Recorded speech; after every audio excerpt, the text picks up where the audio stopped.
A man with a scar on his face, his lips pursed in anger, looking into the distance, his dark hair fluttering in the wind. As it turned out, these are the memories of a man. He was in the guillotine, realizing what awaited him next. An unknown, menacing man in a cloak made a decision that doomed this young guy to death. Suddenly, the scary scene with the guillotine gave way to a serene image of a small crib, completely changing the atmosphere. 3 children lay nearby, but only one of them, fully aware of what was happening, with a puzzled expression on his face, looked around the surrounding space in search of answers. The scarred man regressed to the age of a child, looking around the room, overwhelmed by the noise and complexity of his thoughts, feeling the weight of an unknown burden. Against the backdrop of the starry night stood the majestic castle, the imposing estate of the infamous Baskerville family. In the pogrom hall, the cries of numerous babies were heard, their screams echoed loudly throughout the huge room, enhancing the eerie atmosphere. An irritated young man in a formal suit declared himself the new patriarch of the Baskerville family. Hugo D. Baskerville walked among the rows of crying children, scornfully calling them worthless, and in his every word and gesture there was a heartless cruelty. Suddenly Hugo's gaze fell on one of the babies. Something caught his attention. It was the red-eyed child who did not make a rustle that attracted the attention of the young patriarch. The patriarch ordered the nannies to take the selected children to a lullaby. They obediently agreed, quickly carrying out his order. The kid's eyes lit up red. He realized that Hugo was the main suspect in his last execution. His heart was filled with determination to find the truth and restore justice. Hugo strode down the corridor, the fury in his gaze promising trouble for those who crossed his path. The child with bright scarlet eyes suddenly realized that he had been thrown back into childhood again, now vulnerable and at the mercy of his nemesis. Young Vikir, full of bitterness, remembered his past life as a dog, illegitimate and treated like trash, trained for the most brutal missions. Vikir's memories of piles of skeletons underscored his dedication to assassination, intelligence, and the dirtiest of deeds. His tireless devotion was driven by a desperate need for recognition from Hugo's family, seeking to prove his worth. The city's residents raised their glasses to celebrate the victory over the demons 10 years after the gates to their world had been opened, a hard-won peace agreement that everyone enjoyed. Scarlet blood flowed through the blade of the guillotine, a grim reminder of the cruel reward for the dog's faithful service. The crimson-eyed child clenched his fists, realizing that the dog's knowledge was too dangerous, his mind filled with thoughts of consequences. Vikir swore to himself that he would never again endure a life full of suffering and betrayal. His thirst for revenge was impossible to fulfill in his current state. The baby's body was too weak for his ambitious plans. The disgruntled, angry child decided that the Cradle of Swords was an opportunity to become stronger, to pave the way for the power needed for revenge. The Baskerville children made their way through a labyrinth of swords, eager to reach the river Styx and test their hidden talents. Babies plunged into the legendary river Styx, which could turn children's bodies into iron, but only for a limited time. To be the first to reach the river, it was necessary to go through a spiral wall of blades, taking out their sharp edges. The child fought his way through the maze, his limbs bloodied. Despite the agony, he continued to move forward, his determination unshakable. Vikir pushed his swords aside, remembering how his relatives had once prevented him from receiving the full blessing of the river. 4 people slowly moved towards the river Styx, unaware of little Vikir's determination. The child with red eyes declared that he would monopolize the blessing of the river for as long as possible. The baby plunged into the river Styx, feeling the dark waters envelop him, penetrating every cell of his body with an icy embrace. As the water seeped through his cuts, Vikir thought about how the beginning can radically change the course of life. The child covered his mouth with his hands, determined to remain submerged as long as possible, enduring the searing pain. 4 people by the river shouted for the young master to surface, their voices full of worry and fear for the fate of the child. Watching what was happening near the river Styx, this situation amused Hugo. White as snow, Chief Butler Barrymore reported that about 7 minutes had passed since the dive. Hugo was worried that the child might die if he didn't surface soon. Standing by the river, Hugo shouted to his son to surface, but there was no answer. Little Vikir, grinding his teeth in pain, mentally replied that he would not give up so easily. The child, straining all his strength, continued to absorb the sacred water, trying to achieve maximum effect. The baby, in a panic, reached for the surface but remained underwater. His lungs were burning, but he knew that he must survive this test. The child's eyes turned white, his pupils disappeared, but he continued to repeat to himself that he must endure. He sank to the bottom, completely disappearing from sight in the dark waters of the river Styx. A hand grabbed the little boy's leg, trying to pull him out of the water. It was Hugo who pulled him out. Surprised that just diving into the river Styx was not enough for him, he even drank its water. The changes in the child were obvious and significant. The little one became much stronger from this. Even teeth appeared. Holding the boy by the legs, Hugo asked his name. The butler introduced Vikir van Baskerville. Hugo's eyes lit up, as if anticipating something interesting. His joy and anticipation were obvious. The baby was still held by his legs. His white eyes without pupils looked into emptiness. Vikir mentally addressed Hugo, advising him to enjoy the moment while he could. The angry hound with burning eyes decided to use the time to sharpen her fangs and take revenge on her master. The faces of adult and little Vikir were juxtaposed, both with glowing eyes, determined to destroy the Baskerville family. Hugo Baskerville's illegitimate son, Vikir, looked on with fury, ready to change his fate. At the age of 8, the talented Vikir was considered a genius, but his family did not recognize him as special. His efforts went unnoticed, and this only strengthened his determination. By the age of 12, he was on missions of assassination and espionage, and at 20 he had reached the limit of his swordsmanship, his skills honed to perfection. 30-year-old Vikir was faced with the opening of a gate to the world of demons, marking the beginning of the invasion. At 39 years old, the war ended in victory for the people, and at 40, Vikir was rewarded with betrayal. False accusations led to execution by guillotine, brutally ending the life of a faithful hound, his last thoughts full of bitterness and hatred. Little Vicky realized his new existence, determined to change his fate. Looking around the room, he realized that he was in the nursery. Remembering his past, everything around him seemed familiar, but he knew that everything had changed. Vikir realized the success of his plan, turning over on his stomach and feeling the power of the absorbed water of the Styx. The nanny entered the room with a turquoise box, attracting the attention of Vikir, who noticed that his condition had improved. Paying attention to the unusual object, he asked the nanny why such a thing was in his bed. Vikir was surprised that he, an illegitimate child, was left a gift. It was unusual. The box lying on the bed opened slightly, releasing a light black mist, foreshadowing danger. A black and red snake slithered out of the box, shocking little Vikir. 2 bloody mambas with red eyes appeared from the box, and the baby recognized the rare species. Vikir realized that someone had sent snakes to kill him, trying to reduce competition in the family. The snakes hissed, preparing to attack the seemingly defenseless child. The kid grabbed both snakes by the throat with his bare hands, realizing their mortal danger to children. Vikir's eyes lit up with anger. He squeezed the snakes, realizing the cruelty of the Baskerville family. By strangling the snakes, Vikir vowed with his own hands to destroy the family that gave birth to such cruelty. Bloody splashes on the crib testified to the brutal battle that took place in the silence of the night of the Baskerville castle. In the morning, the servants approaching the cradle froze in a daze, shocked by the terrifying picture that opened before their eyes. The baby with scarlet eyes slept serenely among the remains of the snakes, causing shock and amazement among all members of the Baskerville family. The night nannies were subjected to severe torture and execution, but the mystery of the appearance of the snakes remained unsolved. Only young Vikir, whose eyes burned with an unusual fire, retained true knowledge of the night's events. 8 years passed, and the matured Vikir sat in class, ready to face new challenges of fate. The young man and his comrades listened to every word of their mentor, plunging into the secrets of the new teaching. A young teacher with a perfect hairstyle enthusiastically talked about the stages of blade mastery. Students learned the differences between a beginner, an experienced swordsman, and a true sword virtuoso. The teacher told about the highest level of swordmaster, capable of enveloping the blade in a strong, changeable aura. Vikir's classmates were amazed to learn that Hugo Baskerville had reached the level of a true swordmaster.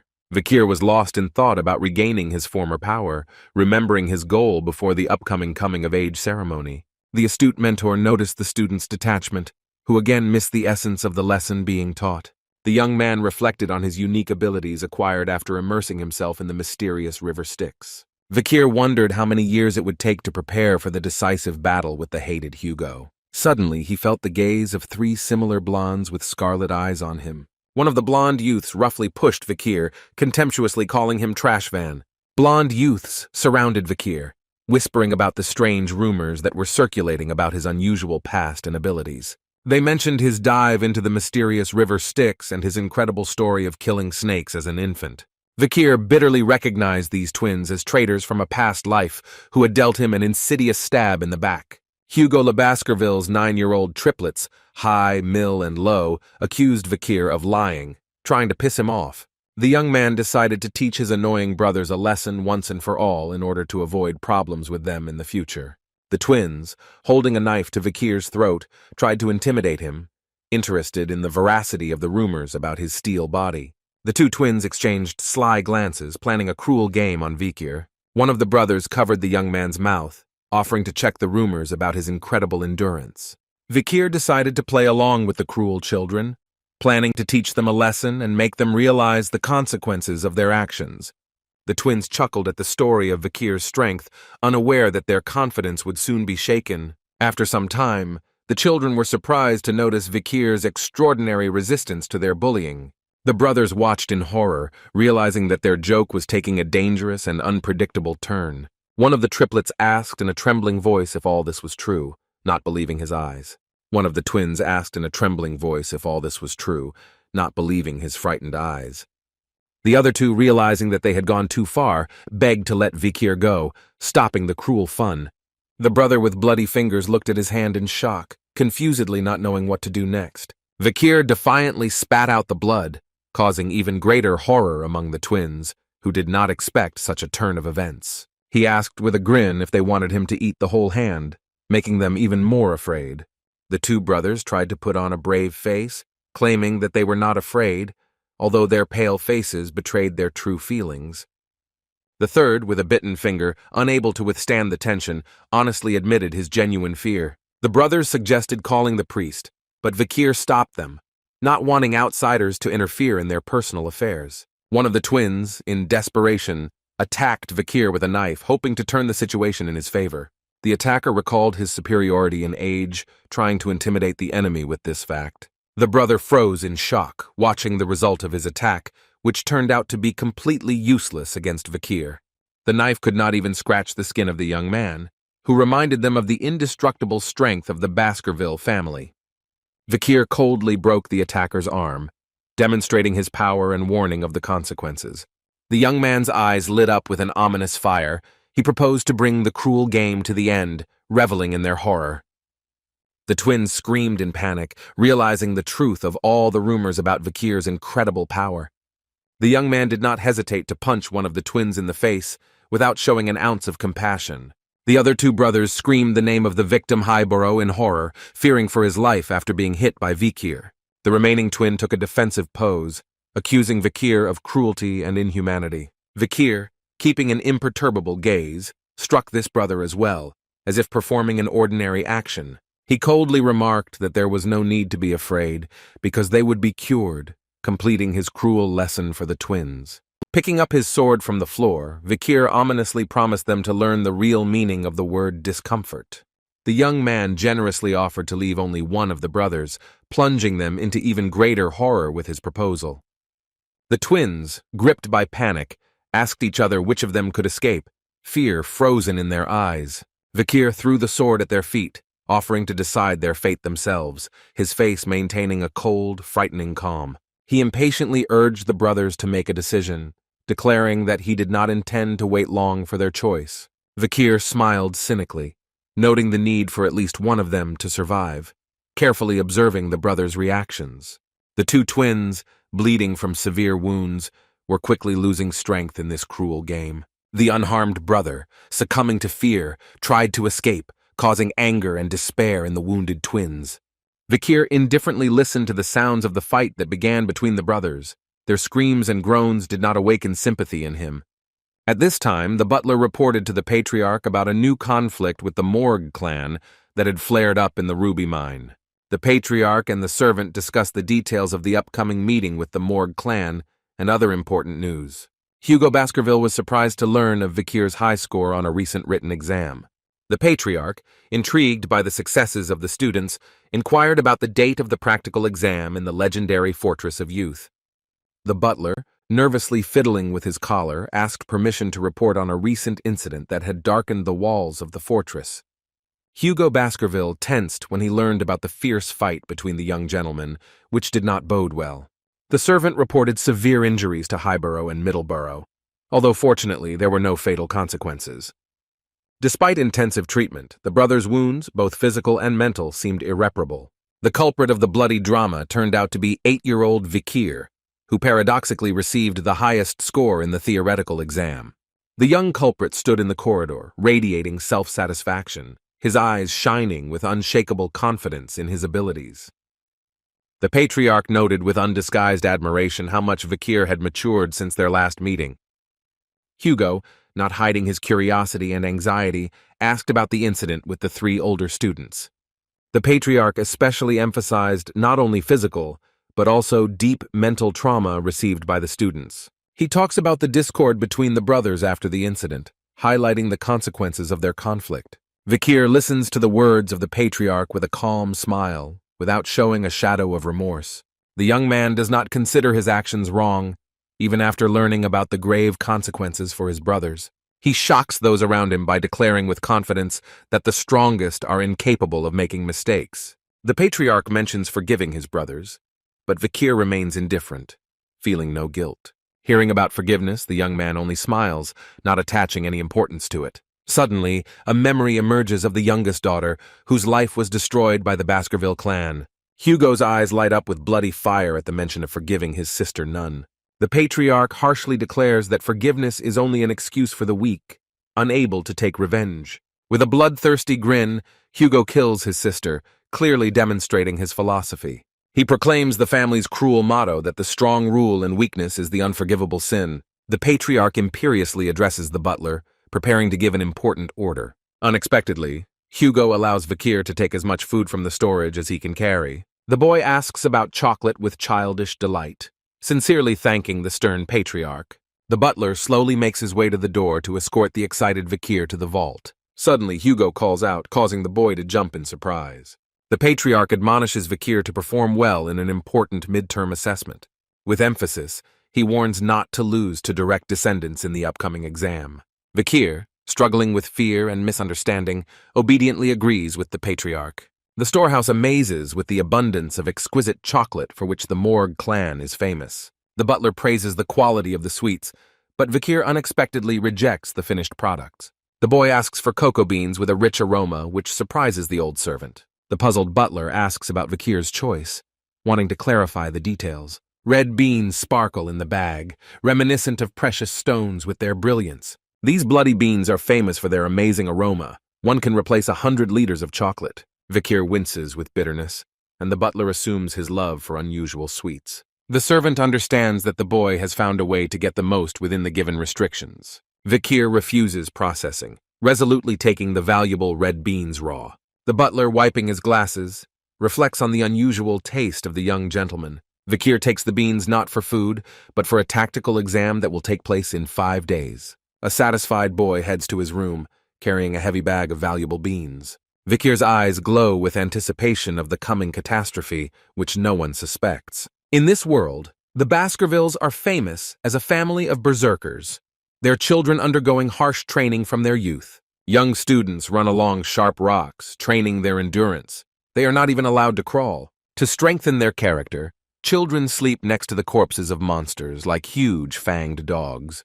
When young hounds reach 8 years of age, they undergo a deadly test of survival. The young Baskervilles gather on the ominous red-black mountains inhabited by monsters. Instructor Pavlov, the family's shadow dog, sternly explains the rules of cruel grading. The task of the young hounds is to survive for a month by hunting huge and incredibly strong monsters. The instructor explains the point system from a minimum of 10 for survival to 90 for complete completion of tasks. He mentions the ability to get extra points by stealing a badge from another member's uniform. A stern mentor reminds us of 0 marks for death, citing as an example Hugo's lesson on the death of arrogant swordsmen.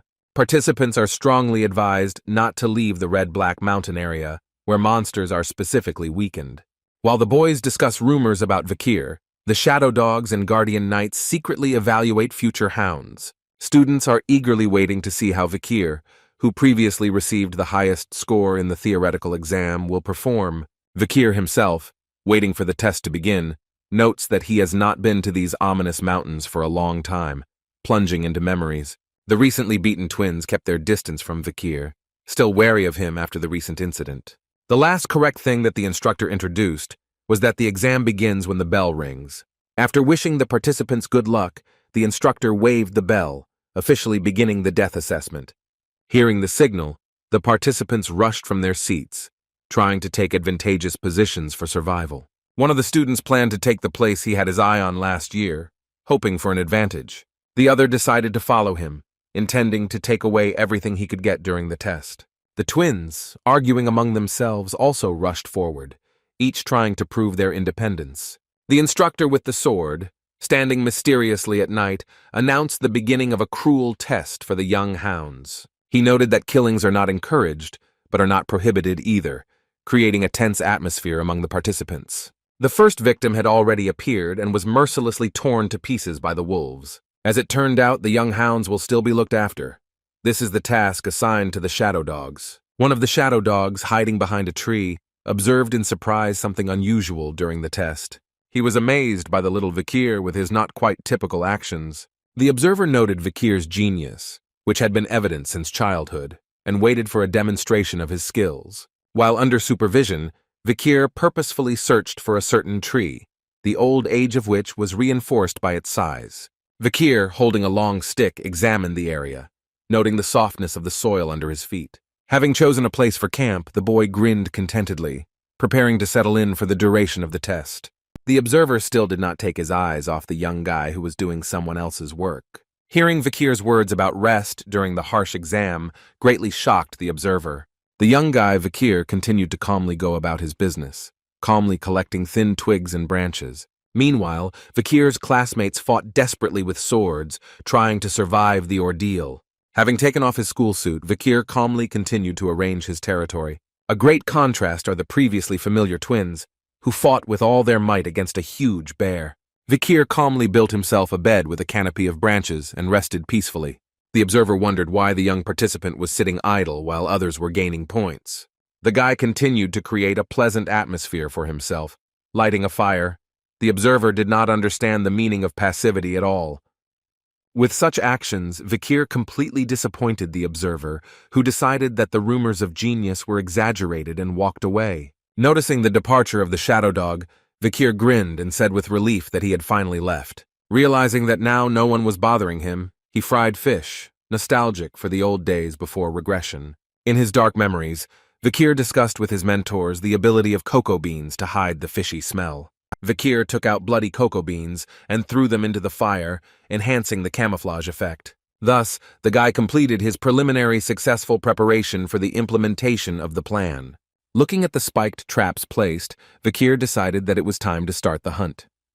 Several days have already passed. The night has enveloped, and not without this the terrible metro. The gloomy, leafless forest beckoned the young guy with its untouchedness. Full of confidence, Vikir walked inside the restricted area. At the moment, the territory was completely unexplored, but before his regression, the young man had to visit there often. The smell of burning and charred roots enveloped Vikir. The confidence that he was close to his goal only grew. Suddenly, the young man froze, extremely surprised by what he saw ahead. His eyes widened in surprise. Having discovered burning excrement, Vikir realized that he had found the trace of the desired creature. The guy's lips stretched into a satisfied smile. Flames resembling lava erupted from the mouth of a huge dog monster. The heat was felt even from a distance. Vikir, looking at the monstrous dog, remembered previous meetings and was delighted with the find. The hunter's excitement lit up in his eyes. On the rock stood a hellhound, blazing with fire, brightly illuminating the gloomy darkness of the night, whose silhouette inspired horror and awe. The enraged muzzle of a hound with a burning mouth from which flames burst out and a semblance of magma can be seen. Vikir imagines the flaming hound as a guard monster that consumes the flames of hell. The boy recalls how, at the age of 18, he barely defeated such a dog, and at the age of 8, victory seems even less likely. However, Vikir knows a way that even a child can deal with a hellhound and smiles. The boy and the hound rush at each other. Vikir notes the monster's first weakness. The young man deftly dodges the hound's paws, remaining calm and focused. The guy knows the secrets of the monster. He moves only in a straight line, and it is difficult for her to suddenly change direction. The guy's actions were not at all part of the monster's plan. She doesn't understand how the boy managed to dodge her. The hound's second weakness was much more unexpected. For it, the hound hovered and saved a bottle of ordinary water. As it turned out, the guard monsters cannot cross even a small amount of water. By pouring out the water, Vikir slows the hound down and prepares to reveal another weakness common to all monster dogs. Having accelerated as fast as it can, the hound furiously opens its mouth, pouncing on the boy. Vikir quickly snaps his fingers and deftly dodges the attack of the monster that wanted to bite him. Calmness descends on the face of the young guy. The hound jumps over him, missing. The aggressive scream and roar drives you crazy, furious with failure. You don't understand how this could happen. Anger ceases to have its limit. The eyes and mouth of the monster glow with furious fire. Suddenly, the hound just falls to the ground, discovering that chocolate is poisonous to dogs. A strange green liquid violently fills the space around the monster. It was the bloody beans that bloodthirstily killed the dog. Drawing his sword, the young man concludes that even a hellhound is powerless against chocolate. The young man is preparing to make the final blow to the monster, feeling for a weak spot without ribs. The monster's kidneys became a target for Vikir. Without any regrets, the guy pierces the hound with a sword in this place. The guy is seized by pleasure from the moment and from himself. His eyes become even more scarlet. Pulling out a sword covered in black slime, Vikir watches blue energy emanate from the dog. This is explained by the fact that after the destruction of a monster, the energy of experience or karma is collected in the body, making it stronger. The young man's strength grows by the seconds. His sword glows even more brightly from such energy. Posmakov, with his legendary victory over the monster, the guy already has a picture of Hugo's reaction popping up like this. The atmosphere will be filled with the kid's confidence about his first place in the practical text, knowing what kind of reward he will already ask for. We are talking about a book that in a past life he could not even dream of because he was trash for his clan. Vikir, having taken the monster's head as a trophy, hears an unusual noise of approaching paws. Turning towards this loud sound, the guy tries to realize what or who it could be. Loud stomping is heard from all sides. Fiery bodies are approaching closer and closer to the boy. Aggressive 4 hellhounds came to avenge their slain kin. The guy just laughs at this situation, mercilessly cutting the throat of a dead hound. For Vikir, this situation was only a plus, since his plans included receiving more than one trophy. The hounds look as frightened as possible, not understanding what is happening, how he was able to cut off the head of one of them. This situation alarms the guy. Why were the hounds suddenly afraid of his action? The hellhounds were afraid of the 8-year-old's bloodlust and would never give up on him. As it turned out, the hounds were afraid of a huge 3-headed dog from which a purple glow comes out. The 3-headed dog is no longer as kind as its opponents before. Its sharp fangs are capable of killing its victim in a matter of seconds. This giant monster's name is Cerberus, having 3 heads and being 10 times the size of the guy. Vikir, having fallen into a moment of shock, remembers everything he knows about this monster, realizing that Cerberus is not on its territory. Everything fell into place. The boy notices that Cerberus has a large bloody wound. The many arrows stuck in Cerberus's body give rise to speculation that someone was hunting him. The boy remembers a tribe of barbarians living around the mountain and assumes that Cerberus was fleeing from them. Vikir's eyes light up. He sees a chance to finish off a wounded monster of A+ rank, despite all the risks. It is noted that the boy has reached the level of an advanced swordsman and has mastered the 3rd technique of the Baskerville family. Vikir holds a sword surrounded by blue energy, having reached the level of adult hounds at a young age. Enraged, Vikir rushes with his sword at Cerberus, ready to attack the monster's throat. One of the 3 heads of Cerberus receives a blow from Vikir with his sword, which is shrouded in energy. 2 other heads of Cerberus are trying to grab the boy by the shoulder, but this does not bother the guy at all. He continues to be calm. Vikir Alfir dodges the monster's bite, but still strives to defeat Cerberus. With glowing scarlet eyes, the young man convinces himself that he can defeat the wounded Cerberus. Cerberus, perplexed, aggressively defends himself and attacks the boy at the same time. The enraged Cerberus's body is covered in purple lightning, his eyes glowing brightly. To the boy's horror, his sword breaks on Cerberus's body, leaving him completely at a loss. At a moment of Vikir's confusion, Cerberus attacks with its claws, trying to grab the boy. Cerberus gathers all the strength he has and pushes Vikir away with his claws, throwing him far away from himself. The boy's back crashed into a tree with a loud crunch, throwing him several meters away from Cerberus's blow. Blood gushed from the wound on the young man's head, momentarily paralyzing his body from the crushing impact. Vikir lowered his head, his face contorted with bitter disappointment and shock at the unexpected turn of events. The young man's face is distorted with rage, his eyes glow with determination and thirst for revenge.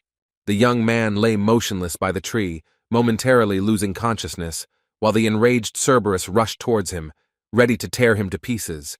Suddenly waking up, the guy felt a sharp pain in his left arm, and assumed with horror that he had lost a limb in the fight. Fortunately, Cerberus's claws only tore the sleeve of his jacket, leaving deep bleeding wounds on the young man's arm. Vikir did not understand why he was so weakly hit. Was Cerberus's blow really so weak, or was it a miraculous effect of the river Styx? Thanking the river Styx, the hero rose to his feet and rushed away, ignoring the pain from his wounds. Running away from the enraged monster, the young man realized that he would not survive the second blow, despite his incredible endurance. The guy's thoughts were shrouded in only one phrase. An experienced hunter must find a way to get out of a dangerous situation. The best way out for the guy is clearly now. While the dog is looking for the boy in full force, he must quickly make a decision. Realizing that there is very little time, Vikir runs forward with all his might. If it weren't for the dog's wound, the boy would have already been torn to pieces, for which he greatly thanks the tribe of barbarians for saving him. The guy's goal is an ordinary fence that fences off the restricted area with the permitted. The boy climbs over the fence, hoping to reach the prepared place before he is caught. Dogs growl and bark at a young guy with incredible anger. Running as fast as he can, Vikir repeats that the target is somewhere nearby and he must find it. He sees a pre-prepared place with a trap and shouts that he has found it, his eyes filling with hope. Completely sweaty from such a marathon, the guy tells himself for an hour that there is very little left. The tension of the situation is only increasing. The dogs are slowly catching up with him, but his rescue is also very close. The speed of the young guy's running sends dirt flying in all directions. He understands that now is the best moment, jumping over a tree as high as possible, thus protecting yourself and Cerberus. Cerberus opens its mouth and Vikir literally passes through it on a thread. Cerberus does not understand how the boy could dodge his jaws so easily. Having fallen to the ground from powerlessness, the guy rolls down. His jacket is torn, but he escaped from the jaws of Cerberus, without fully realizing it. What just happened, the guy is just happy that I finally escaped the monster. Welcome to the Cradle of Swords. Cerberus falls into his trap of swords, growling in pain. The guy wipes the sweat from his face and smiles, saying he didn't think he was using a hellhound trap for Cerberus. Cerberus and hellhound are the same type of monster, and the essence of the blood beans on the spears is poisonous to them. Cerberus is leaking green goo from the poison, but one of its heads is still growling at the boy, trying to bite him.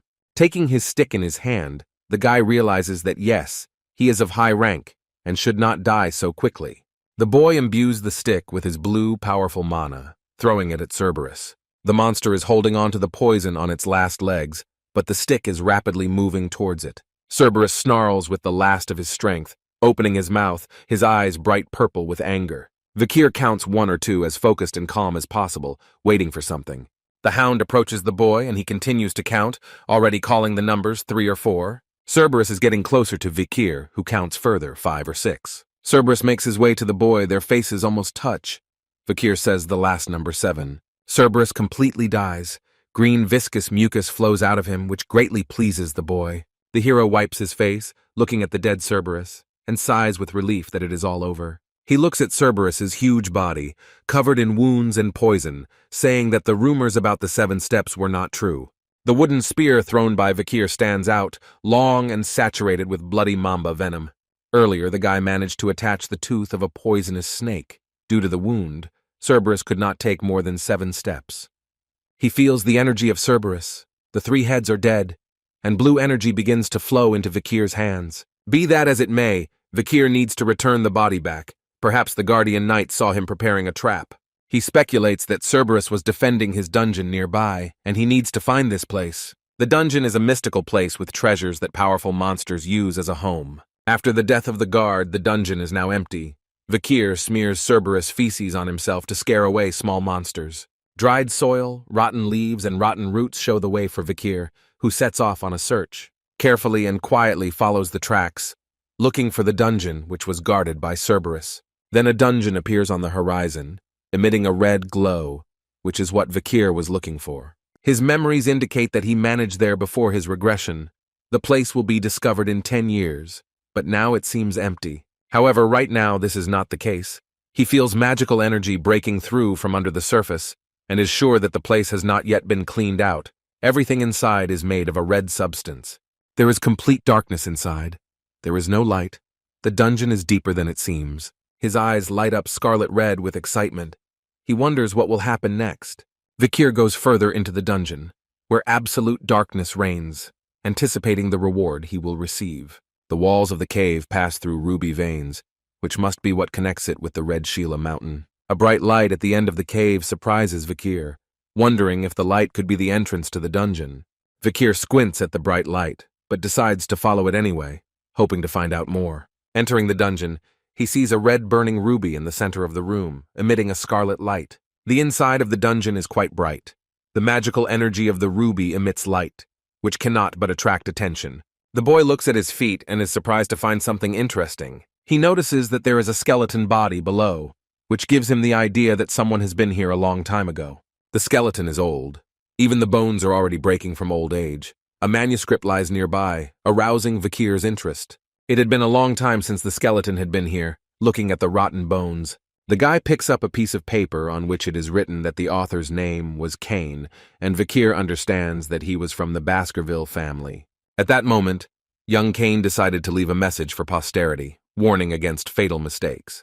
The story goes that in the depths of the stone, the brothers Cain and David accidentally discovered a legendary cave full of dangerous trials and mysteries. Having overcome many obstacles and defeated monsters, they reached the heart of the dungeon, where they were stuck for 3 long years.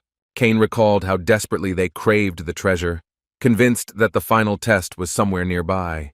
The huge ruby exuded a scarlet glow and strange energy, enveloping everything around in a mystical red mist. The brothers tirelessly pondered the meaning of these words in the riddle, trying to unravel the mystery of the final test. The twins, once united in their mother's womb, realized that the final test required them to become one again. With sharp blades in their hands, the brothers realized the terrifying truth that only one would be able to leave the cave with the treasure. Cain and David, sparkling with scarlet eyes, froze in a tense confrontation, ready to fight each other. After a fierce fight, Cain pierced his brother's heart, committing an unthinkable murder of his own blood. Left alone, the winner realized with horror that nothing had changed. His face was distorted with shock and despair. Cain, tormented by doubts, did not understand why the murder of his brother did not bring him the treasured treasure. The disappointed brother left the cursed place, leaving a warning for future treasure seekers. He called for immediate escape from the devil's cave, created only to mock human greed. The young man reflected on the meaninglessness of the sacrifice of his brothers, who passed all the tests, but left with nothing. But the guy is far from stupid. He immediately realized that the mystery remained unsolved, despite his loneliness, and required a different interpretation. He convinced himself that there were no impassable dungeons, looking at the exit, the burning ruby, and the remains of the skeleton. Suddenly, the young man's gaze caught on something strange in the remains. Vikir carefully studied the ancient skeleton, his thoughts feverishly working, trying to unravel the mystery of the cave. A triumphant smile lit up the entire space of the dungeon. He finally understood how to solve the riddle that had eluded his brothers. Vikir realized that Abel and his brother had followed the wrong trail, failing to unravel the true meaning of the test. In a dark corridor among the boxes, the guy approached the ruby, confident that the answer lay in himself. The sequence of his thoughts was that he was alone in the dark, but at the luminous stone he and his shadow became two. Without hesitation, the young man smashed the shining stone, confident that this would open the way to the final test. The ruby fragments scattered. Vikir exclaimed that the answer was simple. It was a shadow. His eyes glowed with insight. The ruby fragments scattered, emitting black smoke instead of the previous scarlet glow that filled the entire room. A bright red light gradually began to envelop the room in which the boy was located. The illumination extended not only to the room itself, but also to coloring Vikir's skin, hair, and clothes. In place of the broken stone, an elegant scarlet sword appeared, the treasure of the devil's cave, striking the young man. The blade shone with a burgundy light, adorned with 3 bright emeralds, mesmerizing with its deadly beauty. The guy remembered a certain children's illustration. It's a giant fly with red wings. Its name is the Lord of the Flies, Beelzebub. They had 3 eyes and scarlet wings, which formed the hollow image of the legendary Beelzebub. The great monsters that invaded the continent were represented in legends as dragons, crowmen, and giant flies.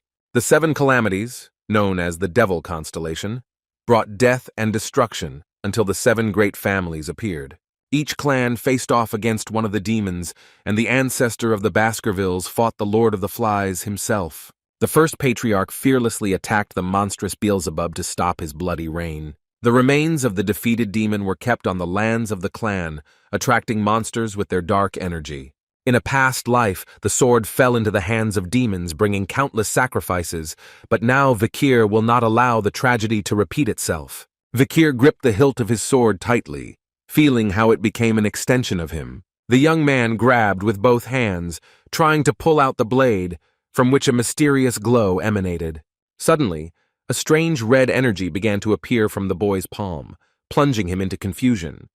Something scarlet began to come out of the guy's palm, resembling fresh blood. Moments later, in place of the bloody traces, crimson stripes appear, similar to hot lava. Gritting his teeth, the guy realized that the sword had now become an extension of his hand, like a living creature.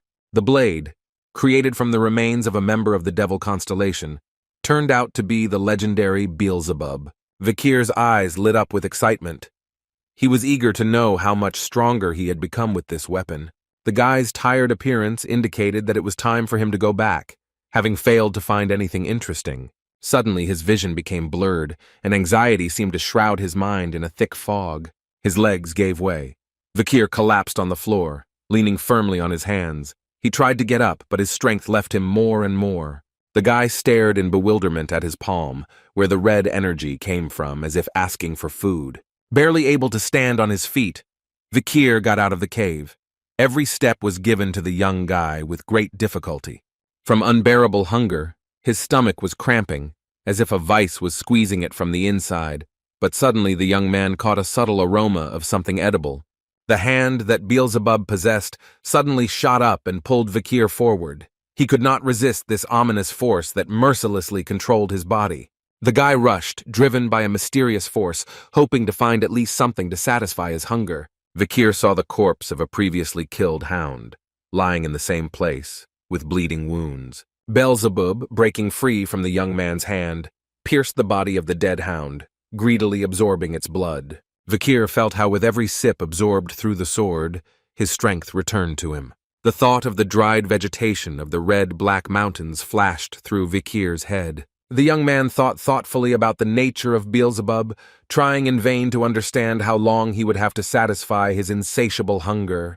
Vikir carefully studied the sword's abilities, noting the hellhound's bleeding and empty slots awaiting new spells. The legend of the Lord of the Flies, capable of absorbing the skills of enemies, surfaced in the guy's memory. From the once formidable hound, only bones remained, since Beelzebub drank all the blood without a trace.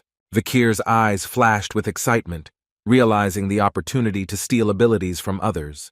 The sword hand reached out to the remains of the hound again, thirsting for even more power that could be strengthened. Trying to hold back the insatiable blade, the guy suffered from the consequences of excessive absorption. Finally, the young man was able to stop Beelzebub by filling 3 slots with unique abilities. Vikir carefully examined his new abilities, immersed in thoughts about their potential and the possibilities that lay before him like an unknown world. Admiring the power of the absorbed Cerberus burn skill, Vikir realized its destructive potential. The guy talked about the painful effect of thermalgia, finding interesting parallels with the horror of bleeding. Having prepared for the practical exam, Vikir thought about just waiting it out without getting into a fight with anyone. Meanwhile, his classmates, the young hounds, had already returned to the house. The assessment of achievements had begun, showing the hounds trophies from parts of captured monsters. The trophy achieved by one of the young hounds caused delight, not only among the instructor, but also among everyone who watched them. Hugo's face showed a look of surprise when he asked who was so brave as to defeat such a formidable monster. The butler explained that the hound had accidentally entered forbidden territory in the middle of an exam. Even the guardian knight's kind of encounters with Cerberus of such a high rank are dangerous. But the important detail that the butler notices is that the monster was poisoned. As soon as the tired Vikir returned from a difficult exam, he immediately went to rest, and the butler did not have time to question him. Grinning, Hugo admired the young hound's cunning, realizing the value of the information he had obtained. This situation also, frankly speaking, shocked the butler, unexpectedly coming from a side branch. Hugo hinted at his special attraction to talented hounds, regardless of their origin, which aroused the interest and respect of everyone present. The Patriarch's words cast a shadow of alarm on the butler, who never ceased to worry about the fate of the young boy. In order to cheer himself up, Hugo ordered young Vikir to be brought to him. With a smile on his face, the young man appeared, full of anticipation of something interesting. With undisguised curiosity, the Patriarch asked how Vikir managed to separate from the group during the exam. Vikir's eyes lit up as he enthusiastically told about his cunning trick with chocolate poison against the monster. After hearing about the deadly effects of chocolate on dog-like creatures, Hugo and the butler exchanged surprised glances. "I answer only to the head of the clan," the young man proudly declared, which undoubtedly impressed the Patriarch. Unstinting in his praise, Hugo noted Vikir's academic success and his unwavering devotion to the Baskerville clan. For a successful hunt, you will receive not only a trophy, but also the opportunity to fulfill one of your wishes, the Patriarch promised, generously rewarding the guy. In anticipation of his cherished dream, Vikir mentally rejoiced, barely holding back a smile. Those present were frozen in amazement when Vikir unexpectedly asked for access to a library of 10,000 messages. The invaluable knowledge of the Baskerville clan was stored in a huge library, considered one of the largest in the entire empire. Reminded Hugo that the boy should not forget that access to the library is strictly limited and open only to selected family members. Deep in the depths of the library lurked a sixth technique, the study of which the Patriarch strongly advised Vikir to pay attention to. Realizing the unprecedented nature of such permission for the offspring of a side branch, Vikir involuntarily felt a growing excitement. Before Vikir's regression, Hugo had achieved the 10th technique of the Baskervilles, but now he only mastered the 7th, which gave him mixed feelings. The image of his own execution by guillotine suddenly flashed through Vikir's memory, recalling the bitter days of former discrimination. Having folded his hands and wished Vikir good luck in his endeavors, the Patriarch looked at the young man with eyes burning with scarlet fire. Hiding his true thoughts of revenge, the young man bowed respectfully and promised to exceed all expectations placed on him. Touching the ancient tomes on swordsmanship with trepidation, Vikir stepped into the clan's Holy of Holies, the Baskerville Library. Immersed in thoughts about the strict hierarchy of the clan, the young man realized how severely limited access to the highest techniques of the Baskervilles was. Among the countless volumes, the guy's gaze suddenly stopped at a sealed book containing the innermost secrets of the 6th technique of the family. Clutching the golden key in his hands, Vikir never ceased to be amazed at the incredible luck bestowed upon him by Hugo's favor. Opening the lock of the treasured book, the young man suddenly realized that the Patriarch had probably underestimated his abilities and rich past experience. Vikir's memory flashed back to his previous attempts to comprehend the 5th technique, stopped by an unfortunate lack of knowledge and resources. Eagerly reading the lines of the long-awaited book, the guy felt like he was finally getting closer to overcoming this difficult barrier.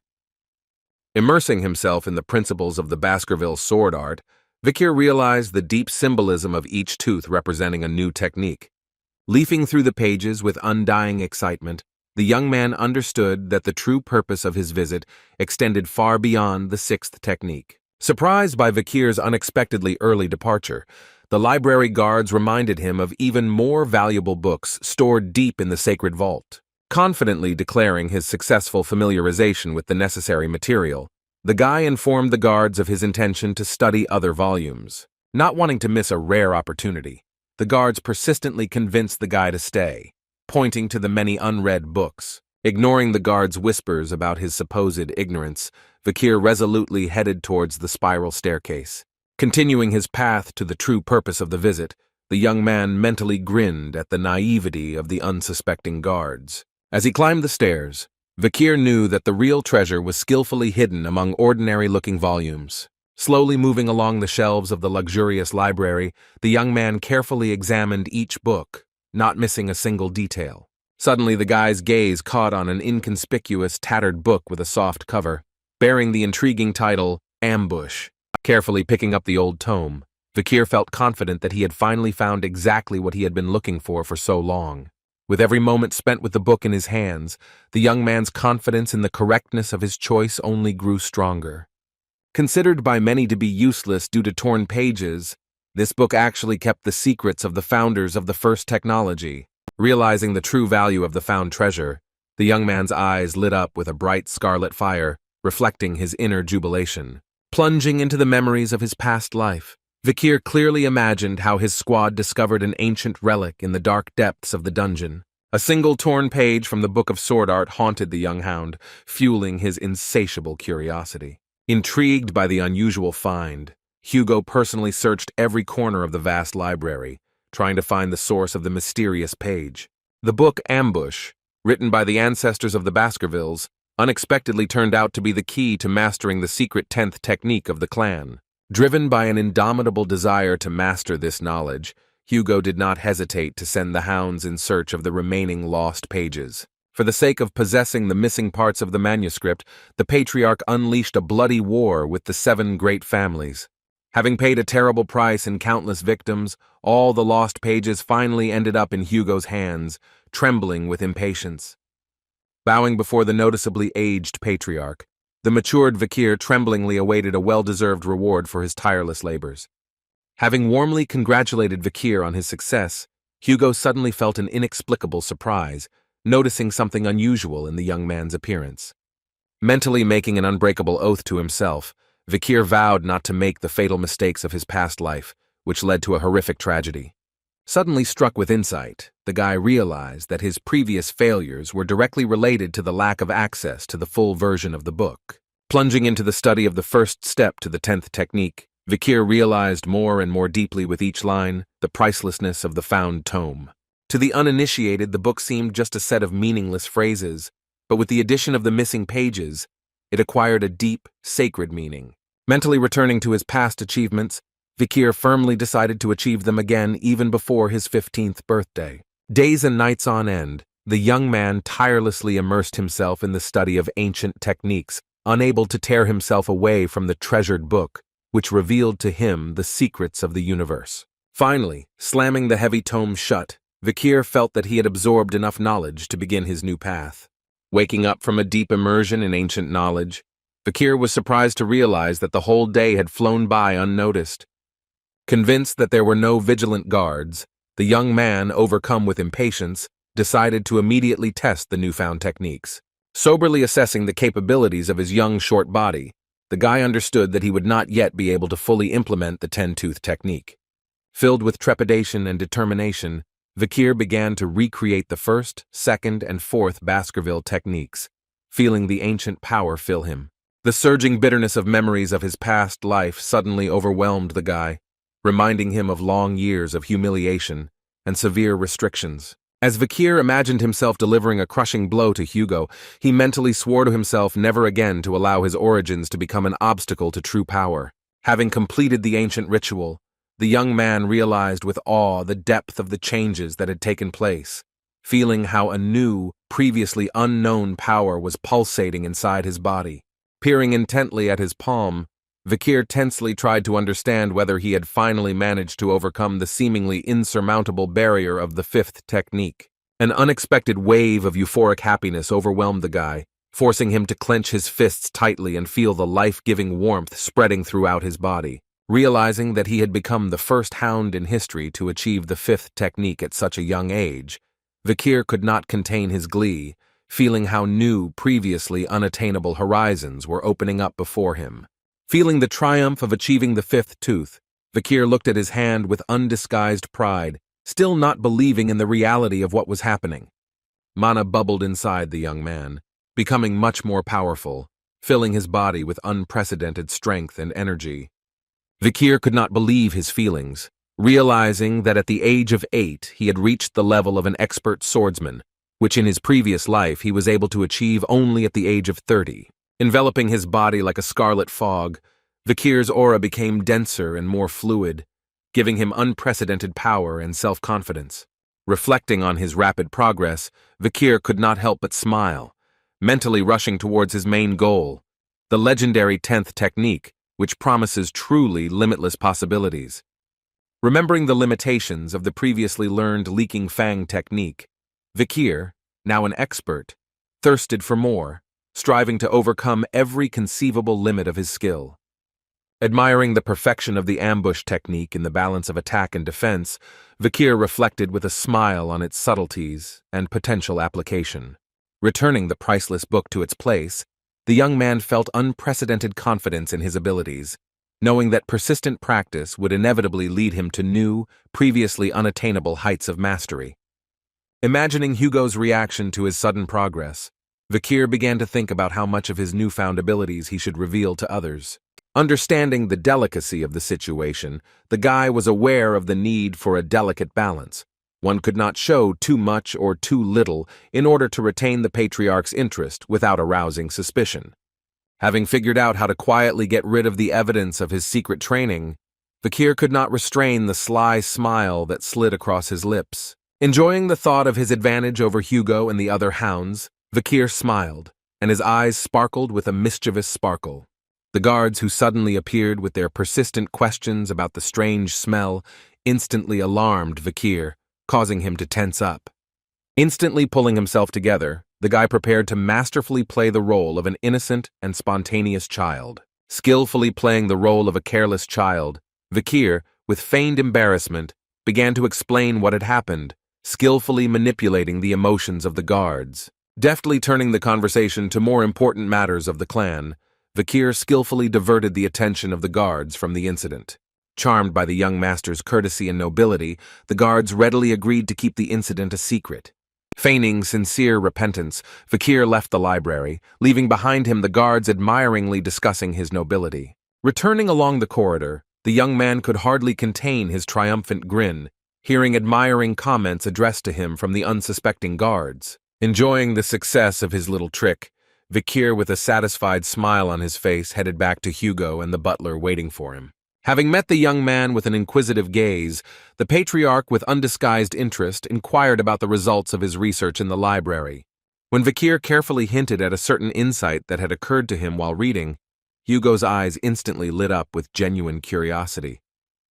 Carefully choosing words to intrigue Hugo and the butler, Vikir thoughtfully described his unusual sensations. Realizing the true meaning of the young hound's words, the listeners could not hide their surprise and disbelief reflected on their faces. Without hiding his amazement, the butler began to explain the phenomenon of the aura, especially emphasizing the uniqueness of Vikir's achievement. Trying to comprehend the incredible progress of an 8-year-old child, Hugo was deep in thought. With poorly concealed excitement in his voice, the Patriarch asked Vikir to demonstrate his newfound skills. Surrounded by the curious gazes of students, Vikir stood in the arena, feeling his heart beat faster in anticipation of the upcoming test. Holding the hilt of his sword tightly, the young man radiated confidence and readiness to face any challenge that Hugo could throw at him. Having learned of the Patriarch's intention to release a monster against the young hound, the butler could not hide the anxiety that gripped him. Slowly opening, the massive gates of the cage released Vikir's unknown opponent into the arena, forcing everyone present to hold their breath.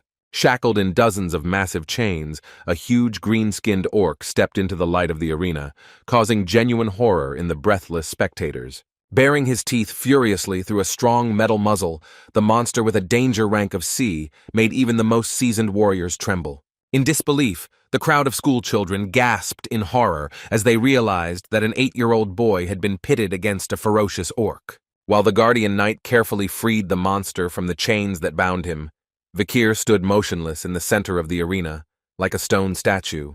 Having gained freedom, the orc let out a deafening roar, demonstrating his incredible power and instilling genuine fear in the hearts of the numb spectators. Shaking the ground with heavy steps, the huge green carcass quickly rushed at the young hound, ready to tear him to shreds. Realizing how easy prey this supposedly formidable enemy would be for him, Vikir only chuckled slightly as he prepared to attack. Activating his aura with lightning speed, the guy swung his sword, and the shining blue blade, without meeting the slightest resistance, cut off the orc's hand. Exploding with shocked exclamations, the stands plunged into chaos. None of those present could believe the incredible strength of young Vikir.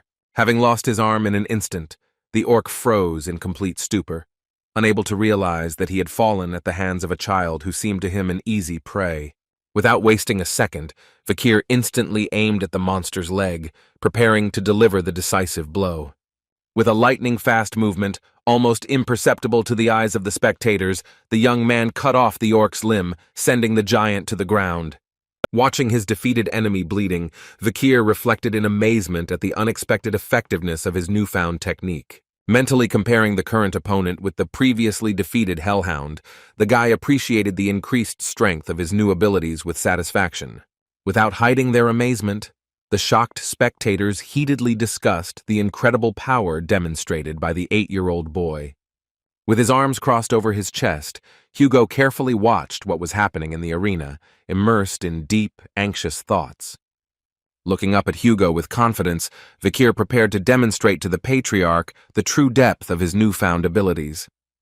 The Patriarch froze in silent amazement, his pupils constricted at the incredible spectacle unfolding before him in the arena. Enveloping the young man and his sword, the red aura revealed to the world the unsurpassed mastery of the aura blade, striking everyone present with its power. Ignoring the profuse bleeding from his severed limbs, the wounded orc stubbornly tried to rise to continue the seemingly hopeless battle. Without wasting a second, Vikir quickly rushed towards his wounded opponent, his blade blazing with a bright scarlet aura, ready to deliver the final blow. Unable to take his eyes off the incredible spectacle unfolding in the arena, Hugo clutched the arms of his chair tightly. Adjusting his glasses with a trembling hand, the butler with undisguised admiration recognized in young Vikir a true genius, born only once in a generation. Struck by the thought that among all the 7 empires, there was hardly a genius like Vikir, the butler froze in mid-sentence when Hugo sternly ordered him to stop praising him. Watching as Vikir cuts through the orc again with his shining blade, Hugo notices with alarm that something is wrong with the enemy, because their regeneration is usually fast, but the bleeding does not stop.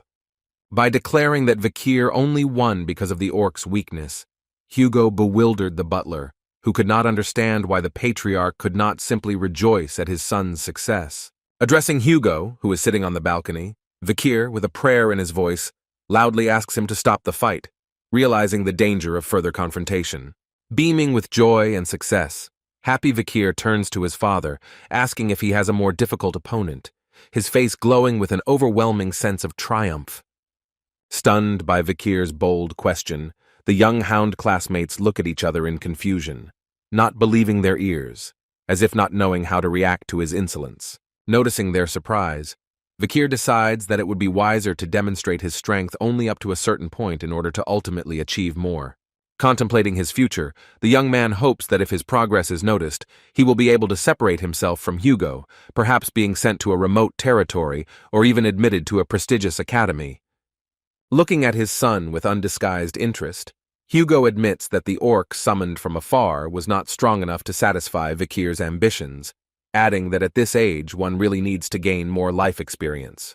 The butler standing nearby carefully reminds him of a prisoner captured during a raid against the barbarians for experimentation, to which Hugo nods thoughtfully, confirming that there is indeed one left.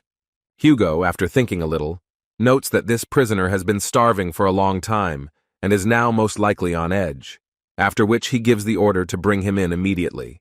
When the prisoner is brought into the arena, Vikir is shocked to see a monstrous monster in front of him, whose huge shadow completely covers him, as if threatening him with its incredible power. The second monster, who turns out to be a giant black troll, towers over Vikir, being 20 times taller than him, and his bright red eyes sparkle with indomitable malice. The gigantic troll emits an aggressive, deafening scream aimed at Vikir, his voice full of rage and threat, creating an unbearably tense atmosphere around him. Gathering all his courage and determination, Vikir turns to Hugo, who is carefully watching what is happening, and, without wavering his voice, asks permission to start the battle. to which the Patriarch gives an affirmative answer with obvious interest.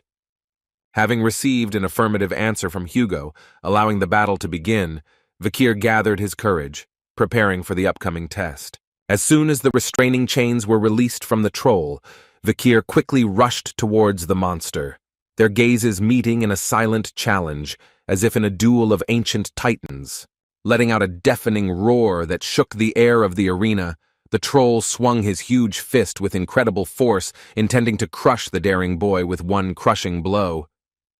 With a deafening roar, the troll's fist fell to the ground, leaving a deep dent in the place where Vikir stood a moment ago, barely managing to dodge the deadly attack. Showing incredible agility and grace, Vikir, like a nimble cat, deftly dodges the blow and jumps over the troll, landing softly on the ground behind the monster. Finding himself behind the stunned enemy, Vikir remains unnoticed while the confused troll looks around in confusion, having lost sight of the young hound. Classmates watching the battle scream in disappointment, wondering why Vikir did not take advantage of the ideal moment to attack, missing what seemed to be a sure chance. Hugo, whose eyes sparkle with genuine interest, agrees with their remark, carefully watching every, even the most insignificant movement of his son. The Patriarch explains to those present that the troll has truly excellent regeneration, and only deadly, well-thought-out attacks can cause real, irreparable damage to him. Continuing to masterfully dodge the furious attacks of the enraged monster, Vikir remains calm, not showing the slightest sign of fear, mentally replaying his carefully thought-out plan of action in his head.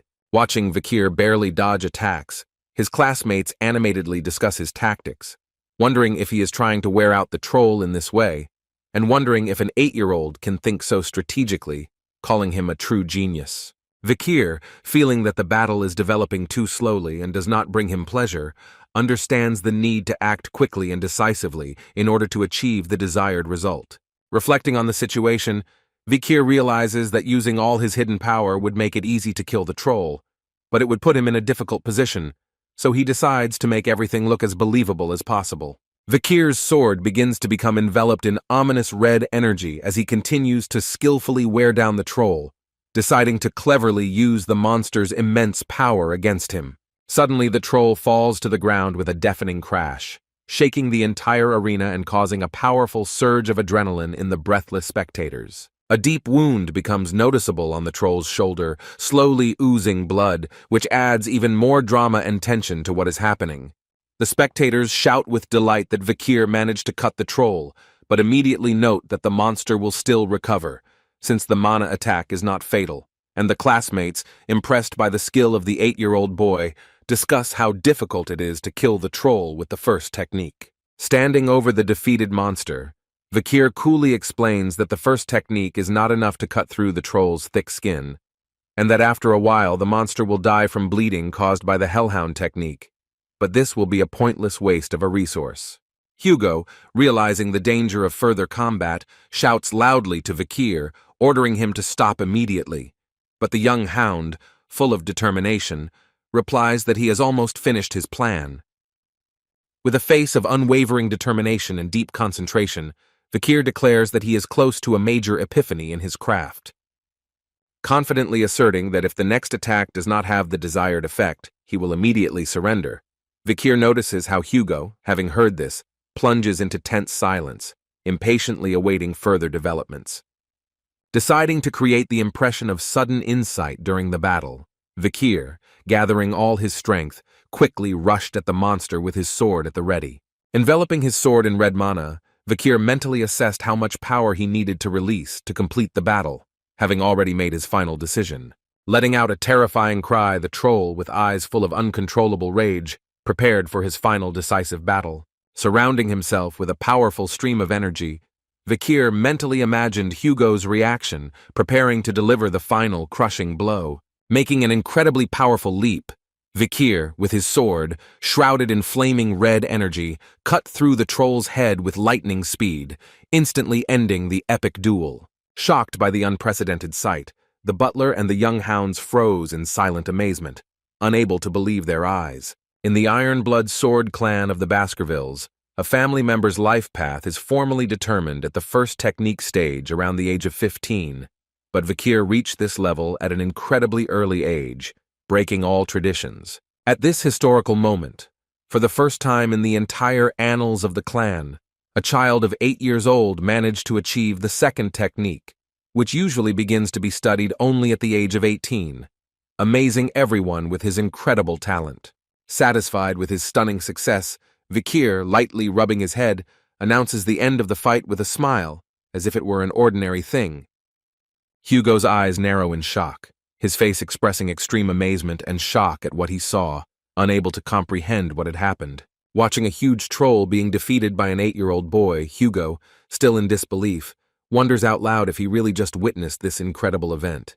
A week after the significant events, during lunch in the hounds' dining room, the atmosphere feels unusually tense and oppressive.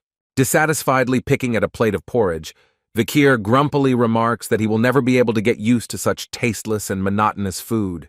Looking around the dining room, Vikir notes with bitterness that no one dares to sit next to him, and does not even look in his direction, as if he had suddenly become an outcast in his own family. Losing himself in thought, Vikir realizes that since that memorable day everyone has been trying to stay away from him, because in this family, strength means absolutely everything. Remembering with pleasure Hugo's stunned face after his impressive demonstration, Vikir cannot help but smile slightly. By demonstrating the second technique, Vikir officially confirmed his status as a mid-level swordsman, although in fact, he had already reached the lowest level of expert and was capable of weakly performing the 5th Baskerville technique. His sword, which filled the 3rd slot with the technique obtained from the defeated troll, made Vikir even stronger than the average expert, significantly expanding his combat capabilities. Since gaining the power of Beelzebub, Vikir began to eat more than anyone else in the clan, tirelessly strengthening his body and spirit in preparation for future challenges. The sudden appearance of 3 familiar twins, who previously annoyed Vikir, crosses his path again, causing a wave of irritation and anger in the young hound. Throwing an angry glance towards the approaching twins, Vikir is mentally indignant that these annoying guys are here again.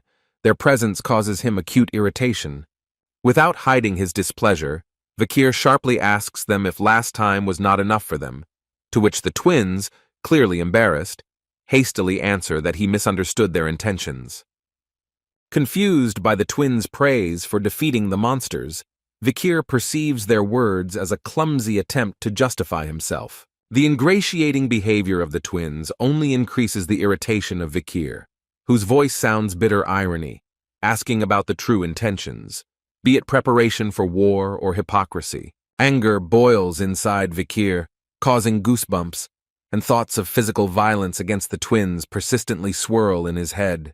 The sudden appeal of the butler, who appeared behind the angry Vikir, interrupts the flow of his gloomy thoughts. With a startled start, Vikir turns around sharply, shouting the butler's name with undisguised surprise. The unexpected news of an urgent call to the Patriarch's office forces the young man to rethink the situation in confusion, clearly not prepared for such a turn of events. A luxurious black carriage, sparkling with gold, suddenly enters the school grounds, surrounded by an impressive retinue of guards, attracting stunned glances from students and teachers. The majestic coat of arms engraved on the carriage is 2 crossed white swords against the backdrop of a shield, at the base of which the hands carefully hold stones resembling rubies, inspiring awe and pride in the senior students familiar with its glorious history. In the ceremonial meeting room, the long-awaited meeting of 2 outstanding personalities takes place: Hugo Baskerville, the patriarch of the clan, and Adolphe Morg. Their handshake eloquently expresses unspoken admiration for each other. Dressed in a sophisticated blue suit with gold accents, Adolphe Morg expresses his surprise at Hugo's unchanging appearance, his voice laced with a mixture of deep respect and slight nostalgia. While expressing hope for a peaceful exercise, Adolphe carefully alludes to incidents last year that indicate tension between their clans. With unshakable confidence, Hugo proclaims his ability to overcome any adversity, highlighting his children's resilience in the face of adversity. Adolphe pays tribute to the nobility of the Baskerville clan, distinguishing them from others with his dignified behavior. The tension between Hugo and Adolphe, seated opposite each other, is palpably growing. Their glances betray mutual respect mixed with wariness. It turns out that relations between clans were not always so strained, but the burden of leadership inevitably gives rise to conflicts. The Morg and Baskerville clans, in an effort to strengthen ties and prepare the younger generation for the challenges ahead, initiate joint exercises for their children. The bloody conflict that broke out between clan territories over a ruby mine dealt a crushing blow to their relations. Despite the tensions, traditions remain, and the arrival of Brother Adolf from the Morg family revives memories of a new genius in the Baskerville family.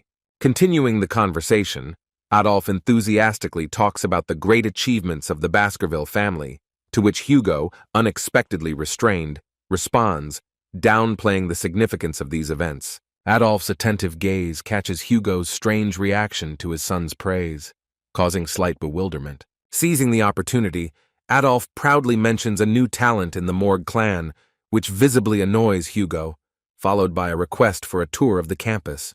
The sudden appearance of a red-haired girl in an exquisite uniform attracts everyone's attention. Hugo, with his arms crossed, watches what is happening distantly, clearly worried about her unexpected arrival. Representing the campus, Hugo calls the girl his niece Respania, whose unearthly beauty and expressive eyes leave no one indifferent. Hugo's offer to greet the Patriarch remains unanswered. Respania only silently watches, maintaining a mysterious silence. The silence is broken by the sudden cry of Respania, accusing Hugo of stealing their ruby mine, her voice full of rage and indignation.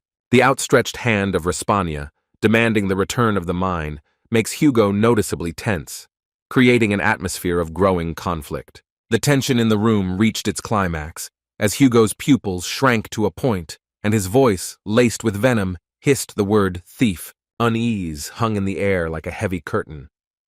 Adolf, trying to defuse the situation, turned to his niece, but Camus, without blinking an eye, retorted, reminding his uncle of his own words about the goat-bearded mine thief.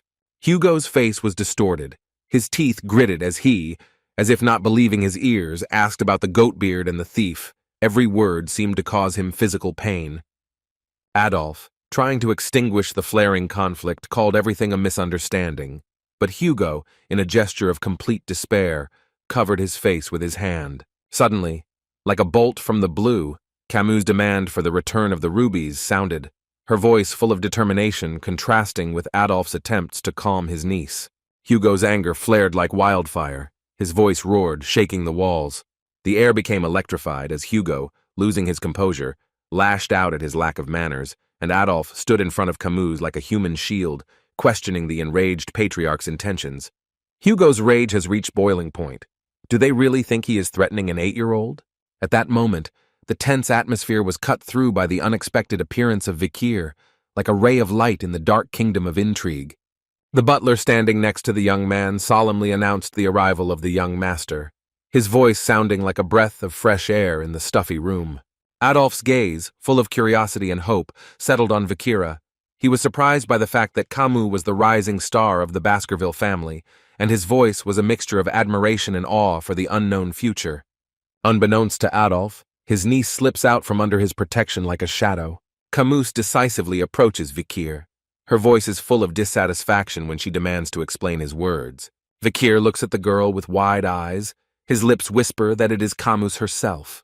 The girl mockingly asks Vikir the reason for his stupid expression, and at that moment the guy makes sure that in front of him is the future iron-blooded empress, Kamu Morg, the genius of the Morg clan, who raised a galaxy of great magicians, the conqueror of monsters and barbarians of the Red-Black Mountains. The creator of the border of blood and ashes appears in his memories. The guy remembers how she captivated everyone with her beauty, how she skillfully manipulated members of the imperial family, earning the nickname of the Fire Goddess. But now in front of him is just an ordinary child, far from his great future. Vikir notes with a smile that the girl has come a long way to throw a tantrum, which certainly strikes Camus to the core. Adolf and Hugo do not take their eyes off the children's interactions, closely watching their every move. Camus, burning with rage, asks about the hysteria, and Vikir, with an imperturbable smile, confirms that it is hysteria. The girl explodes into a scream, claiming that she is only explaining that the mind belongs to her, so that even the stupidest person can understand. Vikir silently looked at the girl. His eyes sparkled with interest when he said that it sounded very funny. In the blink of an eye, As if by magic, the girl created an elegant ice map sparkling with 1,000 edges. The butler, Hugo, Vikir, and Adolf froze in amazement, their eyes riveted on this icy miracle. The girl, gracefully pointing to her creation, promised to quickly clarify the situation. Vikir, hiding his disappointment, mentally noted that he was expecting a heated fight, not a geography lesson. She pointed to the ice mine, explaining that rubies were mined here, located in a disputed area between the clans. The problem was the location. The entrance was on Morg land, and the mine itself went deep into the Baskerville domain. The girl continued that the Baskerville clan was violating the border by refusing to pay. Adolf grinned at the gloomy Hugo. Pride for his niece was visible in his eyes. Vikir noticed that rubies are needed for magic, and not for Baskerville, to which the girl asked in surprise. The young man with a mysterious smile said that there were no fools in the clan who would allow them to mine rubies for profit. She asked his words in bewilderment, to which Vikir, grinning, explained that they were only interested in the land, so let the Morg clan not interfere in the affairs of the Baskervilles. The young man added that their clan had nothing to lose in this situation, causing a wave of irritation in the girl with his self-confident speeches. Angry, she told Vikir that she would make him understand who the true owner of the mine was, pointing to an ice model with clearly marked boundaries. The girl defiantly extended her hand into Vikir's territory on the ice sculpture, defiantly asking whose hand it was now. The guy's eyes lit up with excitement, and with a sly smile he asked whose hand was on their sacred land. Vikir suddenly grabbed the girl's hand, tightly squeezing her wrist and not allowing her to move away. Without letting go of her hand, he said with a satisfied look that it was now his hand, enjoying the confusion of his interlocutor. Camus, stunned by this turn of events, looked at Vikir in confusion, not knowing how to react to his impudent behavior. She stammered and asked him what he meant by his words. Her cheeks began to turn treacherously red. Vikir, without blinking an eye, declared that she was now his girlfriend, plunging Camus into even greater embarrassment with his unexpected confession. Suddenly the young man pulled out a knife from behind his back. His eyes flashed with a dangerous light, causing everyone present to tense up. The butler and Adolf froze in silent horror, not believing their eyes, their faces distorted from shock and lack of understanding of what was happening. Vikir, tightly clutching the knife in one hand and the girl in the other, with burning scarlet eyes, repeated that it was his hand. His voice sounded ominous and decisive. Camus, gripped by fear, tried to comprehend the situation in which she found herself, her heart pounding wildly from horror and misunderstanding of Vikir's intentions. Even the usually calm Hugo tensed noticeably as he watched the events unfold, his gaze darting between Vikir and the frightened girl. Vikir suddenly grabs the girl by the hand, bringing the knife towards her, a movement so swift that no one has time to react. Camus's piercing scream cuts the air. Tears appear in her eyes. She desperately calls her uncle for help. Her voice trembles with fear. Adolf's face is distorted with rage. His eyebrows converge on the bridge of his nose, and his eyes become bloodshot. Vikir freezes in shock, realizing what he has done. Camus abruptly pulls his hand away from Vikir, without taking his frightened gaze off him, while the guy looks at the adults in confusion, looking for support. A sobbing Camus clings to her uncle, her voice breaking as she accuses Vikir of trying to cut off her hand. Adolf hugs his niece tightly. His voice is full of anger when he demands an explanation from Hugo, who in turn maintains a heavy silence. All eyes turn to Vikir. His face expresses a mixture of anger and confusion. Vikir demonstrates that the knife is a toy. Adolf says with tension in his voice that his son has gone too far with his jokes. Vikir casually apologizes. Trying to diffuse the situation, Vikir explains that this is a common joke in their family by touching the tip of the knife with his finger. Adolf explodes with anger. His scream can be heard asking what kind of toys these are, full of indignation and disbelief. Vikir apologizes, explaining that he did not want to make Camus cry and that such toys are commonplace in the Baskerville family. Someone asks whether Vikir is too carried away with children's games. This remark infuriates Adolf, the representative of the Patriarch Morg. Hugo states that he has an idea regarding the ruby mine, and he is sure that Adolf will be interested in hearing it. Camus, with tears in his eyes, shows Vikir his clenched fist, promising not to forget this, advising him to be on his guard. Vikir only smiles in response to these words, considering it an empty phrase. Joint training between the Baskerville and Morg clans begins. Spectators watch the various sites where training takes place. The event involves children from 8 to 15 years old. The younger ones compete in theory and sensitivity to magic, and the older ones attract attention with real battles. However, this year the public's attention is focused on a mysterious fight that is of general interest. Among the famous clans of magicians, the Morg clan, represented by Kamu Morg, stands out. The Ironblood Sword clan is known as the Baskerville clan and is represented by Van Baskerville. Clan Morg insists on conducting the battle according to the rules of practical training.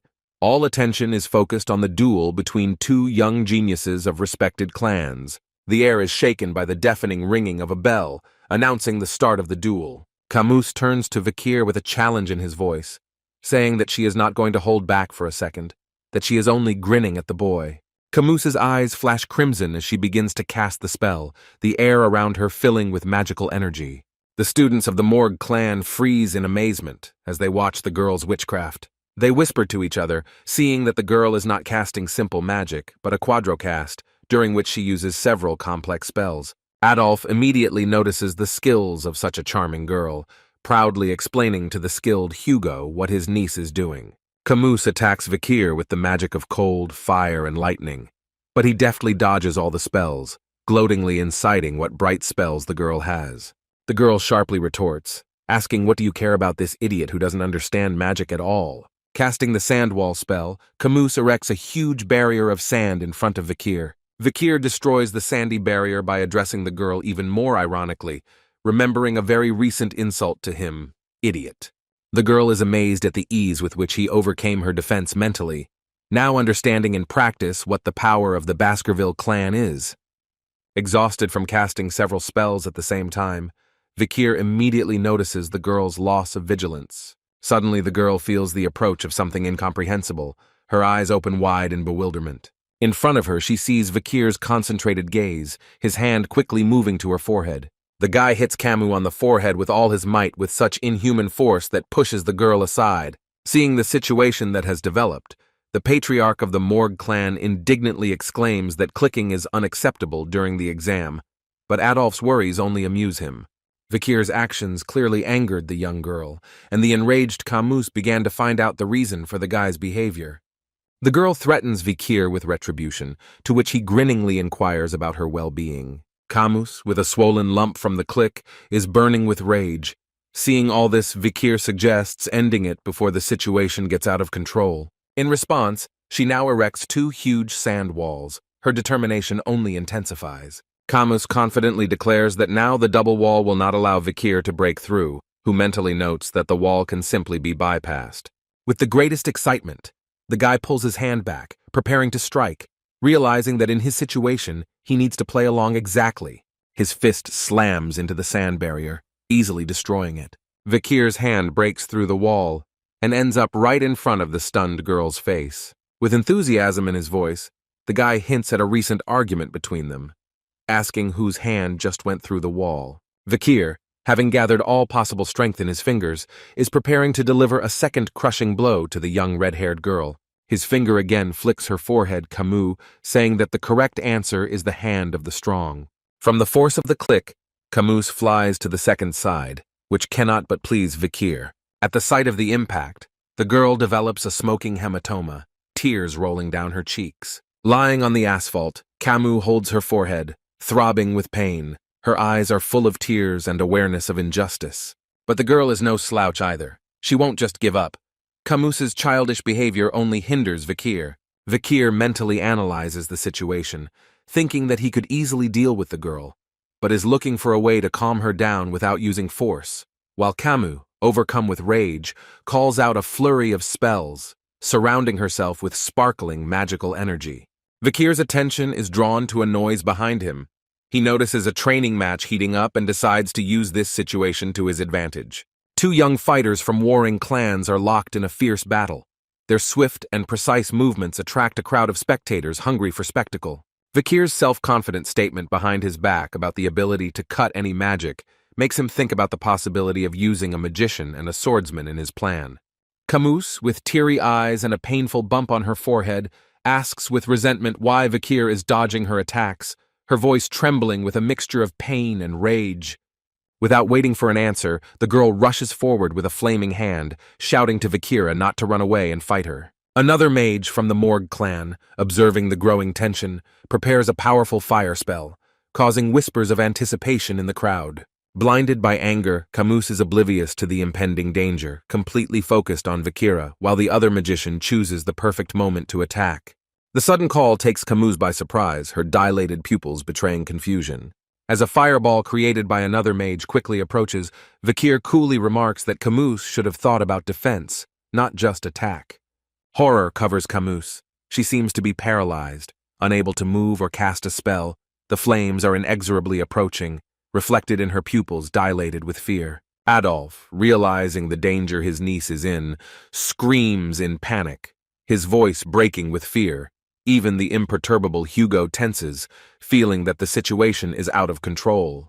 Plumes of thick smoke envelop the arena.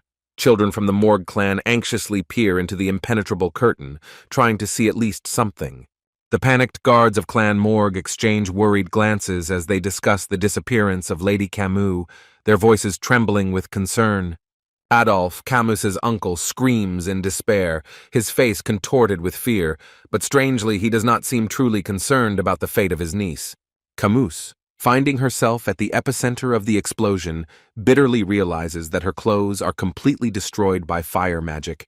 Her thoughts are feverishly looking for a way out of this situation. Confused and vulnerable, Camus sits with her arms wrapped around herself, trying to cover the remains of her torn clothes, her eyes full of fear and embarrassment. The fear of being seen naked when the smoke clears constrains Camus. She feels helpless and humiliated. Tears roll down Camus's cheeks. She trembles at the thought of becoming an object of ridicule. Her pride is shattered. Vikir, approaching the scene of the explosion, notices Camus's condition and, showing unexpected sympathy, wonders if she needs help.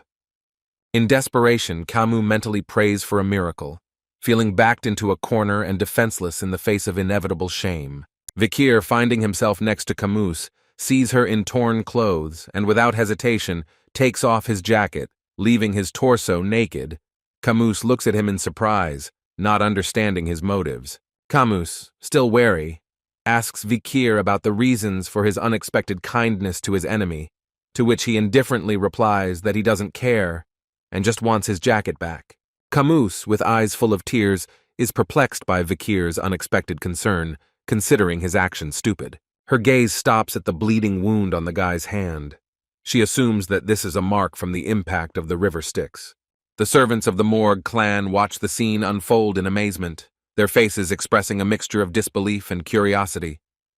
The dissipating smoke reveals Vikira, naked to the waist, and Camus, sitting on the asphalt in his jacket.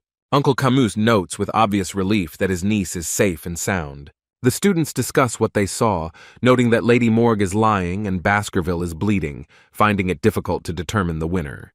They continue their discussion, admiring Vikir's musculature, suggesting that it is the result of training with the river Styx. The uncle hugs the upset Camus tightly, pressing her to him. The girl is silent. Her eyes are full of tears. Hugo and Vikir are walking along the corridor. The father is interested in the progress of the battle with the young lady from the Morg clan. Vikir replies that the battle was educational, helped to understand the purpose of the event, and the differences in battles with magicians and swordsmen. Hugo asks about the reason why Vikir did not deliver the finishing blow. He admits his uncertainty about the correct behavior in such a situation. The father reminds that the loss of vigilance in battle leads to injuries. Pointing to the deep wound on Vikir's hand, he agrees, recognizing the value of the lesson learned. Vikir is surprised to realize that Hugo really cares about him, a discovery that makes him take a fresh look at his relationship with his father. Vikir remembers young Hugo as a cold and cruel man towards the servants, who suffered the loss of his first wife and eldest daughter. Unexpectedly, Hugo is interested in Vikir's opinion on the fate of the ruby mine. The guy offers to establish control over it, explaining his position. Vikir reveals the main goal of the Baskervilles to expand their territories, pointing out the problem of the Red Peak Mountain with its monsters and barbarians. He suggests using the Morg clan to minimize losses during expansion. Hugo nods approvingly, agreeing with this strategy. Hugo develops the idea, suggesting that the Morg clan, having gained control of the mine, will send significant forces there, solving the problem of monsters and barbarians. Hugo's eyes light up with greed as he speaks of rubies sprinkled with the blood of their enemies, which should make the Morg clan think twice before attacking. Hugo praises Vikir, noting the similarity of their ideas. The guy connects this with his past life experience. Continuing the conversation, Vikir emphasizes the need to monitor the Morg clan. Hugo assures of increased patrolling of the territory. Vikir and Hugo, entering the office, are surprised by the presence of Adolf. Kamu stands behind Adolf, holding his uncle's hand. The Patriarch turns to Hugo, asking the reason for his arrival. Hugo visibly tenses up when Adolf asks to talk before leaving. Camus looks out from behind her uncle. Her gaze is fixed on Vikir. Hugo is interested in the topic of conversation. Adolf emphasizes the importance of the issue under discussion. Adolf mentions the search for a peaceful solution to the ruby mine issue, offering payment for its use and the opening of territories. Suddenly, Adolf brings up the topic of engagement. Camus sits quietly, keeping his eyes on Vikir, still wearing his jacket, while the adults discuss their options. Adolf, stroking his niece on the head, proposes an alliance between the eldest son of the Baskervilles and Camus, which surprises the girl. He praises the virtues of Camus, assuring that she will be a wonderful match for the small son of the Baskerville clan. Hugo points out the significant age difference. His eldest son is already 25. Adolf casually notes that 17 years of difference is not a problem, but if this is not a big problem for his uncle, then judging by Camus's appearance, she is clearly not ready for this. Here, like a bolt from the blue, the red-haired girl intervenes in the conversation, declaring that she will only marry someone who is stronger than her mother, which surprises Hugo. Adolf tries to reason with Camus, but she insists on her terms. Camus expresses dissatisfaction with the large age difference, wanting a partner his own age or younger, to which Hugo seriously replies that the choice is not so wide. The girl is absolutely serious. Placing her hand on her heart, she declares that she understands the whole current situation and does not intend to play. Shyly looking away, Camus in love looks at the serious Vikir. The atmosphere itself makes it clear the girl's true feelings. Like a sudden bolt of thunder from a clear sky, Hugo and Adolf, these two pillars of the clan, notice the girl's gaze fixed on Vikir, like the gaze of a hunter on his prey. Vikir, a young wolf cub among seasoned wolves with insight beyond his years, instantly grasped the hidden meaning in the girl's eyes. His face remained serene. Beads of sweat began to appear on Adolf's face. He mentally prayed to all the gods, hoping that the girl would not utter those words that hung in the air like the sword of Damocles. Adolf, leaning towards his niece, whispered in her ear with the fervor of a wise mentor, saying, "Leave these thoughts, child, because this boy, although brave as a lion, is just a grain of sand in the sea of the clan, not worthy of your attention." A hurricane of emotions raged inside Hugo, and he, barely holding back the words rushing out. Having collected his thoughts, Adolf said, turning to Vikir, that the most important thing in this situation is the intentions of those not involved. And what does the young hero himself think about this? The girl looked at Vikir full of hope and embarrassment, as if trying to look into the very depths of his soul, waiting for an answer to her daring proposal. The guy's eyebrows shot up like the wings of a bird ready to take off, and his pupils dilated, as if trying to accommodate the whole world. He was feverishly searching for a suitable answer, like a traveler in a maze. Vikir began to open his mouth to utter his answer, and at that moment everyone present, like statues in a museum, froze in anticipation, holding their breath as if about to jump into the abyss. Like lightning from a clear sky, Vikir accepted the proposal, which shocked everyone present, and the girl and uncle froze in amazement. Adolf, struck as if by thunder, froze in shock, his face expressing confusion. Adolf froze in a daze, his thoughts swirling like a whirlwind around the intentions of this youth regarding the only pearl of the Morg clan, the precious Camus. The young rose among the thorns. Camus held her breath and wondered if this modest-looking guy was really against such a daring idea. The Patriarch said that in the Baskerville family, they do not look at names and titles as something unshakable. For even among the Lebranche there are weak shoots, and among the side Wangs great shoots grow. With the confidence of a rock, the guy said the name of Adolf Morg, as if challenging fate itself. As it turned out, Adolf is the master of the sixth circle, one of the strongest among his clan, like an indestructible rock, the main support for his niece. Leaning towards the boy, Adolf said that it was not wise to say this, but they could not allow the first person they met to become the husband of the beautiful Kamus. Laying his hand on the young man's shoulder, Adolf continued that the engagement, like a thread of fate, is just an agreement of clans, and it seems that even the genius of the Baskerville clan is not enough for this union. Leaning even lower, the strength of this boy's body was noticed. The young man replied that he stopped listening to Adolf's words from the moment he said that it would not be wise to voice subsequent speeches. The guy, like a bolt from the blue, blurted out that his ears were hanging from the very moment Adolf uttered that it would not be wise to speak further words. Kamus, in shock, as if she had been doused with boiling water, saying, "You can bite your tongue like that. Blurt out something like that to your uncle." Adolf bursts into laughter. Can't believe that the kid said that to him. Hoarsely, the uncle turned to the Patriarch, asking if he could talk to the young man alone, which certainly interested Hugo. The girl screamed, crossing her arms over her chest, begging her uncle not to do this, but for him it was regarded as a request from a loving uncle. Adolf turned to Kamus, advising her to sit down, adding that sooner or later this would happen, continuing to persistently insist on his insistence that he not be denied such an opportunity. The Patriarch thought for a moment. After thinking for just a couple of seconds, Hugo agreed, since Adolf was too adamant. Then the picture suddenly changed. Hugo and Kamu were already standing on the balcony, intensely peering into the distance. Adolf turned to the boy, calling him a scion of the Baskerville family, informing him that a test of his abilities awaited him. The guy replied that he understood, but his true thoughts revolved only around the idea of surprising Hugo. The Patriarch of the Morg clan begins to cast magic, as they need to even the odds. Kamu sees what her uncle is doing and exclaims. She notes that he is creating a pot, admiring how her uncle uses fire, earth, and water magic perfectly at the same time. A perfectly smooth pot, created by a master of his craft, filled with clean, clear water. Having placed this pot of water on his head, Adolf declared that he would fight with it, offering an interesting condition that if even one drop was spilled, victory would go to the enemy. Vikir, watching what was happening in parallel, thinking that Adolf Morg was a difficult opponent even before his regression. Such a battle gives him the opportunity to test himself. The young niece watches all this with bated breath. Remembering his past, namely how he assessed his chances of winning against Adolf, the chance of a hidden murder would be 50%, but in the event of a direct confrontation, it would drop to 10. Realizing that the guy now needs to try his best, he runs straight ahead to Adolf, although he wants to satisfy Hugo's expectations. Kamus is extremely concerned about what is happening.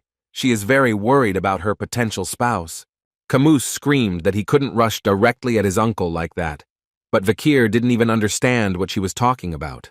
The girl is clearly not saying something. Vikir, like a man possessed, put all his mana into the fire, intending to fry Adolf, but the old man dispelled the flames of the sword with one snap of his fingers. Adolf, grinning, teased his niece, saying, "Why did she blurt out the secret? Shield magic, you see, works best against swordsmen." The old man boastfully stated that his defense would be difficult to penetrate, even with a sword charged with aura.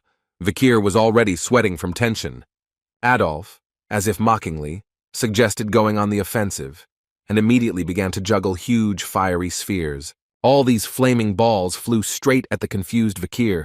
The guy looked like he was about to shit his pants. Kamu screamed that her uncle was playing dishonestly, saying that he would never use such magic against her. These words only made the old man laugh. Vikir was thinking feverishly. The attacks were flying at such speed that it seemed impossible to dodge, and then a crazy plan matured in his head. The guy mentally cheered himself up, deciding to show the old man what the young hound was capable of. He figured that he was about 8 years old now, but he still had the knowledge that if you played your cards right, you could take the old brat by surprise. Vikir, gritting his teeth, thinks to himself that he might even be able to finish off the old brat Adolf. He is more serious than ever. The boy again rushes to the embrasures, trying to break Adolf's blue shield with his sword, full of aura.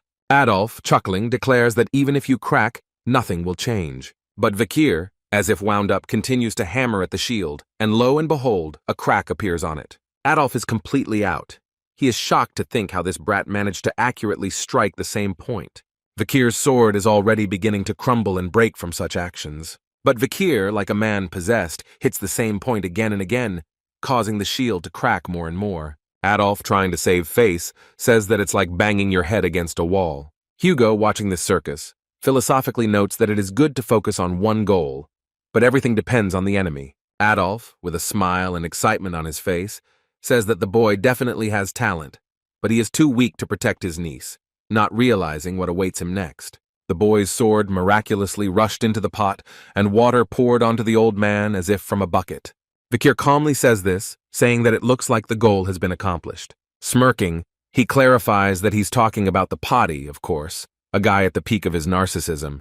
He's literally bursting with pride in his work. Camus is absolutely delighted with what is happening, as if a bag of gold had fallen on her head. She chatters that, albeit by accident, the boy defeated his uncle, which means the marriage will be. Vikir, as if nothing had happened, explains that a fragment of the sword accidentally fell right into the pot. Now Vikir looks at Adolf, being proud of himself, like a peacock with its tail. And Vikir thinks to himself that it looks like he will be able to raise a much stronger hound than he initially thought about himself. 7 years flew by in the blink of an eye, and now the Baskerville family's training ground was filled with the sounds of a fierce battle. In the center of the arena stood a monster born of the darkest nightmares, its body a terrible mixture of a boar and a bear. The monster let out a deafening roar that shook the ground and stood on its hind legs, demonstrating its power and threatening the young hounds. The young hunters lined up in a semicircle, their faces were concentrated and serious. Their readiness to fight this creature of darkness was visible in their eyes. Suddenly the monster took off like an arrow fired from a bow and rushed at the children. Without wasting a second, the young hounds grabbed their swords from their sheaths, and as one organism, rushed at the monster, their blades sparkling in the rays of the sun. The beast desperately fought off the hail of blows, its huge paws with sharp claws cut through the air, trying to push back the attacking children. Suddenly, an imposing figure appeared at the edge of the arena, whose presence radiated power and authority. It was the shadow dog of the Baskerville clan, Staffordshire Baskerville. His deep voice echoed across the battlefield, admonishing the young warriors, "When the enemy outnumbers you in strength, retreat wisely. Do not try to hit vital points right away." Hearing the wise words of their mentor, the twins looked at each other. The fire of understanding flashed in their eyes, and they rushed into battle with renewed vigor. Vikir and his comrades stood up proudly, their gaze exuding calm and dignity, indicating that these young hounds had already crossed the threshold of childhood. Staffordshire looked at the twins and noted with approval that their aura, tinged with a deep crimson color, perfectly matched the noble heritage of the Baskerville family. The monster, driven into a corner, became more and more frantic, its eyes like two blood moons filled with rage. Inspired by the instructions of the shadow dog, the young hounds rushed into battle with restored energy, their movements becoming more coordinated and purposeful.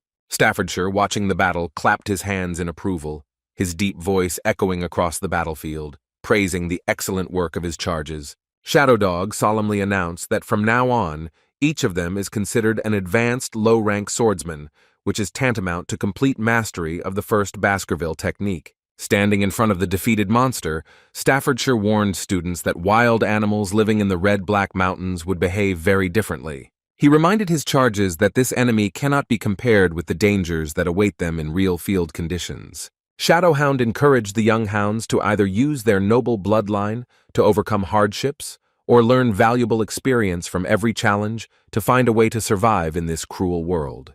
Concluding his speech, Staffordshire proudly congratulated his students on their graduation, his voice filled with joy for their achievements. Staffordshire, concluding his speech, wished good luck to the young hounds. They responded with a salute, pressing their hand to their forehead. A mixture of pride and excitement for what was to come was visible in their eyes.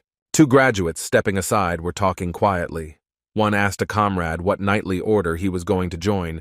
His voice trembled with excitement. The interlocutor, after hesitating, replied that he was choosing between the orders of Dobermans, Pit Bulls, and Rottweilers. The second young man admitted that he dreams of joining the Order of Wolfhounds. In the Baskerville clan, there were many orders of knighthood, each of which performed a special function of surveillance, search, defense, murder, suppression, total war. The conversation continued. The first young man curiously asked where his friend thought he would end up. The second asked in bewilderment who he was talking about. With fear in his voice, the first one whispered that the answer was obvious and nodded towards one of the graduates, his gaze full of awe and admiration. He said the name Vikir van Baskerville, and their eyes turned to the young man who was sitting right on the carcass of the defeated monster, as if on a throne. Vikir, hearing whispers about himself, chuckled in bewilderment. His gaze for a moment became sharp and piercing, causing his interlocutors to flinch. The boys continued to exchange rumors about Vikira, saying that he had personally defeated a bull bear larger than their common opponent, and had already reached the level of a high-ranking advanced swordsman. Vikir, lost in his thoughts, muttered that everything took longer than he expected. His eyes were directed into the distance, as if he saw his future there. Vikir, deep in thought, assessed his progress. His latent level had reached an average sword expert, having mastered the 5th Baskerville technique. But compared to the past, the growth seems insignificant. Continuing to sit on the defeated monster, Vikir was thinking that the speed of its growth was lower than expected, when the voice of the butler, Mr. Vikir, was heard from behind. Turning around, the young man saw the butler Boromore, who said that the Patriarch was looking for Vikir. Respect was heard in the servant's voice. The butler continued, smiling. "The decision on your distribution has been made." His eyes shone with a mysterious sparkle. Vikir, trying to hide his anxiety, responded to the butler's smile, accepting the Patriarch's invitation, excitement growing in his heart. Entering Hugo's chambers, Vikir said, "Long time no see." His voice sounded respectful but confident. An aged Hugo appeared before him. Vikir asked, "How are you, Patriarch?" But Hugo only remained thoughtfully silent, as if immersed in memories. Vikir looked at Hugo in bewilderment, trying to understand the reason for his silence. The atmosphere in the room became increasingly tense. Noticing the scar on the Patriarch's nose, Vikir carefully asked about its origin. Hugo replied that he received it in a battle with barbarians in the Red-Black Mountains. Vikir asked if they managed to catch the offender. Hugo answered in the negative, adding that the barbarian also got it. Before Vikir's eyes, an image of a warlike woman with a scar appeared. Hugo, as if waking up, congratulated Vikir on his graduation. He thanked him, but the Patriarch warned of impending difficulties. Vikir realized that now we would talk about his distribution. Vikir, lost in memories, thought about the past, when he became a junior knight in the Order of Pitbulls and was sent to the Black Mountains to fight for his life. He reflected on the Baskerville system, where children are divided into elite and expendable. The elite are educated, and the surviving expendables become their guardians. Vikir understood that the 5th Baskerville technique allows the elite to catch up with experienced fighters. In his past life, his sword skill did not rise above the 4th technique. He thought that Hugo would never allow a child of a side branch to enter the League of Elites when the Patriarch approached him. Hugo's words about the lower house of Parliament greatly surprised Vikir. He did not expect such a proposal. The Patriarch explained the role of the lower house in managing the affairs of the clan. Vikir listened attentively, trying to comprehend what he heard. A smile appeared on Vikir's face. He realized that Hugo had chosen him, a child of a side branch, as an elite. Hugo praised Vikir's achievements, offering him the position of deputy consul of the city of Underdog, where both vacancies were available. The Patriarch asked Vikir's opinion. He replied that he would accept any decision, but must mention something. Vikir started talking about the incident with the Morg clan and the ruby mine, which interested Hugo, who clarified whether they were talking about the battle with Adolf Morg. Hugo recalled the promised reward. Vikir seriously confirmed his desire to receive it. His voice sounded decisive. Vikir suddenly asked to borrow something, which shocked the butler. The atmosphere in the room instantly became tense. Looking directly at the Patriarch, Vikir added that he had the right to refuse if the request was excessive. His tone was respectful, but firm. Hugo did not hesitate to stamp the document, calmly replying that it was not too much at all. The Patriarch continued, expressing faith in Vikir's prudence, calling him son, which deeply touched the young man. Vikir assured that he would not let him down, mentally noting how incredibly Hugo's attitude had changed since the regression. After leaving the Patriarch's chambers, Vikir walked along the corridor with the butler, his gaze radiating determination and purposefulness. The butler addressed Vikir, calling him young master.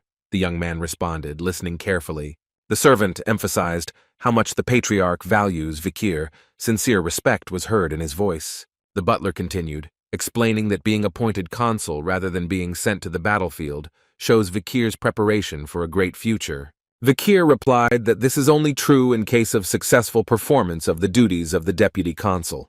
His words somewhat puzzled the butler. Vikir mentally noted the benefits of a new position to hone his skills, not forgetting past memories and the feeling of a severed head rolling from the guillotine. Vikir's eyes suddenly flashed red. He said quietly, turning mentally to Hugo, that he would make him experience this on his own skin. His voice was full of determination. Underdog, the territory of the Baskervilles, appeared as a round city surrounded by high stone walls, inspiring power and inaccessibility. A bald man with an unpleasant expression commanded the young workers, demanding perfect cleanliness for the arrival of the new deputy consul from the Baskerville family. The workers, having accepted the order, began cleaning, their faces expressing a mixture of curiosity and concern. Among themselves, they discussed the future deputy consul, wondering about his experience and character. Their voices sounded muffled. Having learned about the age of the new boss, one of the workers was amazed. At that time, Vikir's approaching legs appeared. Vikir walked past the workers. Unnoticed by them, they continued to discuss their concerns about the young age of the deputy consul. One of the cleaners, noticing Vikir, mistook him for a worker's child and tapped him on the shoulder, warning him that free movement was prohibited. Vikir turned around sharply. His gaze exuded coldness. He harshly demanded to remove his hand. His voice sounded imperious. By presenting the document, Vikir shocked the workers. They froze in a daze, realizing their mistake. Realizing who was in front of them, the workers were confused. But Vikir, without wasting time, ordered the women and drinks to be prepared. His tone was imperative.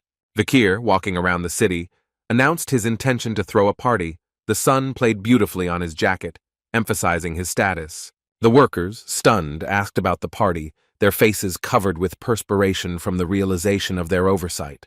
The party appeared in all its splendor. Richly dressed guests laughed, drinking exquisite cocktails. The atmosphere was full of fun. We are introduced to Chihuahua Baskerville, Underdog's general secretary, whose face expressed confusion and frustration. He really resembled a purebred dog. Chihuahua, looking out of the window, gloomily watched the party, mentally condemning the behavior of the new deputy consul. He reflected on problems with previous deputies and the inappropriateness of a party at work, and his anxiety grew. The irritated Chihuahua began to grumble about the unfun terrible, but was interrupted by the unexpected appearance of Vikir. Vikir suddenly appeared behind Chihuahua, asking if he was the CEO, which greatly frightened the latter. The embarrassed Chihuahua introduced himself. Vikir said his name. Their meeting was tense and awkward. Vikir repeated the name of Chihuahua, as if tasting it. His gaze was piercing. By asking about the middle name, Vikir clearly puzzled Chihuahua. The atmosphere became even more tense. The Chihuahua mentally lamented, once again facing discrimination due to the lack of a middle name, which marked him as an outsider, not related by blood ties to the Baskerville family. Vikir, unexpectedly for Chihuahua, shrugged his shoulders and said that the absence of a middle name was wonderful. His voice sounded sincere. These words plunged Chihuahua into even greater amazement. He could not believe his ears. Vikir, continuing the conversation, mentioned that he studied the personal information of Chihuahua on the way to the city. He confirmed that he was born and raised here. Vikir concluded that they must know the city inside and out. The young man expressed understanding of the difficulties of the Chihuahua's work, promising not to interfere and hoping for continued good performance of duties. His tone was respectful. The Chihuahua tensely agreed, silently suspecting that this was a new way of bullying. His face expressed a mixture of distrust and wariness. Vikir, immersed in reading, surprised Chihuahua with his presence. Because he himself asked to organize a party, the general secretary was perplexed. While discussing the personal law system and the judicial system, Vikir slammed the book shut, shocking Chihuahua with the speed of his reading, his gaze focused and serious. Vikir analyzed the problems of the city related to illegal business and the underworld. His speech was clear and well-reasoned, proposing a solution to the problem by eliminating the heads of the criminal world. Vikir amazed Chihuahua with the depth of his analysis. He silently listened to the young man's words, Explaining his role in the creation and implementation of laws, Vikir intrigued Chihuahua with the mention of a new law, who curiously asked what it was about. Vikir outlined his plan to disrupt the underworld economy in a week, emphasizing the need for a reason to introduce a new law, which caused bewilderment in Chihuahua, who did not understand the need for a reason to fight illegal business. The young man explained that his youth and recent assumption of office require a special approach, a kind of performance for greater effect, while his gaze slid over the party he had organized, revealing the complexity of his plan. With a malicious smile and glowing red eyes, Vikir uttered a metaphor about bait for flies. His tone was full of hidden meaning and hints of upcoming events. The Chihuahua, amazed by the young man's words and behavior, watched him silently, trying to unravel the true intentions of this mysterious new deputy consul. The next day, the main street of Dortsmail was filled with people. The atmosphere was electric with the anticipation of something unusual. The townspeople looked at each other and talked quietly, anticipating the upcoming events. Their faces expressed a mixture of curiosity and slight tension. Vikir appeared against the background of a board with inscriptions. His image was impressive. His elegant suit, sword, and cloak gave him the appearance of a real leader. Chihuahua and his assistants watched from afar, discussing Vikir's continued presence and the gathered crowd, their faces expressing extreme tension and puzzlement. Vikir began his speech introducing himself as the new deputy consul, his voice sounding confident and authoritative. The crowd began to whisper, discussing the youth and attractiveness of the new deputy consul, wondering about his possible actions. Curiosity and slight mistrust were in the air. Vikir continued his speech, pointing to the sign and emphasizing the immutability of laws and the strictness of their compliance even with the change of deputy consul. His voice sounded confident and authoritative. 3 ordinary guys in the crowd reacted skeptically to Vikir's words, expressing doubts about the effectiveness of the authorities and suggesting imminent lobbying of interests. Their tone was full of cynicism. The indignant consul, hearing these comments, sharply rebuked the dissatisfied, recalling Vikir's high status as a member of the main Baskerville family and warning of the possible severe consequences of disrespect. Suddenly, Vikir pulled out a certain stick, threateningly showing it to the crowd. His actions were decisive and mysterious. The assembled people were puzzled and alarmed by this gesture, not understanding the intentions of the young deputy consul. The atmosphere was filled with tension and anticipation. Vikir, filling the stick with aura, thrust it into the ground with all his strength. His actions were swift and impressive. This act caused shock and amazement among the people gathered on the street, their faces expressing a mixture of fear and admiration. The consul and his assistants were also extremely surprised by Vikir's actions. Their looks expressed bewilderment and alarm. Vikir announced the introduction of a special situation, demonstrating his power as deputy consul. The asphalt under the stuck stake cracked. Continuing his speech, Vikir announced the first point of the special law, promising 100 million gold to the one who can pull the stake out of the ground. Vikir's words plunged Chihuahua and his assistants into a state of deep shock, their faces expressing a mixture of distrust and misunderstanding. Ordinary people on the street were also amazed by Vikir's statement. The crowd froze in stupor, deathly silence reigned, interrupted only by rare whispers. Vikir watched with mockery as the crowd went into a frenzy of excitement discussing his proposal, people whispering among themselves about the incredible sum of 100 million, 4 times the average salary.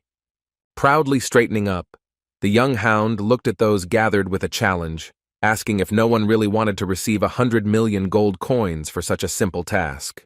Vikir noticed the lack of enthusiasm among the crowd and said with feigned disappointment that apparently nothing could be done since no one was interested in his generous offer.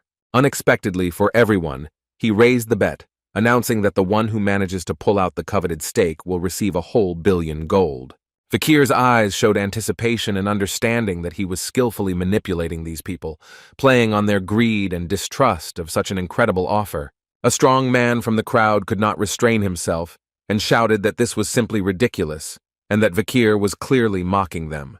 People continued to heatedly discuss what was happening, shouting that Vikir should stop fooling around and get some sleep, because a billion is not a sum that is thrown around just like that.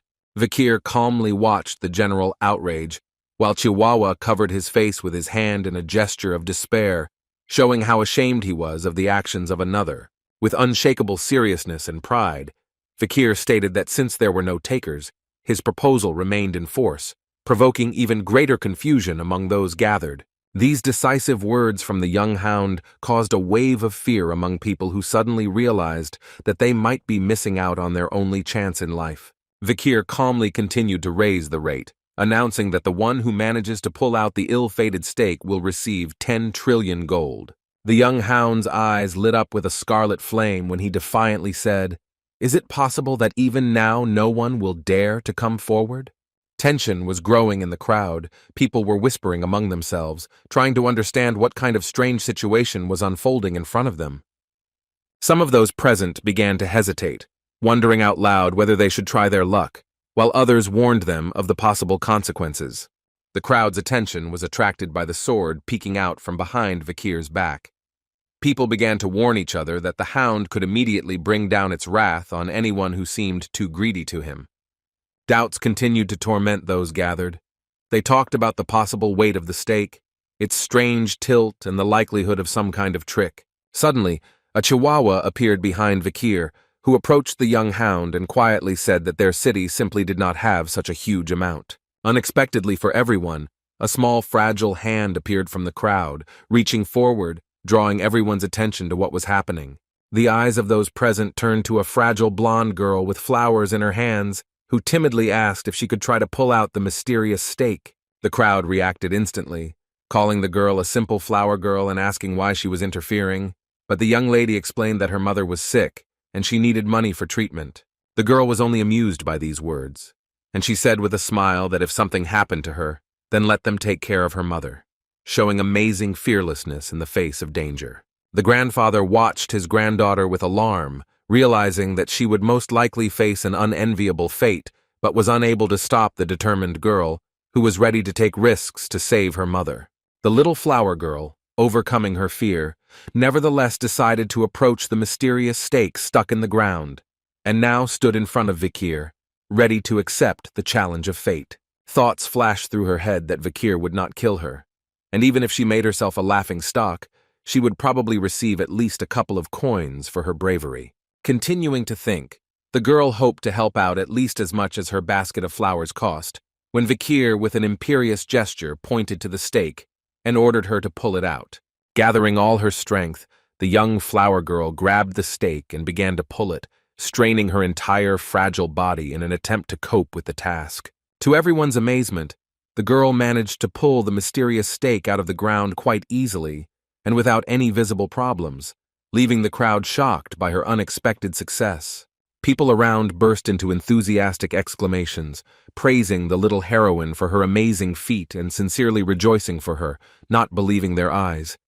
The girl's face showed surprise and slight regret. She couldn't believe that she had so easily managed to cope with a task that seemed impossible for grown men. Vikir threateningly stuck out his cloak, as if preparing to draw a sword. His gaze burned with a menacing scarlet fire, instilling fear in those around him and making them wonder about his further actions. A girl with tears in her eyes cries and wonders if this is the end of her life, gripped by fear and despair. And then a bag approaches the girl's face. The girl continues to cry, not understanding what is happening and expecting the worst. Vikir leans over to the sobbing girl, takes this bag, brings it to her and says, "Here, for now, your 100 million are here." His words sound unexpectedly soft and reassuring. The girl looks at the coins with tears in her eyes. She is very surprised by this turn of events, not believing her happiness and unable to utter a word. Vikir asks where she lives, explaining that 10 trillion gold is too heavy, so they will deliver it to her later and will also provide security to protect these funds. These words shock Chihuahua and his assistants. The young hound gently pats the girl on the head, causing her to smile joyfully and feel relief after the fear she has experienced. Vikir says that this is the law, and laws must be observed, proudly looking at the girl and emphasizing the importance of his words and principles. These words shocked Chihuahua even more, who could not believe what was happening, and Vikir's generosity. People around were numb. They were shocked at how easy it was to get this stake and get such incredible money, not believing their eyes and ears. This performance became an opportunity to glorify the special law of Vikir even more than the laws of the Baskerville family. Everyone saw that compliance with the law is rewarded, and its violation is punished. In the darkness of the office, Vikir sat with his arms crossed, his silhouette casting bizarre shadows. Chihuahua, wiping off the sweat from his face, exhaled. Chihuahua's voice trembled with excitement, in surprise that the young guy was able to put on such a daring performance. Vikir, whose voice sounded like thunder, said that one cannot rule by decree alone. He was thinking about how to attract the attention of the townspeople. Tears glistened in Chihuahua's eyes as he swore loyalty until the end of his days, knowing that now he could sleep peacefully. Memories of Camus flashed through Vikir's head. He remembered how she put on a similar show, becoming a matriarch. The crime rate dropped, but the fear of her alienated people. With a determined look, the young hound put the card on the table, saying that the problems are just beginning. They need to look for a way to make money. Vikir, marking points on the map, explained that there are supposed illegal groups here. They will watch them and seize dirty money. The Chihuahua, looking at the map in surprise, asked how he knew about the location of the criminal business, his face expressing a mixture of admiration and bewilderment. Smiling mysteriously, Vikir pointed to his nose, saying that he could sense them, thinking to himself that he had studied these places in a past life and knew them like the back of his hand. Chihuahua, immersed in thoughts about Vikir's impeccability, was suddenly torn from his thoughts by the sharp creak of the door. Out of breath, the guard reported a request for a meeting from the Rural World Youth Autonomous Association, his words hanging in the air, filling the atmosphere with tension. Chihuahua's face turned white with fear, but Vikir remained calm, expecting a meeting with the arrogant freaks from the regions. Chihuahua, having collected his thoughts, explained the composition of the association, which included representatives of 7 clans, founded by the descendants of the Baskerville family. Vikir's eyes lit up when he was informed of the young gentleman's desire to discuss Vikir's special law, his gaze filled with anticipation of the coming fight, like a predator preparing to pounce. Therefore, the flies gathered in a heap, Vikir said sharply, causing amazement in Chihuahua and his assistant. With folded hands, Vikir said with chilling calm that they should start eliminating the insects devouring the city. His words sounded like a sentence. In the heart of the city of Underdog, an elite hotel rose. Its luxurious floors hid the VIP hall of the club, where the elite of young people gathered here, far from prying eyes. The 7 main members of the Youth Autonomous Association reigned in this temple of luxury. Under their leadership, the crystal towers were erected from glasses filled with the ruby nectar of the gods. The scions of the powerful Baskerville family basked in the rays of their own greatness, one of them proudly towering next to a pyramid of champagne bottles. With royal carelessness, the young heir ordered the servants to collect the spilled drops of the precious drink. The servants, listening reverently, swore eternal devotion. Carelessly throwing money around, the young aristocrats reveled in their position. One boastfully remarked that their wealth was inexhaustible. Another chimed in, praising the generosity of the Baskerville family. In the midst of the fun, cynical speeches began to be heard about the ease of capturing barbarians for sale. The young people, without a shadow of a doubt, attributed their well-being to the greed of the Baskerville family. The discussion also touched on the advantages of their position. Far from the supervision of the imperial family, under the protection of the powerful Baskervilles, they felt invulnerable. The white-haired youth, whose voice sounded harsh and authoritative, spoke contemptuously of the herd of idiots who were unable to understand anything other than brute force, his words reminiscent of the recent incident in Mesimadunaro. The Mesimadunaro clan, a loyal ally, was destroyed in a bloodbath carried out by the Baskervilles, and the blame for this atrocity was cleverly shifted to others. The scions of 7 influential clans gathered in the elegant interior of the club. Their conversation touched on recent events. The conversation smoothly progressed to a discussion of the new deputy consul. Someone mentioned that he had made inquiries. It seems that this is a newcomer from the Van branch. The white-haired man said with a cheeky grin that the others admitted that this was the first time they had heard of him. A 15-year-old upstart who had already put on a show. With a sparkle in his eyes, he suggested why not have some fun and teach him a lesson. His words, laced with poison, resonated with those gathered, ready for new entertainment. The plan was born before our eyes, to lure a newcomer to a party, give him the best alcohol, surround him with girls, and then issue a bill. The company perked up, anticipating the humiliation of a public servant. The white-haired man, reveling in his power, continued, "Let's say that this is a joke, and we'll pay for it ourselves.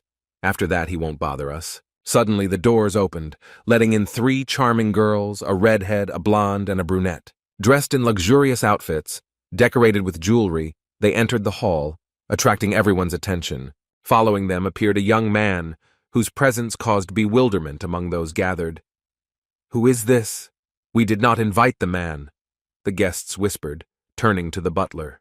The butler seemed to be confused. "He doesn't know you?" he asked. But there was no answer, because before them stood Vikir himself, whose appearance did not bode well for the presumptuous aristocrats. Vikir, radiating confidence, walked into the center of the hall. His presence was so powerful that no one dared to stop him. Vikir's gaze blazed with scarlet fire. His eyebrows met on the bridge of his nose in a menacing expression. The aura of danger emanating from the young man made those present freeze in stupor. The club members froze in shock, unable to believe their eyes. The white-haired blonde, so self-confident just a second ago, was now helplessly hugging the girl, as if seeking protection. The next moment, everyone saw the cause of the horror. Vikir, with a movement as fast as lightning, twisted the employee's hand. The crunch of the bone echoed throughout the hall, causing trembling among those present. A cry of pain pierced the air. The employee, writhing, fell to the floor, but Vikir remained icy calm. His face did not express a shadow of emotion, which frightened him even more. Realization covered those gathered with a wave of horror. It was he, the same Vikir, the new deputy consul, about whom they so casually gossiped minutes ago. Stuttering with fear, they turned to him. The deputy consul, "What are you doing here, Vikir?" with a cold grin, replied that they called him themselves. Trying to smooth over the situation, the young aristocrats began to fawn, their voices trembling with naked fear. The blonde, still hoping to save the situation, whispered to his accomplice, "Let's put the plan into action." He nodded. "Let's see how he figures out how to pay for the party." Their plan, which seemed so brilliant, now looked like a pathetic attempt. Vikir, as if reading their thoughts, slammed his palm on the table with a menacing look. A frightening red aura appeared around his hand, materializing his anger. The club members, who only a moment ago had reveled in their superiority, were now trembling with fear. Horror gripped their hearts. They realized that their games were over and it was time for reckoning. The majestic tower of exquisite glasses and bottles suddenly trembled, disturbing the fragile balance. Its vibrations increased, foreshadowing the inevitable fall and collapse of the ambitions of the assembled aristocrats. With a deafening sound, the structure collapsed, scattering into thousands of fragments. Precious alcohol gushed out, flooding the luxurious interior and washing away the remnants of the former arrogance of those present. The club members and invited girls froze in silent horror, unable to believe their eyes. Their faces expressed a mixture of shock and bewilderment. The white-haired guy, suddenly realizing the true strength of his opponent, froze with horror, his thoughts racing feverishly. A terrible guess pierced his mind. Is he really an expert? The white-haired guy's gaze is riveted on Vikir, surrounded by pulsating red mana. A whisper ran through the ranks of the club members.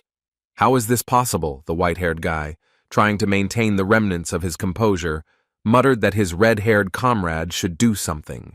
Vikir, radiating a threat, approached the red-haired young man. His hand, heavy with hidden strength, lay on the guy's shoulder. The redhead, stuttering with fear, muttered that they would have to pay for the drinks. Sweat rolled down his face in a hail, betraying panic horror of the inevitable retribution. Vikir, leaning even closer, whispered with chilling calm, "Of course you will pay for your drinks. Did you really want to force me to do this?" Realizing the depth of their mistake, the young aristocrats began to feverishly make excuses. The white-haired man, trying to save the situation, intervened, saying that they just wanted to test him. The white-haired guy continued his speech, mentioning corruption in Underdog. His comrades supported, expressing their willingness to follow him and test loyalty. Their words sounded flattering and obsequious. Suddenly, Vikir dealt a powerful blow to the red-haired guy. His eyes blurred from the force of the blow. Everyone present froze in shock from the surprise of what was happening. Blood flowed from the red-haired belly. Vikir coldly said that the dog should never doubt his master. His voice sounded harsh and merciless. The wounded guy was writhing in pain, and Vikir sarcastically asked if they were forgotten because of money and power. His tone was full of contempt. Continuing, Vikir stated that their behavior was explained by the lack of experience in meeting real horror. These words left everyone present in awe. Vikir roughly pushed the red-haired guy to the floor, demonstrating his strength and cruelty. The defeated redhead lay on the floor. Vikir stepped on his cheek and asked the others if they understood the reason for his action. His gaze was full of threat. Vikir began to intimidate the others, hinting at the possibility of similar treatment of them, but they hastened to assure him of their understanding of the situation, their voices trembling with fear. Vikir increased the pressure on the red-haired cheek. Tears flowed and blood flowed from his mouth. Vikir said coldly, "Well, okay." His tone did not bode well. Vikir continued, saying that they must know his next move, increasing the pressure on the guy. His actions led to the redhead's death. The rest of the club members jumped up, shouting at Vikir and threatening consequences, their voices full of rage and fear. Vikir leaned towards one of the guys, coldly noting that they still didn't understand anything. His tone was full of contempt. Listing their crimes, including kidnapping and human trafficking, Vikir made the club members tremble with fear, realizing the seriousness of the situation. Stating that animals learn only through punishment, Vikir began to brutally beat the other guys. His actions were merciless. He continued, speaking of the need to teach naughty creatures a lesson, his voice filled with cold determination. He continued, speaking of the need to teach naughty creatures a lesson, his voice filled with cold determination. The scene changed to a gloomy room with black chandeliers and candles, creating an atmosphere of horror and despair. Vikir and Chihuahua entered the room. Chihuahua looked wary, but Vikir's gaze remained serious and impenetrable. One of the guys, holding onto the bars of the prison cell, threatened Vikir with violence and promised to complain to his father. His voice trembled with anger and fear. The blonde and his clanmates shouted from behind bars, threatening Vikir and demanding immediate release, their faces expressing a mixture of rage and despair. Chihuahua, amazed by Vikir's cruelty, asked why the prisoners were beaten so severely, his voice betraying a mixture of fear and curiosity. Vikir asked if he had overdone it. Chihuahua objected that people should not be treated like bags of meat. His voice sounded worried and disapproving. Vikir coldly replied that he had not even started, which caused bewilderment to Chihuahua, who asked again with a hint of fear in his voice. While walking somewhere, Vikir explained the role of the rural Mora in society, noting how they had neglected the power of the Baskerville family. His tone was full of contempt. Looking at the beaten, white-haired guy, Vikir noticed that he was judging by their impudent expressions, asking the Chihuahua if he didn't see their true nature. Vikir announced his intention to execute them at sunset, causing shock from the white-haired guy. The atmosphere was filled with horror. Continuing, Vikir announced his intention to bury all the people associated with them.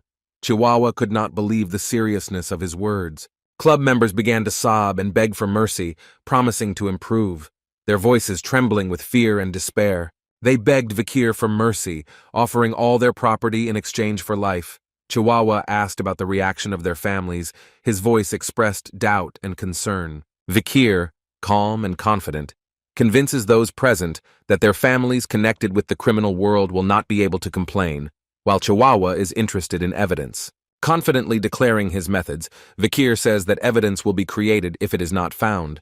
These words greatly surprised Chihuahua, who did not expect such an approach. Continuing his speech, Vikir talks about the upcoming changes in the world, his possible participation in battles, and the inevitable departure to the academy. His eyes burning with determination, Vikir begins to list charges of human trafficking, child abduction, bribery, blackmail, organizing murders. Club members listen to this with growing horror. The accused deny their involvement, claiming that they will be punished only for proven crimes, while Vikir questions the need for evidence. With burning eyes, Vikir declares that their words sound like a confession of crimes committed. Even if he has no direct evidence, the atmosphere is tense. Stunned by Vikir's words, the accused begin to hesitate and stammer, not knowing how to respond to such serious accusations. The situation becomes increasingly tense. Thinking about the honor of the family, Vikir is ready to do anything to preserve it. At this moment, he is called by the deputy consul, whose appearance adds intrigue to what is happening. Everyone turns to the new arrival. Chihuahua is noticeably nervous, and Vikir calmly asks if everything is ready, creating a feeling of an approaching denouement. A strong, bald man in bloody gloves appears, probably an executioner, announcing the completion of preparations. His presence increases the tension of the situation. Vikir says, smiling predatorily. Just in time. Great job. The executioner nods in response, ready to begin his duties. The executioner unwraps a huge bag, from which ominous silhouettes of saws, axes, screwdrivers, and tongs peek out. All of these tools are covered with dried blood. With undisguised interest, the executioner examines unfamiliar objects, noting their unusualness even for his rich experience, while Vikir mysteriously hints at their origin. Jokingly suggesting the hellish origin of the instruments, the executioner receives an ambiguous answer from Vikir, who offers training, causing mixed feelings in the executioner. Vikir, plunging into memories, talks about the past, mentioning the torture of demons and the development of interrogation methods. His words sound like an ominous omen. Adjusting his cloak, Vikir announces the start of action. His voice sounds cold and decisive, causing trembling among the imprisoned clan members. Vikir with icy calm comments on the fear of the captives. His words further intensify the horror that gripped the guys from the clan. Rolling up his sleeves, Vikir demonstrates his readiness for action.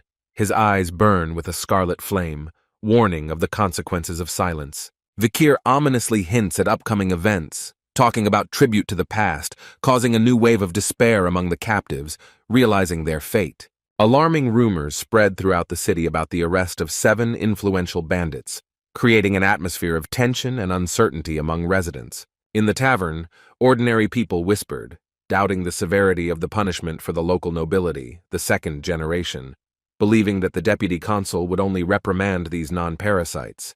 The visitors continued to discuss the situation, pointing out the seriousness of the charges, but doubting the possibility of executing the children of nobles.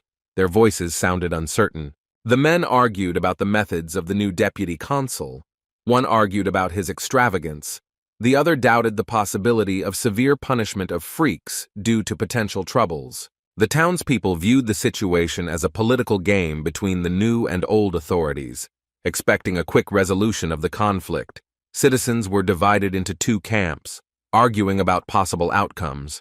Residents of the city turned out to be right in their assumptions. The clans apologized to the deputy consul, confirming the guesses of the townspeople. Local authorities began to lean towards a compromise. Vikir was offered a chest of gold bars, expecting the release of prisoners without charges and the reward of the deputy consul from the Patriarch. The disbelief of the townspeople gave way to shock when the heads of the families of criminals were displayed on the main square.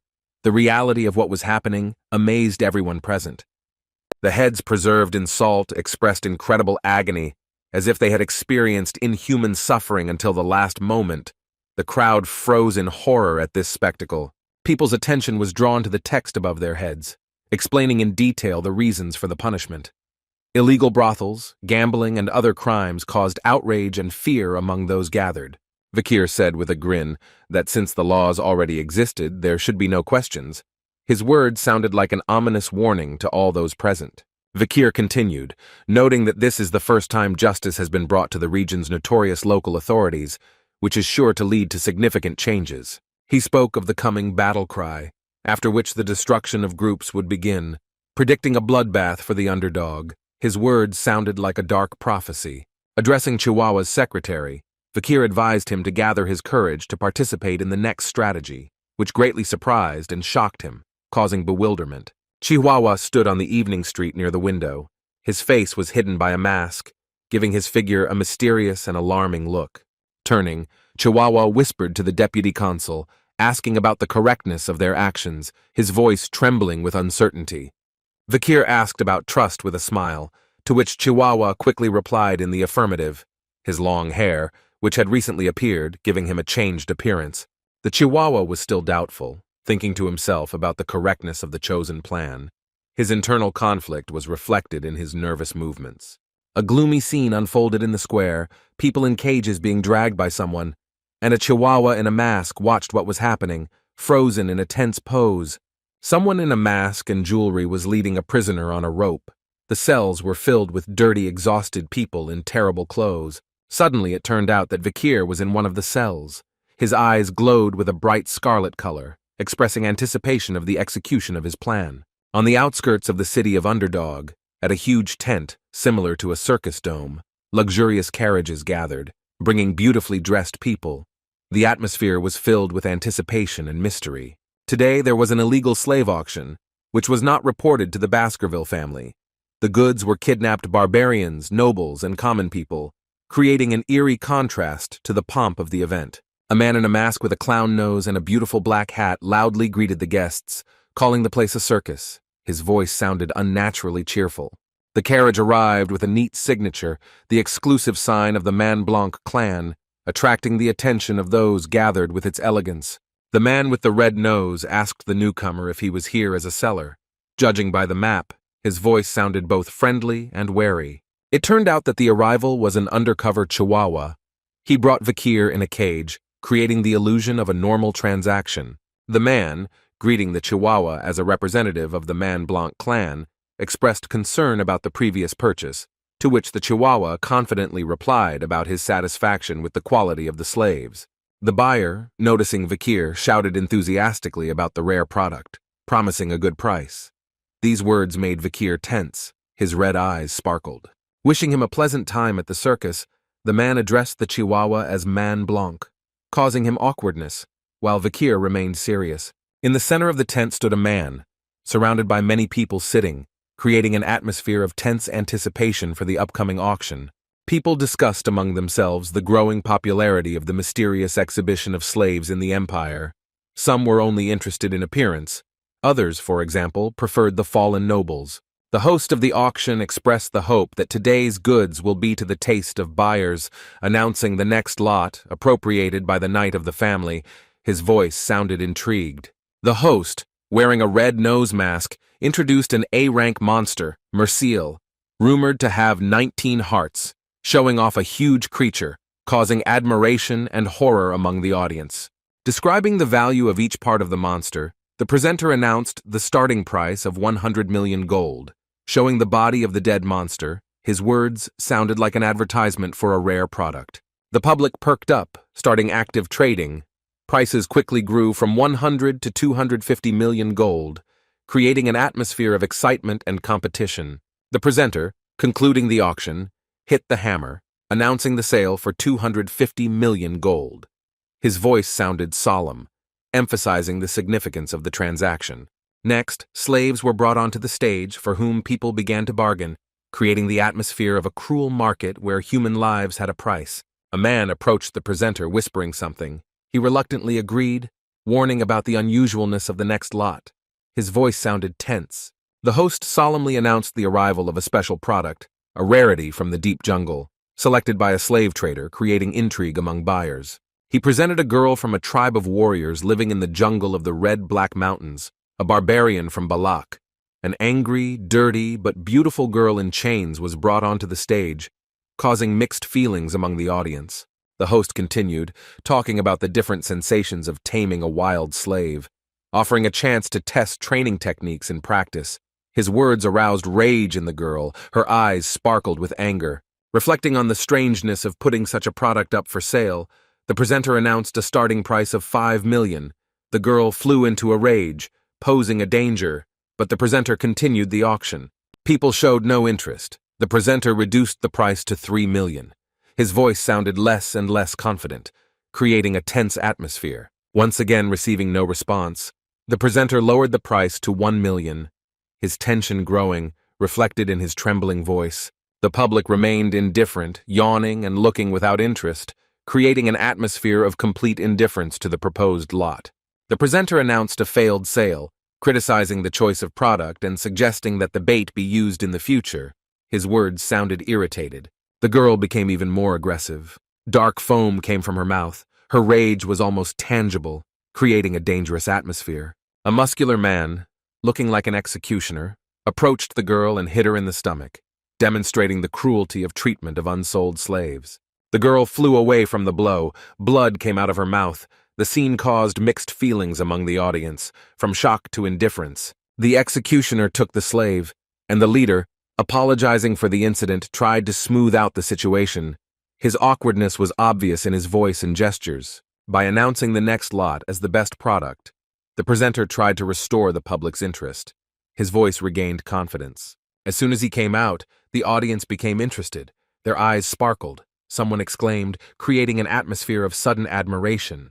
A guy with long black hair and a masculine body walked onto the stage, attracting everyone's attention with his unusual appearance. The presenter introduced him as a rare commodity, a purebred boy with minimal restrictions.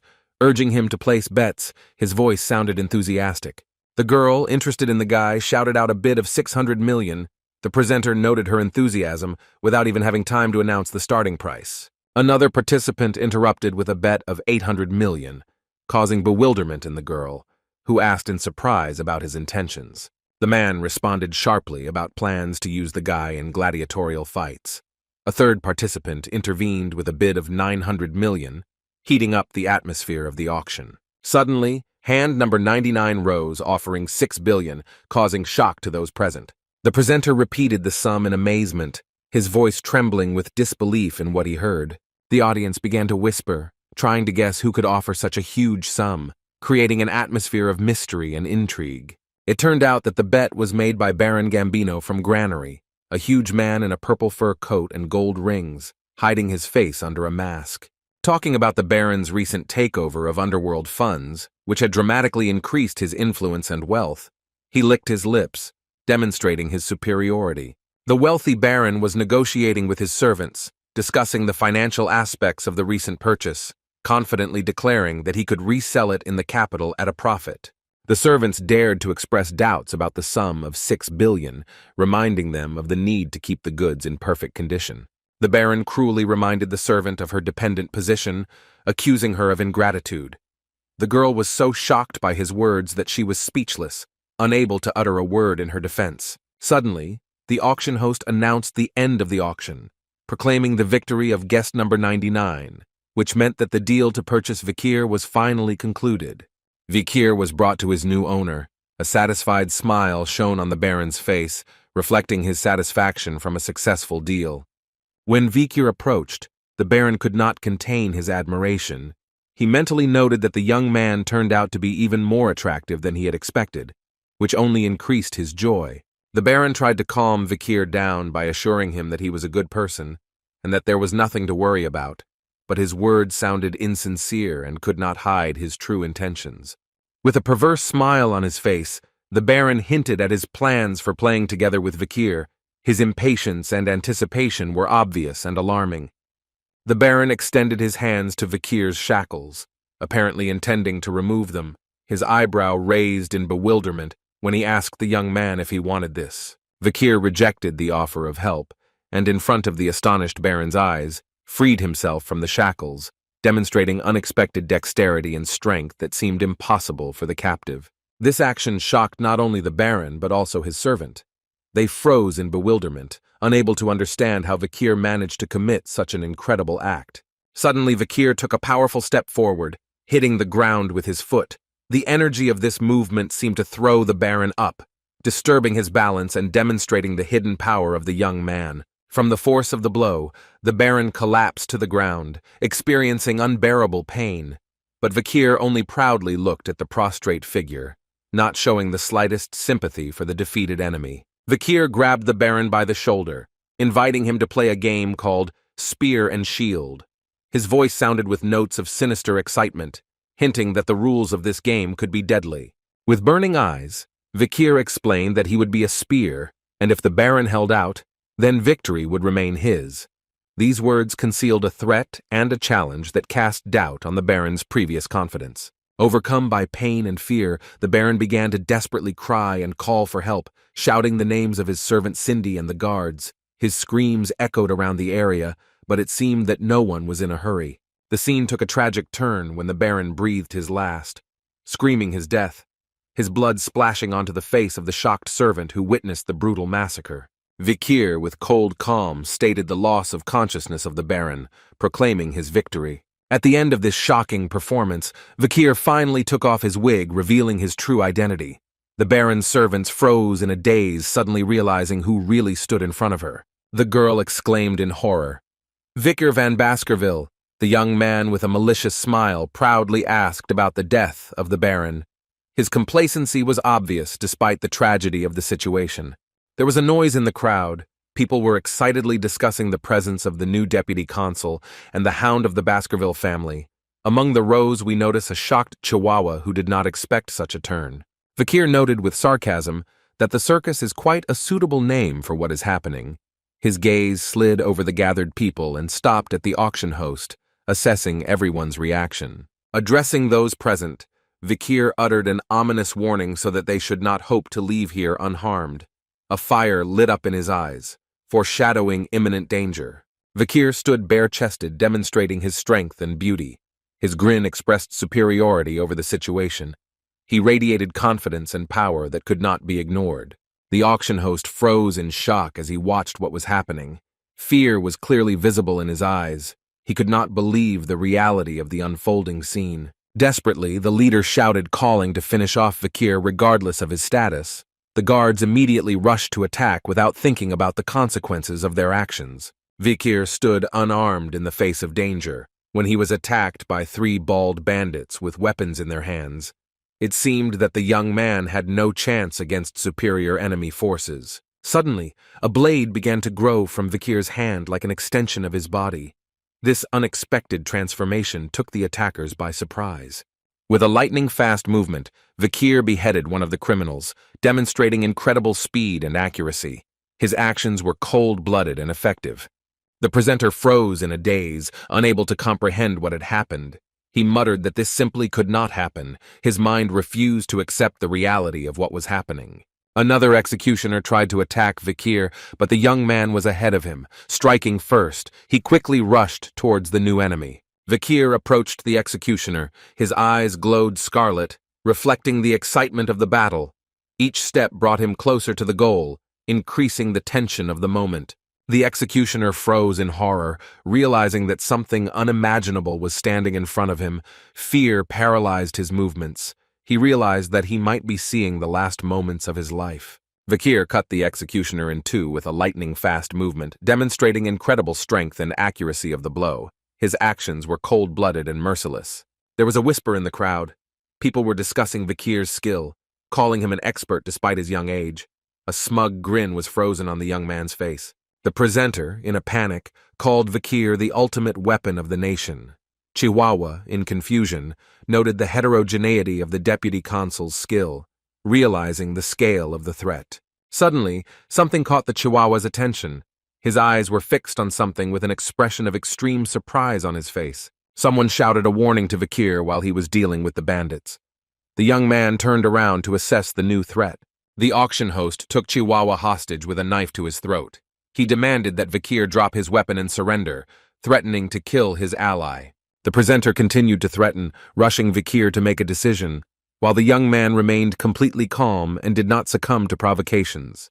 The knife was getting closer and closer to the throat of the Chihuahua, who froze in shock. The situation was heating up with every second. Chihuahua's words that Vikir should not worry about him but think only about himself surprised the young man, showing unexpected devotion. Chihuahua tried to break free, and the presenter shouted, calling him crazy.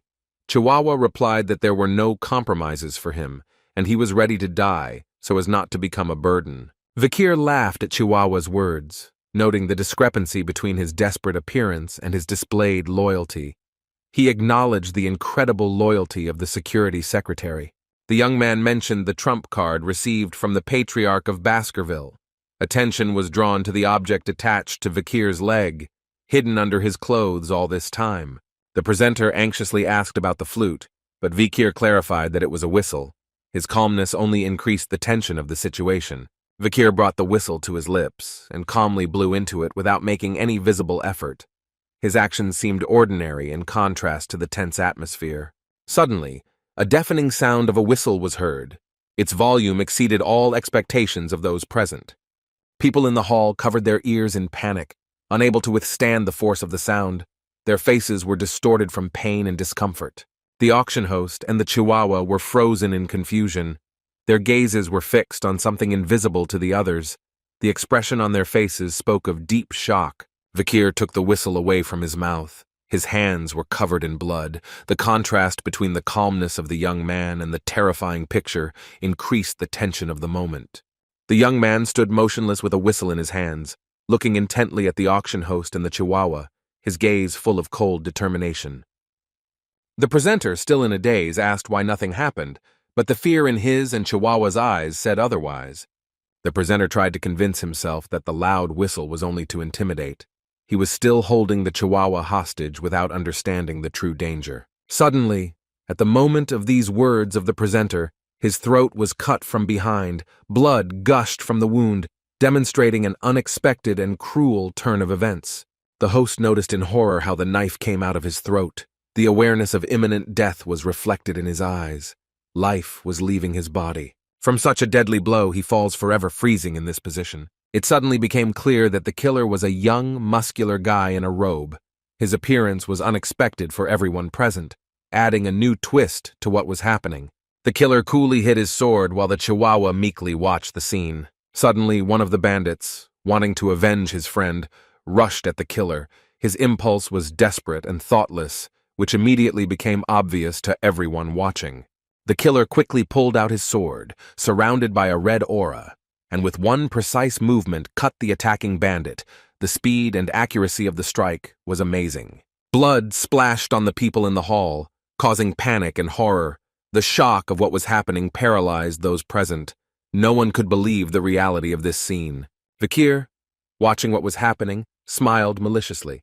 His reaction contrasted with the general mood of horror, emphasizing his innocence in the ongoing chaos. Several more guys similar to the one Vikir had summoned entered the hall, their appearance adding a new level of tension to the already tense atmosphere. The new arrivals were dressed in identical robes, their faces expressing seriousness and threat. Vikir's gaze gazed into the distance. Ruthlessness and greed were visible in it. His facial expression foreshadowed imminent danger for those around him. The bandits talked in fear. Their words betrayed the horror of an unknown, but clearly deadly threat. They begged for mercy, realizing the hopelessness of their situation. The Baron's servant noticed the mark of teeth on the chests of those who came, remembering the terrible stories she had heard earlier. The girl realized in horror that in front of them was the most cruel knightly order of the Empire, known for its mercilessness. At that moment, one of the knights quietly crept up behind her, drawing a sword. Noticing the danger, the girl slowly turned around, her voice trembling with fear as she whispered that she could not die here.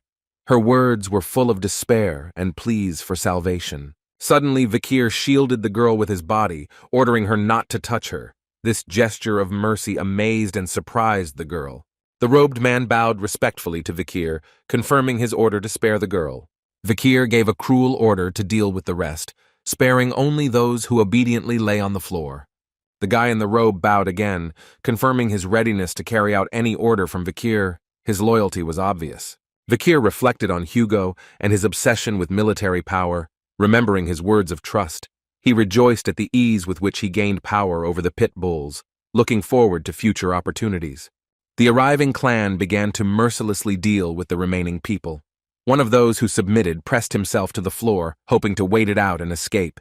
His thoughts reflected a desperate desire to survive in this chaos. However, members of the clan noticed him, slowly approaching him. The atmosphere became tense, foreshadowing an inevitable denouement for the unfortunate man. Trembling with fear, the man begged for mercy, ready to accept any punishment. His words were full of despair and hope for mercy. The guy from the clan answered menacingly that they did not carry shackles with them, his tone leaving no doubt about the cruelty of his intentions. Without hesitation, the clansman cut off the pleading man's legs, the brutality of the action shocking all witnesses. The victim's cries about losing his legs mixed with the killer's cold comment.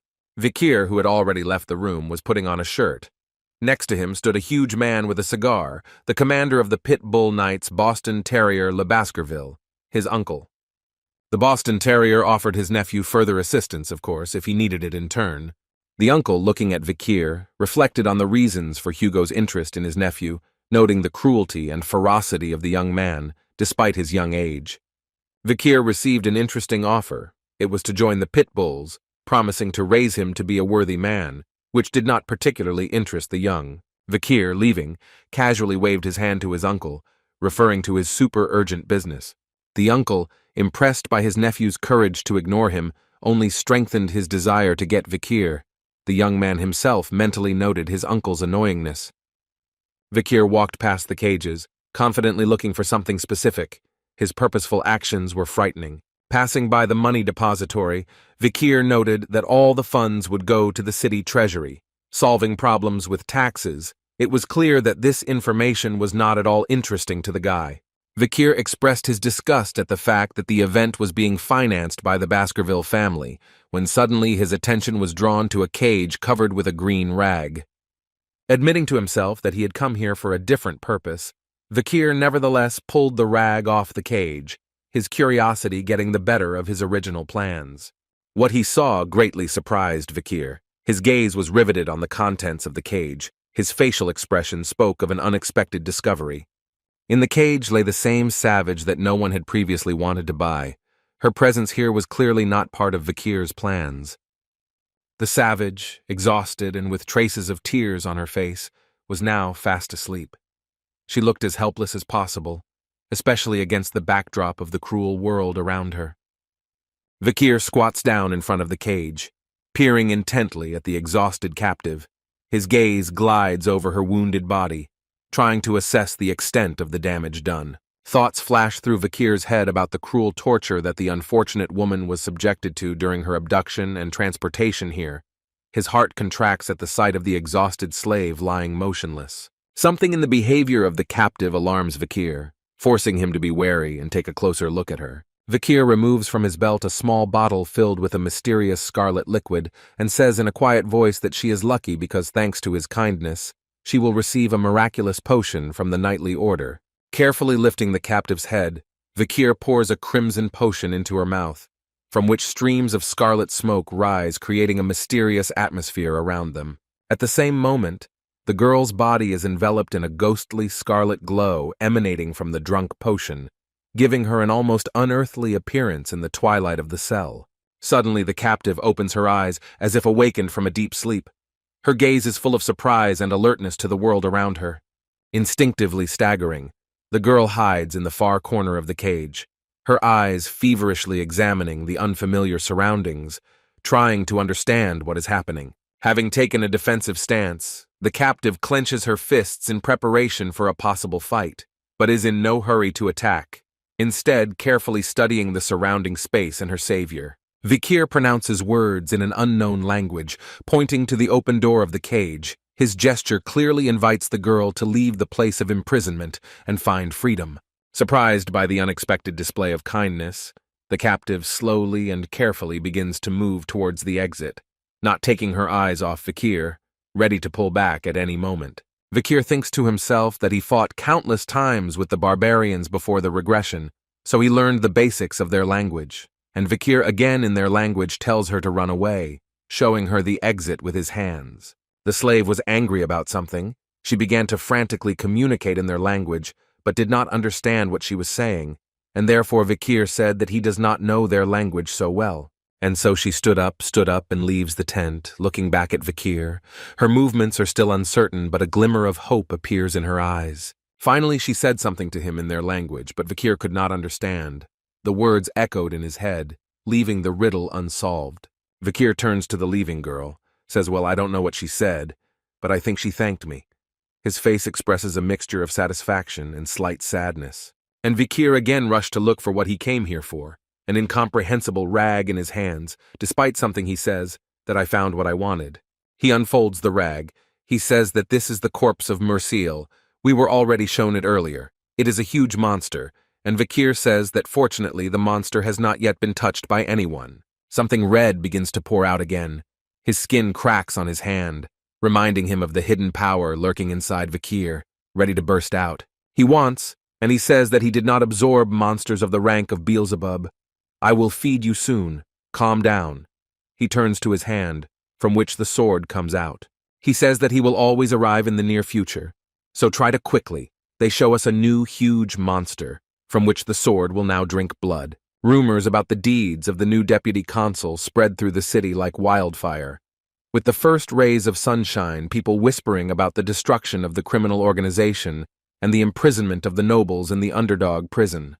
The majestic building, once a haven for shady affairs and dubious characters, has turned into a blazing bonfire. The heads of the leaders of the criminal community, put on public display, attracted the attention of townspeople to the seriousness of the atrocities committed. 7 powerful bereaved clans sent angry messages to the administrative office, demanding explanations and retribution, but the authorities' response was adamant. Vikir, grim and determined, spoke stern words declaring death the only outcome for all involved in human trafficking, his voice ringing with barely restrained anger. Reviewing the seized documents, Vikir calmly announced the confiscation of all financial records and bank transfers related to the activities of the 7 clans. Unexpectedly, the patriarchs of the 7 clans personally appeared at the administrative office, creating an unprecedented situation where the proud lords were forced to beg for mercy. Vikir calmly met the pleas of the patriarchs, declaring that all the evidence of their guilt had already been collected. His words sounded like a verdict for the once powerful patriarchs who bowed before him. The announcement of the confiscation of all assets under the laws of autonomous governance was the final blow for the patriarchs. Continues to speak with a completely serious face. It is the punishment for betrayal that will destroy 3 generations of clans. Vikir calculated his steps ahead better and more clearly. He reduced unemployment and crime. People began to adore him because of this. The aroma of freshly brewed coffee filled the office when Chihuahua presented the cup to Vikir, his eyes shining with gratitude to the man. At a table littered with documents, Vikir, without looking up from his work, gently reproached Chihuahua, advising him to take up education instead of serving, but he only smiled, considering this a small price to pay for salvation. Playfully hinting at the stinginess of gratitude, Vikir heard in response a funny excuse about 2 spoons of sugar, cream, and a drop of water added to coffee. Chihuahua's curiosity about the progress in deciphering was satisfied when Vikir handed him a sheet of paper covered in even lines, the deputy consul's hand trembling slightly with fatigue. Chihuahua's admiration grew. Looking at Vikir's successes in a letter, he modestly noted that he had not yet achieved perfection. His talent for learning aroused genuine respect. Chihuahua's thoughts revolved around the extraordinary abilities of Vikir, who managed to quickly master complex laws and create new rules based on recently learned words. Bending over another document, Vikir plunged into work. His concentrated gaze betrayed the importance of the information being deciphered. Chihuahua dreamily said that Vikir's presence could be the key to the prosperity of Underdog, whose majestic walls rose to the sky, promising protection and a new era of prosperity. We are transported back to prison. Someone's female hand is shackled to the wall. The dim light barely illuminates the cold stones, creating a depressing atmosphere. Vikir, the deputy consul, stepped into the darkness. His steps echoed from the walls. He approached the captive, apologizing for his long absence. His voice sounded tired but determined. Turning to the girl's name, Cindy Wendy St. Rose, Vikir noticed a sparkle of curiosity in her eyes as she asked about the reason for her survival, her voice trembling with fear and uncertainty. Carefully removing the blindfold from the captive's eyes, Vikir pronounced the obvious reason for her imprisonment, his fingers trembling slightly, betraying the internal tension that reigned in the air. Cindy's face contorted into a grimace of rage. She spat out the words that simple questions were hardly a sufficient reason to save her life, her voice ringing with pent-up anger. Vikir voiced his suspicions about Cindy's connection with the sudden rise of Baron Gambino.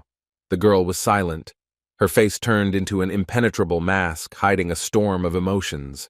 Bringing a chair, Vikir talked about Cindy's financial talents, suggesting that outside the criminal world she could become an outstanding merchant or banker.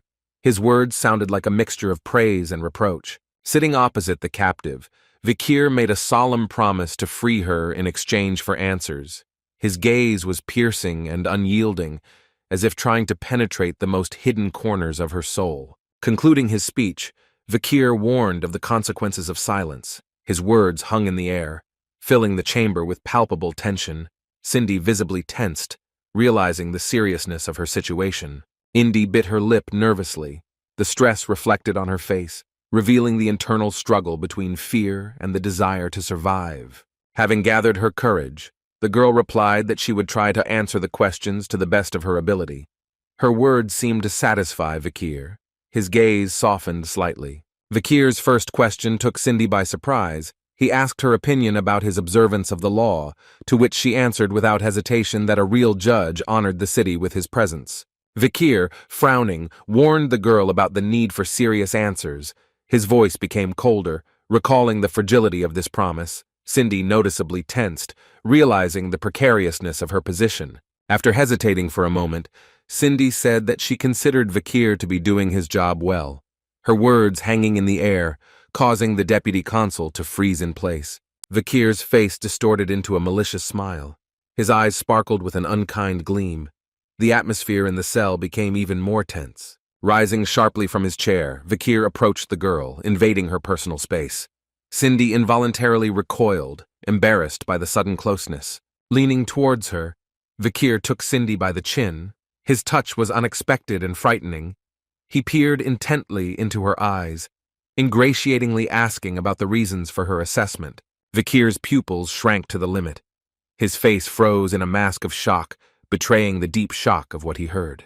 Still holding Cindy's chin, Vikir threw her head back. The girl tensed.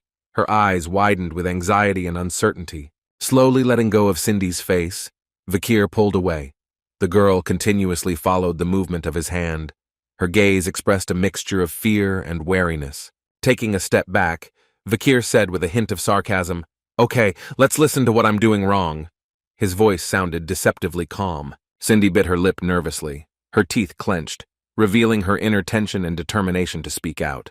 As she began to speak, the girl noted that virtue had previously been considered the most important factor for the consul. Vikir again sat down on the chair, folded his hands, and listened carefully to every word. Continuing, Cindy warned of the possible consequences of new laws designed to fight crime. She spoke of the suffering of the townspeople and the coming wrath of the people, her voice trembling with emotion. The girl mentioned a possible conflict with the Baskerville family, predicting a growing hostility towards Vikir as his power increased. Her words sounded like a dark prophecy. With a grin on his face, Vikir asked what he should do now. His eyes were fixed on Cindy, waiting for her answer. Without hesitation, the girl advised returning all the power received and the gained glory to the head of the clan. Her voice sounded firm and confident. Vikir listened carefully to the advice about the need to hide in the mountains or the academy, where people of his status become ordinary, erasing their identity. The mention that the head of the Baskerville clan would become a scapegoat in his place made Vikir thoughtful, and he listened silently, analyzing every word. The girl seemed to want to say something else. Her gaze was fixed on Vikir, waiting for his reaction to the previous words.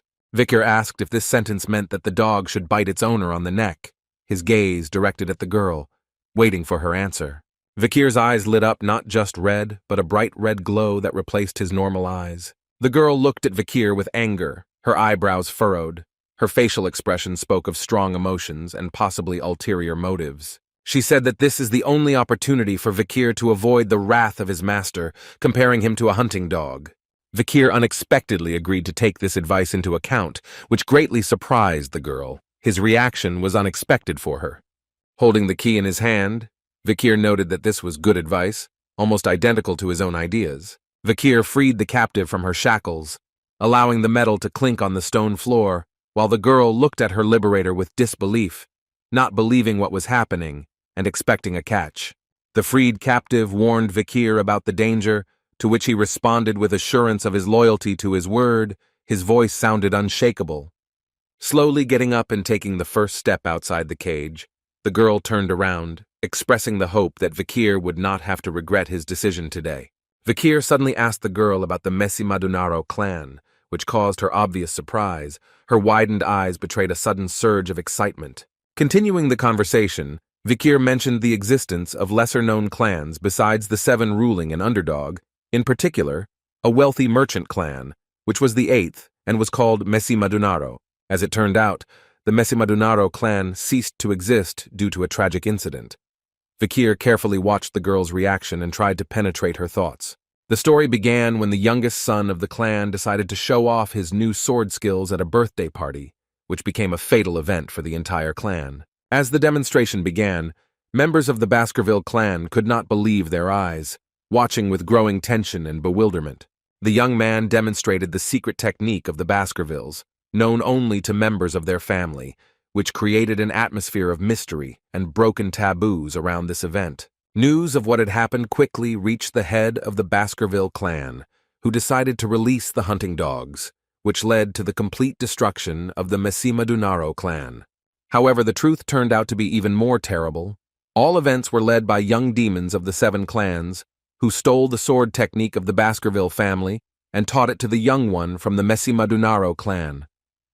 The girl, gripped by a mixture of surprise and anxiety, asked a question about the connection between the history of the 8 clans and her own destiny. Vikir, maintaining calm, told about the only surviving representative of the clan, a 1-year-old girl, kidnapped by ruthless members of the 7 clans. Continuing his story, Vikir mentioned the cruel torture and unspeakable atrocities that were inflicted on the beautiful girl, causing the girl to tense up. Unable to bear the weight of what she heard, the girl abruptly headed towards the exit from the prison, expressing with all her appearance her reluctance to continue this painful conversation. Vikir, however, hinted at the existence of additional information about this story, instantly awakening a new interest in the girl and forcing her to stop. Revealing the intrigue, Vikir spoke about the appearance of a new deputy consul in the city, hinting at his role in these events, and how he managed to masterfully open old wounds using 7 idiots. Vikir's narrative took on a darker tone as he described the brutal torture and inevitable demise of the criminals forced to admit their atrocities. Vikir concluded his story by mentioning the last words of the convicts, begging for forgiveness for their disgusting acts, which caused a storm of emotions in the girl. Suddenly turning around, the girl angrily asked about the recipient of these apologies, to which Vikir responded with a rhetorical question, implying the obviousness of the answer. Vikir revealed the girl's true identity, calling her Cindy Wendy St. Rose, the only survivor of the Mesimadunaro clan, which caused her to have an uncontrollable outburst of emotions and loud sobs. Cindy, trying to cope with the surging feelings, expressed doubt about the sincerity of the repentance of the tortured criminals, asking Vikir about the reliability of his words.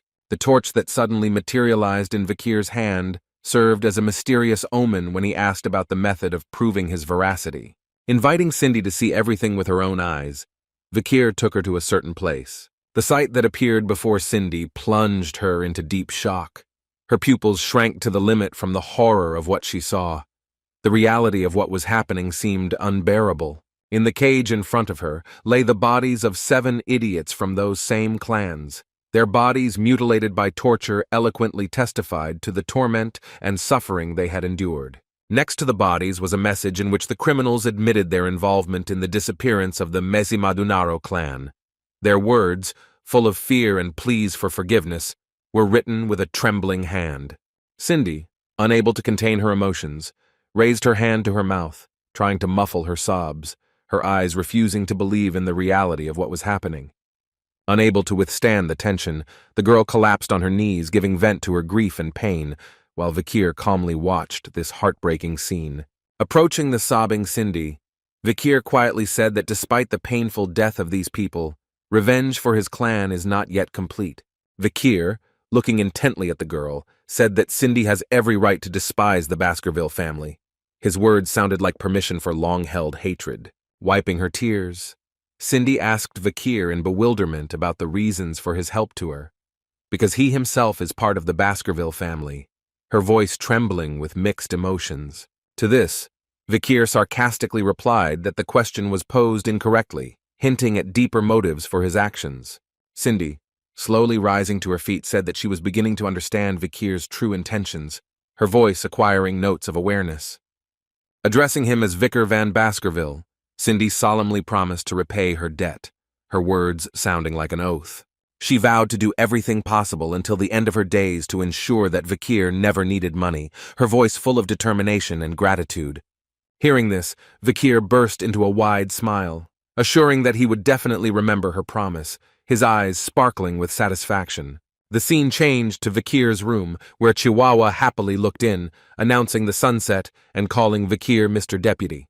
Before he could finish speaking, Chihuahua froze at what he saw. Vikir's room was littered with many corpses, and his bed was covered in blood, creating a terrible picture. Vikir, stretching and rubbing his eyes, said his morning greeting as if nothing had happened, as if not noticing the horror surrounding him. Chihuahua inquired about the origin of the bodies, to which Vikir suggested with feigned doubt that he might have killed them in their sleep, and then admitted with a laugh that it was a joke.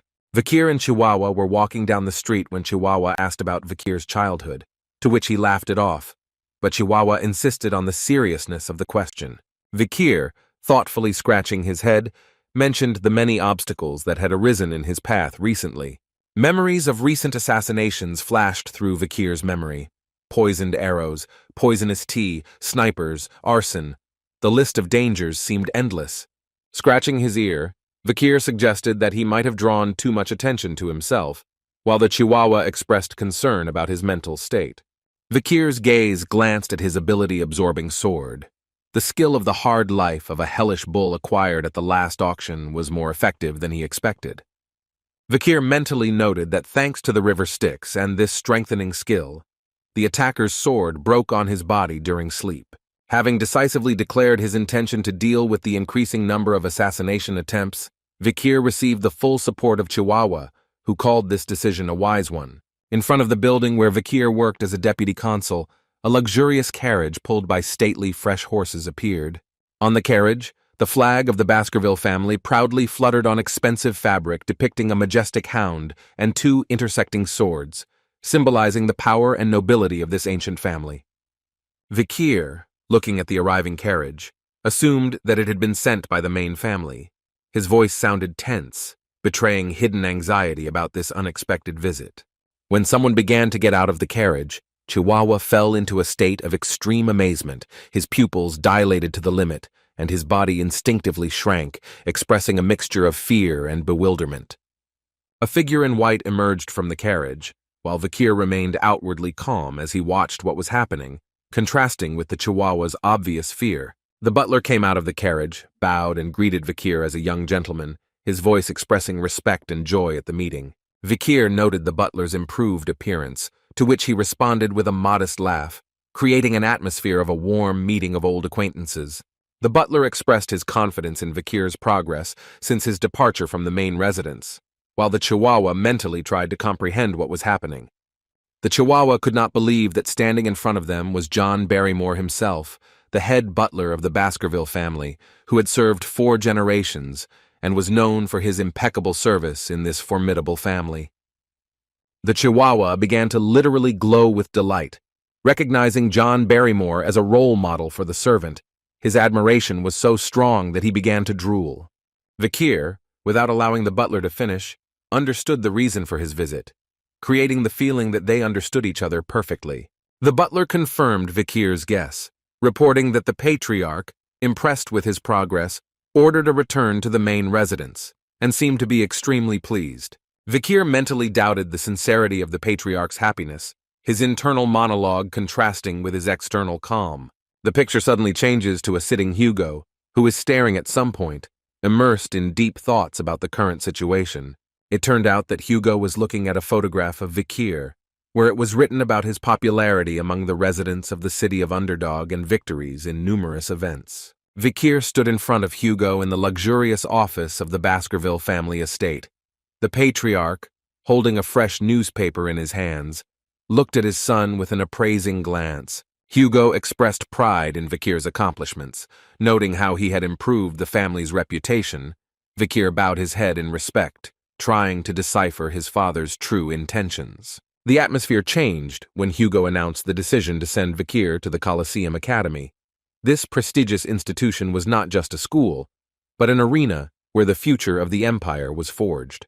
Hugo announced that he would go there with Highborough, Middleborough, and Lowborough, Vikir mentally planning how to use his companions to achieve his own goals. Suddenly, Hugo remembered the plan that Vikir came up with at the age of 8. It was about a strategy with the ruby mines and the Morg family to get rid of the barbarians. Hugo triumphantly announced the success of the plan, his voice filled not only with pride, but also with a thirst for new achievements. The realization came to Vikir suddenly. His childhood idea had become the beginning of something much larger. Now, on the threshold of a new life at the academy, he understood the complexity of the game he was entering. He had to not only participate, but also win in this ruthless game of power and intrigue. Vikir's thoughts rushed between the past and the future. He understood that his every step would now be under the close supervision of not only his father, but the entire empire. Leaving his father's office, Vikir felt the weight of responsibility and the anticipation of future trials. The Colosseum Academy would be a stake not only for his future, but also for the fate of the entire Baskerville clan. Vikir asked about the meaning of Hugo's words, who explained that the Morg family proposed a joint raid, showing modesty in their intentions. Hugo suggested that Vikir conduct an inspection of the territory before entering the academy to ensure compliance with the laws he introduced. Vikir accepted the assignment, placing his hand to his heart and noting the usefulness of such an experience, demonstrating complete obedience to Hugo. After leaving the city, Vikir hit the road with Chihuahua, preparing for the upcoming mission. The Chihuahua, seeing Vikir off, waved a handkerchief with tears in his eyes, expressing his devotion and concern. Shouting out wishes for Vikir's safety, Chihuahua assured that he would take care of administrative matters in his absence. Vikir, already dressed in combat uniform, set off on horseback. Vikir, turning to Chihuahua, sadly thought about the imminent separation from his faithful chief secretary, realizing the inevitability of change. The scene changed to Vikir, mounted on a horse, leading a group of riders, ready for the upcoming trials. Suddenly, Vikir, rolling his eyes, uttered a phrase inviting someone to show up, as if sensing someone's hidden presence. Mysterious figures in black robes appeared from under the trees, creating an atmosphere of mystery and potential threat. Vikir addressed those present, apologizing for the delay and explaining that he wanted to ensure the departure was organized. Taking off his robe, he introduced himself as a member of the Staffordshire Baskerville Pit Bulls, promising to deliver everyone to the Morg's Tower of Youth unharmed. The young man inquired about his uncle's health, to which he received an answer about his determination to place his nephew in the order after a successful slave auction. Vikir, remembering his uncle, felt an unpleasant chill running down his back. His thoughts about his relative were far from rosy. The travelers saw ominous rocks and mountains, an eerie region handed over to the Morgov clan, causing anxiety and concern. Watching the people working in the fields, Vikir said thoughtfully that the situation did not look like a violation of the law, as they had been described. Staffordshire began to talk about the envoys who had arrived for inspection, but Vikir interrupted, saying that this was just an excuse to get rid of the barbarians. The young man shared information about the Morg group with 3 delegates from the lower house and 100 independent magicians, noting the seriousness of the family's approach to the situation. He added that the Baskerville family has only fielded a dozen knights, and the elite of the lower house are waiting beyond the mountain range. Vikir mentally noted that Hugo's idea to look into the life of barbarians was not as bad as it initially seemed. Having entered the gloomy forest, the travelers froze before the eerie sight of skeletons strung on trees, like an ominous decoration. The work of a magician. Having said this to Vikir, everything became clear that this was a message to the barbarians from the Morg clan, a frightening warning. The creepy installation is designed to remind you of the power of the red-haired Kamu, who can destroy enemies in a matter of seconds. Suddenly, high above the heads of the travelers, 3 mysterious silhouettes flashed, arousing genuine interest and wariness in everyone. Staffordshire tilted his head back, trying to make out the unexpected guests, his eyes squinting in the bright sunlight. 3 identical red-haired twins, as if straight out of a picture, declared in unison that entry was prohibited without their permission. Vikir, looking at the girls, felt a vague recognition, trying to remember where he could have met these unusual people. 3 flowers of the Morg triplets, Hasis, Middlesis, and Lausis, flashed through the young man's head as he examined the sisters. He mentally noted their individual madness, reaching unprecedented heights when combined forces. Turning to the twins, Vikir introduced himself as the envoy of the Baskervilles, but was refused, and the answer from his superiors would not be available until tomorrow. Vikir irritably asks about the right to prohibit passage on his own land, causing the twins to sarcastically mock him about the law of protecting the landlord. The young man, deep in thought, closed his eyes from tension, trying to comprehend the situation and find a way out of the current situation. Vikir's hands suddenly flared up with a violent aura, shocking Staffordshire, and he himself coldly announced the amendments he had made to the law. Vikir's final warning about the opening of the gate wiped the smiles from the twins' faces, replacing them with an expression of wild horror at the realization of the seriousness of the situation. Shrouded in a blazing red aura, Vikir looked at the girls demandingly, silently ordering them to obey and open the gates immediately. Trembling with fear, the twins were ready to obey, but one of them suddenly began to perform water magic. Having mentioned the rumors about a psychopathic boy who captured Underdog, the girl directed a magical flow towards Vikir. Declaring her experience in fighting such individuals, the twin attacked the young man, but he deftly dodged the water spell. Vikir, looking at what was happening with undisguised rage, was mentally preparing for the inevitable clash with the insolent sisters. Staffordshire thoughtfully said that solving the problem with words seemed unlikely, to which the light breeze gently swaying the grass under their paws agreed. The pit bulls that had been following Vikir all this time suddenly burst into furious barking, indignant at the absurdity of the words of the young hounds who did not know their place in the hierarchy of the clan. Vikir felt how all the muscles of his body tensed. Having recognized this voice, he slowly turned his head towards the irritated pit bulls, trying to maintain composure. The twins stubbornly continued to insist on their position, calling pit bulls small fry and arrogantly declaring that their rank was much higher than those uncouth dogs. The pit bulls became even more enraged. Their growling became louder and angrier. They began to snap back, claiming that the problem was not with them, but with the impudence of these arrogant puppies. Suddenly, among the angry pit bulls, Vikir recognized familiar voices. These were blonde twins from the Baskerville clan, whose coat of arms was well known to everyone in the clan. Seeing the twins, Vikir felt his irritation increase exponentially. He barely restrained himself not to growl at these annoying puppies. The twins from the Morg clan looked at the strangers with puzzlement, wondering why they were behaving so defiantly, while the Baskerville twins looked extremely smug and impudent. The Baskervilles turned to the wind, declaring that they would repay him for recommending him to the academy, and asked him to leave everything to them. Their voices sounded self-confident and impudent. The wind thought irritably that it was all because of the academy. He intended to use these puppies only as a punching bag for his own purposes. His plan was cunning and insidious. In the future, these youths could become deadly soldiers. Although they did not have the intelligence to make independent decisions, they could clearly carry out the orders of their elders. The wind thought that if these puppies were trained well, they would become very useful. Vikir smiled and said that he would try to trust his older brothers. The red-haired twins shouted that these fools only know how to walk together. The other two twins picked up their words, repeating these fools, these fools. The white-haired twins showed an indecent gesture to the girls and snapped back, calling them fools. And such antics were happening in front of the amazed public. This greatly angered the girls. They began to concentrate magical energy, saying that they would now teach these impudent creatures a lesson. Their eyes sparkled with rage. Vikir remembered from his regression that the Morg triplets were known as the possessors of the three magical attributes of water, earth, and nature. Their power was legendary. Each of the twins began to create their own magic of earth, water, and nature. The combination of three highly compatible magical elements greatly enhanced the effect of each attack. The twins from the Baskerville clan, stung by the ridicule of the red-haired twins, stood at a loss, not knowing what to do. Their pride was hurt, and their pride was trampled.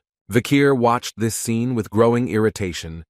He was infuriated by both Wind's admiration for the twins' technique and their own helplessness before the magic of the girls from the Morg clan. The huge tree created by the triplets continued to stand as an indestructible barrier, mocking the vain attempts of the blonde twins to cut through it. The red-haired twins, known as the three Morg flowers, watched the scene with malicious glee, their faces aglow with triumph. They knew that their magic was irresistible to simple swords. Vikir, despite his previous ridicule, seemed surprised by the power of the girls' magic. He clearly underestimated the abilities of the young sorceresses from the Morg clan. Vikir remembered from his regression about the legendary power of triplets with three magical attributes, and now he saw with his own eyes how great it is. The blonde twins, having stopped their useless attempts to cut through, stood in shock. Their self-confidence evaporated, giving way to confusion and bewilderment. Vikir, seeing the confusion of his protégés, thought about how to use this situation for his own purposes. His plan to use the twins as a punching bag needed adjustment. The Morg triplets, reveling in their dominance, continued to taunt the helpless twins. their snide comments stinging more painfully than any weapon. Vikir, observing this confrontation, understood that the situation was heating up and could soon get out of control if someone did not intervene and diffuse the situation. Staffordshire asks with interest if this is not fun, to which Vikir asks again what exactly is fun. Their eyes met in a silent question. Magic against the sword, the question of which is stronger, has been in the air for centuries. Magic uses mana, reproducing the power of the elements, and the mastery of the sword creates explosive power with internal energy. A clan of magicians and swordsmen that will lead us into the future. It's fun to explore their potential. We see the battle of the red-haired Morg twins against the blonde Baskerville twins. Staffordshire is answered that if the question is posed this way, then he is already one of them. The young gentleman has already surpassed them. Respect and admiration sounded in his voice. Vikir thinks how he would like them all to disappear, but says out loud, "This is a waste of time. I need to move on. I found a leader, but I'm stuck in the papers." Then suddenly someone's thin, fragile legs appear. They moved easily and gracefully as if dancing in an invisible wind. Someone starts casting fire magic, shouting, "What are you doing in front of my territory?" The flame in the stranger's hand grew, threatening everyone around. The blonde twin approaches the red-haired girl, saying that you've got him, his voice sounding self-confident and triumphant. But suddenly his eyes narrow in shock. Something interfered with him. His movement slowed down, as if he had collided with an invisible barrier. The blonde twin jumps towards the red-haired girl, but their silhouettes are filled with bright flames, creating an impressive scene of fire and darkness. Kamu, Adolf's grown-up niece, said imperiously that she could not forgive anyone who causes disturbances in the territory she rules. Her long red hair fluttered in the wind, and the power emanating from her seemed even more powerful than before. Everyone present froze in anticipation. Vikir, recognizing Kamus, carefully studied her silhouette. His face expressed a mixture of surprise and admiration. He clearly did not expect such a development of events. The red-haired twins from the Morg clan, still trembling with fear, huddled together, their burnt clothes testifying to the force of the recent explosion. Vikir, watching intently, noticed that the blonde Baskerville twins had survived, although they looked shabby.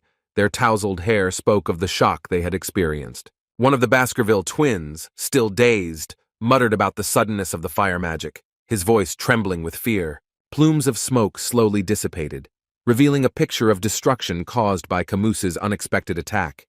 Everything around was scorched by the heat of her flames. Vikir, although dissatisfied with the twins' survival, could not help but recognize the impressive strength of Adolf's niece. His plans clearly needed adjustment. Vikir, watching the unfolding scene, felt his irritation growing.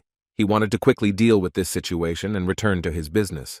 Camus, standing in front of everyone with the flames still dancing on her palm, looked menacing and majestic, ready to call to account everyone who dared to disturb the peace of her domain.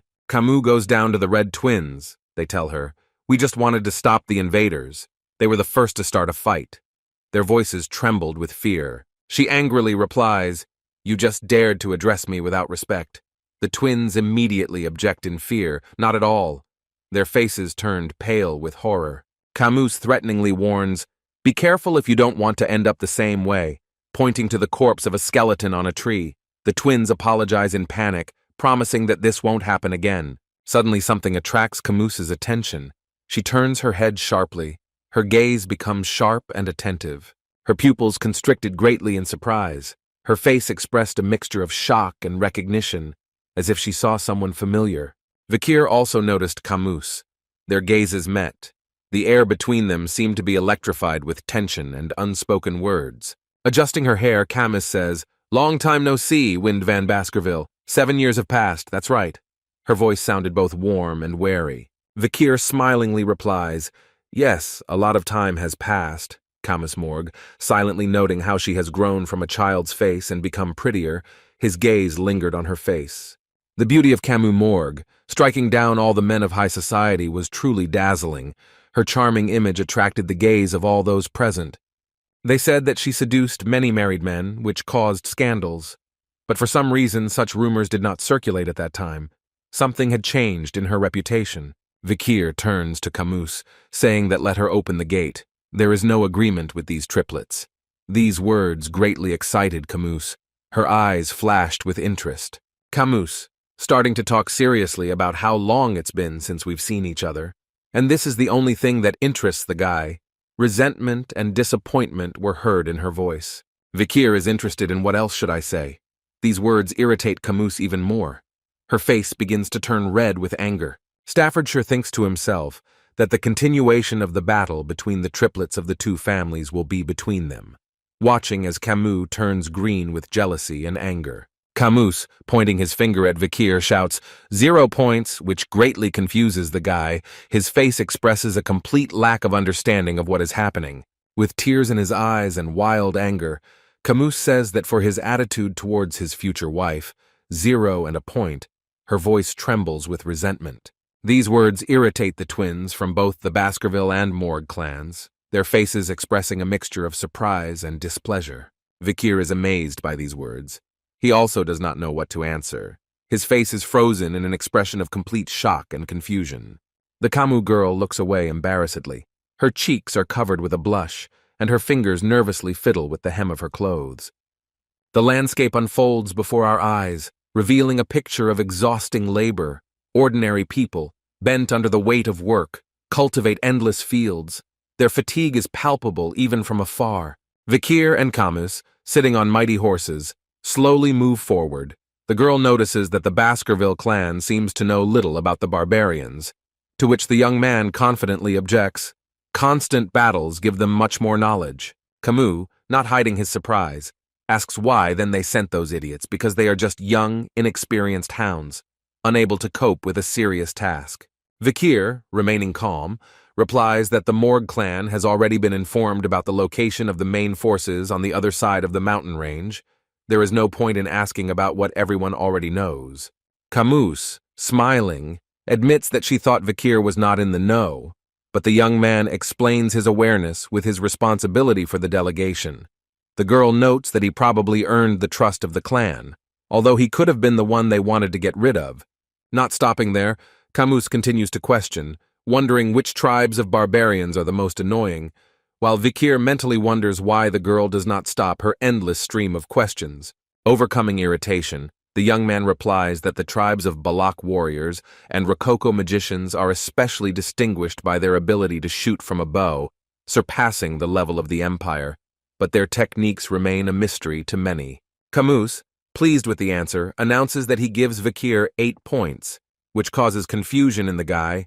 He does not understand what kind of score we are talking about, because he simply gave a good, comprehensive answer. The girl explains that a high score is associated with the quality of the answer, but these words only increase the misunderstanding of Vikir, who cannot understand the meaning of this strange game.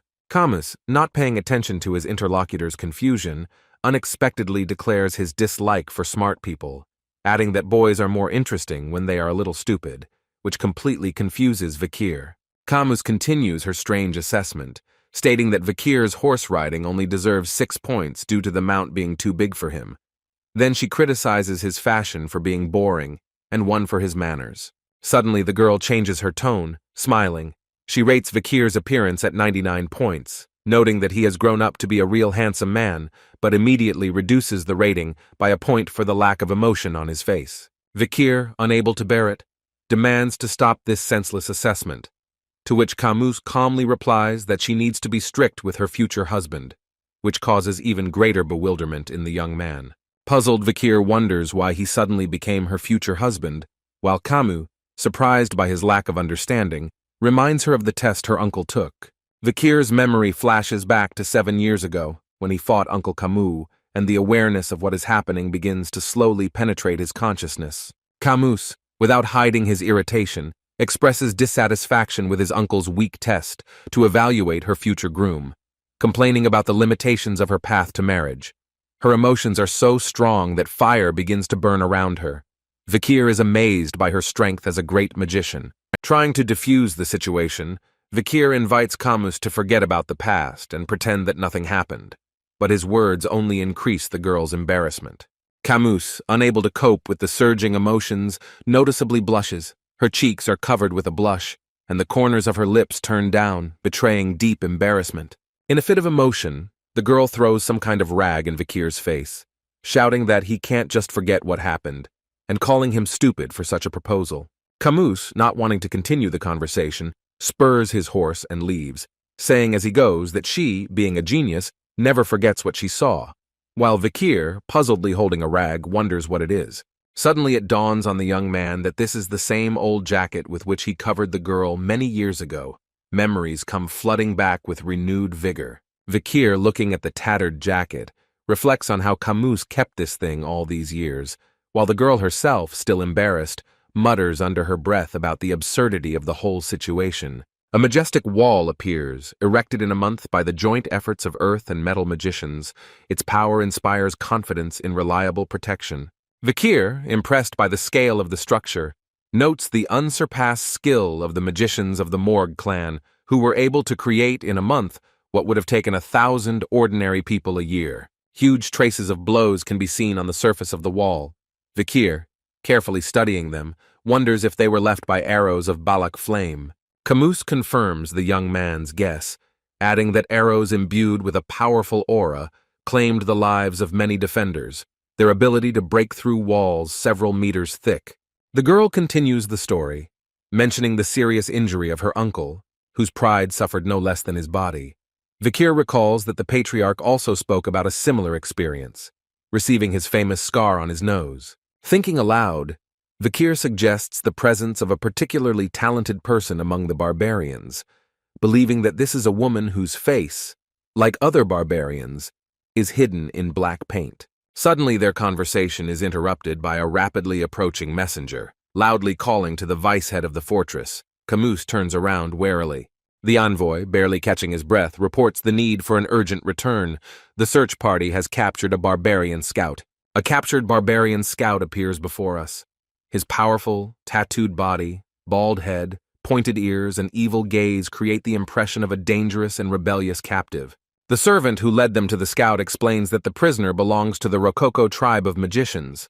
When asked by Camus about the information received, he replies that the scout remains stubbornly silent. Camus, unexpectedly for the servant, asks whether mental magic was used, to which he receives the answer that it is impossible to read the thoughts of the prisoner due to powerful witchcraft.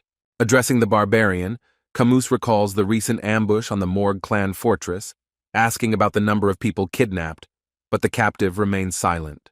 The girl continues the questioning, mentioning her sixth cousin Rose, the daughter of the Morgs. Interested in her fate, the barbarian mutters something in an incomprehensible language. His gaze and malicious smile betray gloating. Camus asks for a defector translator, but the servant reports that they all either died or were kidnapped during the barbarian attack. Shocked by this news, the girl realizes the impossibility of translating the captive's words, but Vikir unexpectedly declares his knowledge of the Rococo language. Camus doubtfully asks if there really is something that Vikir doesn't know, but the young man modestly admits that he knows only basic words. At the request of Camus, Vikir begins to question the barbarian about the fate of her 12-year-old cousin with red eyes and hair and white skin. Using an unfamiliar language, Vikir's words cause a violent reaction in the captive. A vein bulges on his forehead, and his smile becomes even wider. The barbarian answers sharply. His eyes light up with even greater madness, creating an alarming atmosphere. Vikir, closing his eyes, is silent. His face expresses deep regret. He clearly does not want to voice what he heard. Unexpectedly for everyone, Vikir breaks the tense silence, like a bolt from the blue, announcing that cousin Camus is dead. These words strike the girl to the core. Camus' face contorted with rage so intense that no one had ever seen her so angry before. Having pulled herself together, the girl loudly announces that in the absence of the representative of the Patriarch and the head of the fortress, she, as a member of the middle house and vice-head, will make a decision. The barbarian, noticing the frantic anger in Camus's eyes, begins to feel fear, realizing that a cruel fate awaits him. Without hesitating for a second, Camus shouts out a sentence of immediate execution, and at the same moment her sword cuts the barbarian's neck. His eyes roll back in unbearable pain. The sword, saturated with fire magic, sets the barbarian's body on fire. At the last moment he shouts something in his own language, while Camus coldly says that he should burn as much as he likes. The girl adds that the language the barbarian spoke will henceforth be heard only in hell. Her words are full of contempt and rage. Other captive barbarians observing this scene freeze in silent horror, not expecting such a cruel reprisal. Against the background of the burning corpse of the barbarian, Kamu abruptly says that it is time for them to leave here. Her voice sounds cold and distant. Vikir, shocked by what he saw, cannot hide his shock. He never imagined that a girl was capable of such a thing. Having left the place of execution, they again approach the wall, but then Camus, until recently full of rage, suddenly begins to sob quietly. Vikir, aware of Kamus' young age, softly says that it seems that she was very close to her cousin. These words cause a new burst of sobs from the girl. Through tears, Camus remembers her cousin, an innocent girl who always followed on her heels, not fitting into the cold-blooded Morg clan. An image of a beautiful girl similar to Camus herself appears before her eyes. Trying to console, Vikir suggests that his cousin left without suffering, but Camus abruptly cuts him off, reminding him of his brilliant mind and knowledge of the barbarian language, albeit partial. Vikir, amazed, thinks to himself, did she really understand what the barbarian said? Having gathered his courage, the young man admits that the barbarian reported that they ate her cousin. These words cause Camus to have a new attack of uncontrollable sobs. Through tears, the girl asks for forgiveness from her dead cousin for not being able to protect her. Vikir watches this scene with deep sympathy and disappointment.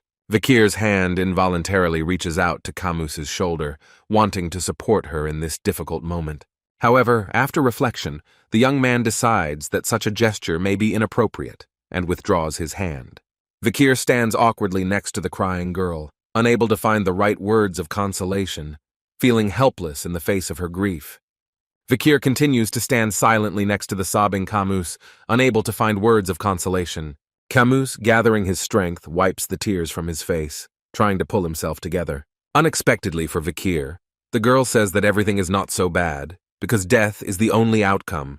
Her words amaze the young man. Camus, having made a decision, declares that now is not the time to grieve. She needs to gather strength and avenge her cousin. Vikir, admiring the girl's resilience, extends his hand to her, thinking to himself that real heroines really behave differently. He smiles, agreeing that now is not the time for grief. Camus is surprised by Vikir's unexpected gesture. Her eyes widen in amazement.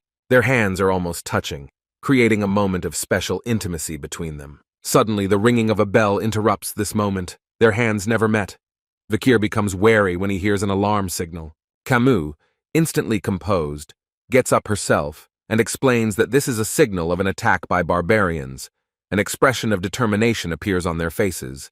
The girl says that the time for revenge, it seems, was not long in coming. A majestic palace appears before us. Its beauty and power contrast with the impending threat, creating a tense atmosphere of anticipation for future events. Before us appears a whole gang of barbarians, led by a girl whose aura enhances her bow. They rush towards large white animals with shining eyes, creating a terrifying spectacle. The barbarian girl, with a serious expression on her face, pulls the bowstring, carefully choosing the target. Her concentration is almost tangible. She fires an arrow filled with her magic, glowing with blue light. The arrow flies at incredible speed, cutting through the air. The arrow rushes towards two guards standing on top of the wall, nonchalantly talking to each other, unaware of the impending danger. At the last moment, the guards notice the approaching arrow. Their faces contort in shock and horror. But it is too late. The arrow crashes into the wall with a deafening roar, destroying part of it, demonstrating the incredible power of the attack. The barbarian girl watches the result of her shot with satisfaction. Her face is calm, but triumph is visible in her eyes. She gives orders in an incomprehensible language to her commanders, who, with serious faces, immediately rush off to carry out the assignment.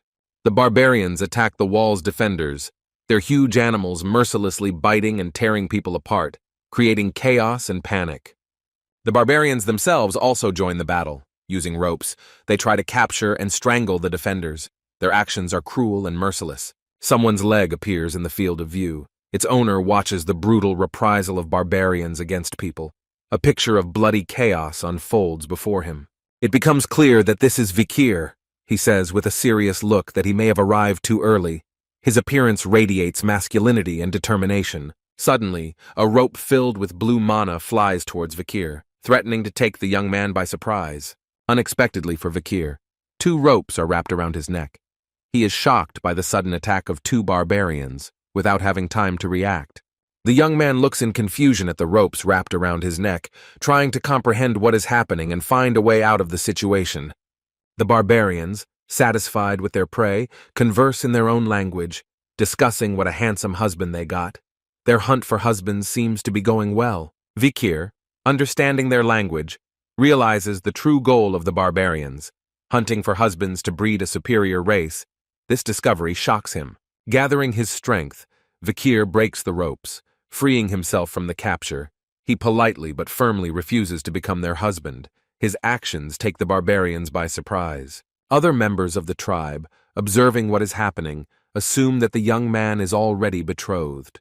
The barbarians, having failed, fall, feeling pain from Vikir's sudden movement. The barbarian men, noticing Vikir's resistance, approach from behind, drawing their bows and preparing to attack. They recognize him as the enemy. Vikir, forced to defend himself, draws his sword. But at this moment, he remembers Hugo's instructions not to engage in battle until he meets the main forces. This makes him hesitate. Vikir, with a serious look, mentally weighs whether he should wait for the main forces. His face expresses an internal struggle. The young man demonstrates incredible skill, with lightning speed parrying arrows flying at him with his sword. His movements are precise and fast. The barbarians watching this cannot believe their eyes. They have never encountered such a level of swordsmanship before. Their faces express a mixture of surprise and fear. Kamu suddenly appears, a fireball forming in her hands, ready to rain down on her enemies. The girl, with rage in her voice, asks Vikir why he doesn't kill his enemies, and immediately a huge explosion created by Kamu's magic breaks out in front of the young man. The barbarians, engulfed in flames, shout something in their own language, their last words drowned in the roar of fire. Kamu, stopping at nothing, continues her brutal attack, her face contorted with anger and a thirst for revenge. With fury in her voice, the girl screams at the barbarians to die. Her words are full of hatred and contempt. Vikir, watching what is happening, mentally notes that Kamus used a huge amount of aura. He is surprised by her strength and determination. The girl, without slowing down, turns to Vikir with a question. Her voice is full of tension and expectation. Kamus, continuing her attack, simultaneously creates several spells. She recalls the order of the Baskerville Patriarch not to interfere. Her words sound like a warning and a challenge at the same time. Kamu shouts that she will get rid of all the barbarians as she continues her furious attack, her eyes burning with mad fire. Everything around is exploding. The tents in the square are engulfed in flames, creating a picture of complete chaos and destruction. Vikir, watching what is happening, notes to himself that Kamus uses quadracast, significantly increasing the lethality of his attacks. The girl, without slowing down, continues to conjure. Her hands are shrouded in fiery magic, ready to fall on her enemies. Suddenly, one of the barbarians takes out a pipe, brings it to his mouth and blows something through it. His actions are lightning fast and precise. An arrow fired from a tube hits Kamus right in the throat. The girl realizes with horror what has happened. Her eyes open wide in surprise. The barbarian who fired the shot is seated on a huge white beast, similar to a giant wolf. His aim was impeccable. He carefully watches the falling girl. Kamus falls, but manages to say that it seems to be a paralyzing poison. Her body refuses to move.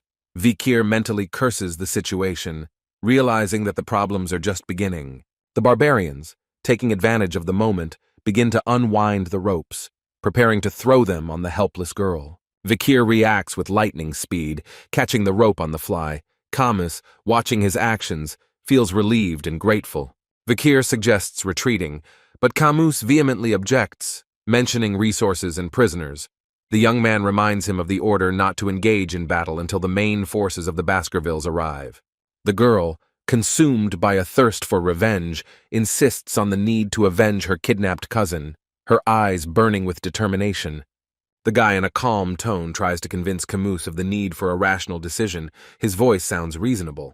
Suddenly an arrow filled with a blue aura approaches Vikir. The young man feels its power. His face expresses shock and tension. Vikir barely dodges the arrow. Its speed and strength cause him discomfort. Kamus, watching this, is also in shock. The arrow was fired by the same barbarian they saw earlier, Her body is shrouded in blue flame. Vikir carefully studies the enemy. The same warrior who poisoned Kamu with poison appears next to the barbarian. Their gazes meet Vikir's gaze. The barbarian grabs the paralyzed Kamu by the cloak. The girl realizes her helplessness in horror. Her eyes are wide open with fear. The barbarian, sitting on his huge beast, lifts Camus and puts her on the back of the animal, taking her away. The girl screams Vikir's name in despair. The guy freezes in shock.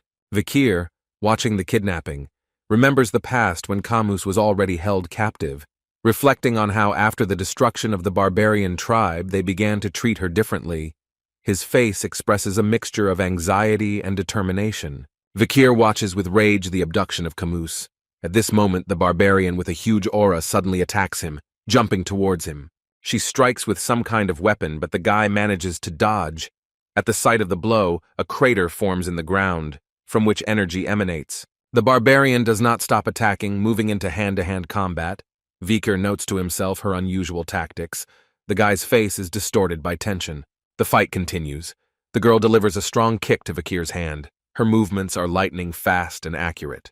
The guy jumps back. It becomes more and more difficult for him to dodge the powerful blows of the barbarian. His breathing quickens. Vikir carefully studies his opponent, noting that her movements are different from other barbarians. He wonders whether he should fight at full strength. Suddenly, something attracts Vikir's attention. His pupils narrow in surprise. He clearly noticed something unusual. The guy hears a phrase in human language.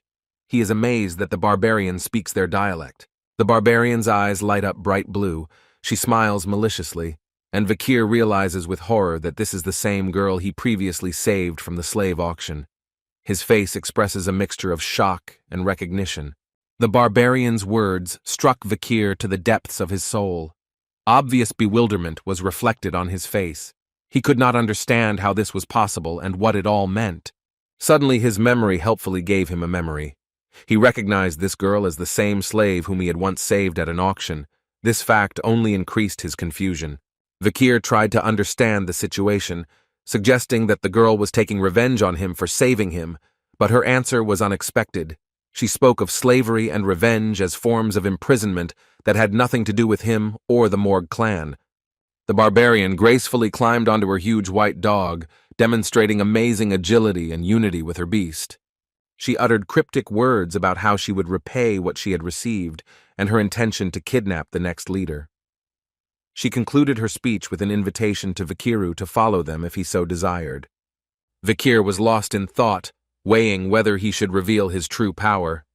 At that moment, he noticed Uncle Camus and the guards approaching from behind, which made him shout Camus's name. Adolf, Camus's uncle, arrived on the scene after learning about the ambush. His face contorted in anger as he began to form powerful energy in his palm, calling the barbarians bastards. With a furious cry, Adolf slammed his hand onto the ground, causing powerful rifts. However, the slave and her companions on huge dogs demonstrated incredible dexterity, dodging the cracks that formed. As a result of Adolf's attack, a huge hole was created in the ground. But all the barbarians managed to successfully overcome this obstacle, demonstrating their skill and preparation. Adolf, realizing that he had missed the fugitives, shouted a curse in rage. Vikir stood behind him with a thoughtful expression on his face, trying to comprehend everything that had happened and understand what consequences it could have for the future. Vikir sighed heavily, informing Adolf that they had completed the task just 3 minutes after the bell rang.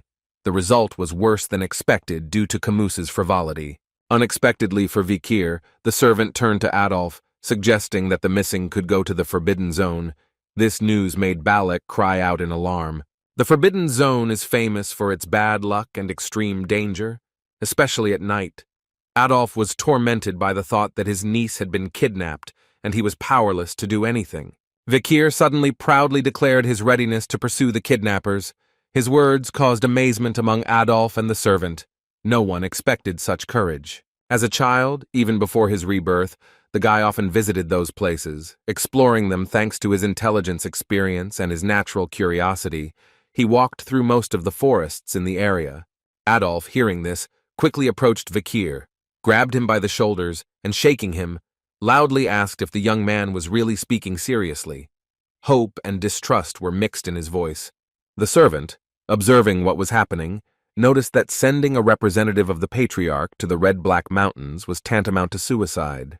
Without letting go of Vikir's shoulders, Adolf said that he knows how extraordinary this child is, and now all that remains is to rely on him to save his niece. Before the eyes of those present, a fence appeared with the inscription, "A dense forest of red-black mountains, located on the territory of the Baskerville clan." This ominous sign seemed to warn of dangers. This thicket is home to blood-sucking mosquitoes, poisonous thorny vines, silent spiders, and other dangerous creatures. An ordinary person would not last an hour here. They are already running through the forest. Vikir takes the lead. His speed is amazing. He seems to merge with the surrounding greenery. Adolf asks if everyone from the Baskerville family is like that, to which he receives the answer that of course not. A slight pride can be heard in the answerer's voice. Vikir calmly cuts through dangerous bees that appear on his way with his knife. His movements are precise and confident. All three twins were amazed by this action. They noted Vikir's speed and skill. Their eyes widened in surprise. Vikir hid behind a tree, asking others to be quiet. His senses were heightened to the limit. He reports that he has heard of the Balak tribe scattering dry leaves to detect pursuers, urging caution. The grandfather begins to cast magic, casting magic on Vikir, which surprises him and asks him to remain silent. His hands weave invisible patterns in the air. He explains that the magic will prevent sounds when walking. His voice is quiet but confident. Adolf offers his help to the boy, addressing him as his niece, from which Vikir expressing a mixture of surprise and confusion. In a clearing among the trees, the Balak tribe is located. The grandfather's niece is tied to one of the trees. Her figure stands out against the background of the rough bark. Niece Kamu screams at the top of her lungs, calling them barbaric trash and threatening to undermine everyone, her voice full of rage and contempt. She promises to show them the horror of her special fireballs, urging them to prepare. But the tribe does not pay any attention to her, busy with their own affairs. Noticing that she is being ignored, the niece assumes that the girls of the tribe are discussing the hunt for husband and wife, her eyes narrowing in suspicion. A guy from the tribe approaches her behind a tree. She asks if this is the reason why she was captured. Her voice trembles with fear and anger. A pumped-up guy with tribal tattoos on his face, rubbing his chin, says that since they caught a gorgeous woman, then all the men in the tribe will want her. The captive Camus calls him a pervert, demanding that he better kill her. The man, rubbing his ear, replies that he does not understand her words. His face expresses slight confusion. He takes the captive by the cheeks, declaring that it is clear from her gaze that she is resting. His touch is rough and unceremonious. Taking out a sharp arrow, he licks the tip, saying that the arrogant slave needs to learn to be flexible. His eyes sparkle menacingly. A slave whom Vikir Ayan knows comes up and orders her to take her hands off her slave. Her voice sounds authoritative and confident. The guy turns to her, calling her commander Ayan, and claiming that he himself caught the captive, to which she sharply replies, "Nonsense, shut up." Her tone does not tolerate objections. He makes an excuse that he paralyzed and lured the captive into a trap. Ayan retorts that without her stopping the skilled swordsman, he would already be dead. Indignant, he asks, "Comes out. The woman is the commander's prey," Ayan confirms. The captive is perplexed by their internal discord. The captive realizes that Ayan is the commander. The guy is surprised by her gender. Ayan answers sharply, "So what?" Her voice is full of confidence. The captive understands Ayan's power to resist Vikir, pondering the possibility of escape through it, her thoughts frantically searching for a way out. The guy continues to argue, not allowing even the commander to get away with stubbornness. His tone becomes more and more defiant. Ayan, blazing with anger, threatens to turn a hewn into a bloody pulp if he is dissatisfied, her eyes sparkling with rage. Akun retreats, raising his hands in a sign of surrender. Ayan clarifies whether he understood everything. He surrenders, agreeing to her terms. Watching the showdown, the captive understands that the commander has won. Her gaze expresses a mixture of fear and respect. Ayan notes the good form of the captive, calling her the future leader of the Morg clan. The girl does not understand the meaning of these words. The commander kicks the captive, talking about her sale into slavery by killers from the clan. The captive winces in pain. Ayan mentions a gesture of goodwill. A flashback flashes to the scene where Vikir frees her from the cage, ordering her to leave. Ayan says that thanks to Vikir she was able to escape, but such a fate does not await the captive. She will not allow her to escape. Her voice is full of determination. She promises to slowly tame the captive so that she can experience everything firsthand. Her eyes sparkle with cold cruelty. Suddenly, an incomprehensible explosion is heard behind the commander, frightening her. Her eyes widen in great surprise. She turns sharply, asking if it's an explosion, her voice shaking with tension and anxiety. The Ayan tribesmen begin to burn in flames. Realizing that they are under attack, the air is filled with screams and the smell of burning. Everything around is on fire. It is the leader of the Morg clan who has come to take revenge for what he has done. His presence is felt as a formidable force. The captive recognizes the voice and begins to rejoice, realizing that they have come for her. Her face lights up with hope. She realizes that it is her uncle. The leader of the clan threateningly demands the immediate return of the captive. His voice thunders over the clearing. People from the tribe are in great shock, not understanding what is happening. Their faces express a mixture of fear and confusion. Members of the Morg clan begin to cast spells, attacking the barbarians who kidnapped the girl. The air is filled with flashes of magic and screams. Vikir fell silent, sitting on a tree and silently observing the situation. His figure almost merges with the foliage. He thinks to himself that something is wrong here. His gaze becomes angry and suspicious. He wonders why the Balak warriors, who usually set up ambushes, are so nervous, and indeed their panic is obvious. The barbarians hurriedly mount their huge monsters and dogs, trying to escape death, their movements hurried and clumsy. Adolf orders not to leave anyone alive. His voice sounds authoritative, and people from the clan begin to obey, killing those escaping. Camus is very happy, gloatingly commenting on what is happening, her eyes sparkling with excitement. Suddenly, something greatly confuses Camus, who is tied to a tree. She tenses up, feeling someone's presence. Turning back, she sees someone approaching and becomes confused. Her heart begins to beat faster. It turns out that this is Vikir, who asks to be quiet, standing right behind the tree. The girl flinches in surprise and exclaims joyfully, "The rope that bound the girl is finally broken, freeing her from her bonds." The girl leans on Vikir, gratefully asking if he has come to save her, but he annoyedly replies that he does not know her, calling for silence. Suddenly the head of the barbarians appears, addressing a guy who is good with knives. She confidently declares that she knew about his arrival. She admiringly describes his physical strength, which allowed him to overcome great distances, his poise, which helped him make his way through the forest, and the pure love for which he risked his life. Continuing, she says she won't look at his past, looking very excited, her eyes sparkling with emotion. The guy doesn't understand what she's talking about, why he came. His face expresses extreme concentration. There is obvious hostility between Camus and the head of the tribe. Their gazes are full of coldness and hostility. Vikir thinks that in this situation, it will be difficult for him to hide his abilities, wondering why he cannot remember anyone from his past life. He wonders if she is the one who left the scar on Hugo's face, remembering the Balak archer known as Night Fox. Continuing to analyze the situation, the guy considers the barbarian too young and inexperienced, but admits that she may share a blood relationship with him. At this moment, someone from the bushes aims a pipe, saturated with an aura, towards the girl and the guy.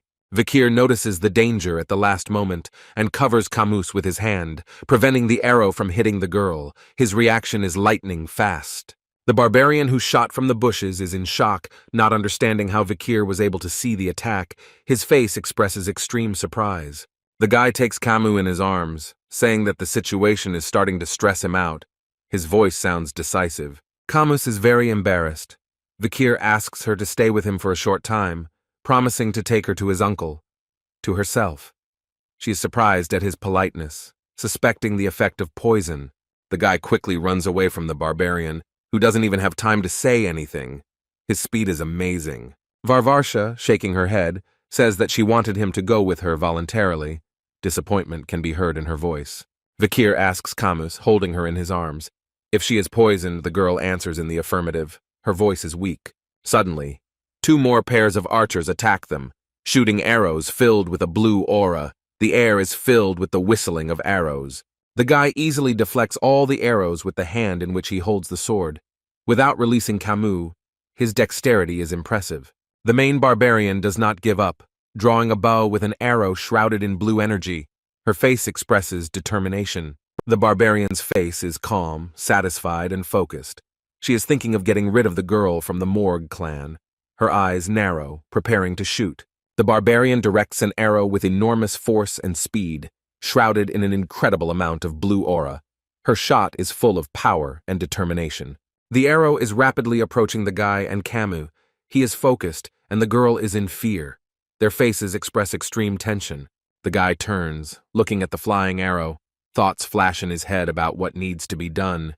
Time seems to slow down. Another moment, and the arrow will hit Camus in the eye. Fear and panic are reflected on the guy's face. He realizes that he does not have time to react. To great relief, the arrow suddenly freezes in the ice wall. The girl is perplexed, not understanding what happened, her eyes wide open. It turns out that it was Adolf who created the ice wall that saved the girl and stopped the arrow. His intervention was timely. Adolf screams, asking if his niece is okay.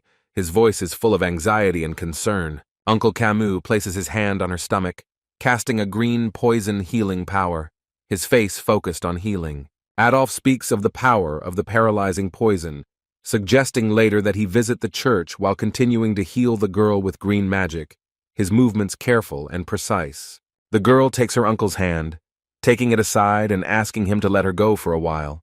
Her voice sounds soft but decisive. Camus runs into Vikir's arms, thanking him for saving him, which shocks his uncle. He shouts her name, not believing his eyes. He tries to explain that his uncle also tried, but Camus angrily asks why he came only now, threatening to tell his mother everything. Her voice is full of resentment. Suddenly, some kind of rope falls on Vikir's head, taking him by surprise. The situation changes dramatically. The head of the Balak tribe pulls the rope around Vikir's neck, trying to pull him towards him. The wind is shocked by what is happening. She is surprised that he has not moved a millimeter, wondering about his strength, continuing to pull and screaming for him to allow himself to be grabbed. The guy calmly breaks the rope around his neck. Camus is displeased when he notices the appearance of the barbarian. Her voice sounds irritated. Suddenly, in the barbarian's eyes, calmness gives way to fear. She looks up, thinking that she has been noticed. An incomprehensible purple aura appears in the air. Vikir pays attention to his hand, inside of which something wakes up. His veins begin to glow. It looks ominous. The guy, looking at his hand, thinks whether Beelzebub, hidden in the veins, is warning him about something approaching. His face is tense. Vikir, not understanding the barbarian's words, tries to comprehend the situation. His gaze is full of confusion. With complete fear and fascination, the barbarian says that Madame Octopus is coming. Her voice trembles with horror and awe. Suddenly, an incomprehensible formation appears from the forest, similar to a mountain, shrouded in violet energy. The barbarian, Vikir, Adolf, and Camus watch what is happening in bewilderment. Their faces express a mixture of fear and amazement. Other people from the tribe scream in panic that it is Madame. Even their animals are in complete shock and despair. The atmosphere is filled with horror. The Kamu girl, looking at what is happening, asks in bewilderment if it is a pillar, and the wind answers with fear that this cannot be. His voice is trembling. The pillar, shrouded in purple energy, continues to grow, spreading darkness around. Everything becomes dark, gloomy, and frightening. In place of the pillar, 8 huge paws of a monster appear, emitting violet energy. Their appearance strikes terror into the hearts of those present. Adolf, Vikir, and Camus stand in complete shock. Camus says that this cannot be, and Adolf is surprised that such a monster was hiding in the forest. Wind thinks to himself with determination that he didn't expect to meet this monster here again, remembering that this is Madame Octopus, an S-level danger. The monster appears in all its terrifying grandeur. A huge spider with purple glowing eyes. Its appearance causes consternation in all those present. Madame Octopus lets out a deafening scream that echoes throughout the forest, causing all living things around to shudder. Vikir, Camus, and Adolf froze in tense anticipation, while the tribal commander kept a respectful distance, watching what was happening with concern in her eyes. Suddenly, Vikir covered Camus's mouth with a sharp movement, warning about the danger of noise. The girl froze in shock, her eyes widened in surprise. Despite poor eyesight, the monster has incredibly acute hearing and sense of touch. The spider slowly turned its head, as if scanning the space in search of its victims. Vikir's memory recalled the old man's story, which he had heard before the regression, about a terrible incident in the Red-Black Mountains. The legend, more like a horror story, told about a madam with 8 legs. The Encyclopedia of Monsters of the Empire, after several revisions, included an entry about Madame Octopus. The two observers continued to stand together in a state of shock. Only Vikir seemed more or less collected. Madame slowly opened her mouth filled with countless sharp teeth, inside of which a strange green slime was visible, a sight unlike anything seen before. The monster began to growl again, but now its roar was accompanied by flying drops of poisonous mucus. Vikir gloomily noted that this creature was capable of destroying an entire country in one day. The green liquid that flew out of Madame's mouth hissed and burned through tree trunks, demonstrating its deadly nature. The air was filled with acrid smoke and the smell of burnt wood. Adolf instantly reacted by putting a shield in front of him to protect himself and Camus, who was clinging to him, while Vikir, jumping from side to side, tried to dodge. Suddenly something unexpected happened, causing Vikir to scream in pain. Cold sweat appeared on his face, and his eyes widened in horror and surprise. The barbarian Akhun was horrified to discover that his long braid had been hit by a monster. He exclaimed in despair that he was ready to give up his hair just to be saved. Suddenly, someone's hand cut off part of the braid with a lightning-quick movement. The sound of cutting hair sounded like the blow of a whip in the tense silence of the forest. It turned out that it was Ayen who cut off the young man's braid. She angrily hissed, calling him an idiot for shouting in front of Madame. The barbarian guiltily lowered his head, realizing his mistake. Ayen froze in indecision. Her face expressed a mixture of fear and despair. She clearly did not know how to proceed further in this critical situation. Turning to the guy again, the commander whispered furiously that if he had not had shamanic abilities, she would have finished him off on the spot. At that moment, everyone realized with horror that the octopus had heard the noise. The commander ordered with gestures to retreat, trying not to make a sound. Members of her tribe of monsters began to silently disappear into the shadows of the forest. Their every movement was filled with fear and caution. Vikir also gave the order to retreat. Adolf carefully carried his niece Camus in his arms. The twins and the rest of the group began to hastily but carefully leave the dangerous place. Each step was difficult for them. However, Madame Octopus was not going to let her prey go so easily. She moved inexorably through the forest in search of victims. Her movements were purposeful and frighteningly methodical. The Balak tribe split into small groups to retreat, while the Baskerville and Morg clans stuck together.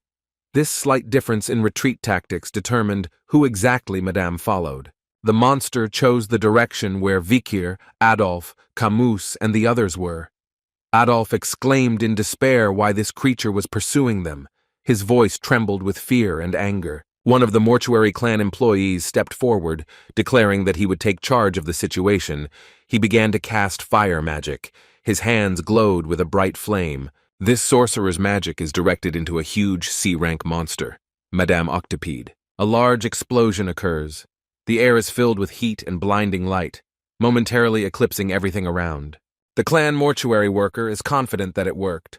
A joyful smile appears on his face, and he looks with pride at the result of his magic. But not everything is so simple, because Madame did not take this blow. She stretches out her paws with lightning speed and simply pierces the bodies of the Morg clan employees. Their screams echo through the forest. The guy who cast the magic notices with horror that there is not a single scratch on Madame. His face turns pale from the realization of the futility of their attempts. Madame Octopus walks more and more confidently towards her next victims. She is huge, she is very tall, and she creeps towards the group, making the ground tremble under her steps. Adolf shouts in despair that he doesn't understand what it is. They are still trying to escape from this octopus, suffocating from fear and fatigue. At this moment, Vikir freezes in place. His hand rises, and his gaze rushes to some unknown point, as if he realized something. And everyone, when they are trying to escape from this forest, Vikir, on the contrary, turns around and realizes that he will run towards the 8-leg. His determination scares the others. They ask him what he is doing, to which Vikir replies that at this rate they will all be destroyed. One of them must tie the monster's paws, and in this case, it will be him. Next, the guy decisively asks if Vikir thinks that with his skills he can bind the monster's limbs. His voice is full of doubt and concern for Vikir. He says that they cannot drag this monster with them into their territory. In this situation, the most suitable person is him. These words shocked everyone there. They did not expect this at all. The situation is visible. As Vikir takes out his sword, he is full of determination. He knows that it will be he who will tie the paws of the monster. These words greatly surprised everyone. Their pupils dilated to impossible sizes. Vikir asks them to leave quickly. From these words, the pupils of those present narrow. Everyone is in great tension. And so everyone decided to leave. Only Vikir remains. Kamus waves his hand and cries. She begs Vikir to return, but the guy is so decisive. He stands and is already eager to act. And so Vikir thinks to himself, looking at this madam, that it's not that he is interested in resolving territorial disputes. Among other things, the combined forces will not be able to stop the madam. For him, this is personal. This is a great opportunity. If he can fake his own death, he will be able to escape observation and gain time to learn the 10th technique stored in his memory. And when he becomes strong enough so that Hugo does not push him around, or when he can hone his skills, hide them and control them, he will return to the family, and we see how Beelzebub wakes up from the guy's hand. His veins swell to the impossible, resembling lava. And then a huge sword sprouted from the guy's hand, which is one with Vikir. He is very determined, and he says that if he doesn't use everything, he will die. An ordinary 15-year-old boy, with a sword that grows from his hand. He glows with a red aura. Looking at the eight-legged, they look at each other. This also applies to the huge amount of mana received from the blessing of the River X, and the aura that more experienced ones use for high-ranking techniques. Vikir says he will use everything he has and he will attack. So he begins to quickly run towards Madame, leaving behind only a red trail. He jumps as high as possible, filling everything around him with an aura. He is already very close to Madame, preparing to strike her the first blow. Madame stands looking at the guy who is jumping at her. She is also determined to stab him. And so young Vikir swung as hard as he could. From his hand now begins to flow not just a red flame, but a whole red impossible energy that blinds. This is Baskerville's 5th technique, and he hits this Madame Octopus, causing her to flip over. His look is very angry. He is ready to strike again. Lightning flashes from his eyes. From this blow that the guy made, the entire forest lights up red, and we see Adolf and company, who escaped earlier, running under this red light. The girl, looking at all this in bewilderment, thinks, was it really Vikir who did all this? Was it really him? She is sure that he died. Tears begin to roll from her eyes. She thinks, no, he sacrificed himself. And all that is visible from this difficult battle is a dense, dark forest and a huge flash of red. The familiar scene with the guillotine appears again. The older Vikir is bowed in front of it. 2 knights with swords froze nearby. The scar on Vikir's face remains the same, but his gaze has changed. His eyes light up with a red flame. Night darkness envelops the street. The full moon illuminates many figures and Hugo among them. Hugo's eyes glow red, his fingers show something, his gaze pierces right through. This means that in the end, Hugo and the protagonist's words are cut off mid-sentence. Vikir's eyes slowly open. Reality becomes clearer. Everything turned out to be just a bad dream. One eye is wrapped in a bandage, his gaze is directed upward, and there is an incomprehensible wooden canopy above his head. The body is completely bandaged. There is a rope around the neck. Thoughts are confused in an attempt to understand their location. Lying in an unfamiliar place, the consciousness tries to reconstruct the events of the battle with Madame Octopus, the uncertainty of the past time. The key moment flashes through my memory. If Madame had not been frozen by the explosive light, her life could have been cut short. Muscles, veins, bones, everything hurts. There is no living space. The realization of her own underestimation of the power of Madame's attack comes with pain. After the battle with Madame, the noose became a salvation, giving life. Thoughts about the plan to hide from view. Witnesses in the form of Kamus, Adolf, and others. The authenticity of death will not raise doubts. The bright sun blinds the eyes looking out from an incomprehensible tent. Barbarians scurry around, causing confusion and questions. Watching the barbarians preoccupied with their affairs, the understanding comes that this is a Balak camp, and it has been here all this time. The look at one's own wounded body is alarming. Escape is impossible. Steps are heard from behind, leading prisoners with tattooed, bound hands. The barbarian commands the prisoners, threatening a wolf bite for delay. The prisoners humbly obey, quickening their pace, fear and submission visible on their faces. Vikir watches what is happening, recognizing Morg and Baskerville among the captured soldiers of the clans. Familiar faces cause anxiety and many questions, thoughts about his own fate. Vikir's thoughts are interrupted by an unexpected question about awakening. Someone creeps up on him, breaking the silence, preparing for a possible threat. A tall, muscular barbarian with piercings in his eyebrows and ears inquires about Vikir's linguistic abilities, and the silent look in return only increases the tension between them. Vikir's memory resurrects the image of this barbarian, the same one who shot from the pipe at Kamus from the bushes, Vikir's hands involuntarily clenched into fists. The pumped-up barbarian reminds Vikir of his fortunate position compared to other prisoners. Vikir remains silent, analyzing the situation. The barbarian leans towards Vikir, describing feelings of helplessness and despair at the sight of his comrades going to their deaths. Vikir's crippled body limits his ability to act. An inadequate grin distorts the barbarian's face. He hints at Vikir's special status, calling him the commander's dog. The threat of reprisal sounds obvious, emphasizing the precariousness of the prisoner's position. Shock is reflected on Vikir's face. His pupils dilate from the misunderstanding of the dog's words. His thoughts are feverishly trying to decipher the hidden meaning of what was said. An image of Hugo appears in Vikir's mind, shackling the guy in chains, causing mixed feelings. Fear, misunderstanding, and anger are intertwined into a tight knot of emotions. Sudden confusion reflected in the eyes of the pumped-up barbarian, his confidence giving way to inexplicable fear. The reason for the fear was Vikir's gaze. One of his eyes acquired a threateningly aggressive expression after the mention of the word dog. The barbarian's discomfort resulted in aggression. Calling the guy impudent, he struck Vikir on the cheek, demonstrating his superiority.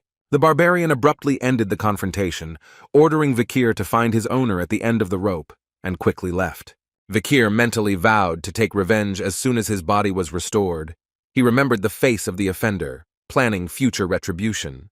Following the barbarian's advice, Vikir decided to find his master. He moved along the rope, surprised at its length. The path seemed endless. Vikir walked and walked, having already covered a considerable distance, but the rope still did not end. Suddenly the rope tightened sharply, interrupting Vikir's monotonous movement. The unexpected tension in the rope shocked Vikir, arousing interest in the reason for what was happening. Finally, Vikir saw his master, the head of the hunt, Ayin. The girl was sitting in the lake, swimming. Now she looked unusually calm, not at all like during their previous meetings. Vikir came as close as possible to the girl. They exchanged glances, silently studying each other. The girl smiled sweetly, looking coquettishly at Vikir, already thinking through all the possible subsequent scenarios in her head. She invited him to lie next to him, causing Vikir surprise and embarrassment. Without giving him a chance to answer, the girl pulled the rope around his neck. Suddenly an arrow flew by, which Vikir dodged thanks to the barbarian's dash. The barbarian stood up from the lake, shouting to the joking children to stop. Vikir lay exhausted on the ground. The girl thanked Vikir for freeing her at the slave auction. It was then that she was driven into a cage. She explained that she was repaying the debt twice, saving him twice. These words surprised the guy very much. He clearly did not understand what he was talking about. The girl told about her return and rescue of Vikir. He asked if she hung the rope around his neck.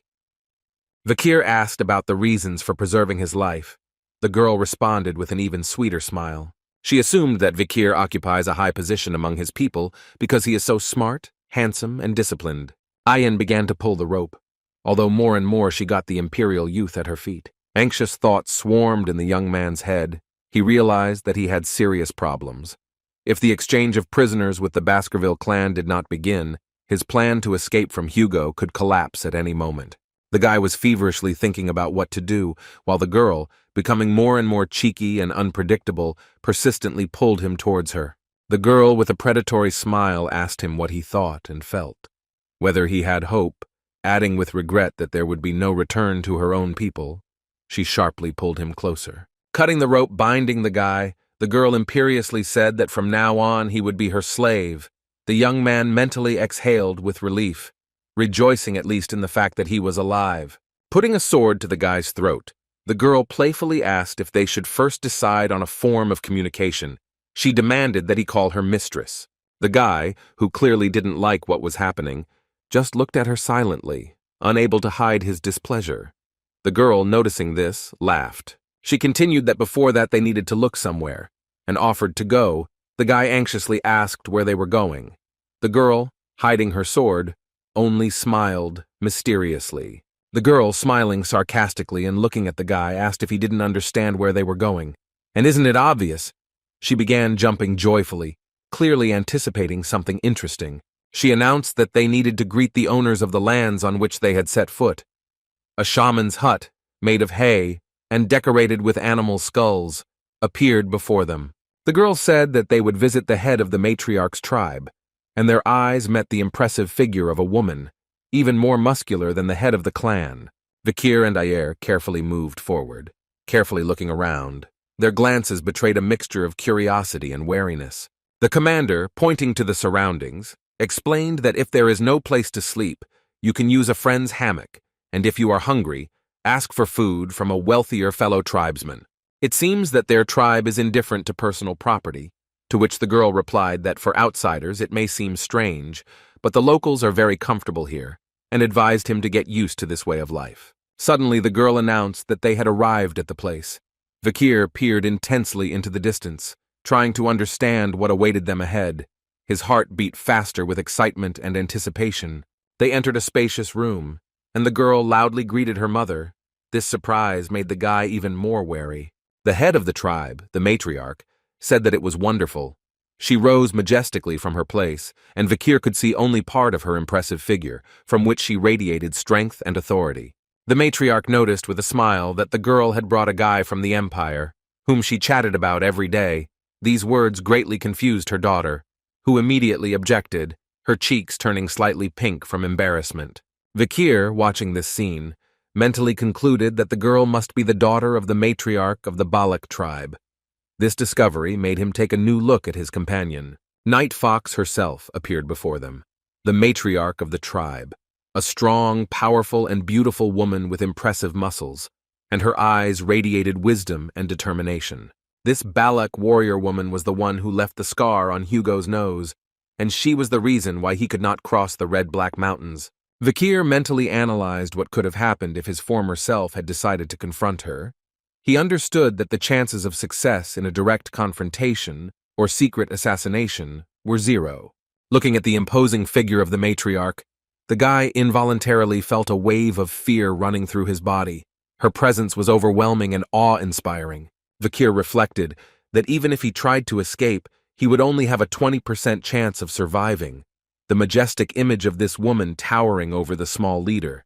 The matriarch, carefully examining Vikir and thoughtfully scratching her chin, said that she had already seen his face somewhere. Her penetrating gaze seemed to penetrate into the very soul of the young man. Vikir mentally noted that she instinctively sensed his kinship with Hugo, while the matriarch's daughter was quick to point out that everyone in the empire looked more or less the same, trying to distract her mother's attention. The girl's mother inquired about her plans for Vikir, noting his helplessness, to which the daughter replied that he would become useful after treatment. The matriarch warned her against rash actions. The matriarch thoughtfully said that it doesn't matter how destroyed his body is if the seed is good, but before she could finish speaking, the girl interrupted her, trying to smooth over the awkwardness of the situation. While the girl emotionally explained that she was not going to use Vikir in this way, he carefully examined the territory. The mother reminded her daughter of her previous words. The girl's mother, affectionately stroking her head, noticed that the owner has the right to decide the fate of his slave. These words caused embarrassment in the daughter and a slight blush on her cheeks. The girl looked at Vikir confusedly, wondering what he was thinking after everything he had heard. Her gaze expressed a mixture of curiosity and concern about his reaction to this unusual situation. While Ayan and her mother discussed his fate, Vikir seemed engrossed in studying the structure of the matriarch's tent, his attentive gaze skimming over the details of the interior, noting every little detail. After leaving the matriarch's tent, they moved somewhere. Their legs were bandaged, which made movement difficult. Suddenly, Vikir broke the silence, saying that he had a question. His voice sounded calm and confident. Vikir's question about the girl's name caused her unexpected excitement. She sharply replied that the slave did not dare ask such questions, to which Vikir calmly explained that he was not going to call her mistress. After a moment's hesitation, the girl, still embarrassed, quietly said that her name was Ayan. her voice sounding softer than before, betraying some uncertainty. Vikir introduced himself in response, saying his name, and asked what Ayan wanted from him. This directness caused a new attack of anger in the girl, suddenly changing her tone to a playful one. Ayan thought about what the first order to give to Vikir. Her eyes flashed slyly, indicating that she was planning something. Pointing her finger at Vikir, Ayan imperiously ordered him to build a dwelling in which he would live from now on. Her voice sounded confident and adamant. Ayan, sarcastically rubbing her chin, reflected on the impudence of the imperial slave. Doubting his ability to build a home, she decided to use the right of the mistress to establish a clear hierarchy between them. Vikir, having heard the order, thought for a moment, rubbing his chin, then calmly repeated, his voice betraying neither surprise nor displeasure. A spark flashed in Vikir's eyes, and he barely grinned, saying that it would be fun. This reaction clearly did not meet Ayan's expectations, making her wary. Suddenly, something greatly surprised the girl. Her gaze went somewhere into the distance. She looked confused and puzzled. Vikir proudly demonstrated the ordinary tent he had built, which looked quite cozy, albeit modest. He calmly stated that he had carried out Ayan's order. Ayan, looking at the tent, was perplexed how Vikir managed to set it up so deftly. Despite his injuries, she expected that the task would be much more difficult for him. The girl realized with surprise that the objects she had brought were useless. Behind her were some sticks and other strange things. Vikir, smiling to himself, recalled the last time he had to pitch a tent. These memories seemed to awaken something long forgotten in him. He reflected on the times of destruction, when swordsmen suffered from low survivability due to narrow specialization.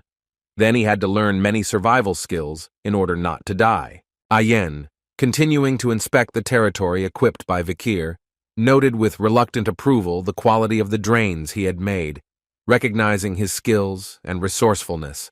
Vikir suddenly noticed that the matriarch's tent looked unstable. These words greatly surprised Ayan. She asked about her mother's home. Concern and interest were heard in her voice. The guy calmly explained that in its current state, during the rainy season, the ground around the pillar could erode, which would lead to water seeping inside.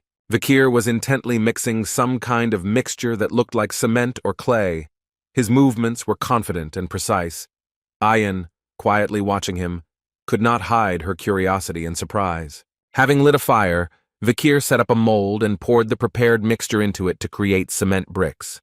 Ayan was amazed at his skill and dexterity. With the finished bricks, Vikir headed to the matriarch's hut, intending to strengthen the structure and make it more stable.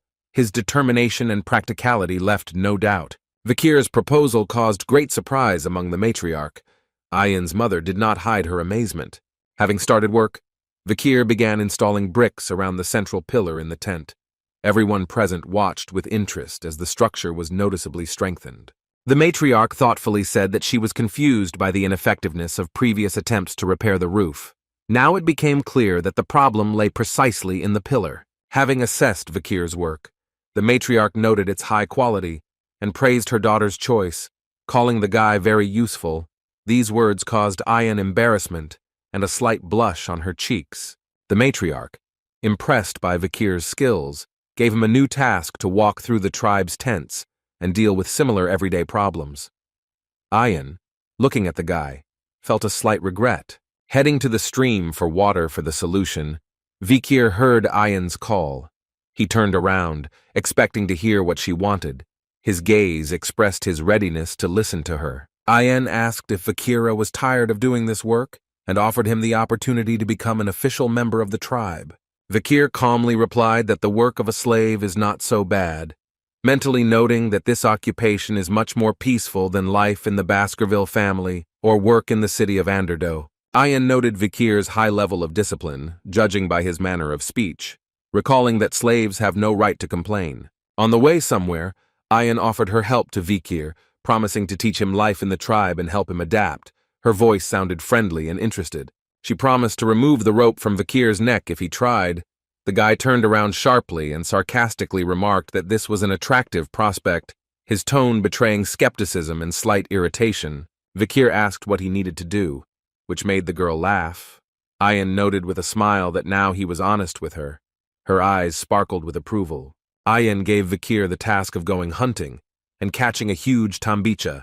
The guy asked about the hunt in surprise.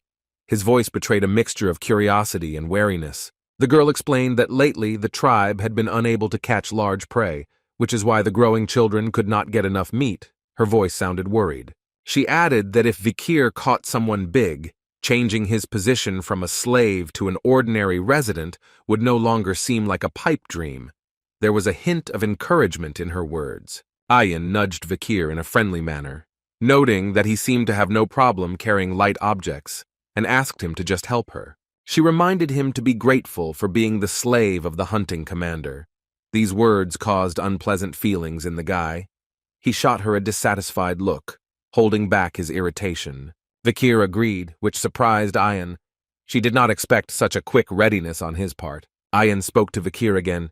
Her face lit up with a smile that she seemed unable to contain. She offered to go tomorrow, to which the guy agreed, but noticed her smile. Ayan tried to deny it, saying that she was not smiling at all. At that moment, it became noticeable that someone was watching the couple from behind a tree. The observer turned out to be the same jock with the earring who had previously beaten Vikir. His face expressed strong dissatisfaction with what was happening. Obvious hostility was visible in his eyes. Looking at how cheerfully Ayan was communicating with Vikir, the jock muttered that Vikir was a freak, disgusting and unpleasant. His voice was full of anger and jealousy. Someone's bandaged hand slowly and carefully reached for the strange pot. The movements were confident and purposeful. A hand, belonging to either a woman or a man, removed a mysterious black substance from the pot, which looked somehow ominous and mysterious. It turned out that it was a shaman of the Balak tribe named Akiman, an elderly man with a luxuriant hairstyle and a braided beard. His appearance radiated kindness and wisdom. The shaman continued to speak the words of blessing, addressing the people from the tribe who listened to him carefully, his voice sounding serious and warning. The barbarian explained to Vikir the meaning of the ritual.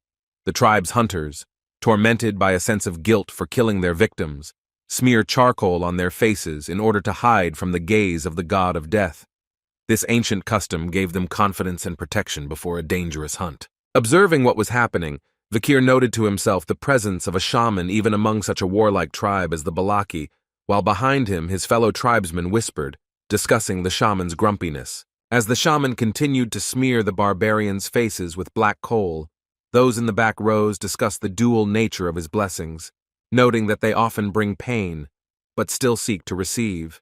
Vikir, reflecting on what he had seen, came to the conclusion that the shaman's position was largely formal, and this place was not much different from other tribal communities that he had seen. Among the ritual participants stood out a smeared barbarian with comical charcoal patterns around her mouth, on her forehead and under her eyes, who silently and with obvious dissatisfaction obeyed tradition. When Vikir drew attention to her appearance, the barbarian, embarrassed, began hastily erasing the charcoal patterns, snapping irritably at his remark. Unexpectedly for Vikir, the barbarian handed him a strange dog collar, embarrassedly asking him to put it on as soon as possible. This gesture was filled with some hidden meaning that the guy could not yet understand. In response to Vikir's surprised question about the purpose of the collar, the barbarian explained that they put them on so that the victim could bite their neck, after which she herself put on the same one. Vikir decided that since he was here, it was better to adapt to local customs, despite the oddity with the collar. Soon, Vikir and the barbarian were already sitting on a huge wolf, preparing to set off, and the girl reminded the guy to take her by the waist to hold on, to which he confidently replied that he could handle it. When the barbarian gave the command to move forward, Vikir, to his irritation, could not resist and fell at the first movement of the wolf. The girl turned around sarcastically, looking at the fallen guy. Her gaze was full of mockery. She reminded him that he needed to obey and grab onto her. Otherwise, he would definitely fall along the road, while Vikir wondered if he could get up on his own in his current state. Suddenly, someone's shadow covered the guy's head, causing him to look up in surprise. It turned out that this was the same guy who had previously beaten Vikir, covered in tattoos, with an earring in his ear. He appeared with his animal, and looked menacingly at the lying Vikir. The girl turned to him, calling him Akun and asking what he forgot here. Her tone was mocking and a little defiant. Akun reproached Ayan for being too free and having fun with her slave. His voice sounded dissatisfied and jealous. He declared his intention to catch bigger prey and become captain of the hunting party in the next hunt together, intending to put his grandfather's honor on the line. Something greatly surprised Vikir. His eyes widened in surprise, watching what was happening. Suddenly, for no apparent reason, Akun decided to kick young Vikir in the face, earning an angry look from the girl. Vikir lay unconscious while Akun sarcastically commented on the presence of a neck protection on the slave, which caused strong displeasure from the girl, who sharply asked what he was doing.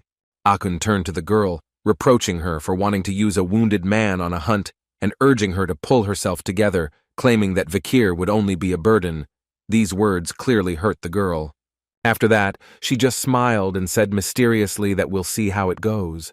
Her tone was full of confidence and hidden challenge. Suddenly, it turned out that Akun had lost arrows from his belt, which plunged him into complete shock and confusion. Vikir, having come to his senses, spat out blood from his mouth, demonstrating his resilience and determination. Rising to his feet, Vikir held Akun's stolen arrows, sarcastically noting that a weapon must be held as tightly as the love of one's life. The girl stood there, chuckling at the situation, while Akun slowly turned around, his face expressing a mixture of fear and surprise. Angry, Akun decided to attack Vikir, threatening that he would not escape unpunished, and began to approach him with the clear intention of attacking. The girl stopped Akun, ordering him to stop his inappropriate behavior. She angrily asked Akun who he was going to punish, hinting that he had already crossed the boundaries of what was permitted. Akun insisted that a slave is a slave, accusing the girl of insulting the tribal warrior, to which she replied that this was his problem.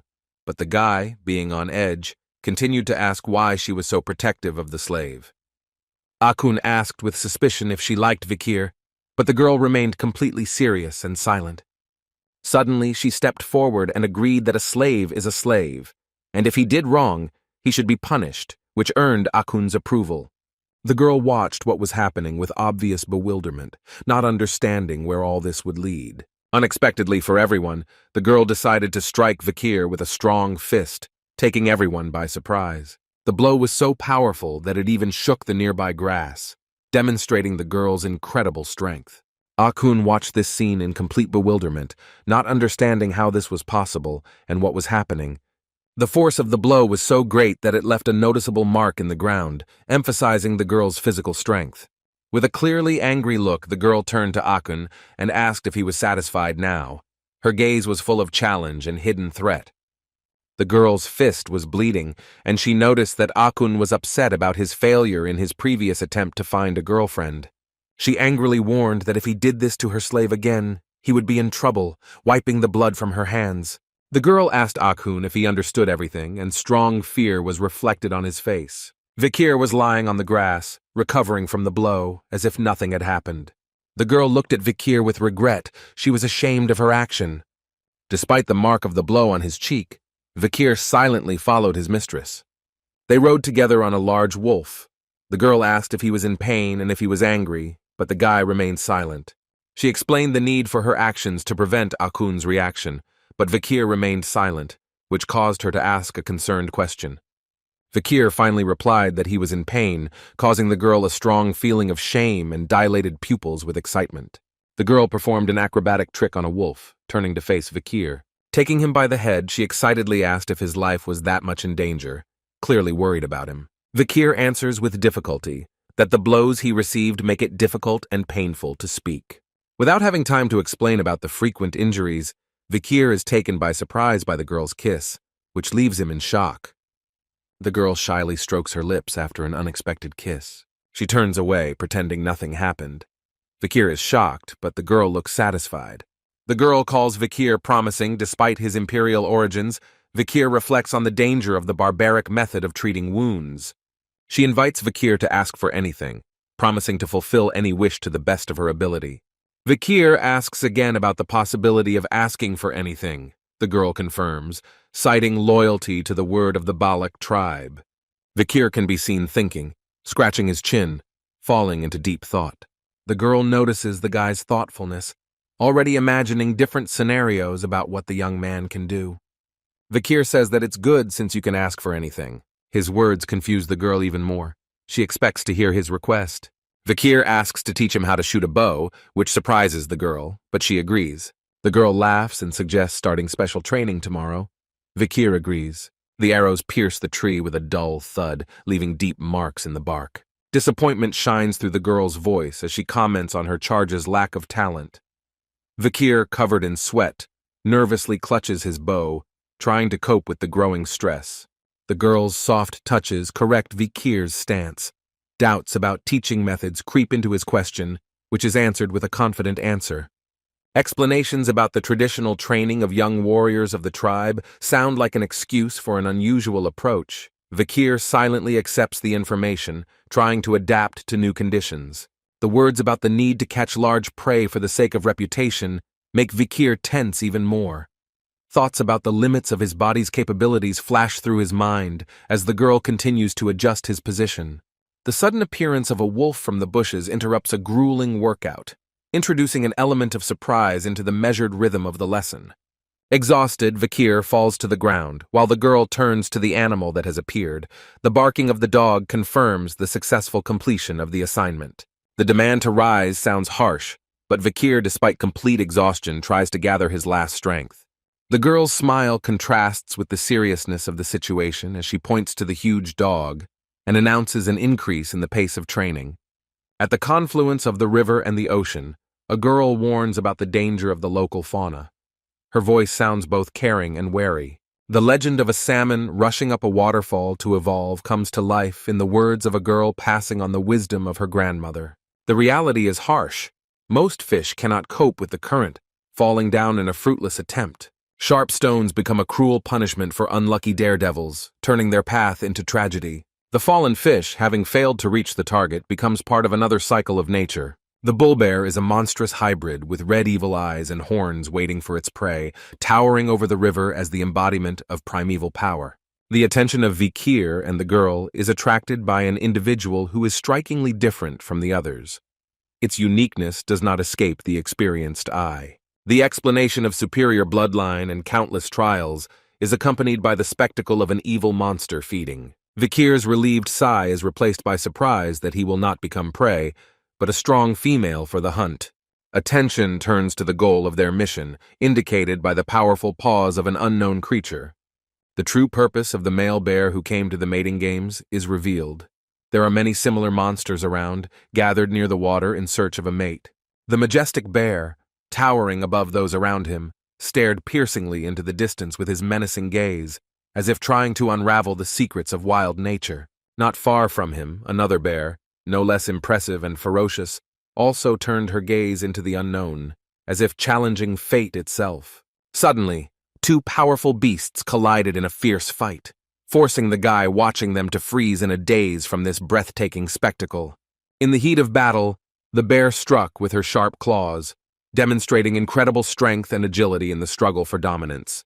The air was filled with growls and roars as a real battle broke out between the two giants, each of them seeking to prove their superiority. The girl watching what was happening explained to the surprised guy that the female continued to reject the advances of this male, sarcastically adding that in fact she was not looking for a strong partner at all. At this moment, an unexpected contender entered the scene, a small and frail-looking monster who seemed completely out of place among these giants. To everyone's surprise, the bear and this tiny male began to sniff each other carefully, and suddenly an amazing idyll arose between them. The guy, amazed by what he saw, asked the girl why the female chose the weakest, to which she enthusiastically replied that the bear was looking for a companion whom she could dominate. Explaining further, the girl said that large males can accidentally kill their partner during mating, so the bear deliberately looked for someone smaller and weaker than herself. Concluding her story, the girl drew a parallel with the warriors of the tribe, who approached the choice of partners in a similar way, intriguingly offering to find out which choice of couple is considered the most popular among them.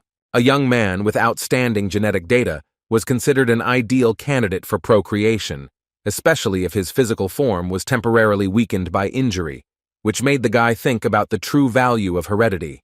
While watching the unusual pair of bears, the young people continued to discuss the intricacies of natural selection and survival strategies in the wild. The peaceful silence of the forest, where the sun's rays gently filtered through the dense foliage, was suddenly broken by the powerful roar of wild animals, echoing throughout the surrounding area. The guy, awakened by this deafening sound, clearly expressed his dissatisfaction with such an early and unpleasant awakening. The source of the restless growling turned out to be a dark cave, to which the guy, overcoming fear, carefully approached to unravel the mystery of what was happening. Expressing his irritation, the young man complained that for the 4th day he had to listen to these bear roars, simultaneously demonstrating a cunning trap filled with fish, berries, and apples. The intrigued girl asked if he really left food for the bears, trying to understand the motives for his strange behavior. The guy confirmed that he actually fed a couple of bears, explaining this with the desire to support them in the mating process and observe the natural course of nature. The girl's attention was attracted by a bright red berry, about which she knowledgeably noted that these fruits have the ability to temporarily enhance physical strength, but in return deplete vitality. Continuing her reasoning, the girl explained that the female, having a higher intelligence, would understand their intentions, just like the male, but the latter, trying to match his partner, would be forced to eat the food offered. Vikir, devouring the strange brew prepared by the girl for his speedy recovery, involuntarily noted that the bears, despite the inconspicuousness of the treat, continued to mate furiously. Having taken another sip of soup, the guy was stunned by the girl's question about the normality of such frequent mating that he almost choked in surprise. With a laugh, the girl explained that for men of the Balak tribe, such behavior is quite common, but apparently in the Empire, where Vikir is from, everything is different, hinting at his inability to perform such feats. Intrigued by her own words, the girl slyly asked whether Vikir was really not capable of such a thing, which put the guy in an extremely awkward position. Continuing her game, the girl began to slowly approach Vikir, persistently asking whether he was really capable of such amorous feats. Suddenly, the girl's playful mood gave way to anxiety, her gaze filled with fear, as if she had heard something frightening in the depths of the forest. Turning sharply, the girl loudly shouted to Vikir to immediately prepare for something unexpected and possibly dangerous. With alarm in her voice, she reported that the bear seemed to be pregnant, and they saw a huge pregnant female next to an exhausted, barely breathing male. The enraged bear let out a deafening roar, filling the surrounding area with her anger and rage. The exhausted male, having gathered his last strength, left his lair in search of a new victim, driven by the instinct of survival. In response to Vikir's surprised question about the reasons for the expulsion of the male, the girl explained that after mating, the bear becomes only a competitive predator encroaching on the female's territory. Vikir suggested that the bear, exhausted from long days without sleep, was looking for shelter to rest, to which Ayan suggested quietly tracking it, taking advantage of the moment when the animal disappeared into a safe and remote place. Ayan cryptically hinted that when the prey takes its last breath, it will be time for the true predators to awaken, meaning herself and Vikir. The surrounding landscape has undergone dramatic changes. Green forests have been replaced by majestic mountains, covered with a snow-white cover of snow and ice. Vikir and Ayan continued on their way, surrounded on all sides by high mountain peaks, whose peaks were lost in the clouds. Vikir was surprised at the endurance of the bear, which managed to go so far despite being tired, and Ayan explained that the animal instinctively looks for places with a minimum number of threats, where the cold protects against blood-sucking insects. Intrigued, Vikir asked if the bear had deliberately chosen this place, to which Ayan responded, emphasizing the high intelligence of the animals and their ability to use the acquired knowledge more effectively than simple instincts. Vikir, finding himself completely naked in the harsh mountain conditions, began to complain of the cold, aggravated by his weakened state. Ayan, noticing her companion's discomfort, invited him to cuddle up to her for warmth, but Vikir, embarrassed, refused, assuring that he was fine. Turning to Vikir, Ayan persistently reminded him of the danger of hypothermia, which would make him a burden on the hunt, and again offered her help.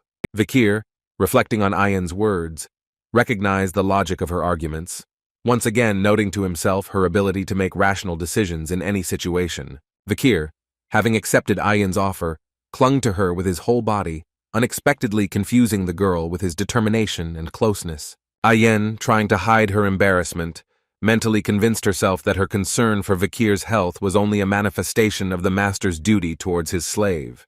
Suddenly, the huge wolf they were riding on became alert and began to growl furiously, sensing something alarming in the snowy desert surrounding them. While examining the area, they were surprised to find that the bear's trail suddenly ended, as if the animal had disappeared into thin air. While they were pondering the mysterious disappearance of the bear, someone's frightening eyes appeared from a dark cave on the opposite side, carefully watching them. Ayan, intently studying the place where the tracks broke off, did not notice how the huge bear was already preparing to attack her from the side, using the effect of surprise. When the girl finally realized the danger threatening her, her gaze was filled with genuine horror and shock from the suddenness of the attack. The massive bear took advantage of the moment and rushed at its prey, raising its huge claws for a crushing blow.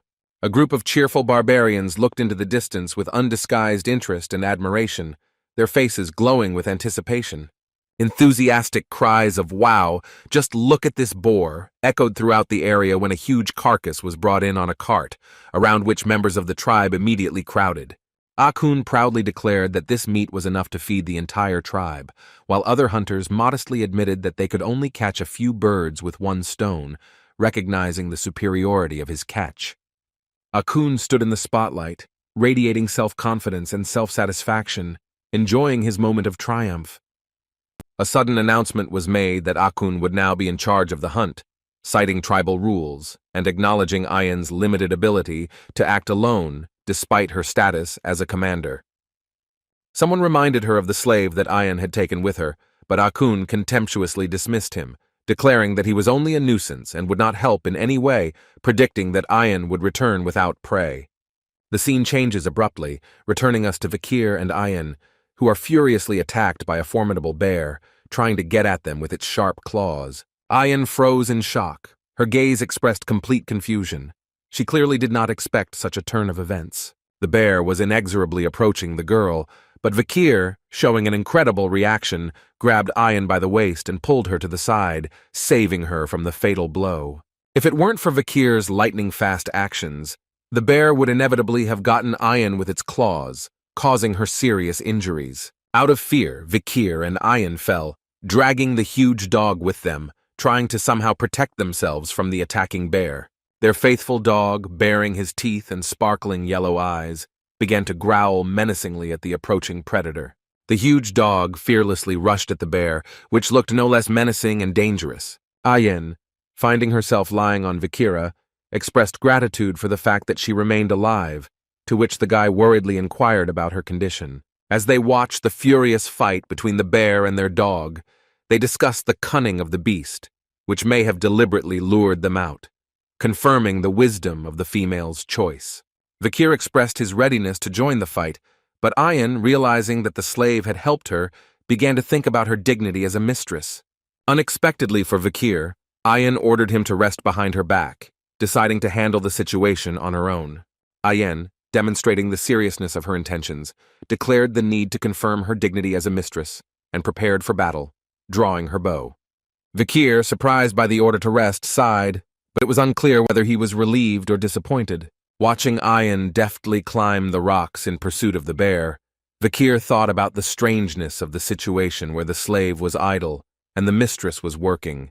Vikir wondered about the tribe's unique relationship with slaves as he watched Ayan, imbuing an arrow with his powerful blue aura, prepare to shoot the bear. The arrow fired by Ayan hit the formidable bear, but instead of weakening the beast, it only enraged him even more. Ayan, filled with rage and a desire to avenge her humiliated dignity, unleashed a stream of threats on the bull bear, promising to make him pay for his unworthy behavior in front of her slave.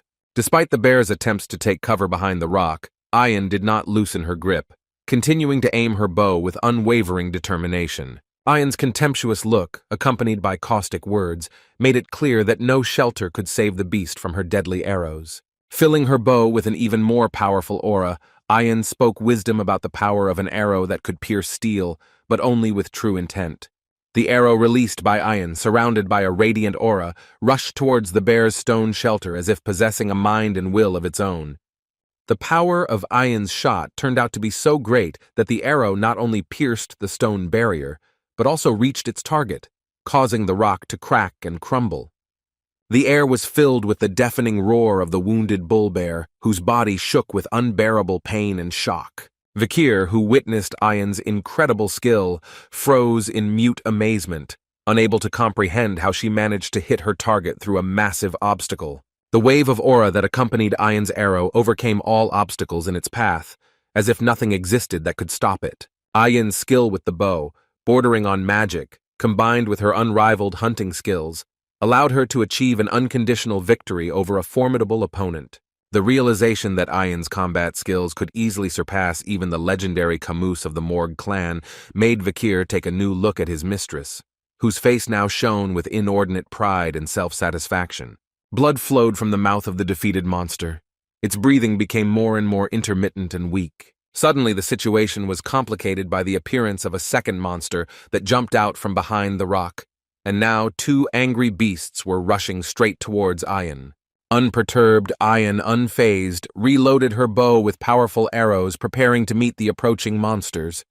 Looking at the barely alive monsters, Ayan defiantly asked about their ability to withstand her deadly arrows.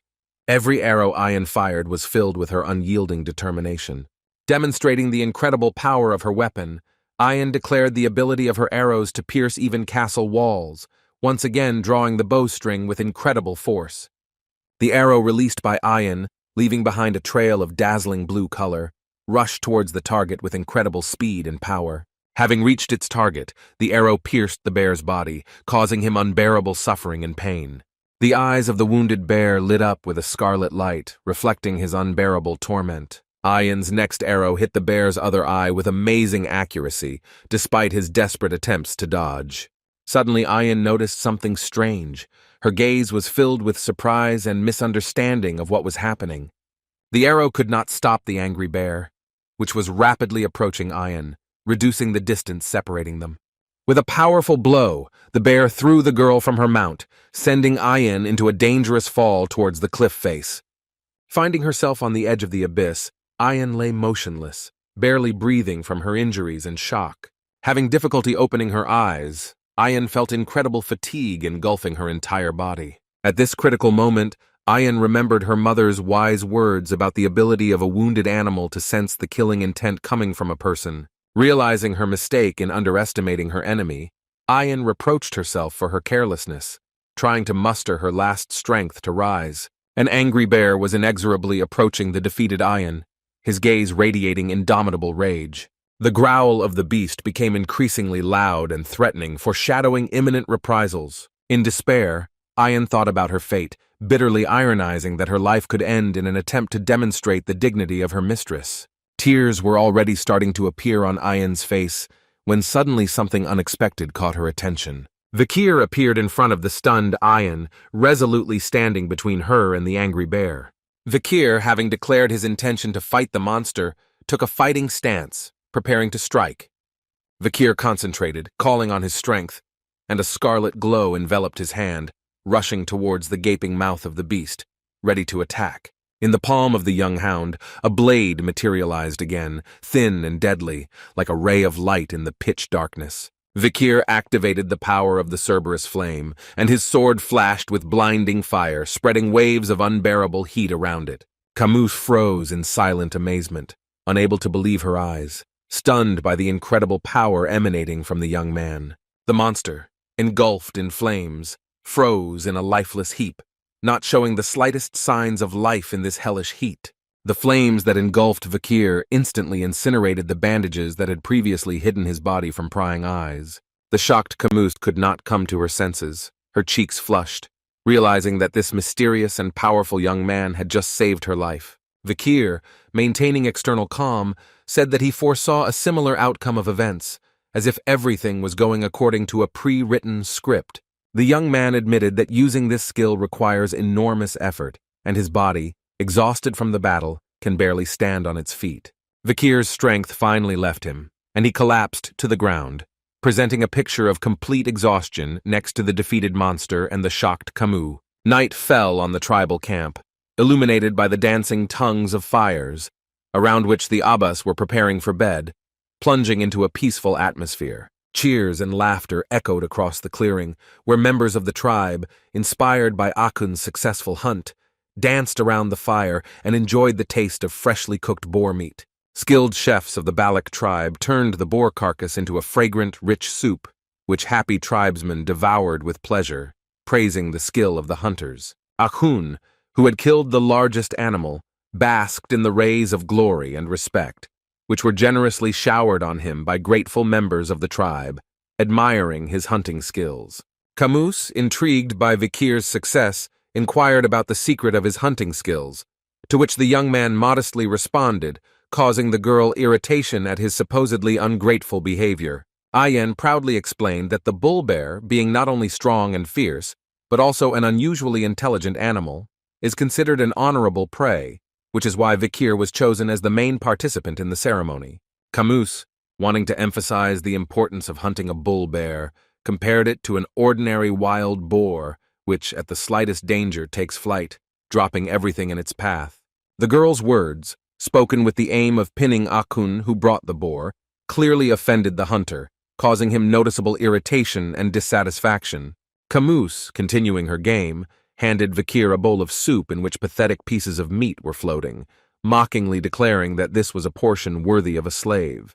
Vikir, surprised by the meagerness of the portion, inquired about the reason for such a discrepancy, which provoked an angry tirade from Akun, who explained that this was more than enough for the slave. Ayen patiently explained to Vikir the tribe's tradition, according to which the most successful hunter receives the least meat, but the most honors, and Akun admitted with annoyance that he himself would like to bring more prey.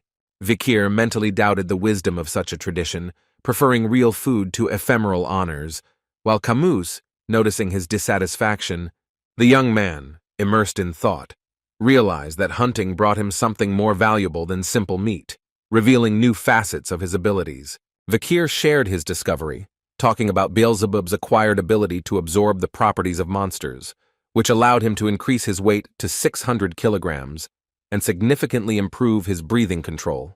Continuing to analyze the benefits received, Vikir noted that Beelzebub not only absorbed new abilities, but also used them to restore and strengthen the young man's body.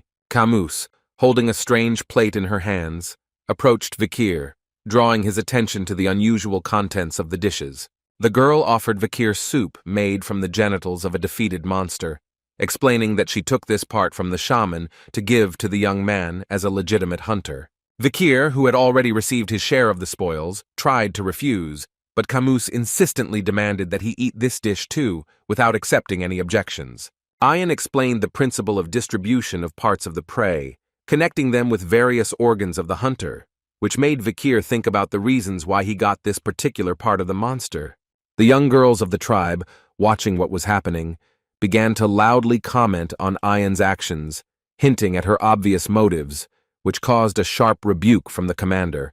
Vikir, realizing the inevitability of the situation, began to chew the unusual treat with difficulty, noting to himself the unpleasant taste and consistency of the dish.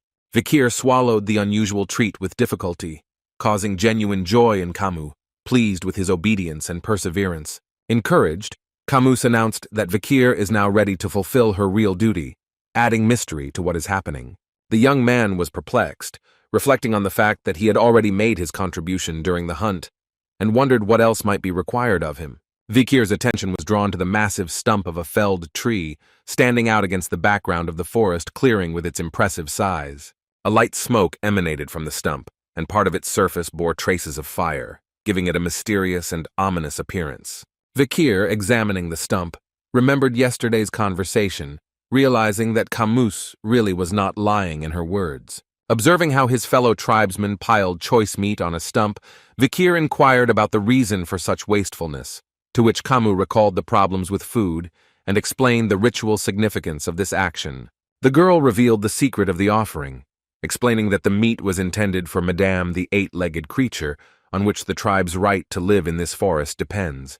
Vikir, realizing that Madame is the same terror of the dense forest, began to understand the recklessness of his recent act, observing the reverent attitude of the tribe towards this creature. Returning to the tribe's camp, the young man noticed an unusual activity near one of the tents, which attracted his curiosity. Seeing a long line of girls at the matriarch's tent, Vikir became interested in what was happening, suggesting that this could be another tribal ceremony unknown to him.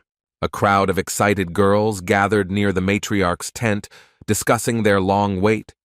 Some boasted that they had been standing since dawn, others that they had taken a place at the front of the line, and some had not slept at all night.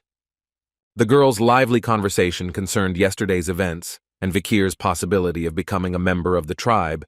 They discussed his strength and the likelihood that he would choose a wife from among them. The appearance of Ayan with a huge carcass of a roe deer on her shoulders interrupted the conversation. The hunting commander spoke sharply about the girl's claims to Vikir, hinting at her right of primacy. Having dropped the loot, Ayan announced her intention to take advantage of the right of the first night, which caused shock and indignation among the assembled girls. Ayan's irritation grew with every word of the girls complaining about the lack of worthy husbands in the tribe.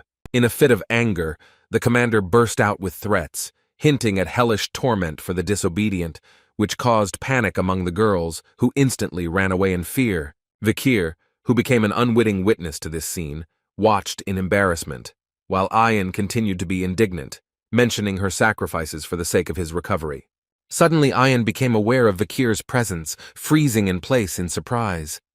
Trying to justify herself, the girl began to explain herself confusingly, but Vikir, without hiding his irritation, demanded an answer about the nature of yesterday's treat. Ayan, trying to change the conversation, mentioned the night meeting of the elders and Vikir's ability to turn to the matriarch with any request as a full-fledged hunter of the tribe. Smiling shyly, the girl admitted that she had already thought of what Vikir could ask the matriarch for.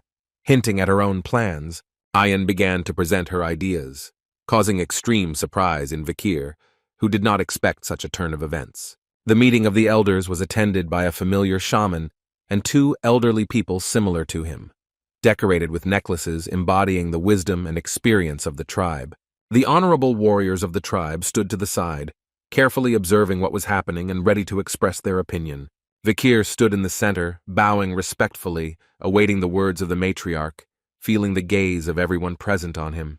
The young man, gathering his courage, confidently and respectfully greeted the matriarch, a strong and wise woman who inspired respect with her mere presence. The matriarch, turning to Vikir, noted his role in defeating the monster and providing the tribe with good meat, to which the young man modestly replied that he had only fulfilled his duty. The wise woman praised Vikir for his excellent performance of the task, urging him not to belittle his merits. The matriarch expressed surprise at Vikir's quick recovery, to which the young man gratefully noted the tribe's concern for his health. Vikir, looking at the matriarch, reflected on her reputation as the night fox, as a brilliant archer, feared by the empire, and how she, leading a small tribe, exuded greatness and warmth at the same time. The matriarch announced her decision to reward Vikir for yesterday's achievements with a change in his status, while the young man listened carefully to her every word, awaiting further instructions.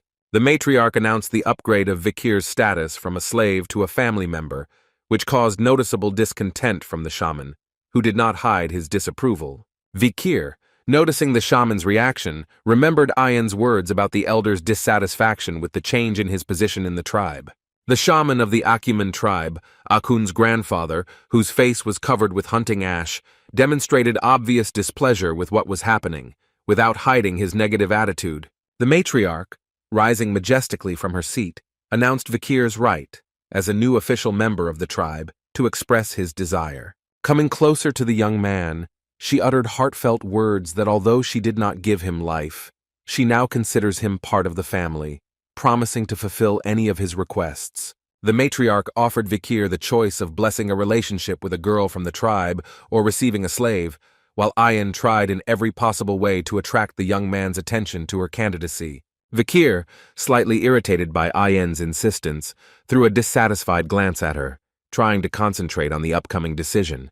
The young man closed his eyes, collecting his thoughts before voicing his desire, feeling the tension of the moment. The matriarch, noticing her daughter's impatient gestures, mentally noted her lack of restraint, marveling at the strength of Ayan's feelings for Vikir, and urged the young man not to be shy and express his request. Vikir, hesitating to answer, began his request slowly and carefully. creating tension among those present. Unexpectedly for everyone, the young man expressed a desire to take a bath in the hero's spring, which caused a storm of emotions among those gathered. The elders, struck by the audacity of Vikir's request, froze in mute amazement, not expecting such a bold demand. The warriors of the tribe, having heard Vikir's words, could not hide their indignation at his insolence. Ayin, the matriarch's daughter, on the contrary, was pleasantly surprised and delighted by Vikir's courage, seeing his request as a manifestation of strength of character. The matriarch, without hiding her irritation, sharply asked Vikir if he realized the seriousness and significance of his request. Vikir, maintaining external calm and confidence, looked intently into the eyes of the matriarch, ready to defend his right. The shaman, without holding back his emotions, launched an angry tirade at Vikir, accusing him of excessive impudence and disrespect for the traditions of the tribe. The matriarch sternly reminded that the right to bathe in the hero's spring belongs only to the best warriors of the tribe, urging them to reject Vikir's request. Akun joined in the objections, emphasizing that only true heroes who have proven their incredible strength can claim access to the source, while Ayin came to Vikir's defense, recalling his recent feat in fighting the monster. The matriarch, without hiding her irritation, sharply asked Vikir if he realized the meaning and importance of the hero's source. Vikir, remaining calm and confident, quietly answered in the affirmative. The young man explained that the source of the hero is a sacred place of the tribe, accessible only to the strongest warriors. He added that it is a hot spring that has healing properties for both external and internal injuries. Vikir mentally noted, according to Ayin, that filling the source takes a long time, so only warriors who have made a significant contribution to the well-being of the tribe have access to it. The elders, discussing the situation, opined that while giving access to a recent member of the tribe was undesirable, Vikir's ambitions could serve as additional motivation for him. The matriarch, analyzing the situation, understood that she would like to satisfy Vikir's request, but the lack of sufficient grounds and the opposition of the shaman and guards did not allow her to do this. Suddenly the atmosphere changed. The gaze of those present sharpened, sensing the approach of something important. Suddenly a bell rang. Vikir asked alarmedly about a possible attack, but Ayin confidently answered that no one in their right mind would dare challenge their tribe in this forest. The matriarch, interrupting the discussion, announced the need to return to her duties, postponing the resolution of the issue for the future. The shaman, without hiding his displeasure, cast a menacing glance at the matriarch, not understanding why the issue remained open for further discussion. The shaman's gaze shone blue, reflecting his growing bewilderment and dissatisfaction with the matriarch's decision. Members of the tribe began to gather in a certain place, attracted by an unusual event. Vikir was surprised by what was happening, while Ayin joyfully announced the arrival of the long-awaited guests. Carts loaded with a variety of food and clothing arrived at the tribe and began to unload. Ayin explained that these were traders bringing goods unavailable in the forest, and the tribe was eagerly awaiting their arrival. But Vikir noticed a familiar symbol on the carts. The young man recognized the symbol of the bourgeois family, one of the 7 trading families. Vikir wondered how the traders managed to get here from the capital of the empire, bypassing the territories of hostile families. Assuming the use of smuggling routes, Vikir watched as a joyful merchant from the bourgeois family announced the opening of the 5-day market, displaying ripe vegetables and fruits. The trader encouraged the tribe members to bring goods for exchange, and the people enthusiastically began bringing various items, expressing their joy. Vikir watched as members of the tribe brought old things, trying to exchange them for goods brought by traders of the bourgeois family. The wind calmly watched what was happening, maintaining equanimity. Vikir speculated that merchants brought food and necessities freely traded in the empire and exchanged them for rare items of value to them. Vikir thought that traders were taking advantage of the tribe's ignorance of the real value of things in the market. The young man decided not to interfere, fearing being recognized and realizing that his intervention could have negative consequences. Ayin was outraged, claiming that the transactions taking place in the makeshift market were unfair. The girl rudely expressed her dissatisfaction by comparing the exchange of diamonds for corn, which made Vikir relieved to have a sane person in the tribe. However, Vikir's expectations were not met when Ayin began loudly demanding at least 2 ears of corn for her goods. Having received what she wanted, Ayan expressed obvious pleasure, while Vikir sighed hopelessly as he watched what was happening. Other members of the tribe also began to bargain, demanding more goods for their valuables, demonstrating a complete lack of understanding of the real value of the items being exchanged. The trader was confused by the sudden aggressiveness of the tribesmen during the bargaining process. Yielding to the pressure of the tribe's warriors, the merchant agreed to give more goods than he had originally planned, which caused joy among the participants in the transaction. The merchant was mentally chuckling at the naivety of the tribe, not realizing the true value of the goods received, when a little girl approached him, asking for another glass sphere. The merchant asked what the girl had brought for the exchange, and she showed him a rare and nutritious sun-dung beetle larva.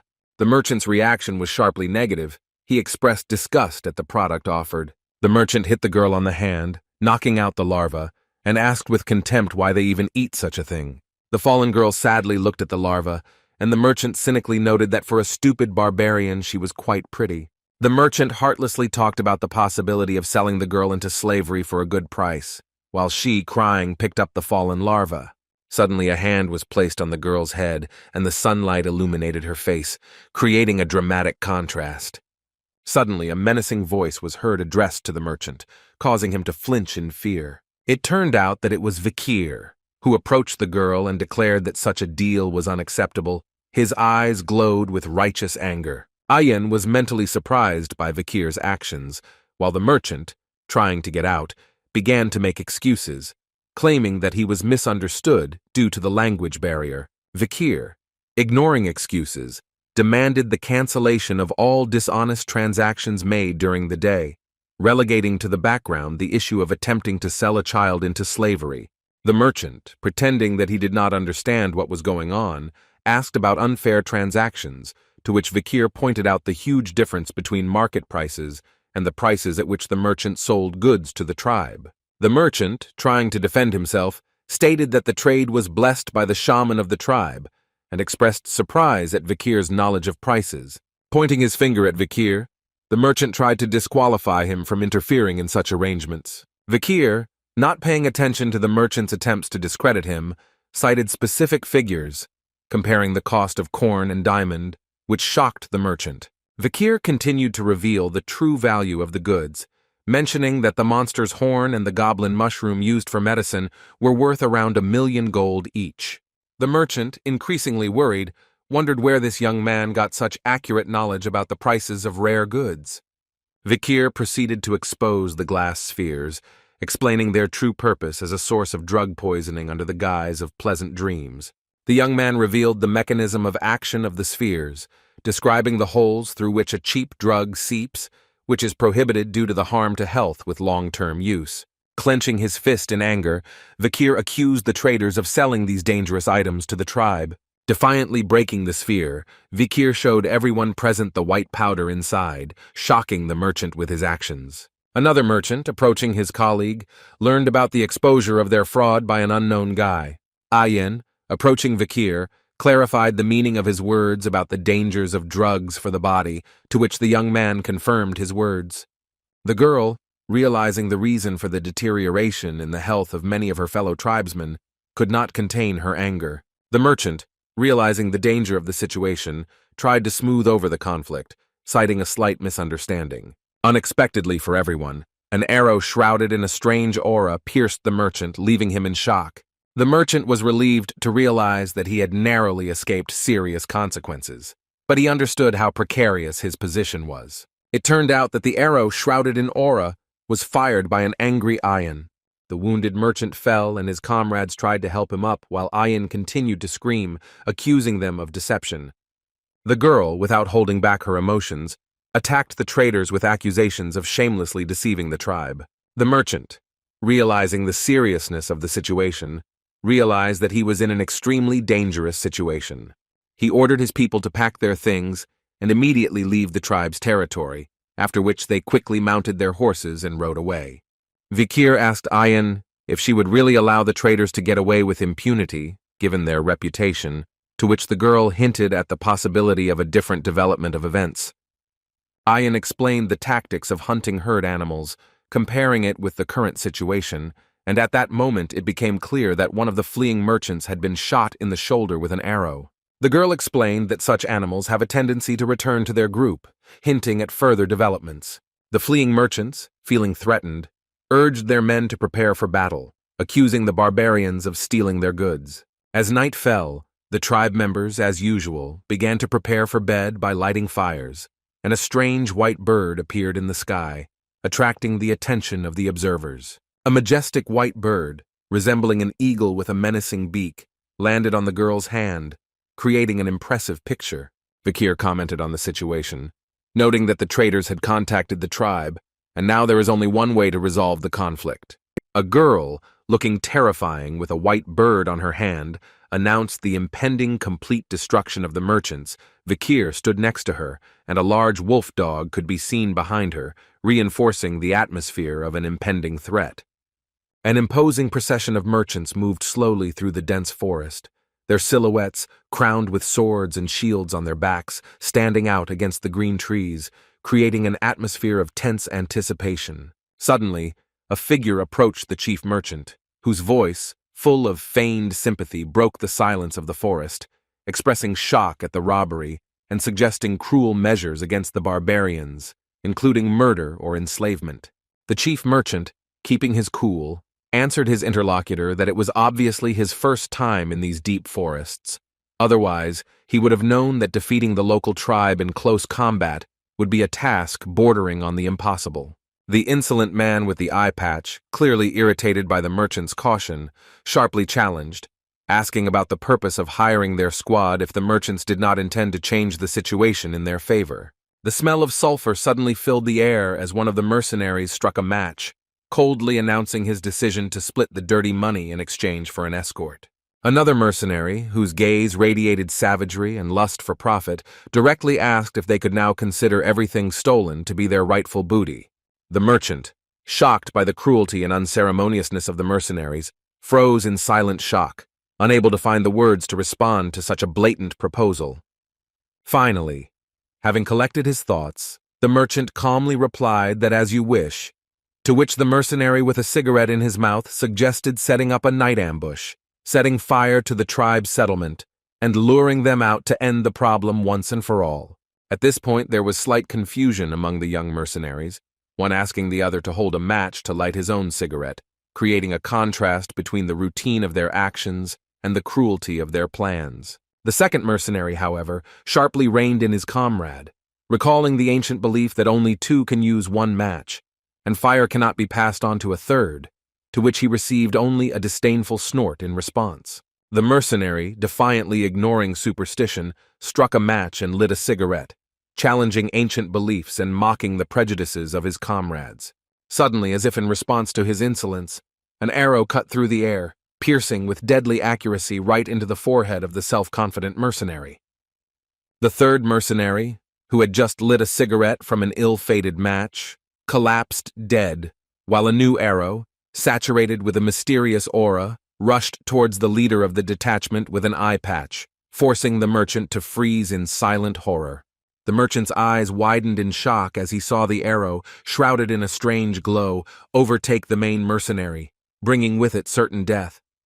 Suddenly, the air was filled with the sound of arrows flying towards the mercenary squad, who tried in vain to hide behind their shields, but their desperate attempts to defend themselves were useless in the face of an invisible enemy. Ayen, commanding the attack, ordered her warriors to aim exclusively for the heads of the enemy, demonstrating the strength and accuracy of her tribe, while the tribe's archers drew their bowstrings, preparing to fire another deadly volley. Vikir, watching what was happening, could not help but admire the skill of the tribe's warriors, who were able to hit the target with incredible accuracy even by the barely noticeable light of a cigarette in the darkness of the night. Vikir's thoughts were interrupted by the rude voice of one of the tribe's warriors, who called him a slave, to which the young man, unexpectedly for himself, firmly objected, declaring his new status as a resident of the village, which caused a surprised laugh from his fellow tribesmen, who noted the increased courage of the former captive. The mercenaries and merchants, still trying to fend off the incessant attacks, desperately called upon their mages to block the arrows with shields and the aura users to prepare for a counterattack. But their efforts seemed futile in the face of an unseen enemy. Suddenly, another arrow cut through the air, shrouded in a powerful aura, emitting a bright blue glow. Its incredible speed and strength made everyone freeze in anticipation of the inevitable outcome. A mysterious arrow tied to a rope has left onlookers puzzled as to the purpose of this unusual weapon and its role in the unfolding drama. The arrows with amazing accuracy pierced the trees on which mysterious barrels filled with an unknown substance were attached, creating an atmosphere of growing tension and horror. The merchant, surrounded by trees with hanging barrels, initially assumed they contained alcohol, but the sudden realization of the true nature of their contents left him cold with fear. With every second, the merchant understood more and more clearly that the mysterious liquid in the barrels was something much more dangerous and unpredictable than simple alcohol. Suddenly, a whistle cut through the air and a fiery arrow pierced one of the barrels, causing a powerful release of black, oily liquid that heralded imminent disaster. A moment later, a deafening explosion was heard, causing people to panic and seek shelter from the raging flames and flying debris. The chief trader watched in horror and disbelief as his companions burned alive in the raging flames, unable to comprehend how a primitive tribe could organize such a sophisticated and deadly trap. Realizing the cunning of the tribe's plan to use ropes tied to arrows and barrels of flammable oil amazed the trader, forcing him to rethink his idea of U-200 beat U-200 by the primitive aborigines. Suddenly, the merchant, hiding behind a tree, felt someone's presence. He turned around sharply and saw Vikir approaching him, whose gaze did not bode well. Recognizing that same annoying freak in the young man, the merchant felt panic seize him when he met Vikir's gaze burning with rage. In a desperate attempt to save his life, the merchant began to threaten the guy, his voice trembling with fear, betraying the true emotions hidden behind the ostentatious bravery. With trembling hands, the merchant took out some paper, claiming that this was an official permit with the seal of the new acting consul of the city of Underdog. Vikir, with undisguised interest in his voice, clarified with the merchant whether he really mentioned the consul named Vikir, to which the merchant hesitatingly confirmed, speaking about the famous Vikir. The young man, whose voice dripped with rage and sarcasm, coolly noted that he did not remember ever giving such permission, clearly enjoying the merchant's confusion. The merchant, gripped by panic, tried to justify himself by pointing out the differences in Vikir's appearance, desperately clinging to the hope that this was not the one he was afraid of meeting. At that moment, arrows cut through the air, mercilessly piercing the merchant's body, forcing him to collapse to the ground, still clutching the ill-fated paper that had become his last hope for salvation. Vikir, looking at the defeated merchant, coldly said that forging the official seal of the Baskerville family is punishable by death. His words sounded like a final verdict. Ayan suddenly appeared, riding on her majestic wolf dog, calling Vikir to retreat, but the young man, who no longer considered himself a slave, objected. The mercenaries, still trying to hide from the deadly arrows, were relieved that the attack seemed to have stopped, giving them a moment of respite. Encouraged by the temporary lull, the mercenaries decided that the tribe was retreating, attributing the use of fire as a sign of their uncertainty, and urged each other to give chase. Suddenly, from the depths of the forest, the familiar figure of Madame Octopus appeared, awakened from her sleep, her presence going unnoticed by the mercenaries, who continued to shout threats towards the tribe. Madame Octopus, clearly in an extremely aggressive mood, rushed towards the burning camp, mercilessly sweeping away people in her path, wreaking havoc and destruction. Vikir, observing this scene of chaos and destruction, only mentally noted the appearance of the monster as something ordinary, as if such events had become a common occurrence for him. Ayan, admiring Vikir's foresight, noted his ability to calculate the appearance of the madam and use tactics using fire, proclaiming him a great warrior of the tribe, to which the young man modestly replied that he anticipated the appearance of a monster at every meeting. Vikir emphasized that Madame is a real disaster, and at that moment the giant paws of the monster appeared, each about 20 meters high, instilling horror and awe in the hearts of the observers. The matriarch of the tribe, impressed by Vikir's actions, solemnly announced her decision to give him permission to visit the sacred source of heroes.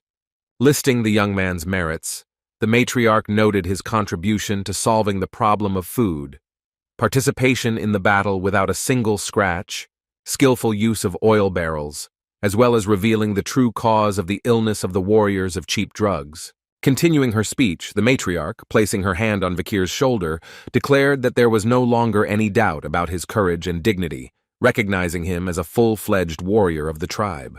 The matriarch ordered her daughter to accompany Vikir to the source, to which the girl readily agreed, showing respect for her mother's decision. Ayin, approaching Vikir and placing her hand on his shoulder, said mysteriously that this was what he needed, leaving the young man slightly perplexed as to the meaning of her words. The girl explained that the shaman, who had previously insisted on a curse as the cause of the illness of the warriors, had now lost his authority thanks to the actions of Vikir.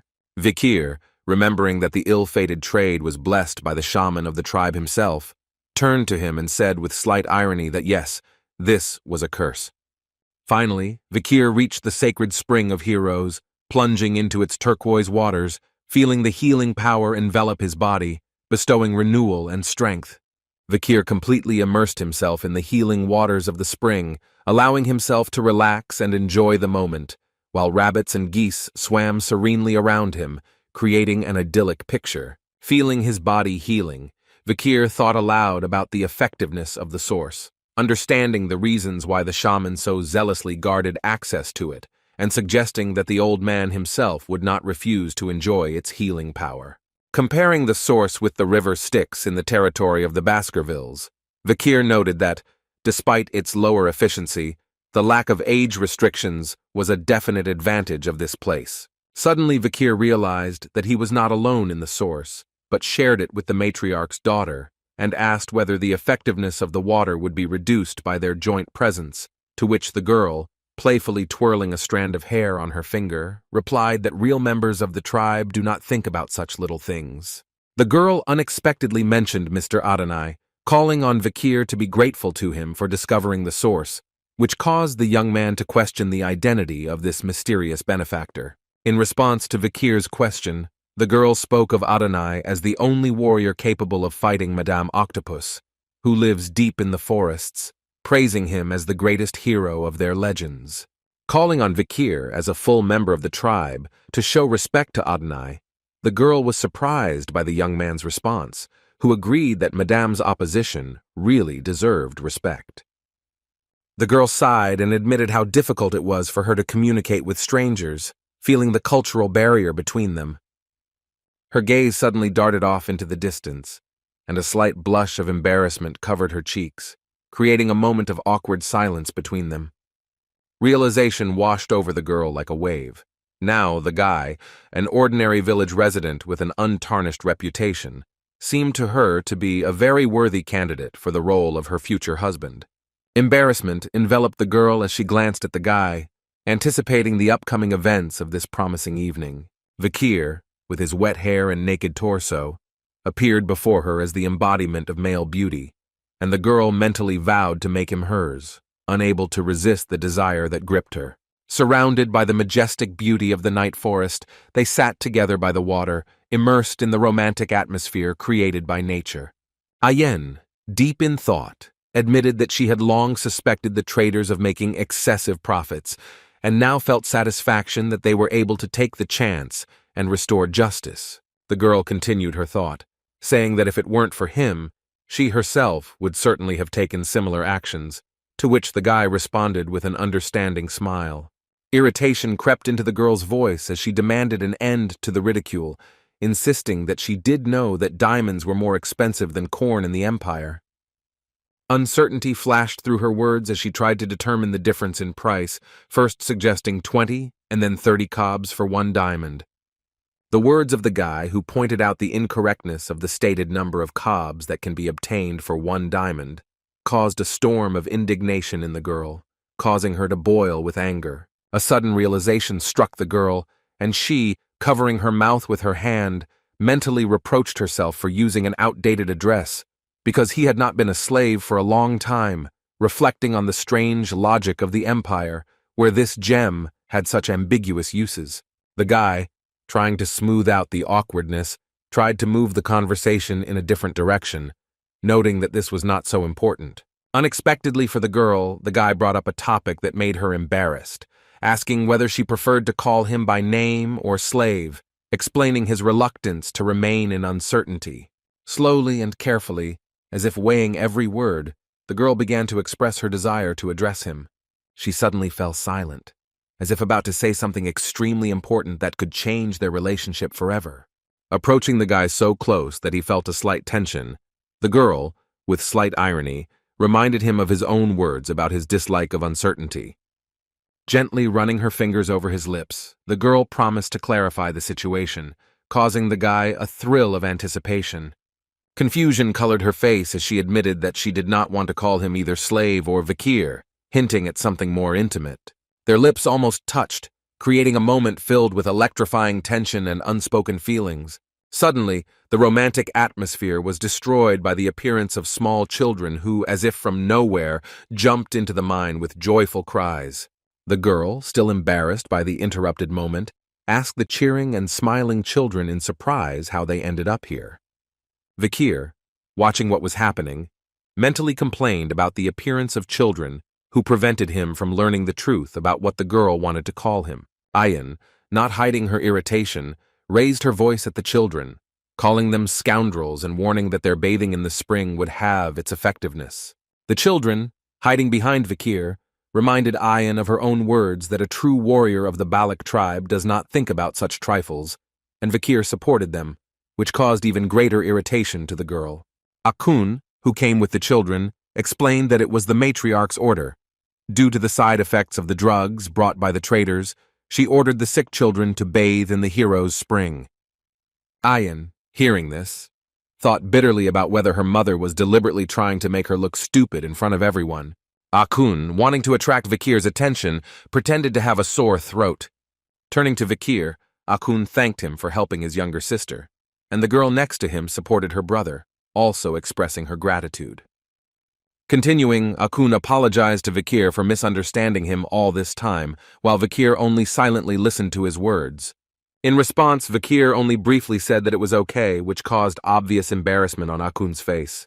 Unable to contain his emotions, Akun exclaimed, asking if this was all Vikir could say in response to his apology, to which the guy noticed that Akun was too aggressive. Ayan smiled as she watched this scene, thinking to herself how many things these two would have to experience in the future. The girl's address to a guy named Vikir caused him great embarrassment, causing his heart to beat faster. With a smile on her face, the girl congratulated Vikir on becoming an official member of their tribe, and the children behind her happily supported her words, creating an atmosphere of universal rejoicing. 2 years later, the picture changes dramatically. Akun, writhing in pain, falls to the ground after a powerful blow to the face inflicted by someone unknown. An imperious young man whose figure radiates strength and confidence approaches the defeated Akun. Blood streams from Ahun's nose, and the other tribe members are frozen in shock, watching with alarm and bewilderment. The owner of the fist that just hit Akun mockingly notes that he turned out to be a much bigger crybaby than he expected. This domineering young man turns out to be the matured Vikir, who is now 17 years old, still as handsome, but a little older, with grown hair, giving him an even more masculine appearance. Vikir announces the end of sparring for the day, while the other tribe members rush to Akun's aid, trying to help him up. Despite Akun's request to continue training, Vikir firmly refuses, announcing his intention to go for a walk. Akun, through clenched teeth, calls Vikir an infuriating freak, noting that after restoration he has become an even bigger monster, and his comrades, helping him get up, discuss Vikir's increased accuracy, comparable to the commander's level. One of the guys declares that he can also hit Akun so that blood starts to flow, to which Akun only responds in confusion that he does not understand what is happening. The explanation shocked everyone.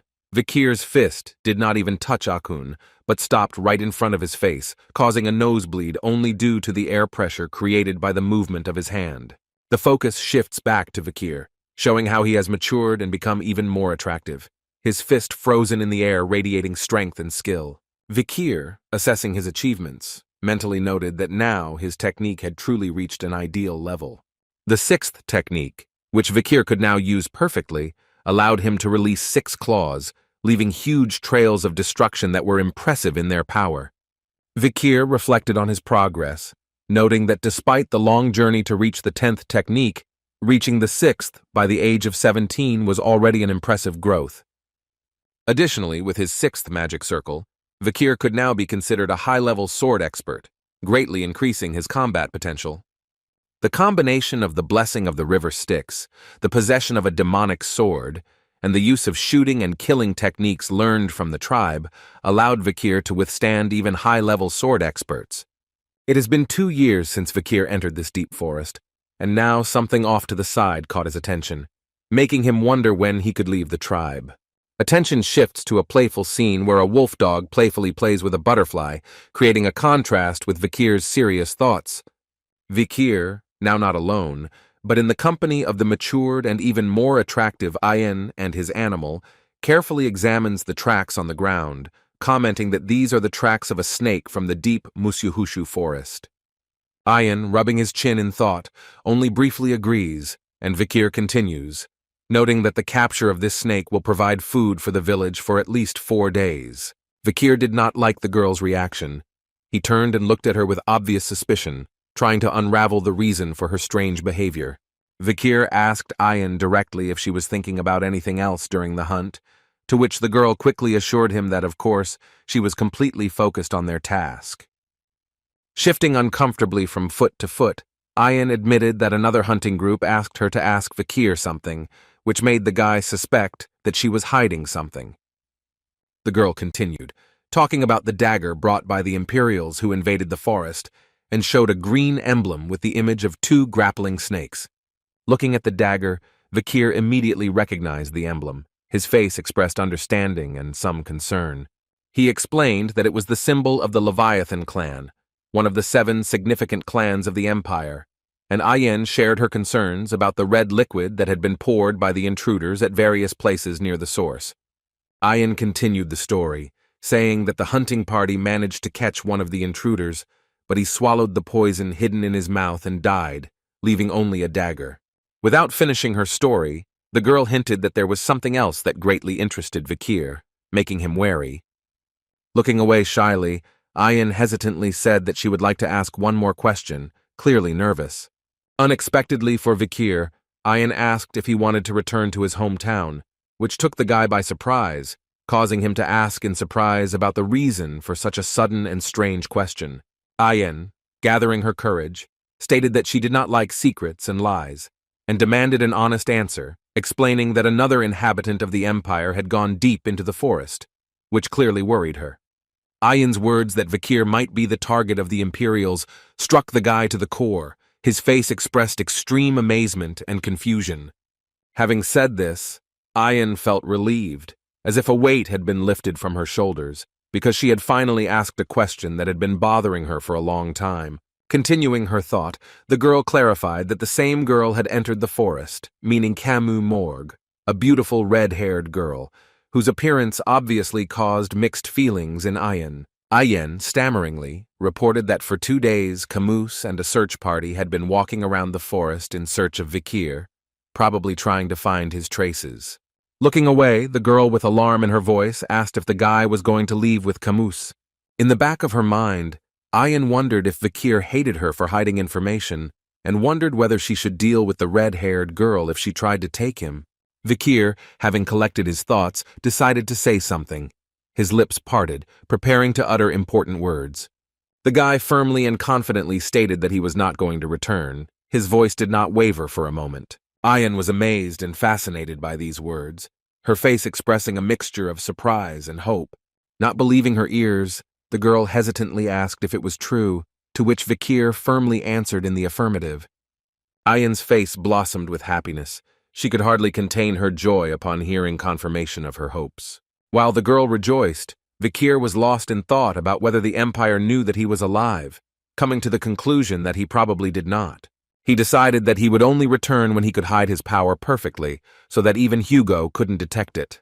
Vikir thought about Kamu Morg, the girl Ayan had spoken of, wondering if she still remembered how he saved her, or if this was just part of the diplomatic game. The guy concluded that since the Baskerville clan allows the Morg clan to conduct searches in the deep forest, their alliance is apparently still alive and strong. Vikir, immersed in thoughts about the need to find out the situation outside the forest, was suddenly interrupted by the appearance of a huge monster, similar to a giant fish, jumping out of the water. This unexpected sight greatly surprised both Ayan and Vikir, causing them to momentarily forget about their previous conversation. A huge, muscular fish, demonstrating incredible strength, jumped ashore, striking with its size. Vikir, watching strange mucus flow out of the fish's mouth, wondered about the creature's ability to survive on land. Ayan, quickly recovering from the shock, explained that the appearance of fish on the shore foreshadows the imminent rainy season, which, judging by the size of the fish, will be long. Suddenly, Vikir noticed something and abruptly interrupted Ayan, asking her to wait. An arrow protruding from the fish caught his attention, and he inquired about its origin. Wasting no time, Vikir began to cut open the belly of the fish to examine the find. To their horror, a human skeleton was found inside the fish, causing both of them to have mixed feelings of shock and curiosity. Ayan, having carefully examined the remains, concluded that judging by the clothing, the deceased was from the Rococo tribe, and from the marks on the bones it was clear that the victim was surprised at being eaten. The girl noted the strangeness of the situation, explaining that this fish usually feeds only on carrion and is too stupid to actively hunt, to which Vikir suggested that perhaps the man was so weak that the fish considered him already dead. Vikir wondered why such a weak man would go hunting, suggesting that the situation in the Rococo tribe could be extremely dire. Both concluded that something serious might have happened in the forest, and a thorough investigation needed to be carried out. Moving further, Ayan and Vikir came across something terrifying, causing the girl to cover her mouth with her hand in shock. A clearing appeared before them, strewn with the corpses of people from the Rococo tribe, presenting a terrible sight. Ayan, not believing her eyes, asked with a trembling voice if they were all really dead. Vikir, carefully studying the tracks, noticed signs of vomiting and diarrhea on the corpses. Before he could finish his thought, Ayan called out to him, pointing to something else. Even though it was supposed to be mealtime, not a sound was heard from Rococo village. The forest around was unnaturally calm. Human skulls tied with ropes hung from the trees like eerie decorations. The village appeared before them completely devastated, with destroyed houses, creating an atmosphere of abandonment. Walking through the village, Vikir noted the strangeness of the situation, emphasizing the complete absence of signs of life. The guy noticed the height of the grass, concluding that no one had looked after this place for quite a long time. Ayan, opening one of the surviving tents, suggested with hope that perhaps the residents had simply moved, although deep down, she understood the unlikelihood of such a scenario. Suddenly, a whole swarm of flies flew out of the tent, causing Ayan to jump back. The girl saw with horror that inside the tent lay not just a corpse, but a completely decomposed skeleton. Ayan, in a panic, shouted to Vikir about her find, to which the guy calmly replied that there were remains next to him too. Vikir, analyzing the situation, noted the presence of corpses in the village and red spots, remembering that around this time before his regression, an epidemic was raging in the forests. This disease was called the Red Death, an infectious disease that killed almost all the barbarians in the area.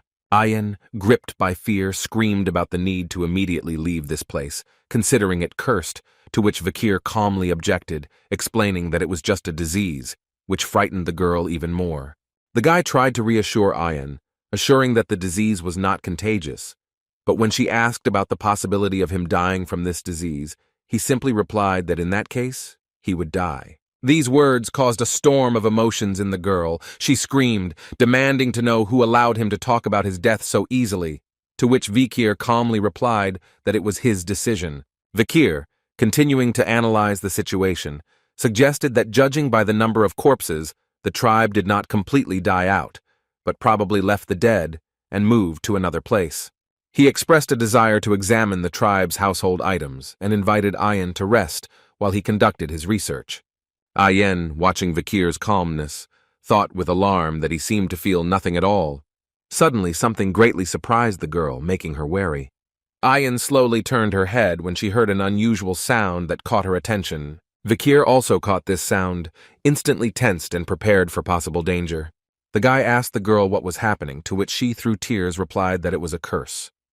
Ayan pointed forward with a trembling finger, her hand visibly shaking with fear. She screamed that there was a cursed child in front of them, pointing to a child with long, disheveled hair in a nightie. Ayan called to run, but it was clear that Vikir was not going to go anywhere, carefully examining the child. Trying to escape, Ayan fell and began to writhe in pain, complaining about her cramped leg. Vikir came closer to the child, noting to himself that, judging by her appearance, the girl was not from the Rococo tribe, and she looked to be about 5 years old. The guy noticed a gravestone behind the girl and assumed that she was mourning someone's death. He asked the girl who she was, but she just looked at him silently without saying a word. Finally, the girl answered Rococo as a slave cook, which greatly surprised Vikir, making him think that she, apparently, was a slave of the tribe. Vikir asked what the girl's name was, to which she replied Pomerian. The guy immediately noted that this was an imperial name, wondering if she had been captured by people from the Rococo tribe. Unexpectedly, the girl continued, adding La Baskerville, which surprised Vikir extremely, making him wary. Stunned by this information, the guy asked again, clarifying whether he had heard correctly. The girl, without changing her face, repeated that her name was Pomerian. When Pomerian La Baskerville raised her head, Vikir noticed the characteristic red color of the eyes inherent in all representatives of the Baskerville clan, which finally confirmed her words and puzzled the guy even more. Vikir remembered that in the Baskerville clan, there is a system of middle names Van is given to members of the sideline. Li is assigned to men who are the main heritage, that is, the main line of the clan. La is a rare middle name given to girls of the main line, which is not common due to the predominantly male offspring. The guy, processing this information, was thinking about the rarity of the middle name La, when Ayan, being behind him, suddenly pointed at something with her finger and attracted his attention. The girl asked if the symbol on the girl's necklace was the emblem of the Vikira clan. Vikir, grabbing the necklace, examined it carefully, and realizing his abrupt behavior, apologized to the puzzled girl. The guy still couldn't believe his eyes as he looked at the necklace. Opening the medallion, he saw inside a portrait of a family, which consists of 4 people. To his amazement, Vikir noticed Hugo Le Baskerville among the people depicted. Holding the pendant in his hand, the guy was in complete shock, trying to understand why Hugo was in this photo. The girl, noticing Vikir's reaction, was afraid that he might harm her, and became even more anxious and withdrawn. Vikir, trying to understand the situation, asked the girl who the people in the photo were. The girl's fear did not escape the attention of Ayan, who gently advised Vikir to change tactics and try to smile in order to win over the child. The internal struggle was reflected on Vikir's face, trying to cope with shock and reminding himself of the girl's innocence in the current situation. Having gathered his courage, the guy repeated his question about the people in the photograph, but in a completely different, friendly tone, trying not to scare the child. Vikir's face lit up with a sweet smile directed at his little interlocutor, although inside he was still struggling with a storm of emotions. The unexpected change in Vikir's behavior did not go unnoticed by Ayan, whose surprised remark about his ability to smile like that slightly annoyed the guy. The atmosphere of tension began to dissipate, and the girl, feeling more comfortable, slowly began her answer. The girl's words that the photograph shows her mother and grandparents echoed in Vikir's head, forcing him to rethink a lot. The shocking realization that the butler's words might be true struck Vikir, forcing him to look at the situation in a whole new way. Memories of a conversation with the butler in the corridor suddenly surfaced in Vikir's memory, recalling his previous distrust of the words about the Patriarch's nepotism. The butler's words about the Patriarch's love for his wife Roxolana, and that even her death from illness did not harden his heart, now took on a new meaning for Vikir. The butler's last phrase about the only direct heir, Miss Penelope, kidnapped by the barbarians, now sounded in Vikir's head as a clue to the mystery surrounding the little girl in front of him.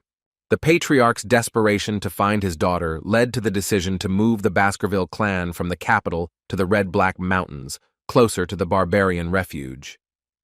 The Patriarch's countless attempts to find his daughter, sending hounds to search, did not bring any results, leaving him in painful ignorance. The lack of news about the fate of his daughter gradually undermined the Patriarch's peace of mind, plunging him into the abyss of despair. Anger and pain from the loss of his only daughter transformed the once loving father, turning him into a cruel and merciless man. The tragedy changed Hugo forever, turning him into a ruthless killing machine, obsessed with destroying monsters and barbarians, something Vikir had never thought possible until that moment. Now before Vikir stood living proof of the veracity of this story, a sweet girl with the characteristic red eyes of the Baskervilles. The realization that Pomerian is Hugo's own granddaughter, born from the only daughter of his beloved wife Roxolana, struck Vikir to the core. The thought of Hugo's reaction, who, after so many years of war with the barbarians, would discover a granddaughter born from one of them, caused mixed feelings in Vikir. Moved by a sudden impulse of tenderness, Vikir reached out his hand and affectionately stroked the girl's head, feeling an inexplicable connection with this child. Speaking softly to Pomerian, Vikir invited her to come with him, realizing that the tribe had probably treated her poorly. The girl's wide-open eyes expressed surprise and hope caused by Vikir's unexpected proposal, which could change her whole life. Vikir tried his best to smile sweetly, although he internally doubted the naturalness of his smile. Responding to the girl's remark about the similarity of their appearance, Vikir explained that all the Baskerville hounds look alike, and suggested that he was probably her uncle. The sweet girl, with childish spontaneity, repeated Vikir, calling him her uncle, which gave him a warm feeling. Suddenly, Pomerian's attention turned to the grave, which she apparently had built herself, and her gaze was filled with anxiety. The last words of her dying mother surfaced in the girl's memory, telling her to go with a man who would have red eyes. Pomerian, looking at her mother's grave, recalled this important instruction, which now made sense. Vikir, noticing that the girl was looking intently somewhere, felt slightly uneasy. Suddenly, Pomerian grabbed Vikir's pant leg, tugging slightly to get his attention. The girl's words about her desire to go with him marked the moment of crossing the paths of two clan martyrs, connected by the invisible threads of fate. The next morning, Pomerian, leaving Vikir's tent, asked him with childish spontaneity where he was going. Hearing that Vikir needed to attend a meeting with the matriarch, the girl, not wanting to part with her newfound uncle, with tears in her eyes, asked to take her with him. Vikir, realizing the complexity of the situation, carefully placed little Cindy on his back, realizing that now he would have to bear responsibility for the fate of this fragile creature in a cruel world. The young hound, immersed in deep thoughts, realized that raising a child in a tribal environment was impossible, and he needed to find a safe place. Vikir's thoughts were feverishly racing in search of a solution, and suddenly it dawned on him. He remembered his old friend Chihuahua, who could help him leave the forest. Arriving at the matriarch of the Balak tribe, Vikir was met with alarming news about the spread of a mysterious infection that began to affect the inhabitants of the area.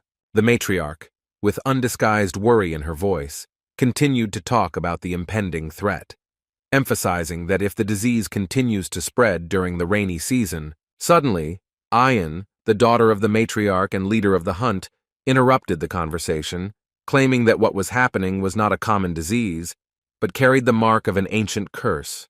Vikir, having listened carefully to Ayan's words, suggested that if they managed to lift this curse, all problems would be resolved by themselves, and suggested performing a ritual. Unable to contain her emotions, Ayan protested furiously, insisting that the curse could not be the cause of their troubles and calling for the immediate evacuation of the village. The elders of the tribe, who gathered for an emergency meeting, categorically rejected the idea of leaving the sacred lands, watered with the blood and sweat of their ancestors. The young warriors, who disagreed with the elders' decision, objected vehemently, pointing out that if the disease continued to spread and claim the lives of their children, a heated argument broke out in the council hall between the elders and the young warriors, the former insisting that the tribe was faced with an ancient curse, the latter pointing to strange mushrooms. The matriarch, under enormous pressure from both sides, felt anger boiling inside her because everyone expected her to make a quick decision.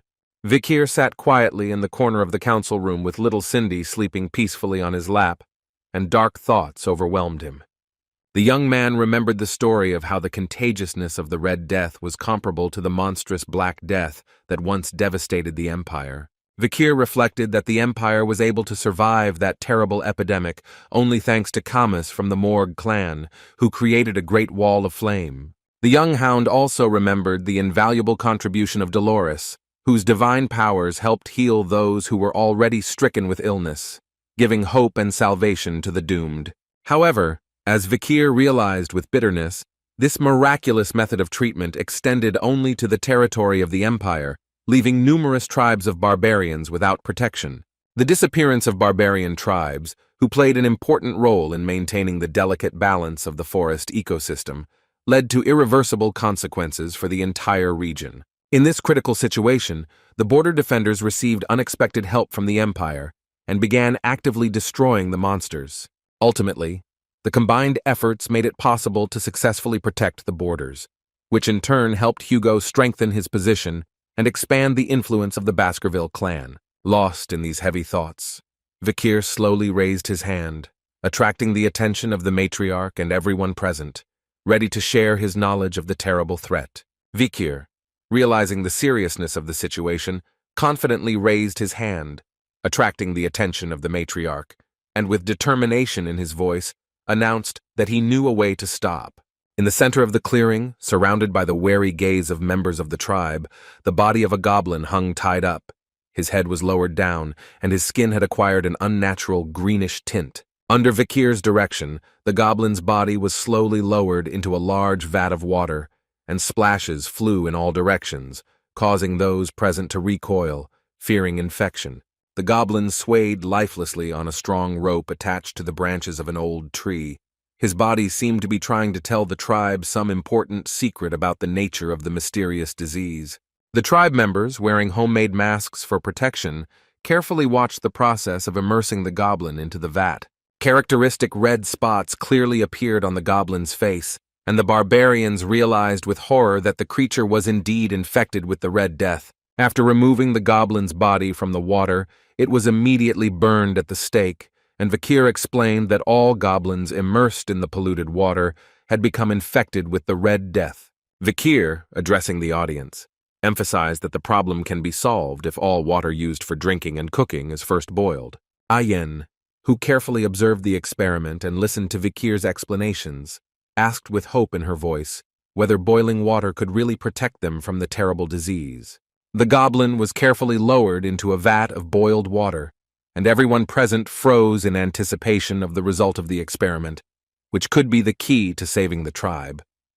Ayen, carefully watching what was happening, suddenly exclaimed that something was wrong, because the goblin died instantly, to which Vikir irritably replied that the creature should be immediately transferred to cold water to complete the experiment.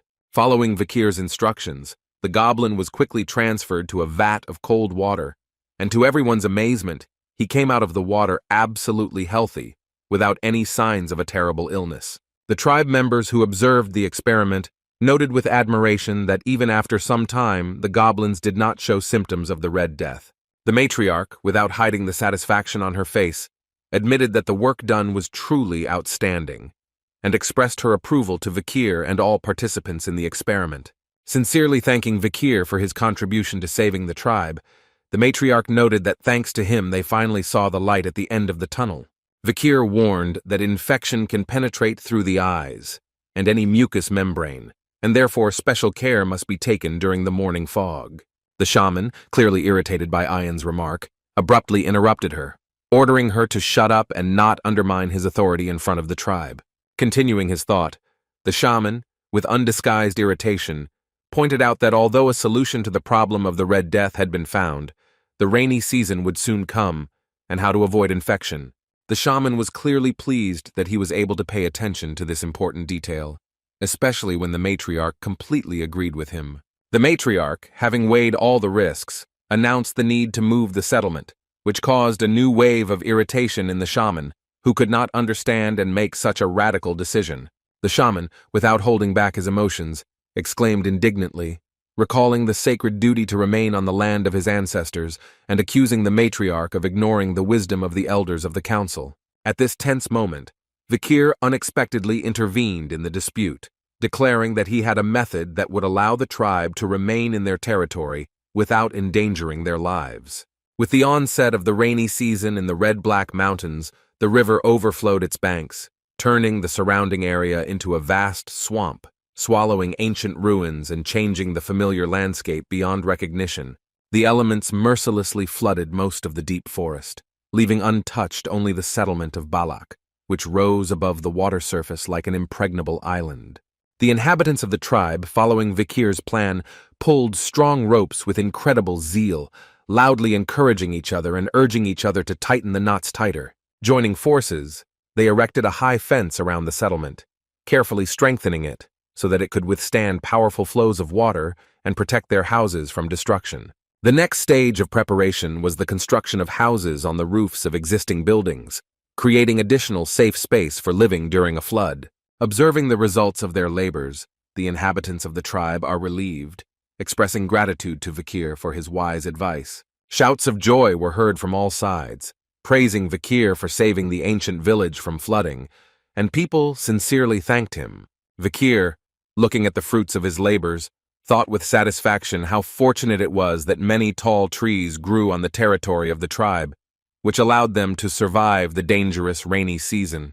Suddenly, Vikir's expression changed. Genuine horror flashed in his gaze, making him wary and take a closer look at his surroundings. With horror, he noticed that behind the backs of the people who had just thanked him, something was approaching in the muddy water, sparkling with huge, luminous eyes, and Vikir, without wasting a second, screamed, warning of the danger. Suddenly, a monstrous monster with bright yellow glowing eyes jumped out of the water, revealing several rows of razor-sharp teeth, preparing to grab onto the unsuspecting members of the tribe. The barbarians, taken by surprise, froze in shock as the huge monster rushed straight at them, opening its terrifying mouth full of deadly teeth. At this critical moment, someone pulled the bow with lightning speed, imbuing the arrow with a strong aura, preparing to repel the terrible enemy. The arrow, fired by a skillful hand, cut through the air with a whistle and pierced the body of a giant monster resembling a gigantic fish, causing it to roar in pain and rage. Ayen, keeping her cool in the face of danger, glaring at the monster, commandingly ordered him to leave, calling him a damn catfish, demonstrating her determination to protect the tribe. Turning to Vikir, the girl explained that this giant fish has been considered the invincible king of the waters here for several decades, instilling fear in all the inhabitants of these places. Ayen pointed to a huge, fearsome-looking catfish they call Ka, whose appearance always foreshadowed disaster and destruction for coastal settlements. However, even the wound he received did not stop the insatiable Ka, who continued to attack, sweeping away all previously built bridges and tree houses in his path. Vikir, observing the destructive actions of the monster, said with bitterness that the monster destroyed the houses that they had built with such difficulty, and without hesitation rushed to attack the giant catfish. Suddenly, frightening red energy began to emanate from Vikir's hands, and with determination in his voice, he declared that he would put an end to the monster once and for all, eradicating the threat to the tribe. The mysterious sword, created by the power of his will, reappeared from his hand, and Vikir prepared for the decisive battle, his face expressing absolute seriousness and concentration. With a lightning-fast movement, Vikir used the sixth technique of the Baskerville clan, delivering a crushing blow that completely cut through the monster's body, leaving him defenseless. The wounded monster let out a deafening roar, shaking the air around and causing everyone present to flinch in horror. Vikir, without losing his vigilance, watched the defeated enemy out of the corner of his eye, ready for any surprises. Unable to withstand the power of the blow, the giant fish flopped lifelessly into the water, raising huge waves and splashes. Vikir carefully watched as the body of the defeated monster slowly sank to the bottom, realizing that he had managed to kill the legendary Ka. The barbarians, stunned by what had happened, almost fell into the water from fear and amazement, but still managed to hold on, tightly clinging to the remains of their buildings. Having come to their senses, the tribe members burst into joyful cries, admiring Vikir's feat and remembering how many times in the past Ka terrorized their settlement. Enthusiastic exclamations filled the air, but Vikir only modestly lowered his gaze, not accustomed to such a stormy manifestation of gratitude. The shaman, clearly irritated by everyone's admiration for Vikir, shook his fist menacingly and ordered everyone to be silent, not hiding his dissatisfaction with how the tribe praised the young hero. The matriarch and Ayan, watching everything that was happening, could not hide their joy for Vikir. Their faces shone with pride and gratitude for his heroic act. At this time, Vikira's niece enjoyed the food prepared by her uncle with great pleasure. Her face expressed genuine bliss from the amazing taste. Ayan, sitting next to the girl, also could not resist the temptation, and trying the treat, puffed out her cheeks with pleasure, enjoying every bite. The little niece enthusiastically said that the food was incredibly delicious, and Ayan, agreeing, added a compliment to Vikir's culinary talents, which slightly embarrassed him. Vikir, turning to Ayan, noted with slight bewilderment that he did not remember inviting her to his home, to which the girl playfully replied that she could not pass by a place that smelled so delicious. While the adults were jokingly arguing about whether Ayan could call Vikir his slave, the little niece carefully watched their interaction, noticing something for herself. Unexpectedly for everyone, the girl blurted out the phrase that Uncle and Ayan looked like a married couple, taking both adults by surprise. Ayan, hearing such words, was embarrassed but could not help but smile, clearly flattered by such a comparison. She approached the girl, hugged her tenderly, and with warmth in her voice asked if it was true, calling her cutie. Vikir, watching this scene, embarrassedly thought about when they managed to become such friends, feeling slightly confused by what was happening. Suddenly a gust of wind rushed into the house, ruffling Vikir's hair, making him alert and pay attention to what was happening around him. Someone suddenly appeared at his house, and Vikir, straining his eyes, tried to make out who this uninvited guest was.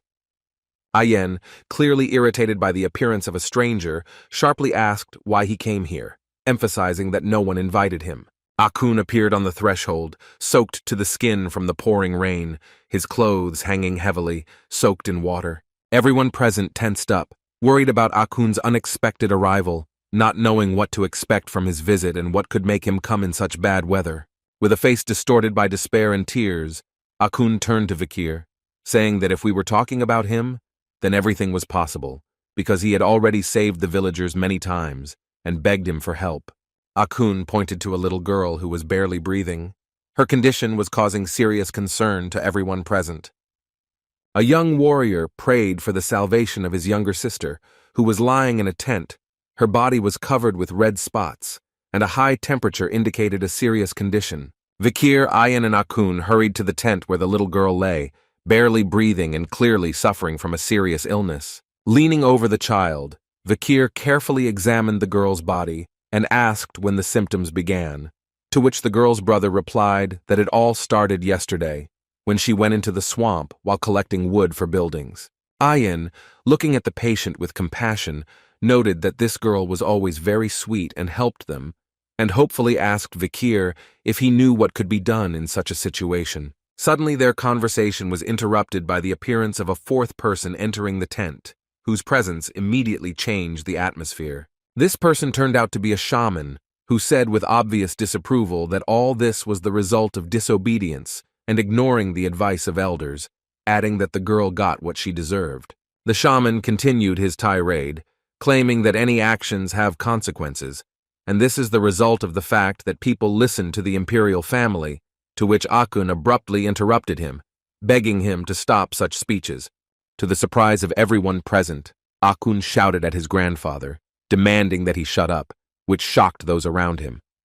The shaman, angry at such disobedience, began to shout at his grandson, calling him a useless oaf, just like his parents, and gave him a resounding slap in the face. Leaving the tent, the shaman continued to insist that this was God's punishment, and the only way to fix everything was to conduct a family rite, forbidding Akun to disgrace the name of the tribe by serving the imperial. The shaman expressed confidence that the matriarch would agree with his opinion, leaving everyone present in a state of irritation and indignation at his words. Akun, unable to withstand the emotional stress, burst into tears, feeling humiliated and confused after his grandfather's cruel words. To diffuse the oppressive atmosphere, Vikir decided to change the topic and said that if we are talking about treatment, then it exists. Addressing Akun, Vikir gave clear instructions to disinfect the furniture that the girl was using, boil water, and then light a fire with coals to smoke out all the insects and mice from the house. Vikir explained that their task is to create conditions in which the girl can fight the disease in order to gain precious time for her recovery. The girl's brother, wiping away tears, gratefully accepted the advice and assured that he would cope with all the instructions. Ayen, still doubtful, asked Vikir if he really wanted to save this girl, to which he answered in the affirmative without hesitation. Vikir explained that to save the girl, Ayen's help would be needed, to which the girl agreed without hesitation, ready to do everything necessary. Unexpectedly for Ayen, Vikir asked her to take him out of the forest, which caused great surprise and confusion in the girl. Explaining his request, Vikir said that this is the only way he can get a medicine against the infection that can save the life of a little girl. Hearing this, Ayen began to scream, categorically forbidding Vikir to even think about such a risky plan, while Akun, listening to their conversation, was in confusion. Ayen continued to scream, reminding Vikir that even though he was recognized as one of them, you can't just go out onto someone else's land, and she won't allow him to do such a rash act. Vikir, trying to convince Ayen, bitterly noted that it seemed that she was not ready to take risks to save the little girl, which greatly embarrassed and hurt the girl. Addressing everyone present, Vikir suggested that if they kept his departure a secret, he could escape unnoticed and get the necessary medicine. With a decisive look, Vikir directly asked Ayen if she would let him go, understanding the importance of this mission. Ayen, gripped by fear and doubt, did not know how to answer such a serious question, feeling enormous responsibility for her decision. Despite the fact that the rainy season was still not over and the rain was pouring heavily, Vikir, getting ready to set off, deftly jumped from branch to branch, trying not to touch the water and remain unnoticed. His gaze was full of determination, and his movements were fast and precise. He was ready to do anything to save an innocent life. Vikir suddenly stopped, noticing something unusual, and turning around, asked in surprise why she was following him. Ayen, wet to the skin, reminded him with a guilty look that she did not give him permission to leave, to which Vikir responded with a slight reproach. The girl offered to go together, but Vikir refused, saying that she would only disturb him. Ayen asked at least to tell the direction where he was going, but this offer was rejected. Unexpectedly, Ayen discovered that all this time, his little niece Pomerian had been sitting on Vikir's back, like a turtle shell, and the girl was surprised to ask why he was taking the child with him. Ayen continued, saying that when the sword appeared from Vikir's hand, and when he learned about the Red Death, she did not ask questions, keeping his secrets. Slowly and seriously, she admitted that she had known about his unusualness from the very first moment they met. Ayen remembered how Vikir found her in the slave cage, and from that moment she realized that she would always be inferior to him in strength and knowledge. She explained that she never dared to ask him anything, afraid that he would disappear as soon as she received an answer, so now she asks him to answer only one question. With concern in her voice, Ayen asked if he would come back after completing his mission. Lowering her head, the girl prepared to hear the worst possible answer.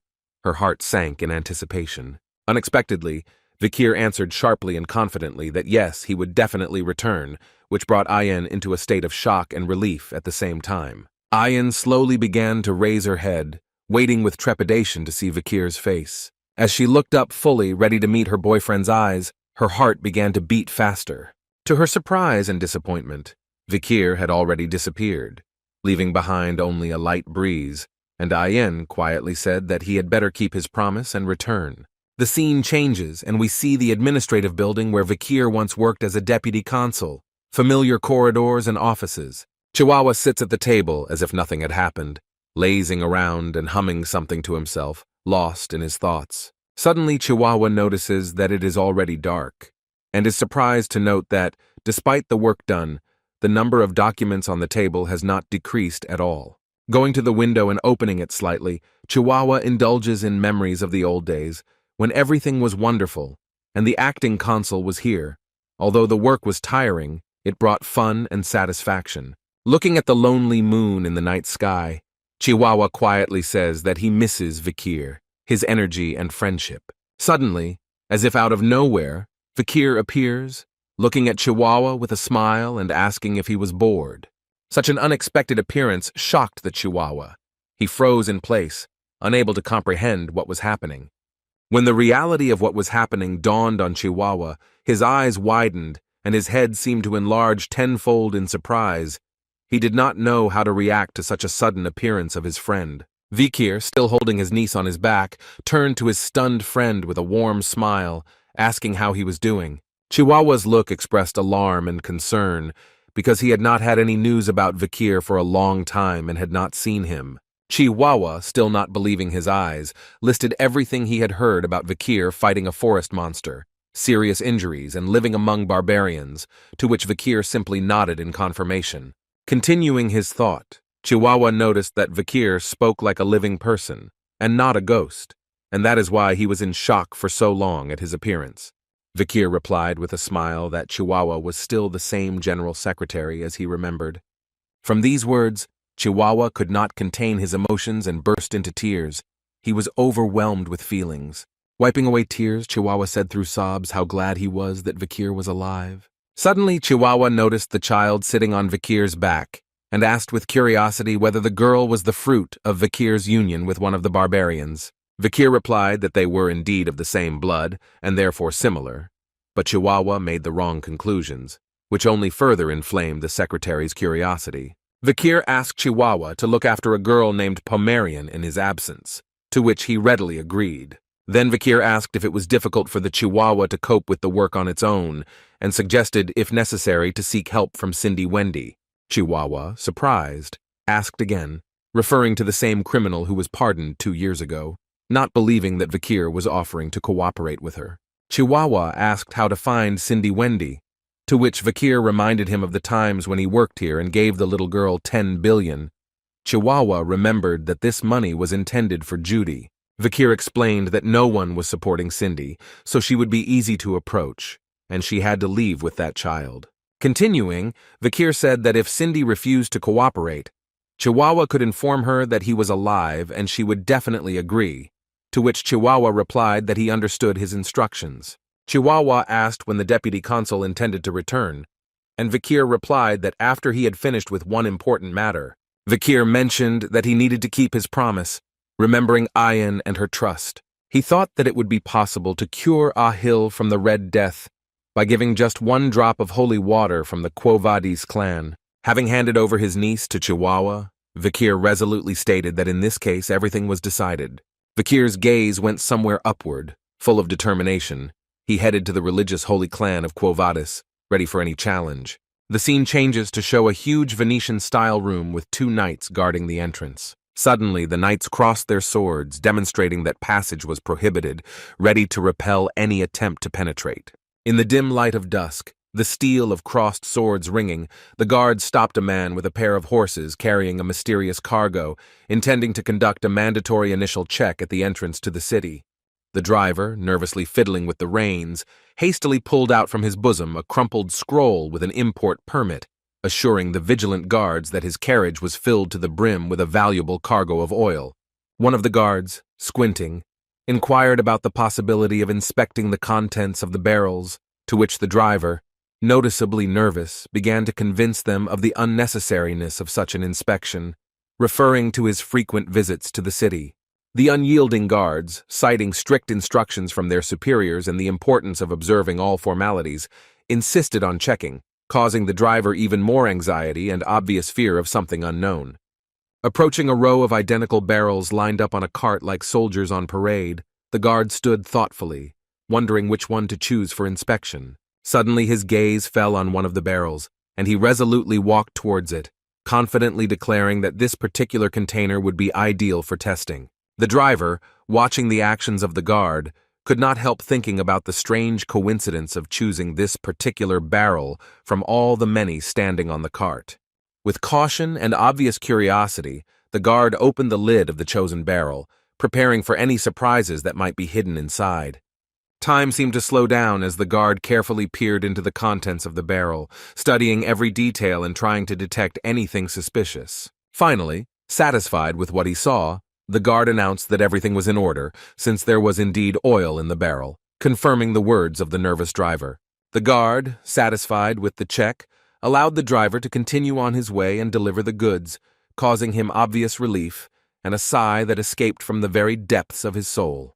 Holy Mecca, a majestic city, appeared before the traveler in all its splendor, striking the imagination with tall statues, luxurious balconies, and exquisite architecture, like the embodiment of earthly paradise.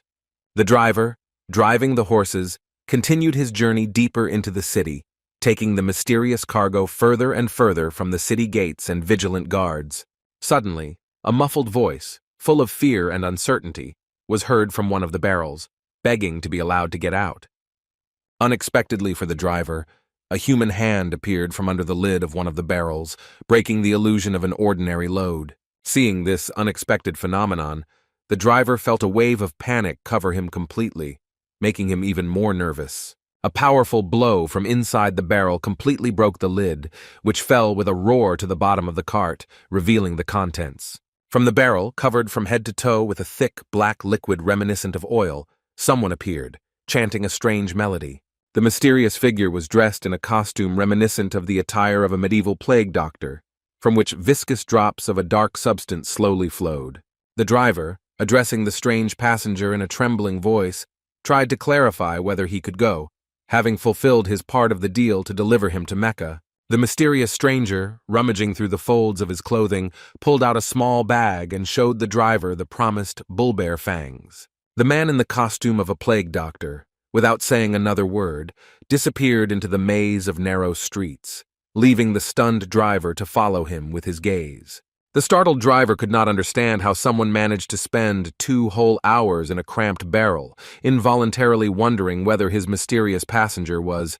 The mysterious figure, moving to a safe distance, lowered the mask of the plague doctor, greedily inhaling the fresh air that was so lacking during the long journey. It turned out that hiding under the mask all this time was none other than Vikir, who was surprised to note that this dive turned out to be the longest of his life. Despite all the difficulties and dangers, Vikir managed to successfully penetrate the clan's territory without being noticed thanks to his cunning plan. Now he was in the very heart of the Quo Vadis clan, in a central city with a population of 160,000 inhabitants, striking with its beauty and grandeur everyone who was lucky enough to see it with their own eyes. Strict rules set by the all-powerful church prohibited any manifestation of sexual desires and greed, forcing the city's residents to live in strict accordance with established norms. Suddenly, the clock tower bell rang above Vikir's head, reminding him of a strange ritual that the locals performed, stopping on the streets and beginning to pray at each strike.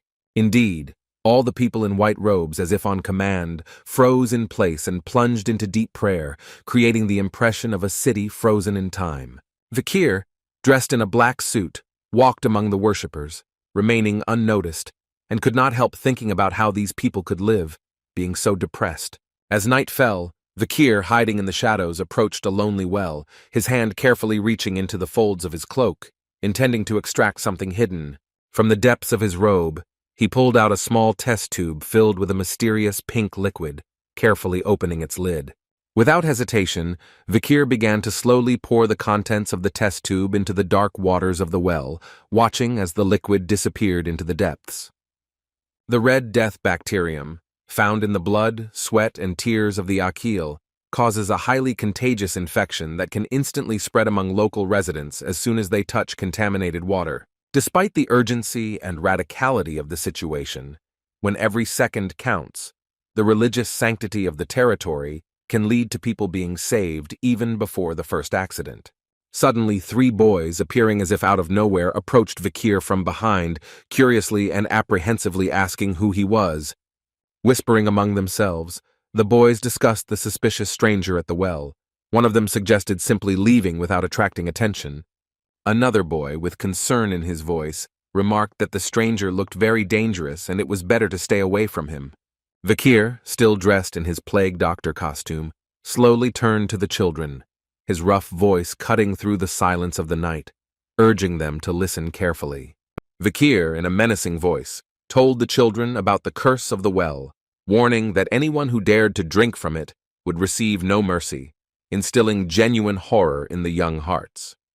He then turned to the frightened children to do him a favor, begging him to carry his ominous warning throughout all the houses of the city.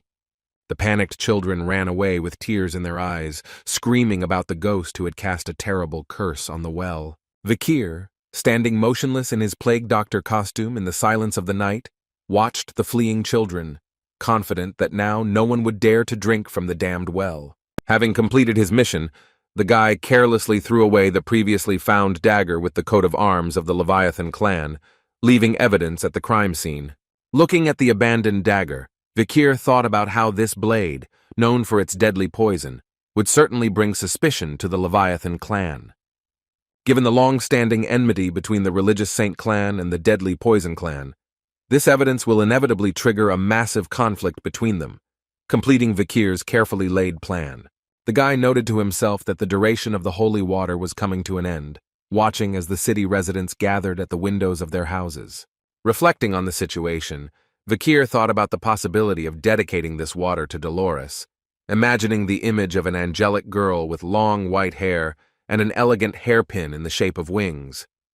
A huge crowd of people gathered near the walls of the majestic palazzo, striking in its beauty and elegance of architecture. Excited voices from the crowd called out to the inhabitants of the palace, begging them to open the gates and allow them to welcome the saint, whose presence was said to sanctify the place. The suffering cried out to the saint's mercy, begging her to heal their illnesses and allow them to catch a glimpse of her face, considering this the greatest blessing. The saint's voice, coming from behind the walls, inquired about the reason for their late visit, causing a new wave of enthusiastic cries at the sound of her divine voice. One of the petitioners, introducing himself as the Lord of the Dortmail region and the eldest son of the Jonathan clan, emphasized his importance by mentioning frequent military campaigns and marriage to the daughter of the Alphonse clan. Another claimed a high position in the Ibsen Guild Association, responsibility for the export of the bourgeois family, and an honorary knighthood in the service of the Count for 2 years. The third, in a desperate attempt to gain an audience, offered an entire granary, a luxurious villa, and a personal carriage in exchange for healing. Saint Malian, hidden behind the doors of the palazzo, gently but firmly asked the crowd to stop their prayers. Continuing her speech, she expressed doubt that anyone's position or wealth could be a sufficient reason for disturbing the peace at such a late hour, which deeply upset the audience. Concluding her address, Saint Malian politely asked everyone to disperse, and the crowd, albeit with obvious disappointment, slowly began to disperse. Only one figure remained motionless among the dispersed crowd, Vikir in his plague doctor costume, carefully watching the unfolding scene. Vikir's gaze rushed into the distance. His thoughts were carried away somewhere far away, plunging him into deep thoughts. Memories of the past surfaced in his mind, where he had often seen the saint on the front lines of battles, her white robes covered in scarlet bloodstains as she desperately tried to heal the wounded. Vikir reflected that the saint he knew had always despised money and power, which was in sharp contrast to the current situation. Suddenly the saint, hearing Vikir approaching the door, asked who he was and why he had come to her. Slowly kneeling down in front of the majestic gates, Vikir began his answer. He introduced himself only as a young lamb who had lost his way from the true path, appealing to the mercy of the Holy One. Vikir continued to wait on his knees in front of the luxurious gates, not daring to raise his eyes. Suddenly the gate opened slightly, emitting a bright golden glow like heavenly light. The voice of the saint invited him to enter, and this divine light enveloped the figure of Vikir. Upon entering, the guy found himself in a luxurious Venetian-style interior, surrounded by clay sculptures and gold decorations. Slowly moving along the corridor, Vikir carefully examined each statue, absorbing the atmosphere of holiness and wealth. The saint, invisible to the eye, asked how the young lamb lost his way. Looking at the next statue, Vikir mentally noted that the saint did not come to him personally, which, however, was understandable, given his suspicious outfit. Vikir began his story by reporting the spreading epidemic and offering water from the contaminated well, assuring that the divine forces would easily sense the negative energy emanating from it. The saint silently listened to the guy's words, without interrupting his story and without revealing her thoughts. She suddenly exclaimed, accusing Vikir of lying, her voice echoing throughout the hall. At her command, guards appeared in knightly armor with characteristic wings on the sides of their helmets, ready to protect the saint. Vikir, still wearing the plague doctor's mask, froze in anticipation, carefully watching the development of events. One of the guards aggressively remarked that Vikir was acting too confidently for a lamb that had gone astray. Another guard, not hiding his anger, demanded that Vikir reveal his true identity. Vikir, peering into the speaker's face, noted with recognition that he had not seen these features for a long time. Before him stood Pedro Quo Vadis, a man he could once trust with his back in battle, known for his inflexibility in matters of justice and mercilessness in lawlessness, sometimes surpassing even demons. Addressing Pedro, Vikir expressed pleasure at the meeting, which caused obvious bewilderment among his former comrade-in-arms. Pedro, having pulled himself together, recalled the purpose of Vikir's visit to the message about the epidemic, but emphasized the suspicion of his appearance, demanding to take off his mask to meet the saint. Pedro, opening the book, began to work magic, declaring that he could not let a suspicious person just leave. Vikir mentally noted that Pedro still uses interesting weapons, sheets filled with divine power. Jumping from the balcony, Pedro accused Vikir of spreading the epidemic, citing the evil energy emanating from the water he brought. Vikir retorted by asking why he would come with a report then, to which Pedro suggested that this could be a tactic to obtain golden water. Pedro increased his magical attack, sending more energy sheets towards Vikir, threatening to interrogate him in the dungeon. Vikir deftly dodged the magic sheets flying at him, deflecting them in different directions. Holding the mask so that it would not fly off, Vikir thought that the use of an aura could give away his belonging to the Baskerville family. Vikir, having decided on a risky maneuver, ran up to the wall and, pushing off from it, jumped as high as he could. Using the momentum of his jump, he rushed towards Pedro, intending to deal him a crushing blow. At the climax, Vikir attacked Pedro with a powerful kick.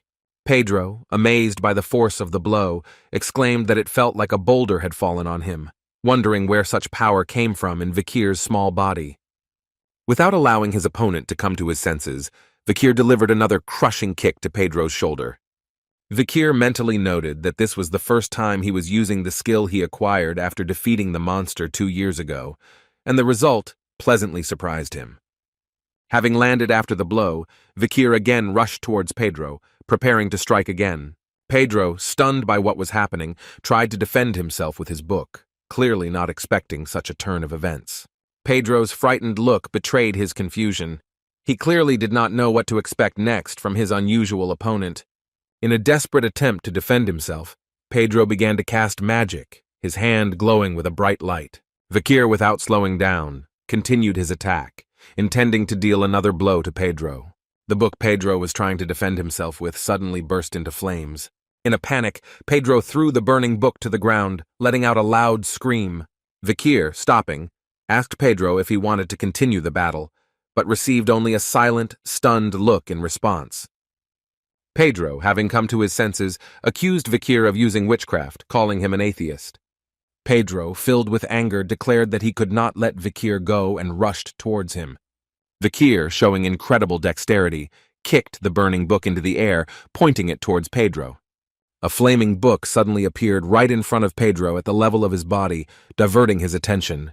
Taking advantage of the moment, Vikir delivered a powerful blow to Pedro's stomach with his fists. From the force of the blow, Pedro flew back, crashing into the statue, which broke into small fragments. Blood flowed from Pedro's mouth, and his eyes rolled back. His pupils disappeared.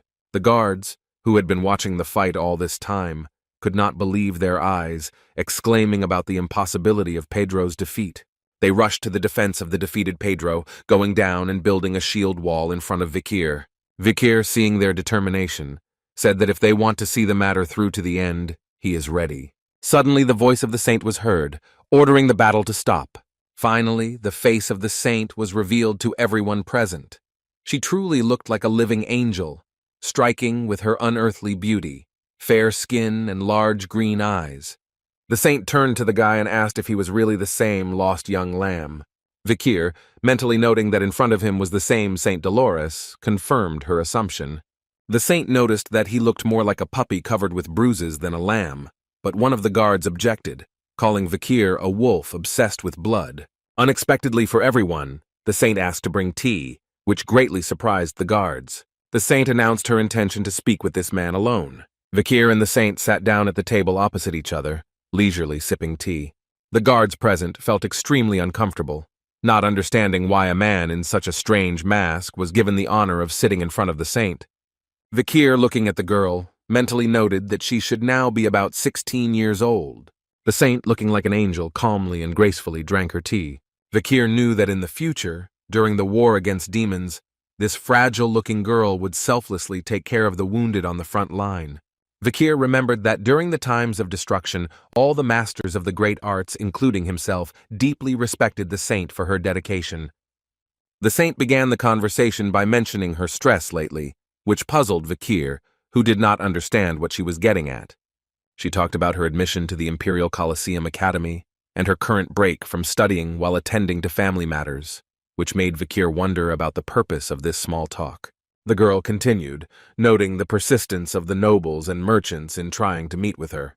She explained that the diseases from which they seek healing are associated either with the consequences of drug use or with infections, but none of them are terminally ill. The saint reflected on justice, fairness, mercy, and equality, wondering why people do not see the obvious. Vikir unexpectedly noticed that theology is essentially a process of learning about people, which greatly surprised the girl.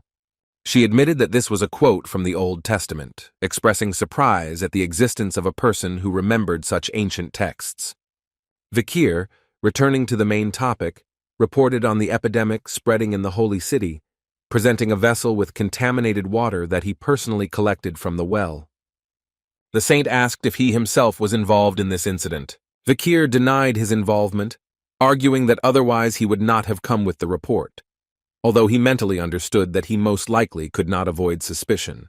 The thought of using that very method flashed through Vikir's head, and the young hound began to slowly rise from the chair, preparing for decisive action. Vikir's unexpected behavior caused amazement among the servants standing next to the saint. Their eyes widened in surprise and wariness. The servant instinctively rushed to protect the girl, trying to cover her with her body and calling for help, her voice trembling with fear and excitement. Vikir began to concentrate mysterious yellow energy in his palm, while his face expressed a clear reluctance to harm innocent people. Considering that this place was Vikir's home, the saint and servants were extremely amazed at what was happening, taking this force as a manifestation of divine intervention. The saint, with trepidation in her voice, asked Vikir about his faith in Luna, but the young hound, ignoring the question, continued her speech about suspicious individuals pouring liquid from glass bottles. Vikir confidently declared the criminal intentions of these people, which aroused keen interest in the girl, who immediately asked about the possible motives of the attackers. Answering the question, Vikir suggested that the criminal could be someone who wants the fall of their clan and who would benefit from it, while simultaneously extracting a mysterious package from the folds of his cloak. Having unwrapped the package and presented the map to those present, Vikir caused a new wave of amazement among the servants and the saint, their faces expressing a mixture of curiosity and anxiety. Pointing to the location of the Leviathan clan on the map, Vikir explained that the primary beneficiaries of this would be the deadly and poisonous Leviathan clan, as well as the powerful conglomerate of the bourgeois family. The Leviathan clan, seizing the opportunity, uses the epidemic as a unique opportunity to collect samples from countless sick people, planning to use them in their sinister experiments. The bourgeois family, not considering the epidemic as an obstacle to making money, benefits from the death of workers and the slowdown in production, absorbing bankrupt enterprises, empty lands, factories, and shops. Vikir, confident in his guesses, stated that vile representatives of the Leviathan and bourgeois clans were behind the spread of the disease, the latter of whom were reaping the benefits of cooperation with the former.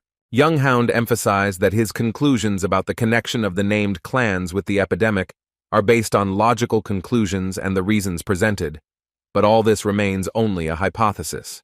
Vikir's words made a stunning impression on the saint and the servants. Their faces expressed extreme amazement and shock at what they heard. Internally recognizing the plausibility of what was said, they were amazed at this man's ability to feel and analyze complex incidents so subtly.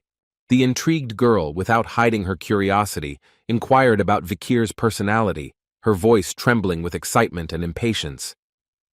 Vikir introduced himself as an aspiring bloodhound, to which the girl noticed the ominous nature of this nickname, her eyebrows furrowed slightly. The saint, having thought over what she heard, admitted that everything said by the night hound may well correspond to the truth. Her eyes shone with understanding and anxiety. Determined, she suggested that they immediately go to the slums to conduct an investigation and then report the results to her father, her voice sounding confident and purposeful. Vikir mentally noted the successful coincidence of circumstances. The meeting with the saint promised to significantly speed up the course of events. His eyes sparkled with anticipation. The girl, stunned by everything that was happening, tried to comprehend the situation, her face expressing a mixture of surprise and confusion. The question was swirling in the saint's head. Why the man who defeated Pedro and his knights looked so small and unhappy? Her gaze was full of compassion. Carefully studying Vikir, the girl tried to unravel his true essence. Her eyes slid over his figure, trying to catch the slightest detail. The saint felt the animal smell emanating from Vikir's soul, mixed with the aromas of blood, oil, and iron. Her nostrils fluttered slightly. In the aura of the young hound, the girl felt cruelty and pent-up anger, the light of hatred, and in the very depths, enormous sadness. Her heart sank from this feeling. They sat opposite each other, a bright and holy girl and a guy from whom only the smell of death emanated, creating a striking contrast. The nuns in the church, dressed in white robes, froze in deep shock, their faces expressing extreme amazement and confusion. It turned out that St. Pedro and Vikir had arrived at the church. Their appearance caused a wave of excitement among those present. One of the nuns, bursting into tears, begged for salvation from the terrible epidemic, pointing to the many unconscious people, her voice trembling with despair. The saint, covering her mouth in horror, realized the veracity of the night hound's words, her eyes widening in shock and understanding. Vikir remained silent, mentally confirming the obviousness of the situation. His face remained impenetrable. Deep down, the young hound regretted the need to involve the townspeople due to lack of time, guilt weighing heavily on his heart. Vikir noted with relief that there were no children among the sick, realizing that the fear he had sown had borne fruit. His face softened for a moment. Observing the early symptoms of the disease in the victims, the young hound understood the inevitability of his decision to leave further actions to the saint, his gaze expressing humility. The saint, approaching the sick, carefully examined them. Her voice, full of compassion, called them unfortunate people. Taking the hand of one of the men, the girl softly uttered words of consolation, promising healing with the power of the highest love of the moon goddess. Her touch was gentle and soothing. Having begun the prayer, the saint appealed to the light and flame of her life, offering her sins and soul in the name of the unfortunate gathered in the church. Her voice sounded sincere and heartfelt. The girl's eyes filled with tears, which slowly flowed down her cheeks, reflecting the depth of her emotions and empathy. Suddenly, a bright yellow light began to emit around the saint, gradually intensifying and filling the space around her. The radiance became so intense that it broke through the windows of the church, illuminating everything around and creating the impression of divine intervention.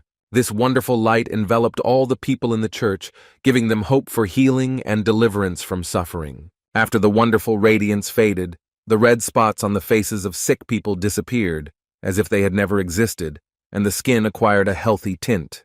The nuns watching this miracle could not hold back their tears, their faces expressing a mixture of disbelief and awe. Enthusiastic exclamations filled the church. The nuns thanked the saint for the healing. Their voices trembled from overwhelming emotions. Vikir, watching what was happening, mentally noted the force he knew. His gaze expressed understanding and some satisfaction.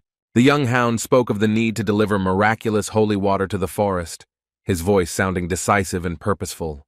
In a secluded room, illuminated only by a lone candle, the saint wrote intently with a pen, shadows dancing on her concentrated face. Bent over the map, she carefully marked something with crosses, her gaze full of determination and attention to detail. The saint's thoughts were occupied with the understanding that healing the sick with divine power was only a temporary measure. It was necessary to prevent the emergence of new cases of the disease. She realized that the increase in the number of sick people indicated the presence of a contaminated well somewhere in the slums. Her brows furrowed slightly at this alarming thought. Suddenly the saint's gaze stopped at a test tube with a green liquid standing on the table. Her eyes widened with sudden insight.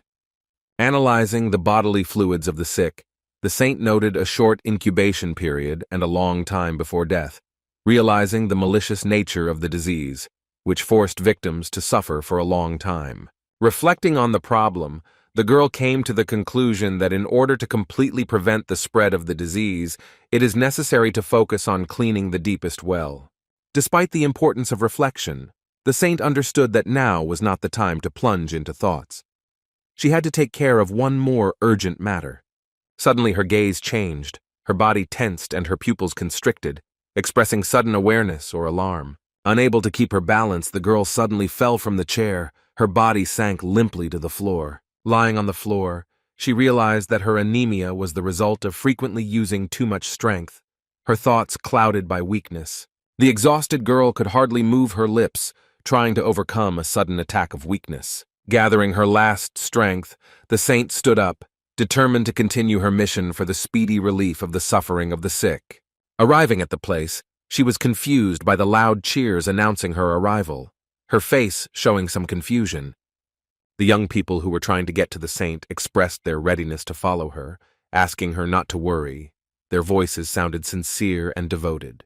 Protecting the girl, those around her were interested in the reason for her coming, to which she replied about her intention to help. Her voice sounded confident, despite her fatigue.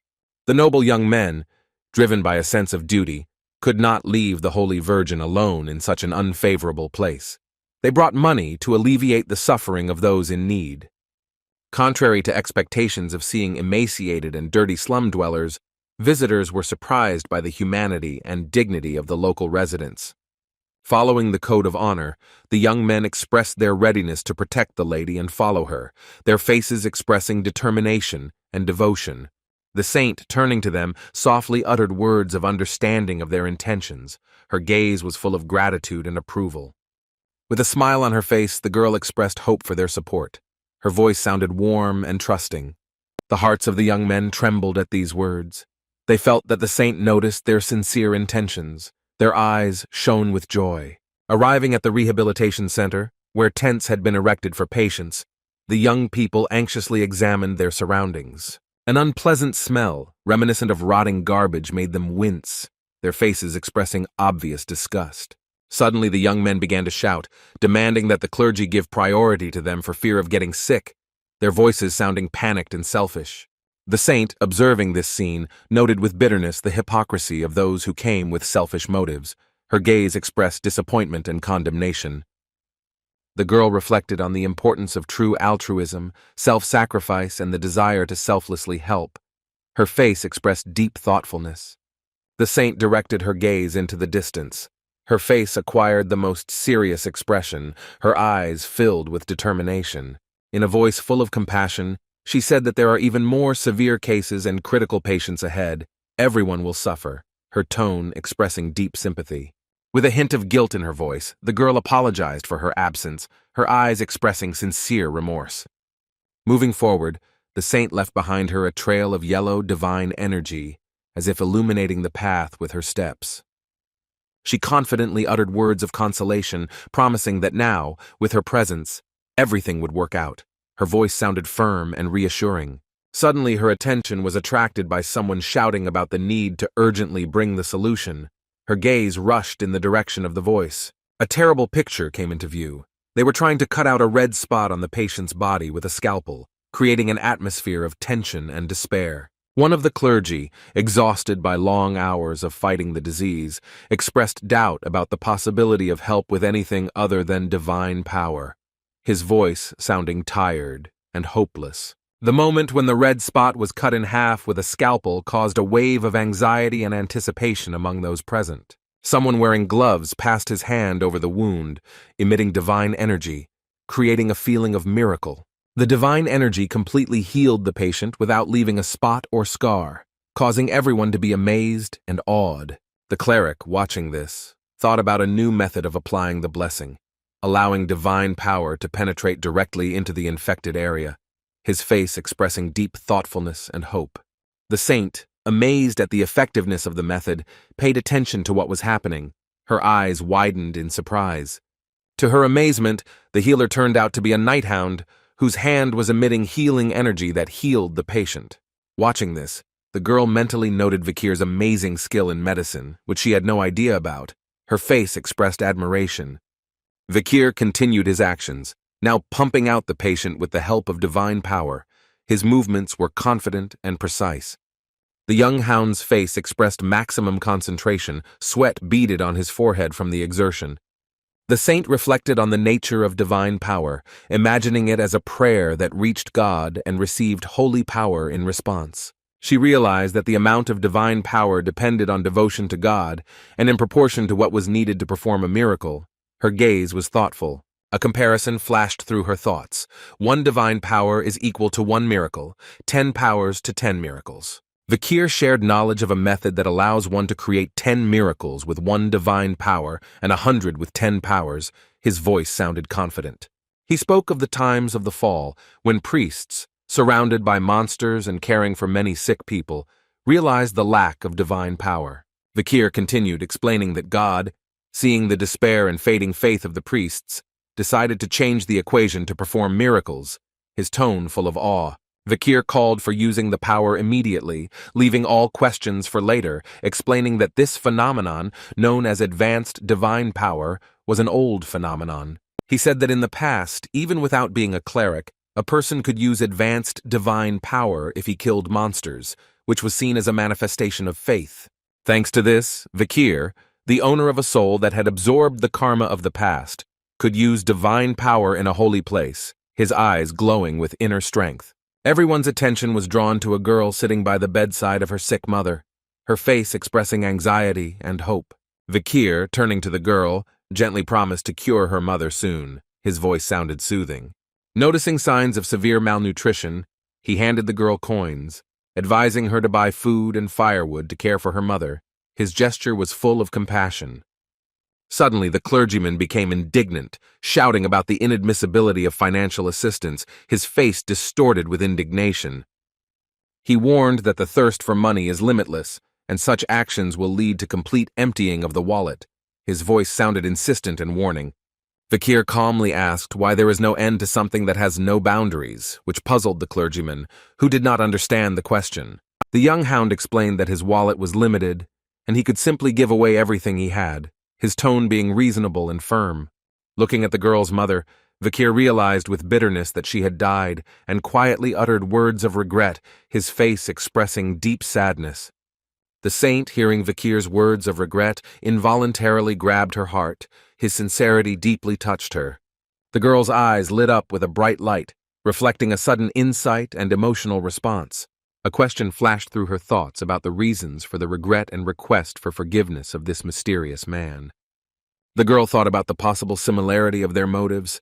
Her face expressed deep thoughtfulness. She suggested that perhaps he, like her, regretted not being able to help more people. 16-year-old Dolores, a young and inexperienced saint, felt inner agitation and confusion. The saint's heart began to beat faster at the sight of the mysterious man in front of her, her cheeks turning slightly pink. Vikir, holding the beak of his mask, began to slowly remove it. His movements were careful and precise. Taking off his mask halfway, exposing part of his face, covered with perspiration, he exhaled with relief. Stepping outside, the young hound took a deep breath of fresh air and took a sip of clean water, enjoying the moment of respite. Suddenly, something caught his attention. Vikir's gaze sharply rushed in a certain direction, his body tensed in anticipation. Vikir, noticing the saint who had suddenly crept up, hastily put on his mask and asked what it was, his voice sounding slightly tense. The saint, looking at him, remained silent. Her gaze was full of unspoken questions. Coming closer and sitting next to her, the girl softly asked if he wouldn't mind talking, to which Vikir agreed. The saint thanked him for his help in treating all the sick, but Vikir modestly replied that he had only fulfilled his duty, his voice sounding restrained. An awkward silence hung between them, both not knowing what to say. Nervously fiddling with her dress, the girl finally said that a strong person like him must have been born with divine power, her voice trembling with emotion. She continued by speaking of her good fortune to be born with this power despite weakness of body, mind, and faith, expressing doubts about God's choice. The saint was perplexed why God awarded the title to her, and not to other people with greater faith. Her face expressed sincere misunderstanding. Vikir's answer that it was precisely this suffering and guilt that became the reason for God's choice greatly surprised the girl. Her eyes widened in amazement. The young hound continued, explaining that the world needed a light that could illuminate even the darkest and most eerie places, his voice sounding confident and wise. The girl, listening carefully to the guy, was more and more surprised by his words. Her face expressed a mixture of admiration and deep interest. Tears began to form in the girl's eyes, reflecting the depth of her emotions and inner experiences. Lowering her head, she quietly asked if she could become such a person, capable of speaking like that. To which Vikir confidently answered, "You can." His voice sounded encouraging. Through the joint efforts of the clergy and family, it was possible to successfully complete all the processes necessary to create holy water, the result being 3 drops of a concentrated substance. On a beautiful pillow there were 3 elegant cones with a precious concentrate called the tear of the saint. Their appearance evoked awe and reverence. The cones stood on a stand in the room, illuminated by soft sunlight, creating an atmosphere of holiness and wonder. The saint, dressed in a beautiful dress with a cape, knelt down to pray, her pose expressing humility and devotion. Slowly and carefully she began to say a prayer. Her voice sounded calm and soulful. See everything. Continuing her prayer, she spoke of a woman whose one and only son was forced to bear the burden of God's chosen one, shedding tears all night long. The saint expressed the unbearable agony of her heart, calling this day the most painful, her voice trembling with emotion. After these words, a huge stream of divine energy burst through the wall, rushing towards the flasks, filling them with sacred power. The guards approached, carefully took the flasks, and placed them in a special briefcase on a stand, acting with the greatest caution. They thanked the saint for her hard work, assuring that they would ensure the complete safety of the holy water in the basement, their voices sounding respectful. The girl, looking out the window, was lost in thought about the future. Her gaze was thoughtful and a little anxious. In a room filled with reverent silence, a man, clutching a white pearl cross in his hands, plunged into deep prayer. The saint, silently approaching from behind, turned to her father with a report on the Red Death. Her voice was quiet and respectful. The father, turning around, affectionately asked his fairy to come closer, and the girl obediently took a few steps forward. Placing his hand on the girl's shoulder, the father noted the enormous sacrifice she had made this time. Pride was heard in his voice. Continuing his speech, the cardinal of the Lungumrert Lunquo Vadis Church expressed that this was exactly the kind of behavior he expected from his daughter. After a short silence, the girl humbly responded to her father's praise, calling him too merciful, and then, at his request, began to tell the story of what happened. The saint revealed plans to use the holy water they created to purify the stream flowing through the holy Mecca, and confirmed the discovery of the source of contamination in a slum well. According to child witnesses, the well was cursed by a spirit and heavily polluted, and glass containers used to store infections were found inside. After a thorough examination of the area, suspicious items were found, and the girl, answering her father's question, held out something wrapped in cloth. The discovered item turned out to be a dagger with the coat of arms of Leviathan found at the well, which aroused the keen interest of the father. Looking at the Leviathan clan emblem, his father said thoughtfully that they really did a great job creating an artificial virus. The girl's father was indignant at the insolence of the lowly poison fanatics and misers who dared to offend God himself, his voice trembling with anger. The father's rage was so strong that it seemed as if it had materialized around him, and the girl silently watched this manifestation of anger. With a stern look, the father pronounced the order to declare a holy war. His words sounded like an inevitable sentence.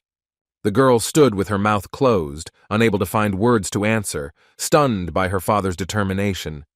Suddenly, the father switched the topic to the guy calling himself a night hound, his tone becoming suspicious. The father's words about suspicions regarding the night hound greatly confused the girl, making her nervous and sweating. The father ordered to immediately seize the guy and force him to confess everything. His voice did not tolerate objections. Unexpectedly, the girl screamed about the guy's innocence, which surprised her father. The father, amazed by his daughter's reaction, asked what she had just said, noticing how weak his holy daughter looked now.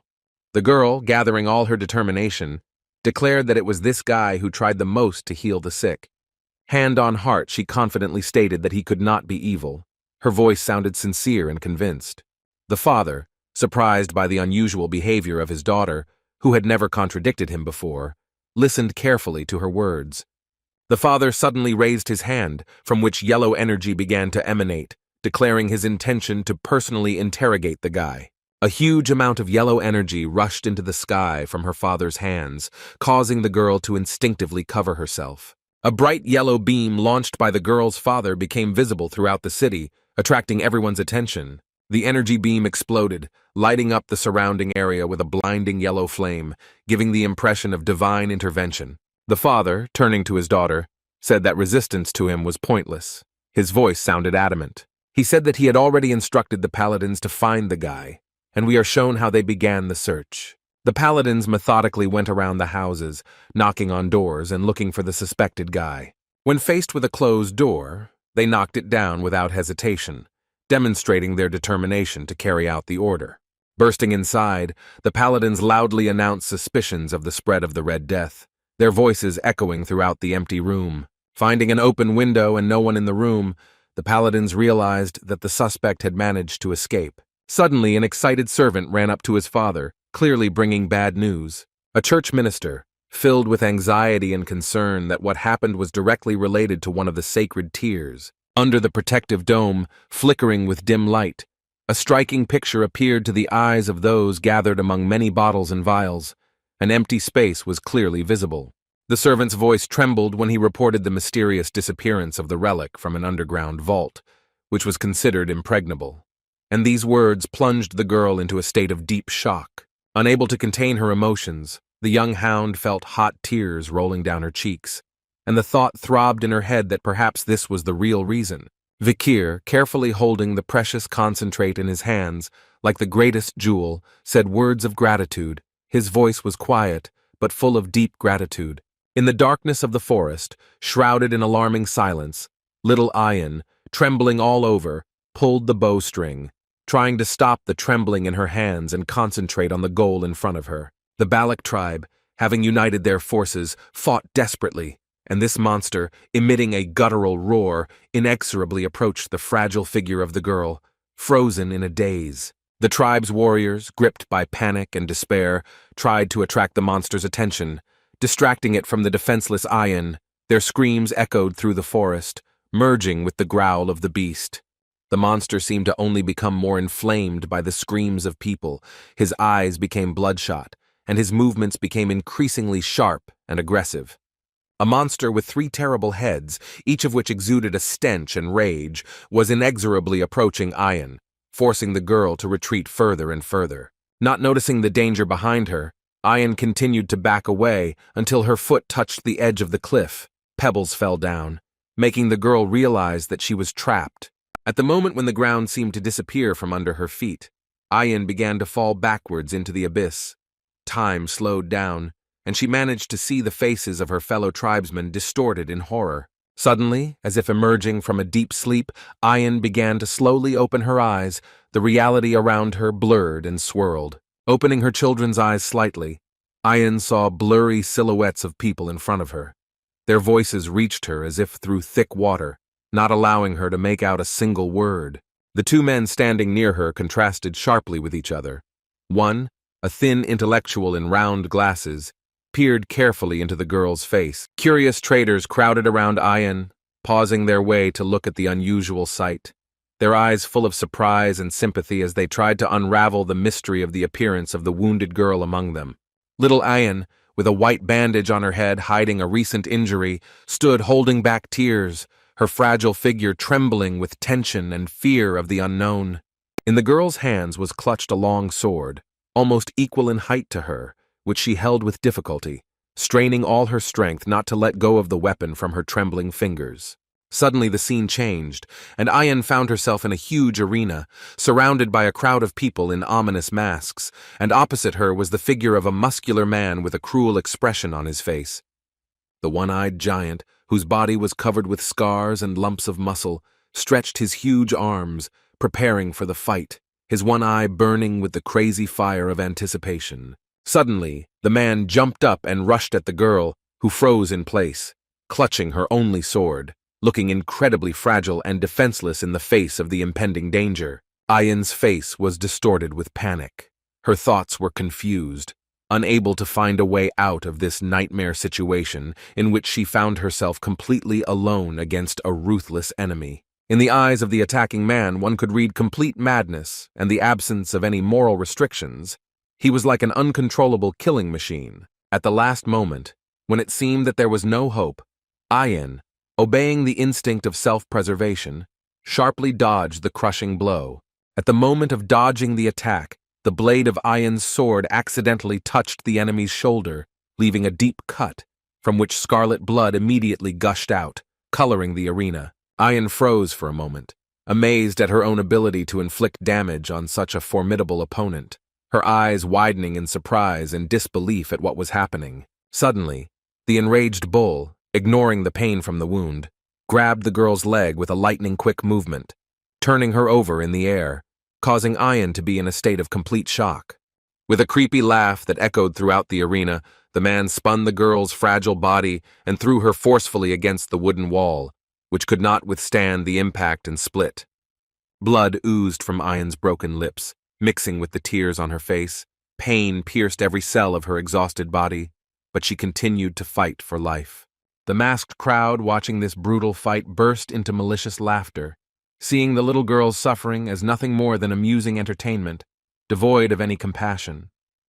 Ayan lay barely conscious on the cold arena floor as her tormentor continued to taunt her, his loud laughter echoing off the walls, adding to her sense of hopelessness. There was no longer fear on the girl's face, only deep disappointment and bitterness from the realization of the cruelty of the world in which she had to fight for survival at such a young age. Hot, innocent tears rolled from Ayan's eyes, leaving light trails on her face stained with blood and dirt.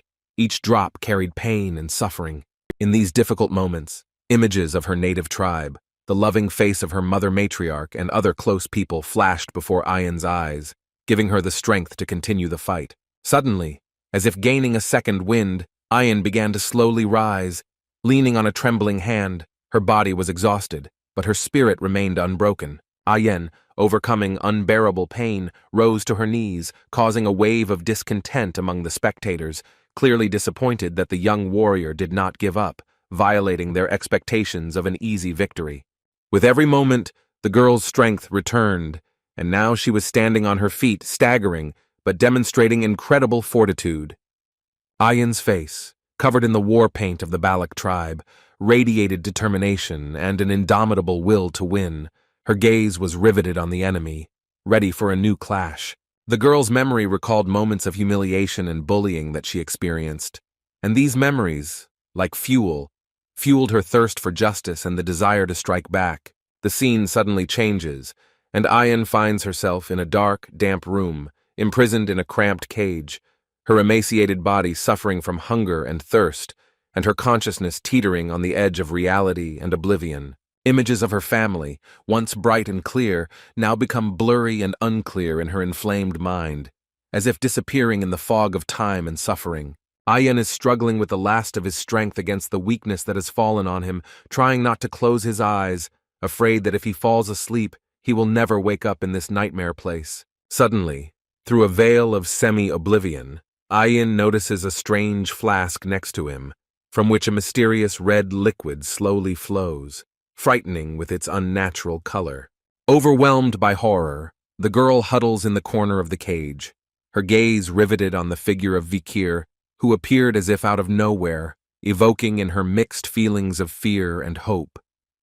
The image of the young man who once saved her flashes in Ayan's memory with a bright light, like the only ray of hope in this dark world of pain and despair. She remembers his words, spoken with urgency and care, that she needed to escape her cage, free herself from the shackles of the past and find her way. Years later, the now matured Ayan, recalling this story, cannot hold back her tears, realizing the trials she had to go through to become who she is now. Ayan, immersed in memories, lay with her head in the lap of her mother, who, with tenderness and concern, asked if her daughter had had a terrible nightmare, trying to unravel the cause of her anxiety. The mother, noticing her daughter's anxiety, cautiously asked if Ayan was looking for some guy in her dream, but the girl only remained silent in response, unable to put her feelings into words. Suddenly, Ayan clutched her chest, feeling the pain in her heart intensifying with each beat. Her whole body was burning as if engulfed in an invisible flame, and her heart seemed to be drying up from unbearable melancholy. Perplexed, Ayan whispered that she could not have gotten sick so suddenly, asking where this excruciating pain came from, making her regret her own birth and existence. The mother, trying to console her daughter, gently placed her hand on her heart and began to tell the ancient story of how, long ago, she and Ayen's father planted a special seed in the ground. Continuing her story, the mother told how her father planted this seed and she lovingly watered it every day. Listening to her mother's story, Ayen could not hold back the tears that rolled down her cheeks, mixing with pain and awareness of the depth of parental love. The mother continued her story without stopping, talking about how they picked the flower, which resulted in the birth of Ayen. Ayen, feeling the pain in her body intensifying, shared her fears with her mother, to which she wisely noted that life is unpredictable, and you need to find the strength to go through all the trials. The mother tried to calm her daughter down, talking about the return of a certain guy who would find a way to heal her illness, but Ayen, lost in her thoughts, asked not to console her with empty hopes. With bitterness in her voice, Ayen said that he would not return. Her words were full of pain and humility in front of the cruel reality that she was forced to accept.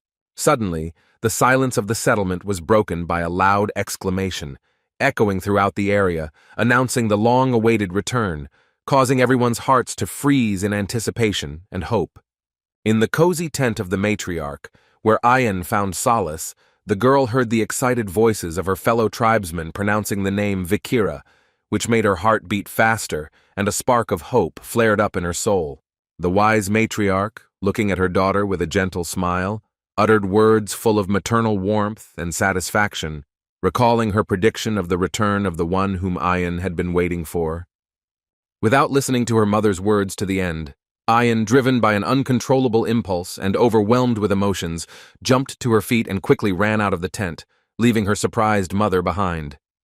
The mother's feelings were mixed with slight annoyance at her daughter's hasty departure, replaced by an understanding of the naturalness of what was happening, because a young heart knows no barriers, especially when it comes to a long-awaited meeting.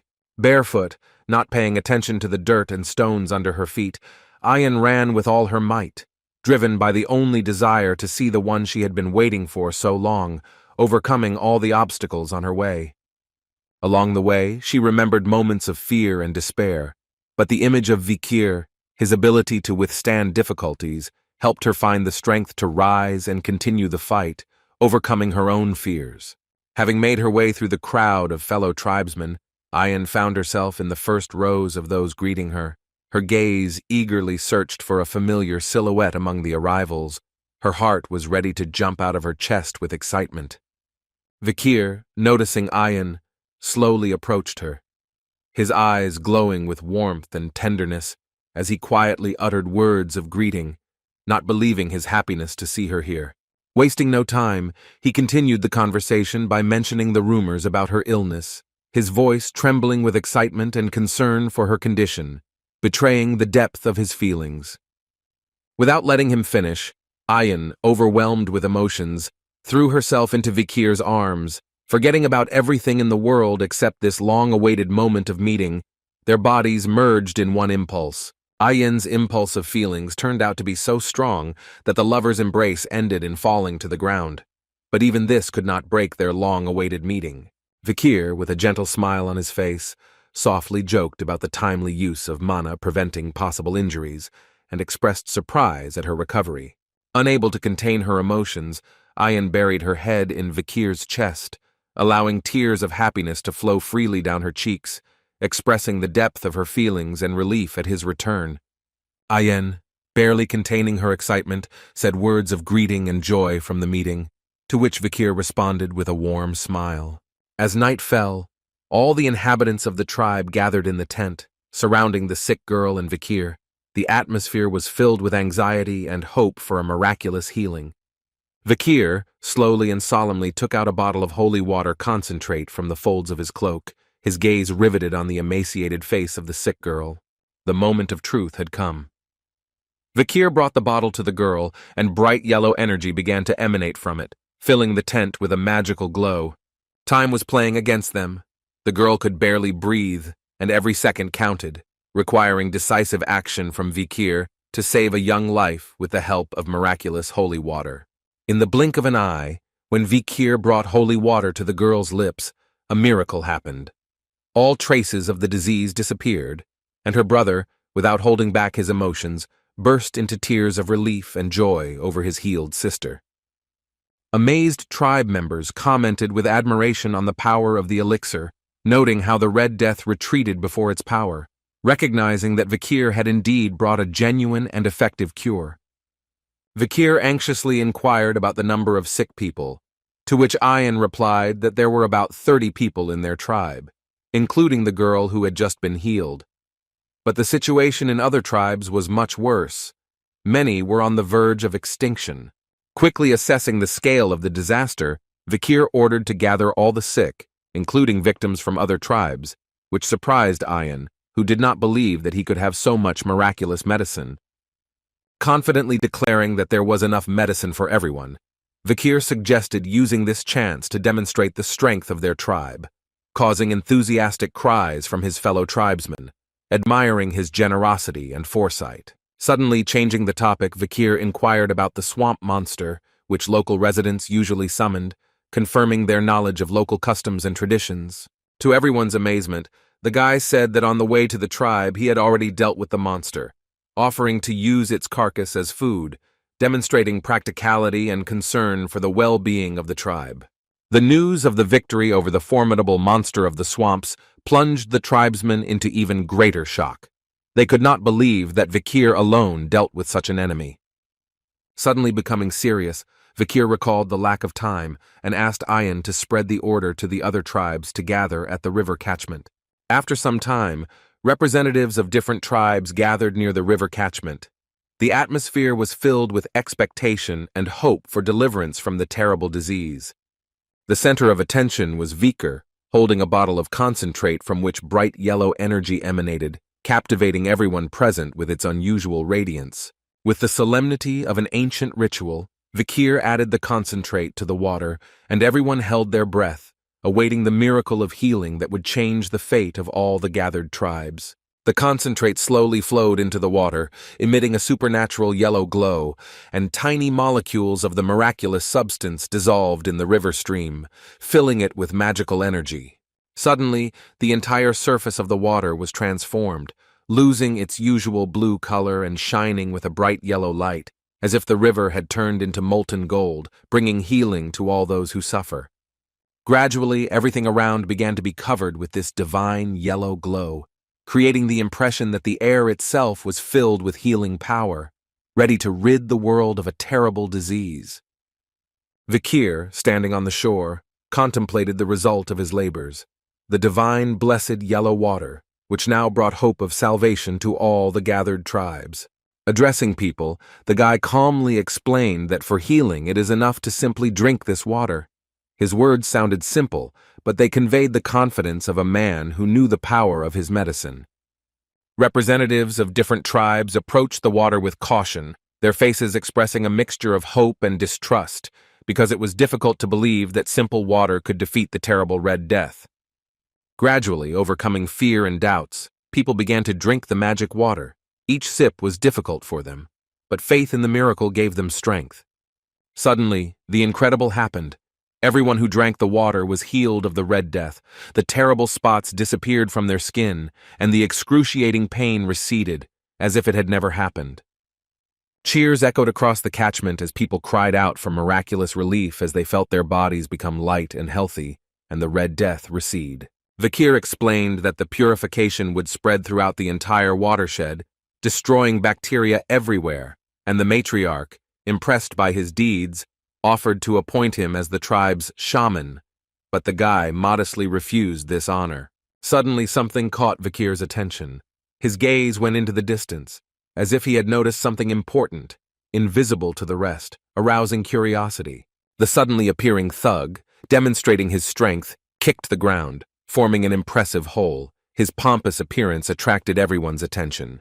With a thunderous voice, the stranger turned to the people of the deep forest, demanding to know the name of the hero who cleared the forest of a terrible disease. His words echoed throughout the area. The crowd, as if caught in a single impulse, burst into enthusiastic shouts, chanting Vikir's name, their voices merging into a powerful chorus of gratitude and admiration. Others joined in the general rejoicing, asking for the name of the savior of their families, and the answer was a resounding Vikir, filling the air with waves of gratitude. The question of who gave the deep forest a bright tomorrow caused a new wave of enthusiastic cries, extolling the name of Vikir to the skies, making him a symbol of hope and rebirth. The entire forest seemed to tremble with the power of this name, uttered by thousands of grateful voices, turning Vikir into a living legend. Vikir, standing by the divine water, looked like a real deity, silently watching how people praised his feat. His face remained impenetrable. In his thoughts, the guy noted how the vile act of the deadly poisonous clan unexpectedly turned into a favorable situation, opening up new opportunities for him. Reflecting on the Baskerville clan, pioneers of the Red-Black Mountains and their enmity with the locals, Vikir realized that gaining trust could be the key to a successful fight against the powerful clan.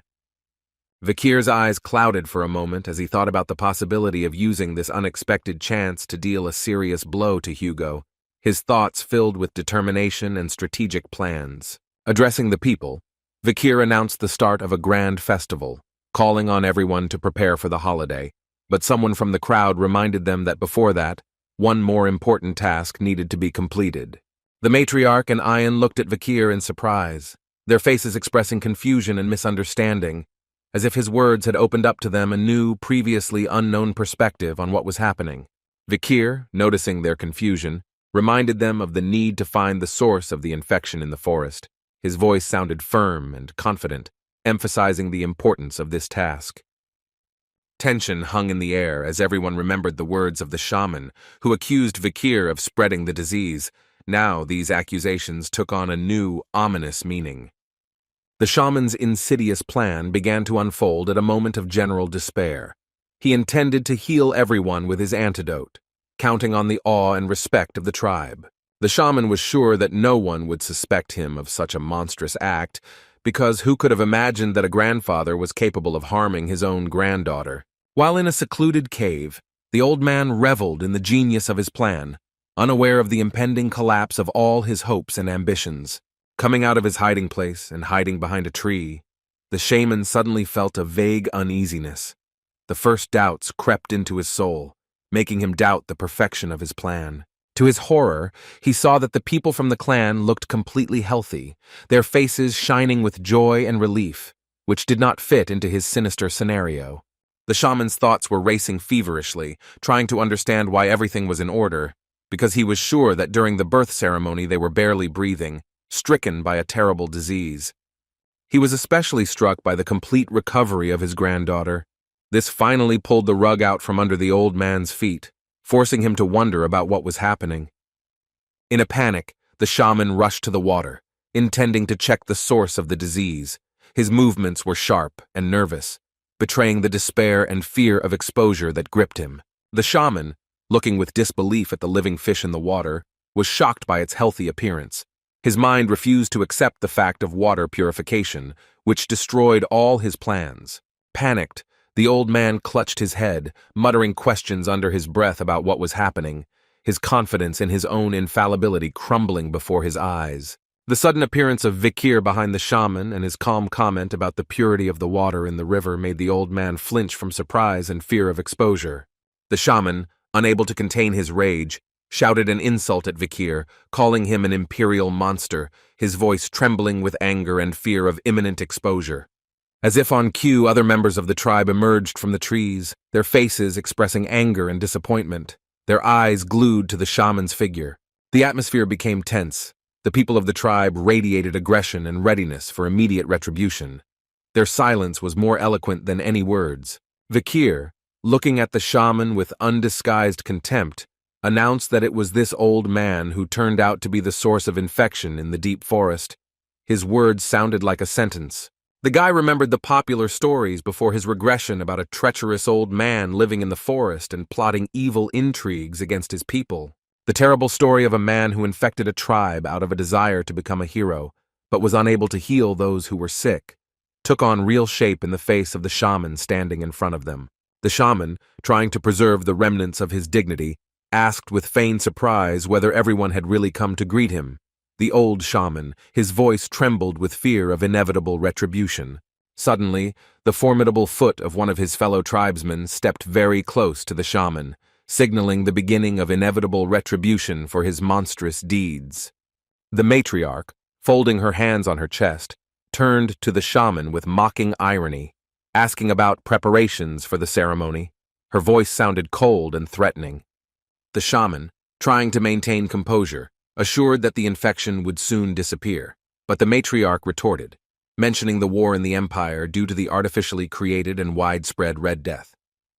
The matriarch's question about the strangeness of what was happening, uttered with the utmost contempt, hung in the air, increasing the tension and driving the shaman into a corner.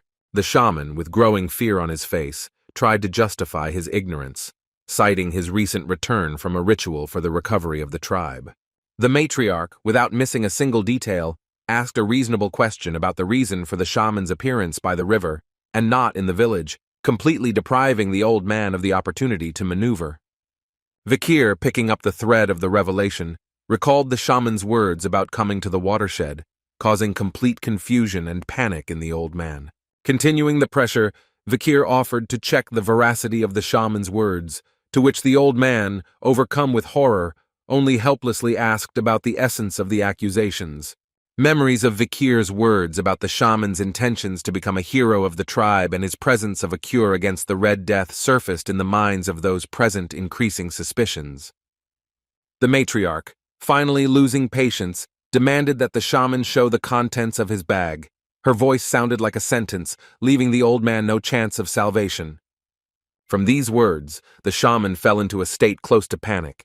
His thoughts frantically rushed about in search of a way out of a situation that seemed completely hopeless. Vikir recalled a recent conversation with Ayan, when she asked if he wanted to know about the origin of the shaman, to which he replied in the affirmative, considering it useful for a better understanding. Ayan said that the shaman was not an indigenous inhabitant of the tribe. His origin remained a mystery, but many years ago he came to the tribe, having been enslaved by the previous shaman. However, he killed the shaman who was planning the coup and took his powers, for which he was elevated from the position of a slave to the role of the new shaman of the tribe. To get used to life in the tribe, the new shaman, according to rumors, took on any job, not disdaining even the dirtiest deeds. He also often acted as bait during the hunt for particularly dangerous prey, risking his life. He was recognized as a full-fledged member of the community only when he grew old and his hair turned gray. Vikir reflected that now, in old age, the shaman apparently wanted to receive the privileges that he was deprived of in his youth. This led to him overstepping the authority of the matriarchy and trying to seize power over the forest. The matriarch, extending her hand even more menacingly, demanded to immediately show her the contents of the shaman's bag.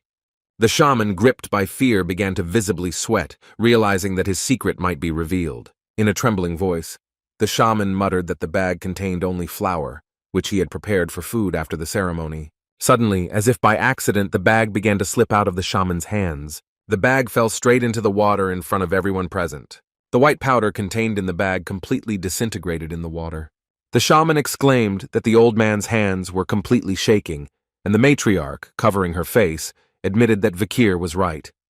She confirmed that the shaman had indeed thrown his bag into the river, and that Vikir was right about everything. Vikir noted that now, unfortunately, they would not be able to find out the exact contents of the bag. The shaman, flying into a rage, accused Vikir of considering him guilty of spreading the infection throughout the forest. Pointing to Vikir, the shaman demanded that the matriarch punish the vicious monster for his accusations. But the matriarch calmly replied that no one could be accused without evidence. She stated that if the shaman maintained his innocence, she would help protect his honor and pride, which brought a smile to the face of the shaman, who was confident that he would not be punished without evidence. Unexpectedly, the matriarch announced her demand to hold the Iliad, which probably shocked the shaman. The shaman's pupils shrank in horror. The realization of the need to carry out the Iliad frightened him to the core. The Iliad is an ancient tribal custom used when a conflict of interest cannot be resolved otherwise. The tribe sides with the winner of the fight, and the loser is declared incompetent. The shaman's grandson approached his grandfather, reminding him of his own words about the importance of traditions. The boy asked his grandfather to demonstrate how he defended the traditions of the tribe, which he always taught his grandson. The shaman, internally seething with rage, mentally cursed Vikir, considering him an immoral monster. Pointing a trembling finger at Vikir, the shaman reluctantly agreed to the duel, offering to hold it in 4 days, on the night of the full moon. Vikir, clenching his fist, resolutely approached the shaman, rejecting the offer of a 4-day delay. He recalled that according to tradition, the date is set by the person against whom the accusation is brought. Approaching close to the shaman, Vikir's eyes lit up and a malicious smile appeared on his face. The shaman cowered in fear when Vikir suggested performing the Iliad immediately. The matriarch confirmed that the Iliad will begin right now. She announced that the duel would take place in a circle of warriors who would mercilessly execute any coward who tried to leave the circle. The matriarch solemnly announced that they were being watched by the spirits of their ancestors from the mountain of warriors, and she would not forgive unworthy behavior. Behind one of the trees, with a bow at the ready, Vikir hid, carefully watching what was happening. A disgruntled grandfather sat behind another tree, also drawing his bow.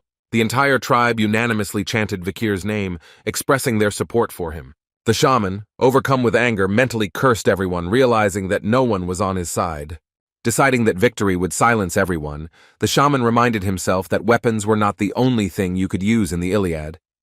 He made a cut on his finger and dripped the blood onto the ground, summoning skeletons. An ominous skull began to sprout from the ground. 3 skeletons rose from the ground, obeying the blood of the shaman. He ordered them to monitor blind spots and report enemy sightings. The shaman was sure that Vikir, who had spent only 2 years in the tribe, would not be able to defeat him, who had lived here for 70 years. Shouting out a challenge to Vikir and promising to shoot an arrow, the shaman looked in the opposite direction, unaware that Vikir was already hanging from a nearby tree. Vikir used the silent step skill, obtained after defeating the owner of the river, which allows him to silently aim at open areas of the enemy. Vikir noted to himself that it was not without reason that this man became a shaman. His ability to raise the dead indicated that he belonged to the Rococo tribe of shamans. Despite this, the situation did not change. The shaman and his skeletons continued to look for Vikir in the wrong direction. Suddenly, Vikir jumped from the tree straight into the center of the group of skeletons, remaining unnoticed by the shaman. In one swift movement, he destroyed all the skeletons and began to approach the shaman. The shaman, still looking in the other direction, mistakenly believed that his opponent was scared and not moving. Before he could come to his senses, the shaman felt Vikir pierce his heart with a stab in the back. With his last breath, the shaman turned, wondering how Vikir managed to get so close without making a sound. The shaman fell to the ground, bleeding from the fatal blow. Vikir calmly put away his summoning sword, which materialized in his hand to attack. Ayin ran up to Vikir, joyfully congratulating him on his victory, along with other members of the tribe. The tribesmen admired the speed of the fight, believing that even the ancestors did not consider it necessary to listen to the old shaman. Against the background of the defeated body of the shaman, everyone rejoiced at Vikir's victory. The dying shaman, experiencing unbearable pain, mentally resisted inevitable death, not wanting to leave this world. Vikir, who had overcome his shameful past to survive in the tribe, was bitterly aware of the injustice of his likely end. The shaman, consumed with envy and anger, could not come to terms with the fact that this stranger had what should rightfully belong to him, vowing never to forgive the insolent person who dared to steal his rightful heritage. The shaman's bitter heart seethed with hatred for his fellow tribesmen, whose arrogant views burned his soul, giving rise to a thirst for revenge and an insatiable desire to prove his worth. Vikir, turning to Akun, offered to put an end to the suffering with his own hands, but the young man refused, to which the hound noted that leaving everything as it is, the shaman will continue to be in agony. Akun, remembering how he almost lost his sister because of the Red Death, firmly stated that he would not forgive the shaman, even though he was his grandfather. Cowardice and cowardice, in Akun's opinion, deserved only suffering, and the shaman could not count on pity because his actions erased all good memories. In his last breath, the shaman, having gathered his remaining strength, drew a mysterious sign on the ground. His trembling hand left mysterious symbols on the soil, like the last message of a departing soul.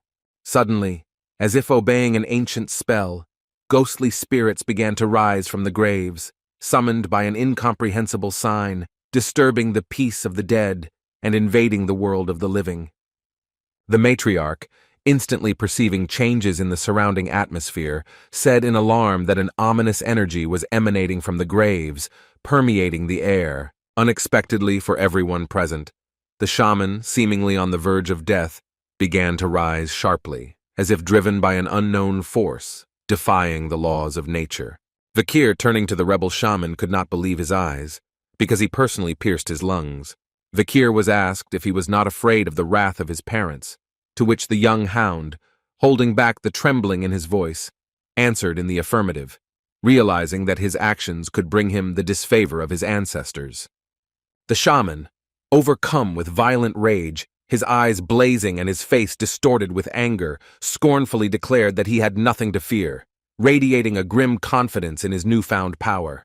Akun, watching what was happening, whispered in horror that this could not be, realizing that the situation was out of control and threatened to turn into a disaster for the entire tribe. Vikir, without wasting a second, quickly rushed towards the shaman, shouting as he ran about the need to immediately destroy him before he had time to fully release his dark power. The shaman, not allowing anyone to get close, summoned a mysterious violet energy, which, obeying his will, fell to the ground, throwing back the attackers. Akun, watching the scene unfold, exclaimed in despair that they might be too late, realizing that an ancient evil had already awakened and was now threatening all living things. The shaman, looking at everyone with an ominous gaze, proclaimed that the time had come to leave the decision to the prohibitions. Against the background of this frightening sight, the silhouette of a girl with a bow appeared, and the shaman solemnly announced that the time had come for the great ancestors to judge them, calling upon the ancient forces to witness their triumph. Closer to the observers appeared the image of a girl risen from the grave, whose disfigured face, missing half of the flesh, exuded violet energy from empty eye sockets. Ayen, puzzled by what was happening, exclaimed that it was impossible for an Ahaiman-level shaman to use the magic of their ancestors in the vicinity of the tribe. The shaman, calling skeletons from the ground, mockingly replied that he lived among the tribe, not forgetting to think about controlling the dead. He added that it was too early to be surprised. His voice sounded ominous and confident. The shaman pointed to many other graves, and an army of undead appeared, rising from the ground. Calling to scatter the ashes of the ancestors, the shaman sat on the skeletons, while Akun, taking a bow, took aim at him with a shout from the grandfather. Akun, not believing his eyes, asked his grandfather how low he was ready to fall. Suddenly Akun noticed a strange purple glow on the mountain, which attracted his attention. The source of the glow turned out to be a dead knight, aiming a bow at the guy, surrounded by a purple aura of death. The undead emitted an eerie growl. Its body was covered with holes and cracks. Its eye sockets were empty. Suddenly, a bright blue arrow, filled with a powerful aura, rushed towards the undead, cutting through the air. The matriarch announced the need to prepare for battle, her voice sounding decisive and authoritative. She explained that the creatures in front of them were puppets of the shaman, and they could honor the ancestors after they were sent back. The matriarch emphasized the priority of survival, and the tribe, although puzzled, began to prepare for the coming battle. A furious battle broke out between the undead and humans, filling the air with the sounds of battle. One of the undead creatures stabbed the man in the chest with a sword shrouded in purple energy. Another undead attacked the tribe girl, stabbing her in the shoulder with an arrow. The air was filled with the loud and frightening roars of the undead, striking terror into the hearts of the living. Suddenly, the head of one of the undead creatures exploded, shattering into pieces. A similar fate befell the neighboring inanimate ones. Their heads also exploded, leaving a trace of blue aura. The matriarch, moving with incredible speed, fired from a bow, each shot of which destroyed the heads of the undead. Vikir, watching what was happening, noted to himself that one arrow from the matriarch was capable of destroying a dead knight of the high-ranking sword expert level. The knight fox Aquila, shrouded in a mysterious radiance, appeared before the eye, and next to her 3 warriors of the matriarchy, like a single organism, pulled the string of their bows. The young man, imbued with the atmosphere of strength and confidence that reigned in this place thanks to the matriarchy, expressed his conviction in a successful outcome. Decisively declaring his intention to follow the shaman, he drew attention to the ominous figure of the sorcerer sitting on the shoulders of skeleton carriers. The shaman, addressing his creepy skeletal porters, mysteriously hinted at some important task that they would have to complete in the near future. Suddenly, one of the skeletons, as if obeying an unknown order, separated from the group and headed in the opposite direction, leaving the shaman immersed in deep thoughts. Despite the fact that the shaman had already turned to the spirits of his ancestors for advice, he could not allow himself to relax, realizing the genius of his opponent. Suddenly, the shaman's face lit up with a wide smile, revealing all his teeth, and he said with undisguised sarcasm that even the genius of his opponent would not be able to withstand the coming events. Ayan and Vikir, holding their breath, hid behind a massive tree trunk. Their eyes were glued to the figure of the shaman, whose every movement they carefully tracked. The shaman, immersed in a trance, sank to the ground in a ritual pose, surrounding himself with a mysterious circle dotted with mysterious symbols. Vikir, exchanging glances with Ayan, said quietly that the shaman deliberately chose this place. The girl, overcome with determination and indignation, expressed her firm belief that they could no longer allow the shaman to continue his strange and ominous speeches. The girl's eyes flashed with a fierce fire, full of indomitable aggression, and she, without holding back her emotions, declared her intention to immediately deal with the shaman. In the blink of an eye, the girl released an arrow filled with a powerful aura, which, cutting through the air, rushed towards the shaman with incredible speed, carrying within itself all the power of righteous anger. The arrow, like a living creature eager to achieve its goal, was inexorably approaching the shaman's back. It seemed that in another moment it would pierce his flesh, putting an end to his atrocities. Suddenly, the shaman, without turning around and without losing his mysterious smile, said that his ritual was completed. His words sounded like an ominous omen of future events. At that same moment, an eerie hand rose from the ground, resembling a gnarled branch of an ancient tree, which with unnatural ease intercepted the rushing arrow, stopping its deadly flight. The guy, shocked by what he saw, turned his gaze to the girl, whose face was frozen in an expression of complete shock and disbelief. Their eyes met. The shaman, triumphant, proclaimed his success, his voice ringing with pride and jubilation, because he managed to accomplish the seemingly impossible to successfully call upon the ancient power from the depths of the earth. According to ancient legends, this creature slept deep in the forests, alone and forgotten, but now it rose from the earth, a purple undead creature with a skull stripped of its skin. As the creature emerged from the ground, its appearance changed. Its hair became thicker, turning into fiery red hair. The divine archer Adonai, risen from oblivion, appeared in all his terrifying majesty, his presence filling the air with a sense of ancient and implacable power.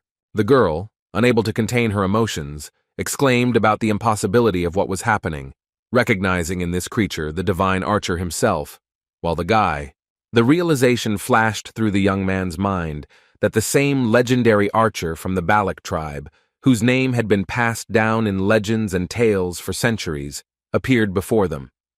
Adonai, without wasting time, began to pull the string of his mystical bow.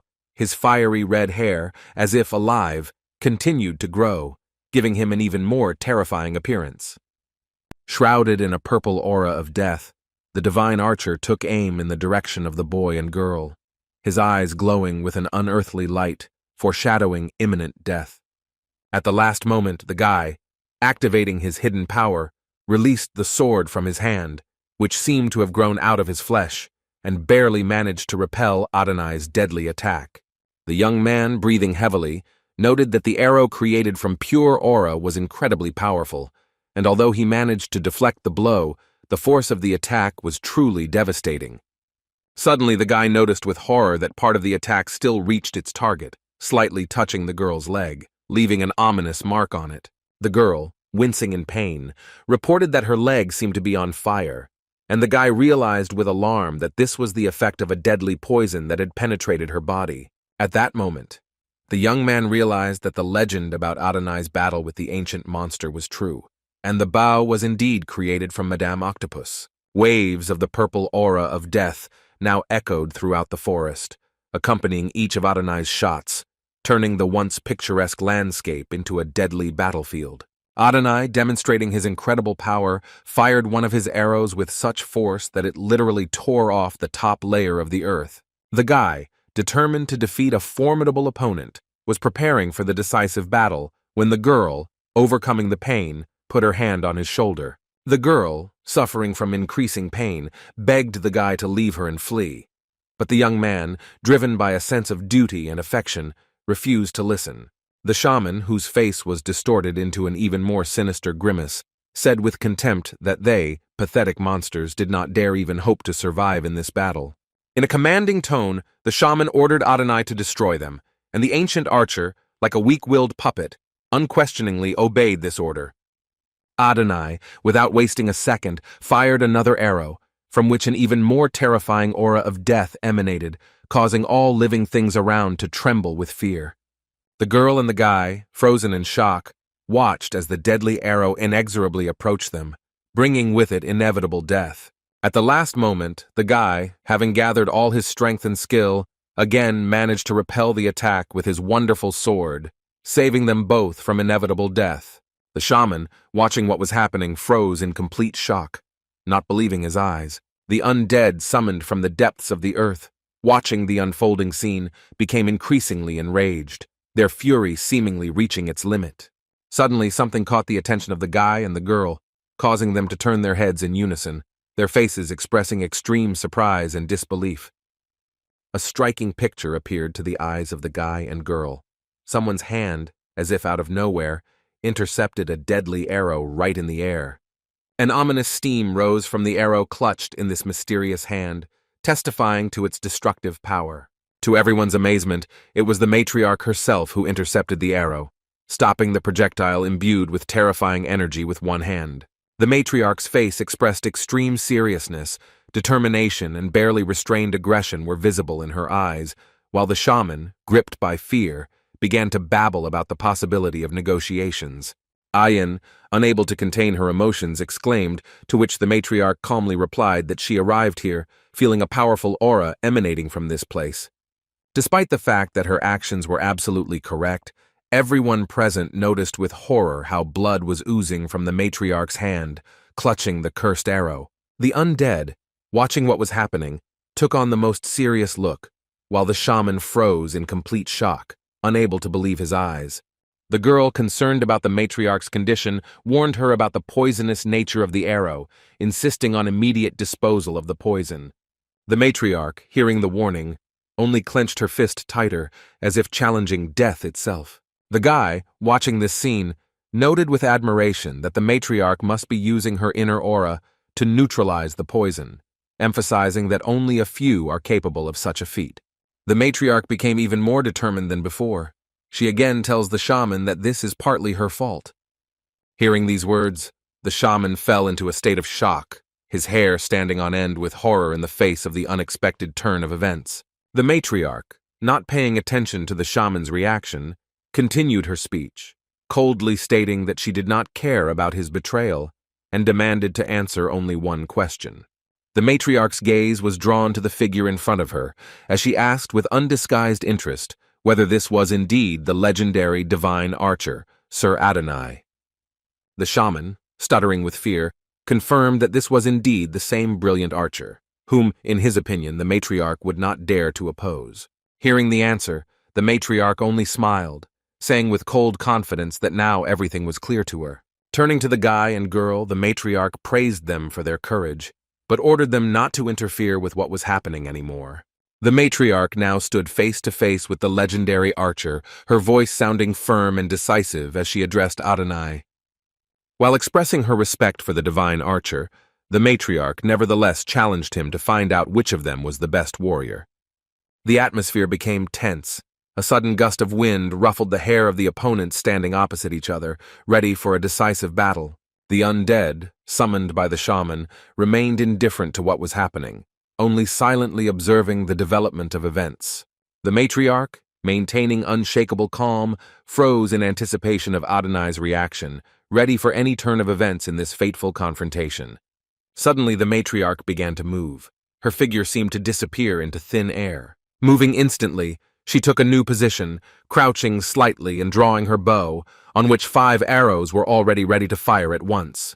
Without wasting a second, the matriarch released arrows filled with a powerful blue aura that rushed towards the divine archer.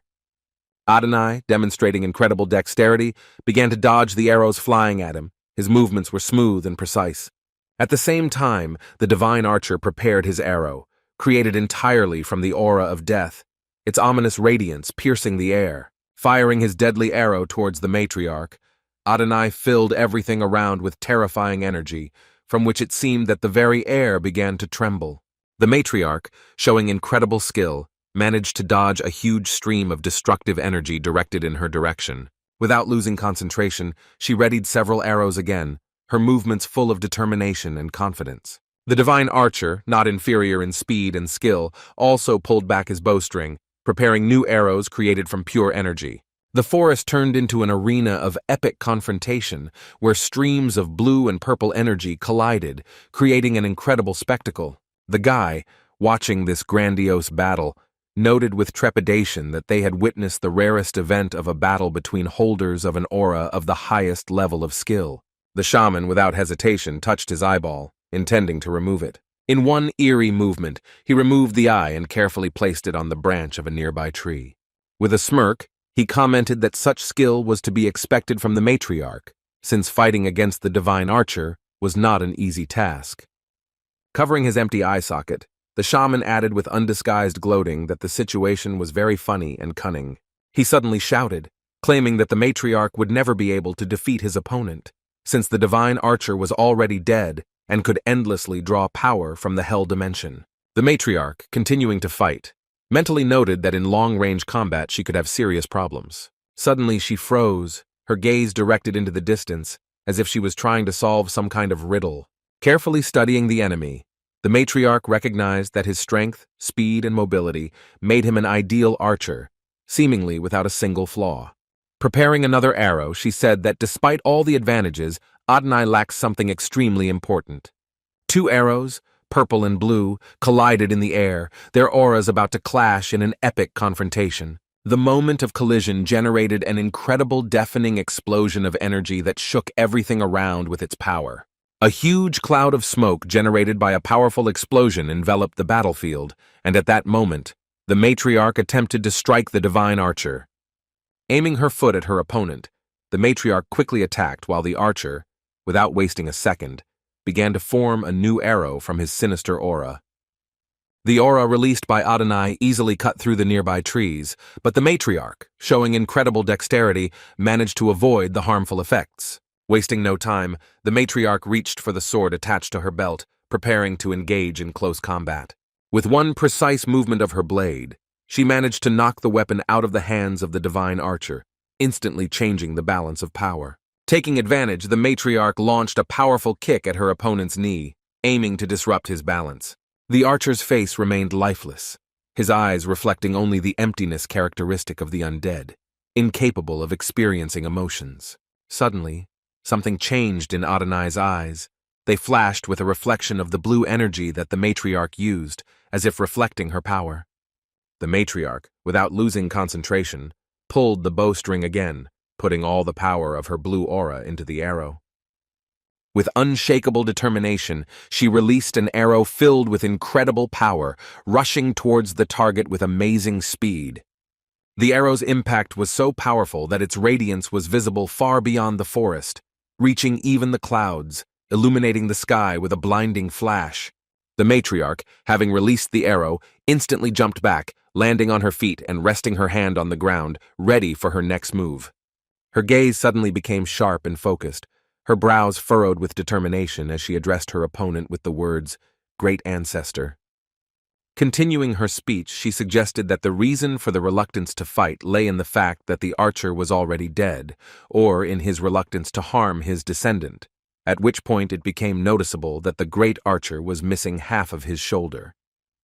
The matriarch said with bitterness that the only thing she could do was to free him from his current state, giving him peace.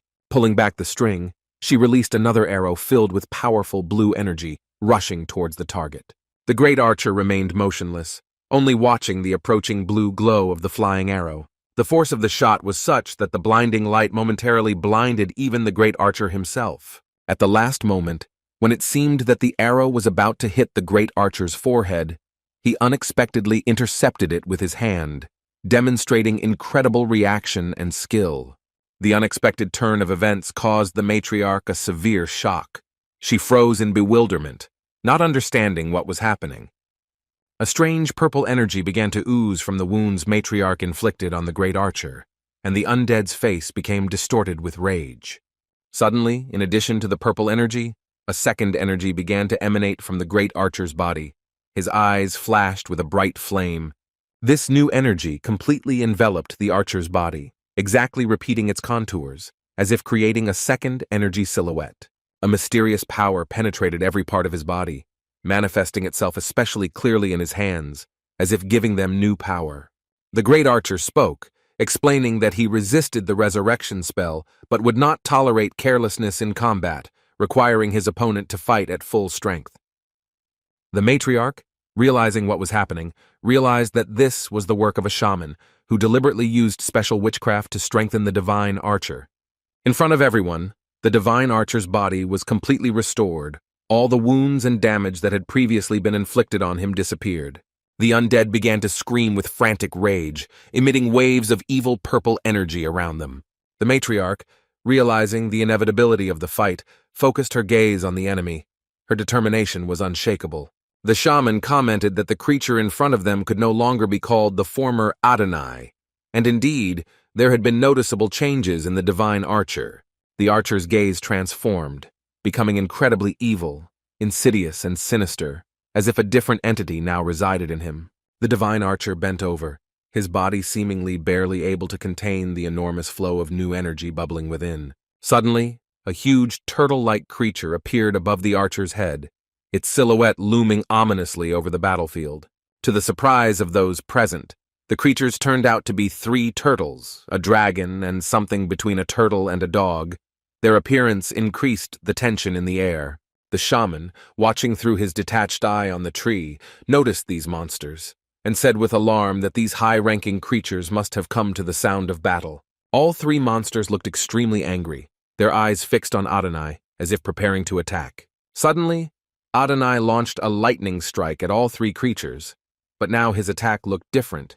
Instead of the usual arrows, he used pure purple energy. The divine archer watched the unfolding scene intently, his lips slowly stretching into a malicious grin, as if enjoying every moment of the chaos happening around him. The matriarch, once full of confidence and strength, now felt doubt creep into her mind as the arrows seemed to disappear from sight, leaving her confused and anxious.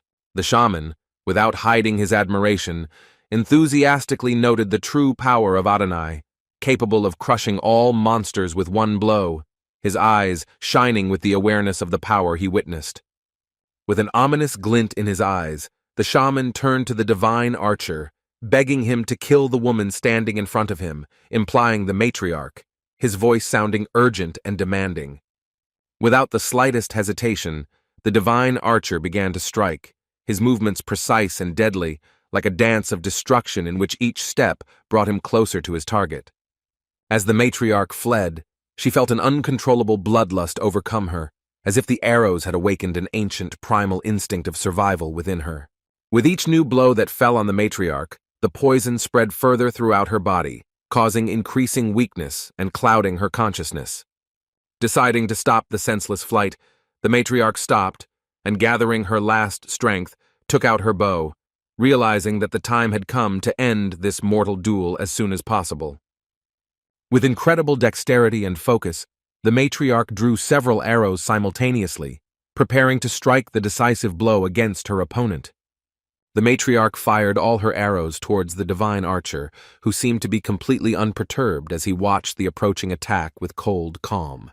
The arrows, imbued with powerful blue energy, were rapidly approaching the divine archer, cutting through the air and carrying the matriarch's last hope for victory in this unequal battle. The arrow, imbued with the power and determination of the matriarch, was rapidly approaching its target, cutting through the air and carrying within itself the last hope of victory in this unequal battle. The divine archer, however, remained unfazed in the face of the oncoming threat, his confidence unshakable as he raised his finger, creating a tiny energy barrier.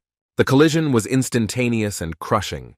The arrow, meeting the energy shield of the divine archer, shattered into thousands of fragments, scattering in the air like fragile glass. After this display of power, the divine archer began to emit an even more intense blue glow, his aura becoming increasingly menacing and overwhelming.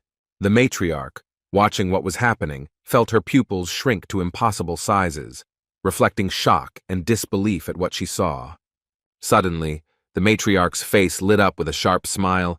Anticipation of something unexpected flashed in her eyes, as if she knew about the coming turn of events. At this moment, the second arrow, previously fired high into the sky, began to rapidly fall down, describing an unexpected trajectory and picking up deadly speed. The divine archer, who was not expecting an attack from behind, was caught off guard, and an arrow pierced his neck, piercing his flesh and causing a serious injury. The matriarch triumphantly noted to herself that while the first arrow served as a distraction, the second had achieved its true target, demonstrating the mastery of her strategy. This incredible move, the matriarch thought, was her personal shooting skill, allowing her to turn around in the air and attack from an unexpected direction. The blue energy that filled the arrow continued its path of destruction, piercing the divine archer's throat and leaving a trail of devastation and pain in its wake. The divine archer, without showing the slightest sign of pain or discomfort, calmly removed the arrow from his neck, his movement smooth and confident, as if it were an ordinary action. The matriarch, watching this scene, felt a wave of amazement and disbelief wash over her. Her confidence in her own abilities began to rapidly melt away. The air was filled with the ominous laughter of the divine archer, and the shaman, watching what was happening, reflected on the futility of the matriarch's attempts to defeat someone who had already crossed the line of life and death. The shaman continued his gloomy reasoning, arguing that no arrow, even one pierced through the throat, is capable of defeating an archer who no longer belongs to the world of the living. Despite the seemingly hopeless situation, the matriarch did not give up, continuing the desperate battle, which Ayan closely watched from the top of the forest. Ayan, gripped by deep anxiety, pressed her hand to her chest. Her thoughts were full of anxiety for her mother, whose life hung in the balance in this unequal battle. Standing on the dais, Ayan felt the entire forest seem to resist the ominous force emanating from the divine archer. Every tree seemed to tense in silent opposition. In her heart, Ayan prayed that her mother could hold out long enough for Vikir to find a way to turn the tide of the battle in their favor. All this time, Vikir was thinking intensely about the current situation. His mind was feverishly searching for a way to stop the resurrection and destroy the shaman, the key figure in this gloomy performance. Vikir came to the conclusion that the shaman has a special fear of the matriarch, and that is why he hides behind the back of the divine archer. Suddenly, something caught Vikir's attention. His gaze sharply focused on a certain point in the distance, as if he had discovered something extremely important. Among the trees, Vikir finally noticed a shaman, who, hiding in the shadows of the forest, watched what was happening with his only remaining eye, his figure barely visible in the thick foliage. Without wasting a second, Vikir turned around and quickly rushed towards the shaman. His movements were fast and decisive, like those of a predator pursuing its prey. Confidence filled Vikir. He was convinced that he could finish off the shaman with one precise and deadly blow, putting an end to his sinister plans. With every step, Vikir approached his goal. The distance between him and the shaman was rapidly decreasing. The tension was growing with every moment. Suddenly, Vikir's plans were disrupted by the appearance of another undead, which suddenly crawled out of the tree, blocking his path and preparing to attack. The undead wasted no time in making a swift leap towards Vikir, intending to deliver a crushing kick and stop his progress. At the last moment, Vikir managed to show incredible dexterity. He jumped back, maintaining a distance between himself and the unexpected enemy. The shaman, hearing the sounds of the struggle, turned slowly, his voice full of caustic recognition, as he spoke the words about Vikir's return, as if he had been waiting for this moment. With cold prudence, the shaman explained that he foresaw an attempt on his life, so he tied dead knights to himself in advance as protection. The shaman continued, praising the strength of these resurrected warriors, claiming that they deserve to be buried in the graves of the greatest heroes. At this moment, the dead knights, as if obeying a silent order, simultaneously attacked Vikir. Their weapons were aimed at the young man. Suddenly, attention turned to the matriarch, whose body was now completely enveloped in a shimmering aura. Her silhouette seemed to dissolve in this radiance. The matriarch's gaze changed beyond recognition. Genuine fear and panic were visible in her eyes. She seemed lost, not knowing what the next step to take in this deadly game. Jumping back, the matriarch sank to her knees, her posture expressing despair and fatigue, while the shaman who was watching this scene burst into malicious laughter. The shaman did not hide his pleasure, his voice dripping with venom as he commented on how the proud guardian of the forest was finally on her knees in front of him. In his speech, the shaman predicted the imminent death of the guardian of the forest, declaring that power over the forest would be his well-deserved reward for all the injustices. The shaman's eyes lit up with a mad fire as he promised to destroy all clan members who had ever looked down on him. At this moment, Vikir began to use the sixth Baskerville technique. His movements were swift and precise. He easily dealt with the undead surrounding him. The shaman watched in shock, his voice trembling with disbelief as he said that he could not believe how Vikir managed to defeat the Death Knights, who were considered invincible. The realization that Vikir possessed power beyond the advanced level made the shaman shudder, while the young man's eyes lit up with determination, and he coldly wondered if the shaman had time to make his last wish. The shaman, in a state of complete shock, began to mutter something incoherently. His confidence evaporated, giving way to panic. In a desperate attempt to escape, the shaman began to call upon the divine archer, begging him for help, his voice breaking with fear and tension. The divine archer, without slowing down, continued his furious attack on the matriarch.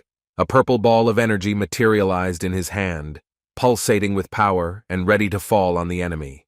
The matriarch, gathering her last strength, managed to block this attack with her foot. Her movements were precise, but were given to her with visible difficulty. It was obvious how difficult it was for the matriarch to continue the battle. Her strength was rapidly melting away with every new blow, every movement. Her breathing became increasingly heavy. Unlike the matriarch, the divine archer seemed tireless. He continued to fire powerful arrows, shrouded in an ominous purple glow, each of which carried destructive power. The divine archer's arrows were so powerful that upon contact with trees they simply melted them, leaving behind only smoking remains. Vikir, overcome with rage, was rapidly approaching the shaman.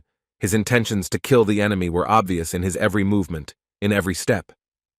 Vikir's eyes burned with an unprecedented thirst for revenge. His gaze radiated such aggression and anger that no one had ever seen in this young man. The shaman, realizing the danger, again tried to call on the divine archer for help. His hands had already folded in a ritual gesture of calling, but it was too late. In the blink of an eye, Vikir was next to the shaman and with one precise movement cut his hands, making it impossible to complete the call. The shaman looked in horror at his severed limbs. His mind refused to accept the reality of what was happening. The words were stuck in his throat. Without allowing the shaman to come to his senses, Vikir struck another decisive blow.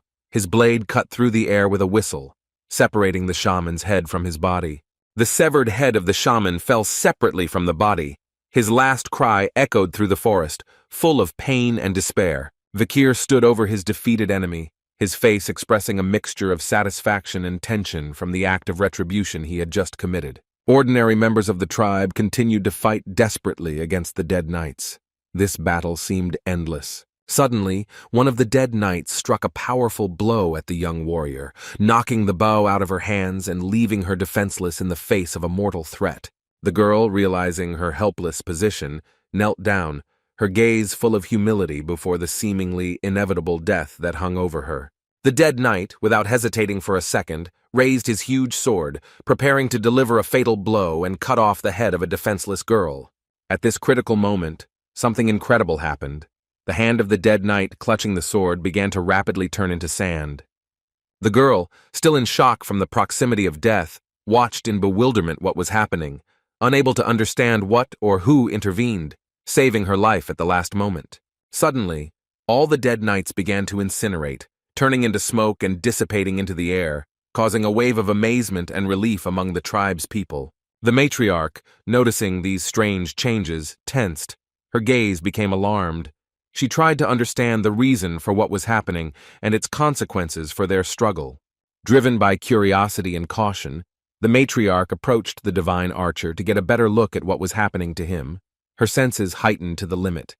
To her surprise, the divine archer also began to slowly turn into ash, his once powerful body now disintegrating before her eyes.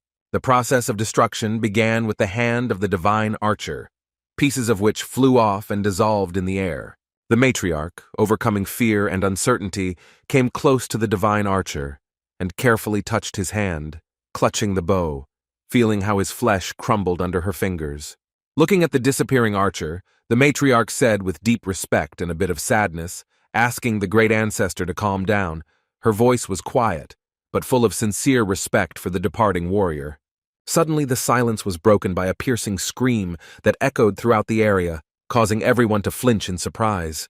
The source of the scream turned out to be the severed head of a shaman, who in agony screamed about his defeat, unable to come to terms with the fact that he was so close to possessing the forest.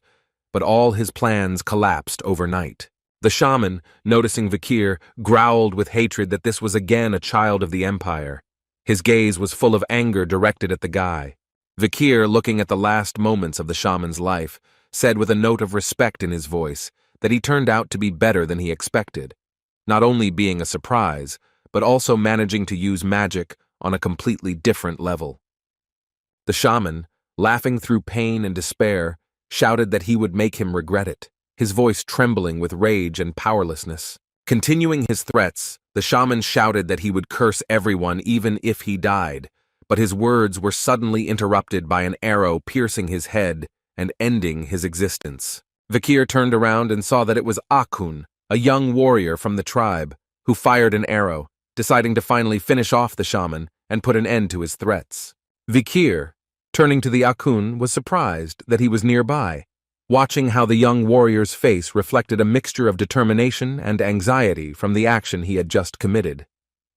Akun, with notes of regret in his voice, apologized to Vikir. His words were full of remorse and awareness of his past mistake. Vikir suddenly turned his gaze into the distance, as if noticing something intriguing. His eyes narrowed, trying to make out vague outlines on the horizon. Vikir approached Akun, placing a friendly hand on his shoulder as a sign of support, and spoke words of consolation, assuring the young man of his innocence and courage. The shaman, having exhausted his last strength, began to crumble, turning into dust. His body finally succumbed to death, leaving only memories of its former power. The villagers rejoiced when they learned that the Patriarch had received the legendary bow of the divine archer, and Ayen, without hiding her joy, enthusiastically welcomed this event. Vikir, closing his eyes from fatigue, quietly said that it was time to return to the village, feeling the tension of the last hours receding. The tribe, tired of the events but inspired by the victory, approached their native village, anticipating the long-awaited rest and celebration. Anxiety gripped the people, not knowing who could visit their village in their absence. All eyes turned to the matriarch in anticipation of answers. Ayen, noticing something unusual, peered into the distance, her gaze expressing extreme interest and wariness. No one expected to see the village completely destroyed, without a single surviving tent or house. Everything around was a picture of complete devastation. Ayen, amazed by what she saw, exclaimed in bewilderment, asking about what had happened, and the people around her echoed her words, not believing their eyes. Sister Ahuna stood among the ruins, bursting into bitter tears, and through her sobs she said that this was the work of the mysterious madam. Hearing these words, Akun immediately rushed to his sister, excitedly asking about her condition and whether she had suffered in this chaos. Vikir, thinking aloud, assumed that the madam had attacked the village during their battle with the shaman, wondering why she had decided to act now, after a long time of inaction. The girl, bursting into tears, pointed a trembling finger somewhere into the distance, drawing attention to something that made her heart clench with horror.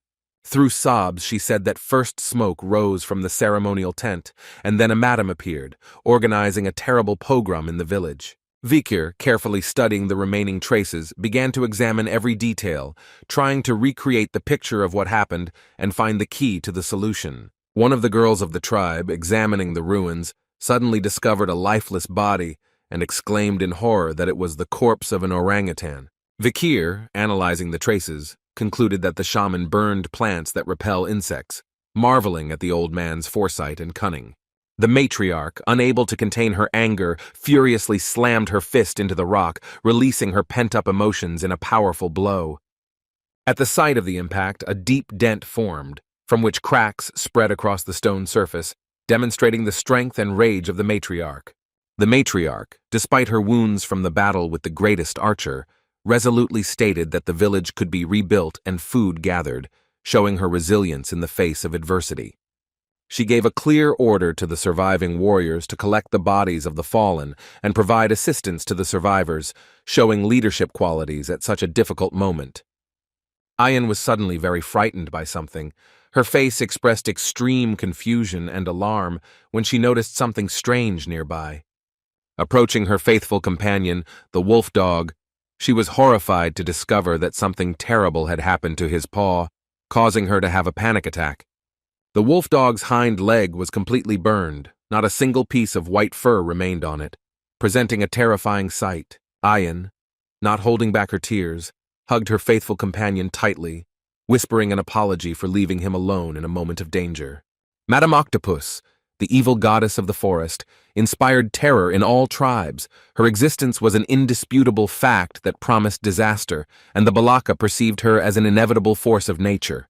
Vikir was deep in thought, his gaze expressing unshakable determination, as if he had made an important decision.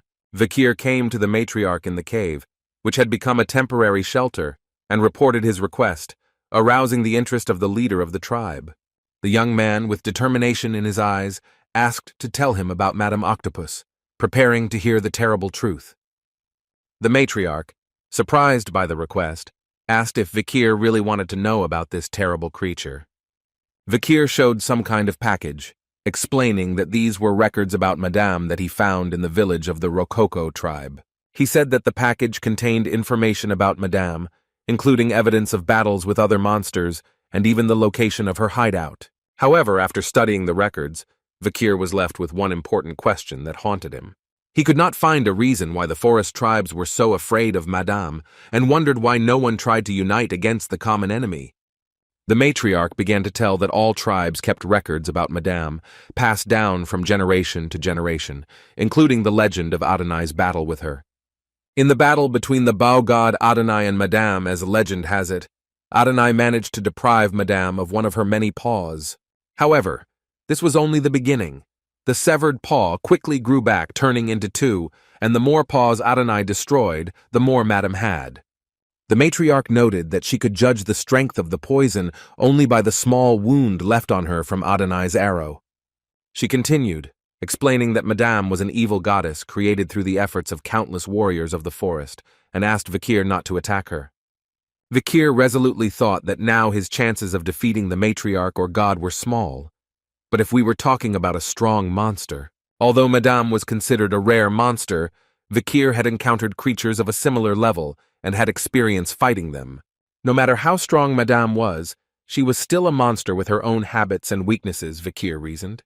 Leaving the matriarch's cave, Vikir stated that if he found out Madame's weakness, he could kill her. Throwing a hood over his head with glowing red eyes, Vikir resolutely headed somewhere, ready for new challenges. Suddenly, a column of smoke began to rise from the volcano in the middle of a clear day, disturbing the usual tranquility of the forest. It was Madame Octopussy who was leaving her shelter. Her 8 huge paws appeared from the mouth of the volcano, causing horror among all the inhabitants of the forest. Once fully out, she sprayed green poison from her terrifying mouth, poisoning everything around her. Madame moved through the forest in search of a victim, while Vikir, holding his breath, hid behind a tree, trying to remain unnoticed. Vikir noted to himself that Madame's awakening is always accompanied by a deafening noise that disturbs the silence of the forest. After several days of observing Madame, Vikir discovered that at certain times she goes hunting. Analyzing her movement pattern, he calculated that he had about 2 hours before she returned. Vikir quickly began to overcome the path to the top of the volcano, deftly jumping from stone to stone. Having reached his goal, he landed at the edge of the crater, holding a mysterious bag and wearing a cloak, full of determination.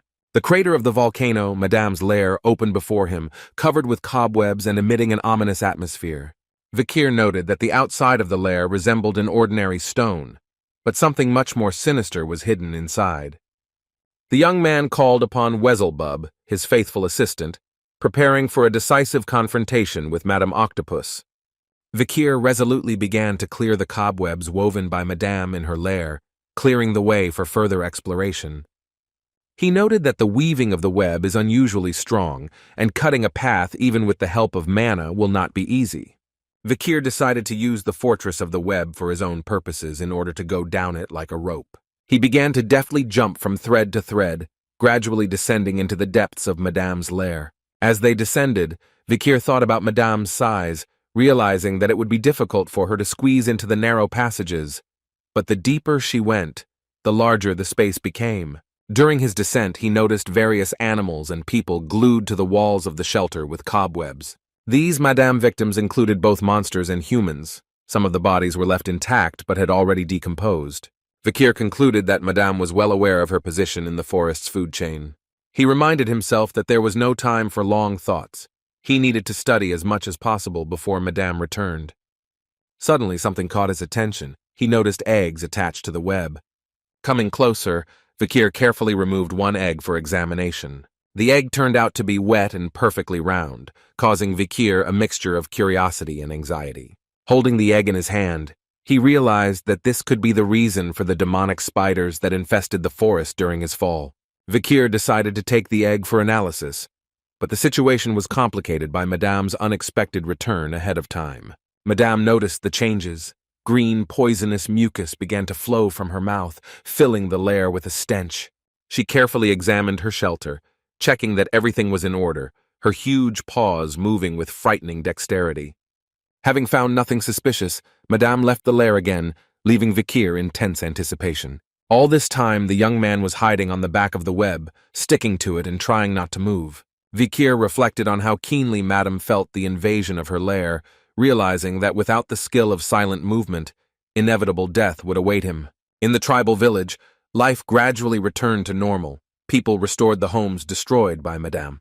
There was talk among his fellow tribesmen about Vikir. Some saw him leaving at dawn. Others wondered what he was doing all this time. The concern was that Vikir did not show up for meetings with Commander Ayan, which was unusual for him. Ayan stood in front of Vikir's tent, her gaze expressing a mixture of guilt and fear of what she might find there. She said quietly that she had heard from her mother about his questions about Madame, her voice trembling with emotion. Ayan continued, saying that Madame is a monster that no warrior can defeat, and asked hopefully if Vikir was trying to fight her. Ayan shared that her wolf dog had to have his back leg amputated, and she doubts that the pet will be able to return to its former life. The girl, not holding back her tears, began to talk about her fears for Vikir, unable to finish the sentence. Suddenly, Vikir's voice came from the tent, causing Ayan to flinch in surprise. He invited her in, saying that he had something to tell her. Ayan opened the screen and saw Vikir leaning over the table, busy with some kind of work. With amazement in her eyes, she asked what it was, not understanding what he was doing. Vikir explained that these were records he had collected about madams from different tribes of the deep forest. He spoke of his plans to examine the web, skin, and egg obtained from Madame's lair. Ayan, angry, exclaimed that he was really going to fight Madame. When the girl expressed her desire to go with him, Vikir reminded her of the wound inflicted by Adonai, and that she could interfere.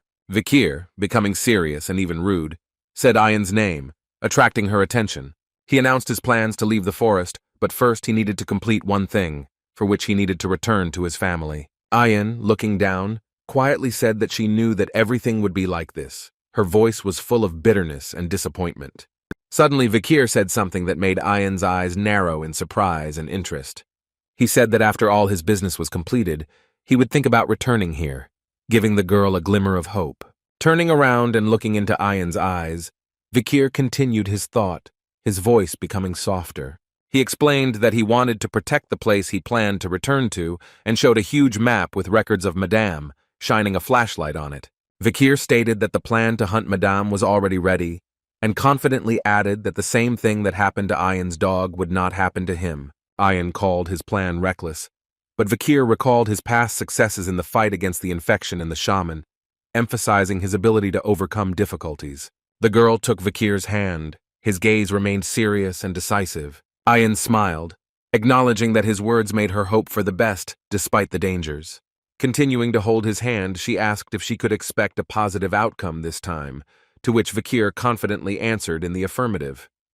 A few days later, in the pouring rain, Vikir encountered a huge monster that looked like a green dinosaur with gills and glowing yellow eyes.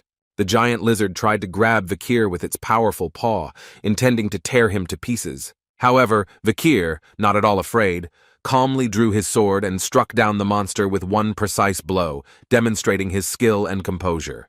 Vikir killed the monster in a split second, his gaze remaining determined and serious, demonstrating his incredible skill.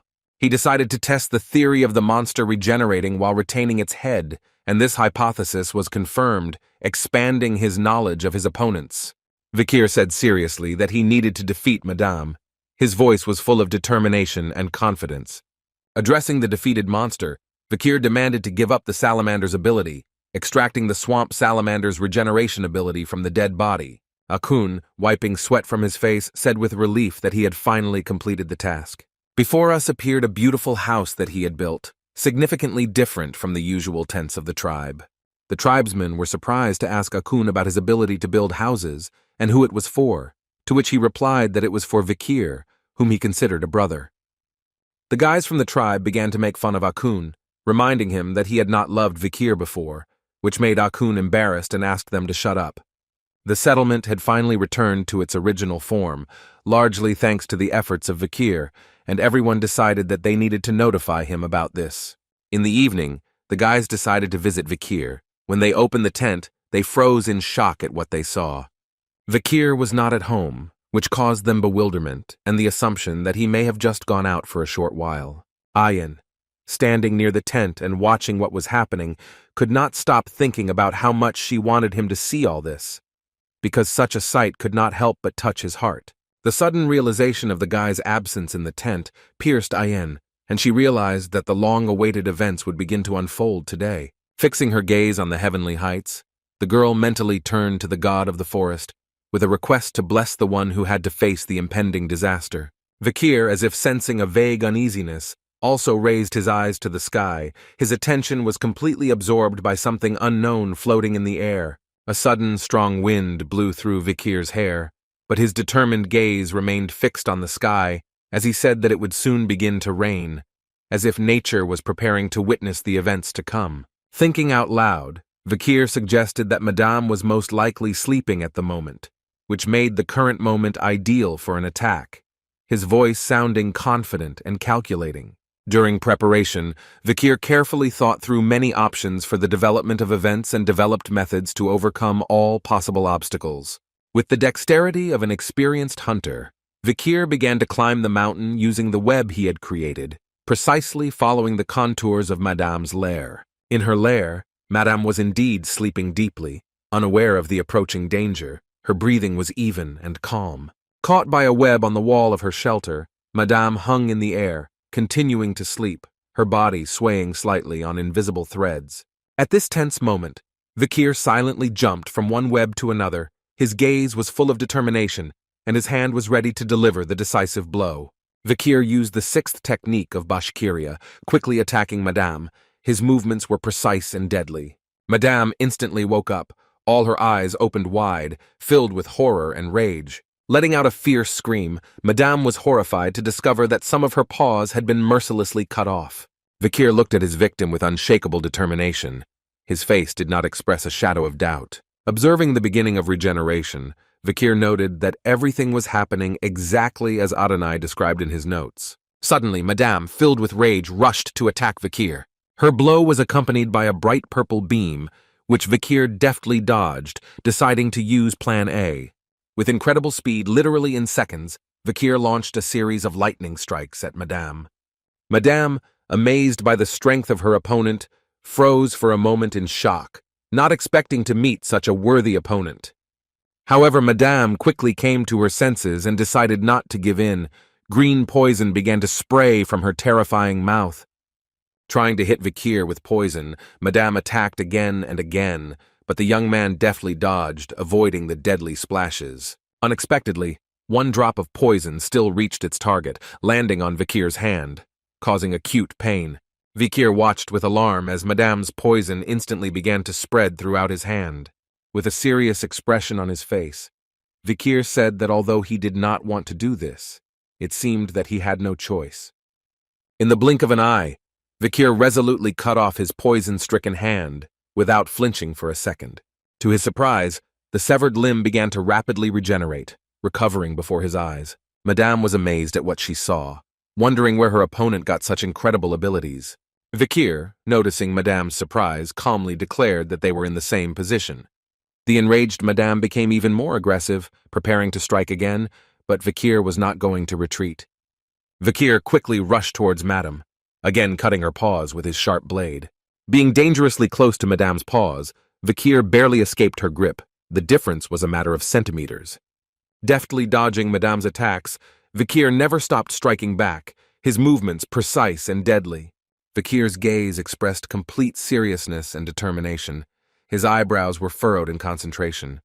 Suddenly, Madame still managed to deliver a crushing blow, depriving Vikir of his leg.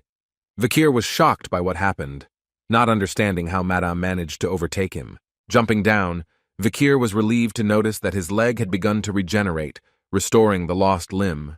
Madame, having lost sight of Vikir, looked around, trying to detect her elusive opponent.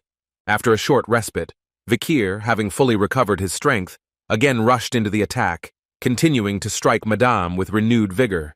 The madam continued to spew streams of green slime from her terrifying maw as she continued to attack Vikir. Vikir, looking straight into the monster's mouth, felt both fear and determination, preparing for the next step. Regenerating his hand, Vikir looked intently into the distance, his gaze extremely serious. Vikir mentally counted how many times he had already regenerated, realizing that this took a significant amount of strength. Meanwhile, Madame easily duplicated her pause, as if it did not require any effort from her. Vikir took a deep breath, allowing himself a short respite before the next attack. Suddenly a smile appeared on Vikir's face, as if he had found a solution to a difficult problem. Without wasting a second, Vikir resumed his attack, jumping onto the nearest web. Deftly moving from one web to another, Vikir quickly approached Madame, preparing to strike the decisive blow. Madame watched with surprise as Vikir approached, marveling at his stamina and endurance. Suddenly, Madame found that due to the excessive number of paws, she could not move normally, not understanding how this could happen. Vikir, with a triumphant grin, revealed that he had planned all along to force Madame to double the number of her paws. He reasoned that the ability to duplicate severed limbs sounds like a divine gift, but can turn into a curse when the same paw multiplies endlessly, making movement difficult. Madame continued to attack Vikir, but the young man easily dodged her clumsy attempts to strike. When Madame began spitting webs, Vikir stated that he had foreseen the use of this tactic. Having studied the properties of the web, Vikir discovered its critical flaw, invulnerability to ordinary fire. However, the web was instantly burned by the purple hellfire of the underworld that Vikir possessed. Vikir noticed that everything around was saturated with the corpse poison of Madame's victims, creating unfavorable conditions. He noted that such a situation is not ideal for the spread of fire, but that did not stop him. With a confident smile, Vikir declared that the time had come to cleanse Madame's tainted karma from her excessive power. Standing on the bear's corpse, Vikir pierced its head with his hellish flames, releasing hidden power. An aura of hellfire began to emanate from the bear's body as Vikir stood resolutely on top of it, smiling at his imminent victory. Vikir thought about the church expelled from their native lands, and about the barbarians who drove out a dangerous monster from the red-black mountains, realizing the complexity and ambiguity of the situation. The truth turned out to be much deeper. The expansion of the territory led to the fact that the barbarians were forced to retreat to the red-black mountains where Madame lived. Beyond the mountains, Vikir managed to discover the monster's lair, and he realized that Madame had cunningly used the forest barbarians to drive out Cerberus and the hellish creatures. This evil plan was devised by Madame in order to avoid her main weakness of the Hell tribe, which she was unaware of. Vikir realized with surprise that the key to defeating Madame all this time was the sword Vesulbul in front of his nose, capable of piercing her defenses. When the blade pierced the bear's head, he began to disappear in the tongues of hellish flame, as if melting under its heat. Madame, watching what was happening, froze in shock, realizing that her time was running out and the last moments of her life were slipping through her fingers. Vikir said that the hour of reckoning had come, and the hellish flames, obeying his will, began to rapidly spread throughout the beast's lair. Returning from the battle with the monster, The young man watched as Madame's lair was engulfed in hellfire, reasoning about her weakness and the need to make sure that the monster did not get out. Vikir understood that Madame, surrounded by her own web, would not be able to escape due to the many paws that became a hindrance in the narrow space and the inability to use her main weapon. And no matter how strong the outer shell she has, as long as life glimmers in her and breath remains, the air filled with smoke and heat will mercilessly burn her insides. All that remained was to wait for her inevitable death. When the fire subsided, Vikir had to take away Madame's ability, completing his mission. Suddenly, something incredible struck the guy, causing him severe shock and bewilderment, forcing him to freeze in place. Vikir looked up, not understanding what was happening. His eyes were filled with fear and confusion in front of the unknown. Suddenly, something began to burst out of the lair, rapidly approaching the guy and leaving behind a trail of acrid smoke, fogging everything around. Looking at what was happening, Vikir could not believe his eyes. His mind refused to accept the reality of what was happening, plunging him into a state of deep shock. In an instant, Madame, seemingly defeated, destroyed the mountain and slipped away, leaving Vikir completely confused. Although covered in smoke and partially burned, Madame still retained the ability to fight, demonstrating incredible durability. She began to hiss threateningly at the guy, preparing to take revenge for the harm and humiliation caused to her. Madame opened her mouth wider than ever before, spewing out a stream of green, sticky poison that could dissolve anything in its path. Poisonous spray flew like a fountain throughout the forest, burning through the trees and leaving behind a trail of destruction and death. Madame, looking at the chaos she had caused, rejoiced, not noticing Vikir lurking behind her, ready to strike the decisive blow. Vikir, noticing Madame's strange behavior, was surprised to realize that she could not detect him, despite her proximity. The young man realized that the eyes and sensitive hairs on the monster's body were destroyed by fire, depriving her of the ability to navigate. Due to the enormous stress caused by the destruction of the mountain, cracks appeared throughout Madame's shell, weakening her defenses. Vikir, realizing that the task was still feasible, decisively rushed into battle, intending to deal a decisive blow to the weakened Madame. Deftly jumping from one paw of the monster to another, the young man struck, trying to find a weak spot. Vikir focused on the deep crack created by the destruction of the mountain, realizing that this was the key to victory. Using the 6th Baskerville technique, he delivered a powerful blow to the crack, putting all his strength and skill into it. A bright red glow began to emanate from the site of the impact, indicating the incredible power of the technique used. Jumping to the side, Vikir was surprised to notice that Madame was almost unharmed and thought about the need for repeated attacks. Full of determination, the young man prepared to strike again, not wanting to retreat in the face of danger. Suddenly, Madame's eyes completely regenerated, becoming even sharper than they were before the fire, which greatly complicated Vikir's situation. Noticing this, the guy began to feel fear, realizing that restoring the monster's vision would create serious problems for him. Madame, finally gaining the ability to see, immediately tried to strike Vikir with her huge paw. The monster began to move rapidly, destroying everything in its path and creating chaos in the surrounding forest. Vikir, looking at what was happening with tears in his eyes, realized that he had made a serious mistake by underestimating Madame's ability to regenerate. Vikir did not know about Madame's ability to regenerate by shedding her old shell, and the extra legs also fell off, making her more mobile. The guy, completely exhausted from the battle, found himself at a dead end, not knowing how to continue the battle and feeling the hopelessness of the situation. Realizing the need to end the battle as quickly as possible, Vikir watched in horror as Madame prepared to destroy the entire forest. Suddenly, someone's voice addressed the guy, completely discouraging him with a question about the reasons for the battle with this monster. A mysterious creature appeared next to Vikir lying on the ground, resembling either a ghost or a vision from the past. The mysterious interlocutor continued, arguing that in order to take revenge on Hugo, one should only think about killing him, ignoring the current battle. With surprise, Vikir realized that the speaker was himself, but an older version that existed before the regression.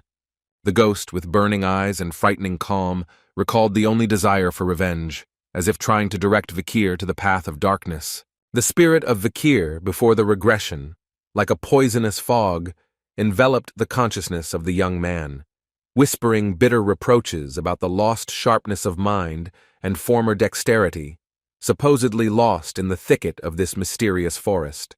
The spirit's aggressive cries echoed in Vikir's head, calling him to remember the burning hatred of the South and that painful sensation when a sharp blade cut his throat. The motionless Vikir and his ghostly double, frozen nearby, silently watched the prowling monster, creating a tense atmosphere of anticipation of an inevitable fight. Vikir's memories took him back in time, where he appeared as a grown man with a scar running across his face, the living embodiment of determination and cold calculation.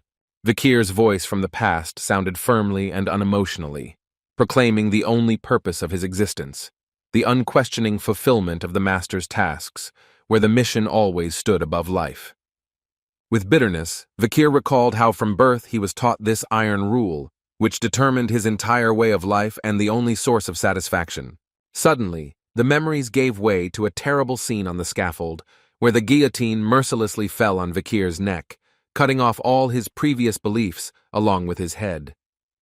Vikir's last look in his past life was filled with the bitter awareness of betrayal on the part of the master whom he served so faithfully. This painful insight opened Vikir's eyes to the futility and worthlessness of his entire life, crossing out everything in which he once so passionately believed. The thirst for revenge, born from this despair, pushed Vikir to the desire to make Hugo experience the same painful feelings that tore his own soul. The spirit of Vikir before the regression, unable to restrain his anger, attacked the current Vikir with furious reproaches, accusing him of ruining all plans for revenge with his rash actions. The furious cries of Vikir's spirit echoed around him, demanding the murder of the Hyuga and the complete destruction of the Baskerville line, as if this was the sole purpose of his past existence. Suddenly, a ghostly metal chain was draped around the guy's neck, symbolizing the shackles of his past life and the obsessive thoughts of revenge that continued to haunt him. Deep down, Vikir wondered if the purpose of his existence was truly so clear, trying to remember if he had ever gone against the will of a Hyuga in his past life. A sudden insight pierced Vikir's consciousness. Yes, there was a moment when he thought about leaving the group, this brief moment of doubt that he so diligently suppressed. His memories took him to the past, where the adult Vikir stood next to his group in the forest, secretly contemplating an escape plan, feeling the weight of an unspoken desire for freedom. However, at that moment, he chose the path along which the chain of duty and loyalty led him, suppressing his true desires for the sake of loyalty to the clan. Chained by invisible bonds, Vikir nevertheless followed his group, feeling the weight of every step and the bitterness of unfulfilled hopes for a different life. He realized that he was just another trained bloodhound, a tool in the hands of the clan, deprived of the right to his own desires and aspirations. Vikir's inner voice rebelled against the ideals imposed on him, fiercely rejecting the attempts of the spirit of the past to impose its beliefs and thirst for revenge on him. He firmly stated that he would no longer obey Hugo's commands or his own sense of duty to take revenge, rejecting the shackles of the past and striving for a new path. Vikir decisively declared that after his execution at the hands of Hugo, he no longer intended to live as a bloodhound, rejecting his past and striving for a new, free life. Before Vikir could finish her internal struggle, Madame, a monstrous creature, continued to splash her green slime onto the surrounding forest, inexorably approaching her victim. Finally finding the guy lying among the trees, the madam pointed her sharp foot straight at him, preparing to strike a fatal blow. With his last breath, the guy proclaimed that the only thing he truly wanted was freedom, and at that moment he miraculously managed to dodge Madame's deadly attack, as if fate itself had heard his plea. Deprived of the ability to walk, Vikir rolled on the ground, desperately trying to escape and return to those who had become dear to him, his movements clumsy but full of determination. In his heart, Vikir realized that the forest, the people he wants to protect, and the place where he strives to return, all this has become the embodiment of his true desires and aspirations. With incredible effort, the guy began to press his hand into the ground, trying to rise and continue his path to salvation. Every movement was given to him with great difficulty. Vikir's gaze filled with determination as he, looking straight ahead, firmly stated his desire to live according to his own aspirations, rejecting other people's goals imposed on him. Realizing the need to fight for his life and newfound ideals, Vikir tried to stand up while Madame continued to attack him with her sharp legs. Suddenly, a bright blue beam cut through the air, striking the madam and causing her to recoil. Vikir froze in shock, not believing his eyes and not understanding where the unexpected help came from. Two huge energy beams rained down on Madame, causing her to writhe in pain. Their power was so great that even the ground seemed to tremble under their pressure. Vikir, looking at the scene unfolding in front of him, could not believe his eyes. His face expressed a mixture of surprise, relief, and hope for salvation. Looking up, he noticed a group of people on a nearby mountain surrounded by a bright blue glow of energy. Their appearance attracted the attention of not only Vikir, but also Madame herself. The matriarch and her daughter, who came to the aid of the guy, resolutely entered the battle. The young girl screamed, turning to the monster and calling Vikir a candidate for husband. Her voice was full of anger and determination. Turning to Vikir, the girl shouted with enthusiasm that they had come to fight with him. Her words sounded like a promise of support and loyalty in this difficult hour. In the background, Vikir noticed with surprise and relief the approaching people from the tribe, ready to stand up for him and fight against a common enemy. The tribe's warriors loudly expressed their dissatisfaction with Vikiru, reproaching him for shouldering the brunt of the battle without telling them about his plans, while others called on everyone to prepare for the decisive battle. A unanimous cry spread through the forest to help the hero of their lands, and now all eyes and weapons were directed at Madame, ready to repel the monster. A hail of arrows rained down on Madame's face. Each arrow fired by the tribe's warriors was filled with their determination and desire to protect their home. Vikir, whose legs had already completely regenerated, boldly stepped onto Madame's body, reproachfully reminding her that she had completely ignored his warnings not to come here. With gratitude in his voice, Vikir turned to Ayan, admitting that it was thanks to her that he survived, and at that moment he again raised his hand to strike Madame. Vikir's crushing blow hit the crack in Madame's body, causing a bright red glow to emanate from the wound, as if the very essence of the monster was trying to escape. Despite the force of the blow, Vikir knew that it was most likely still not enough to completely destroy Madame, his face expressing a mixture of determination and slight disappointment. A new plan of attack was already forming in Vikir's head. He decisively stated that if it didn't work now, he would try again. His voice sounded confident and unshakable. Madame's rage reached its peak.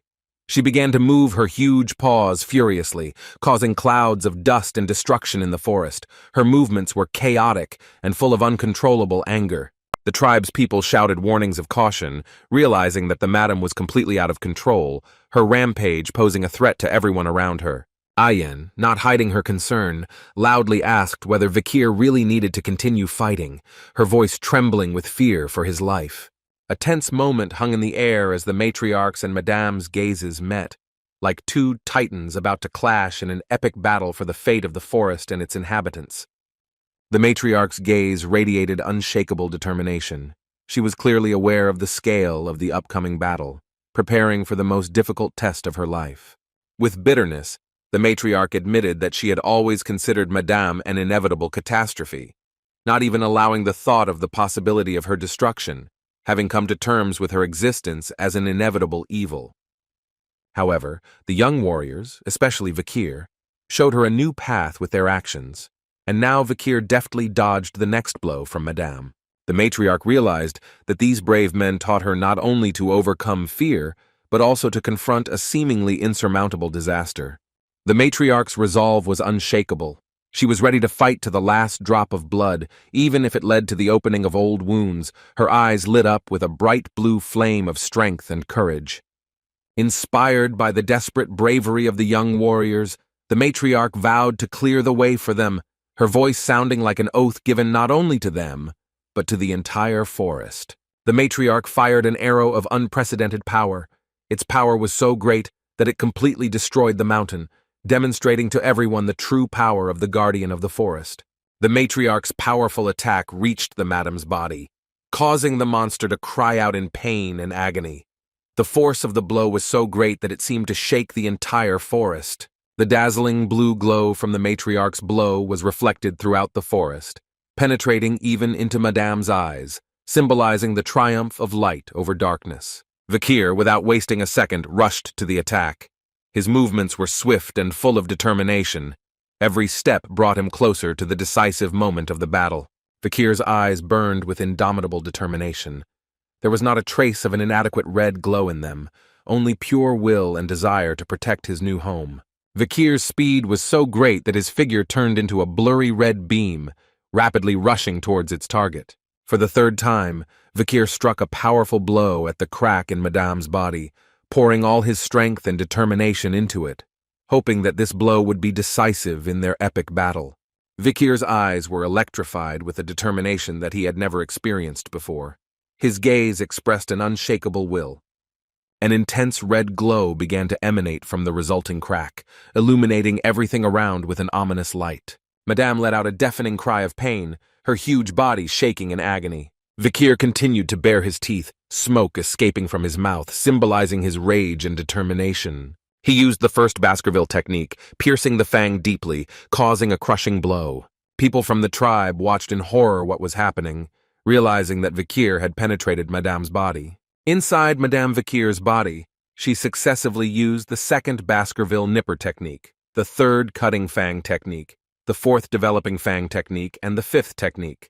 Purple blood gushed from Madame's wounds, her torment was obvious, the last seconds of the monster's life were flowing away. Vikir said that he would no longer live as a bloodhound, driven by shackles, his voice full of determination. Using the sixth technique, Baskerville's destroying fang, Vikir exploded the shackles within himself, freeing himself from the past. The people of the Balak tribe froze in complete stupor, unable to believe their eyes, watching as the young hound Vikir appeared as if out of nowhere, materializing directly from the eye of the defeated Madame. A thunderous roar shook the area, as Madame's massive body crashed to the ground, kicking up clouds of dust and leaving a deep dent in the ground. When the smoke cleared, an amazing picture of Vikir lay prostrate right next to the defeated Madame, like two fallen titans after an epic battle. Suddenly, an ominous green substance began to spread across the young hound's face, pulsing through his veins, and Vikir realized with horror that Madame's blood was poisoned with a deadly poison. The deadly poison rapidly spread throughout Vikir's body as he anxiously watched the panting Madame, whose life seemed to hang by a thread.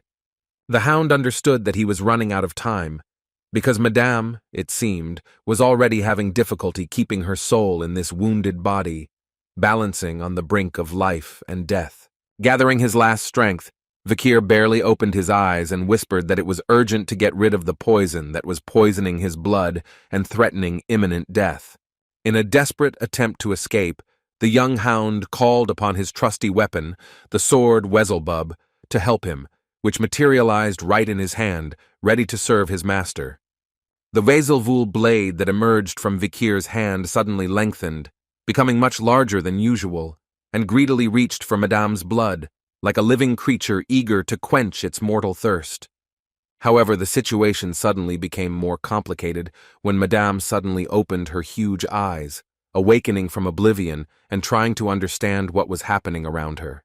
Madame's face showed complete confusion and misunderstanding as she tried to comprehend who dared to drink her blood, violating ancient laws and taboos. At that moment, 3 terrifying monsters appeared in front of the stunned Madame, whose powers were now contained in Vikir's sword, ready to engage in the final battle. The monsters attacked Madame, mercilessly tormenting her exhausted body, while the consciousness of the ancient creature slowly faded away, plunging into the abyss of oblivion.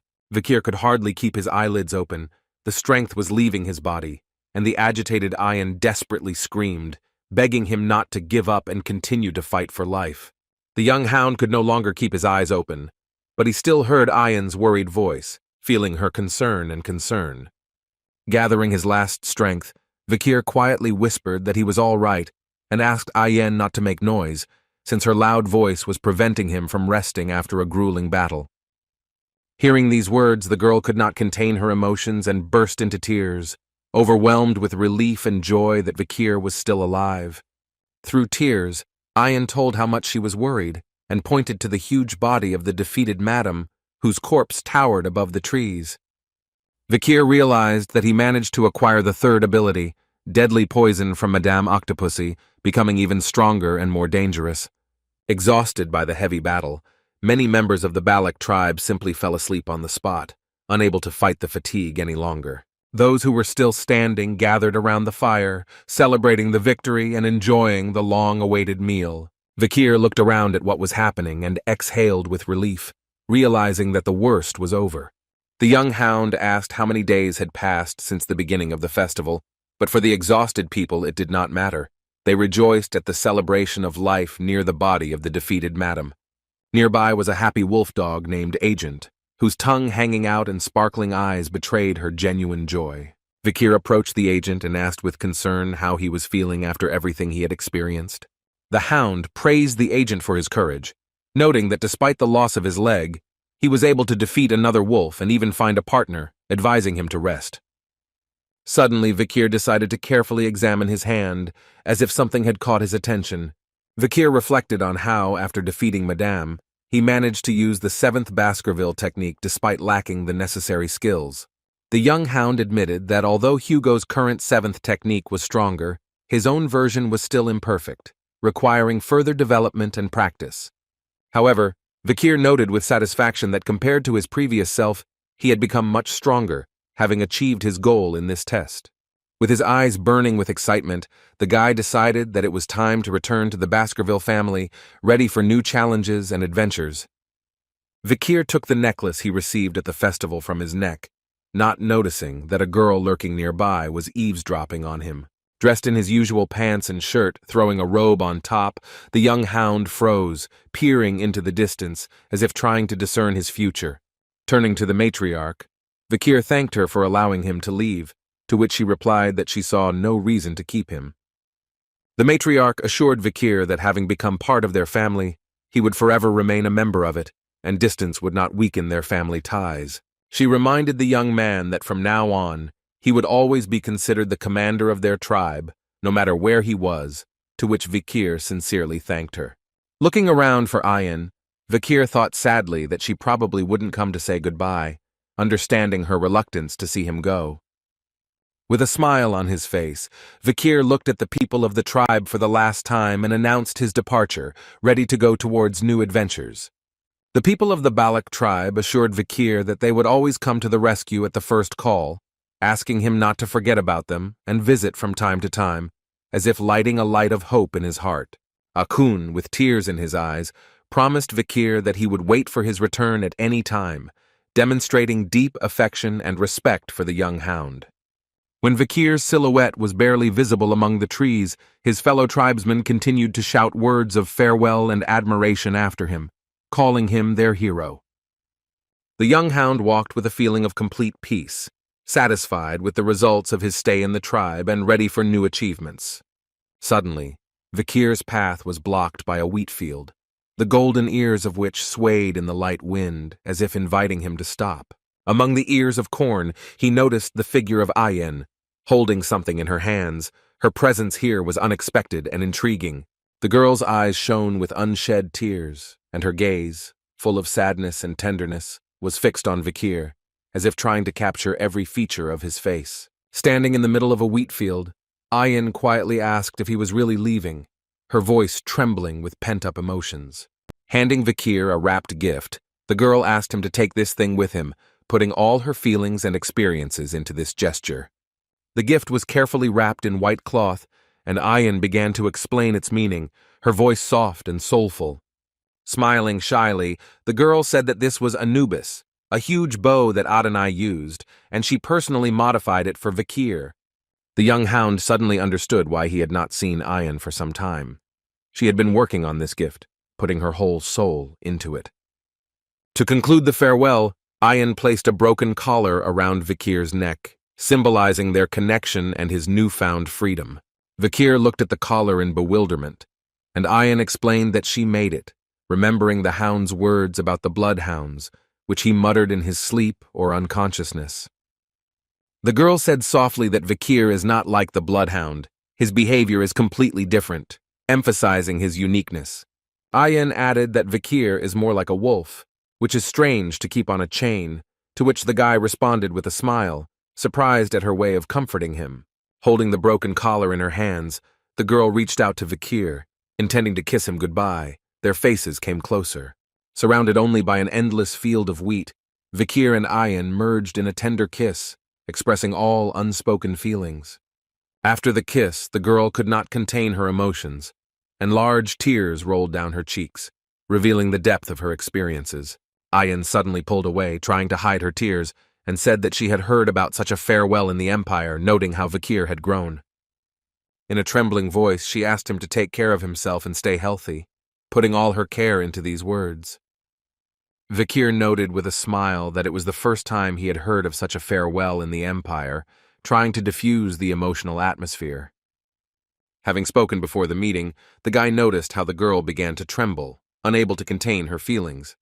Ayan did not turn around, trying to hide her tears and maintain her dignity in this touching moment of farewell. However, having wiped away her tears, she turned to Vikir with a sincere, wide smile and replied that we would definitely meet, instilling hope for a future meeting. Vikir stood at night on a high tower, carefully observing the city spread out below, his silhouette clearly outlined against the starry sky. The young hound said quietly that this was Red Crook's castle, and noted how long it had been since he had been here, feeling a little nostalgic.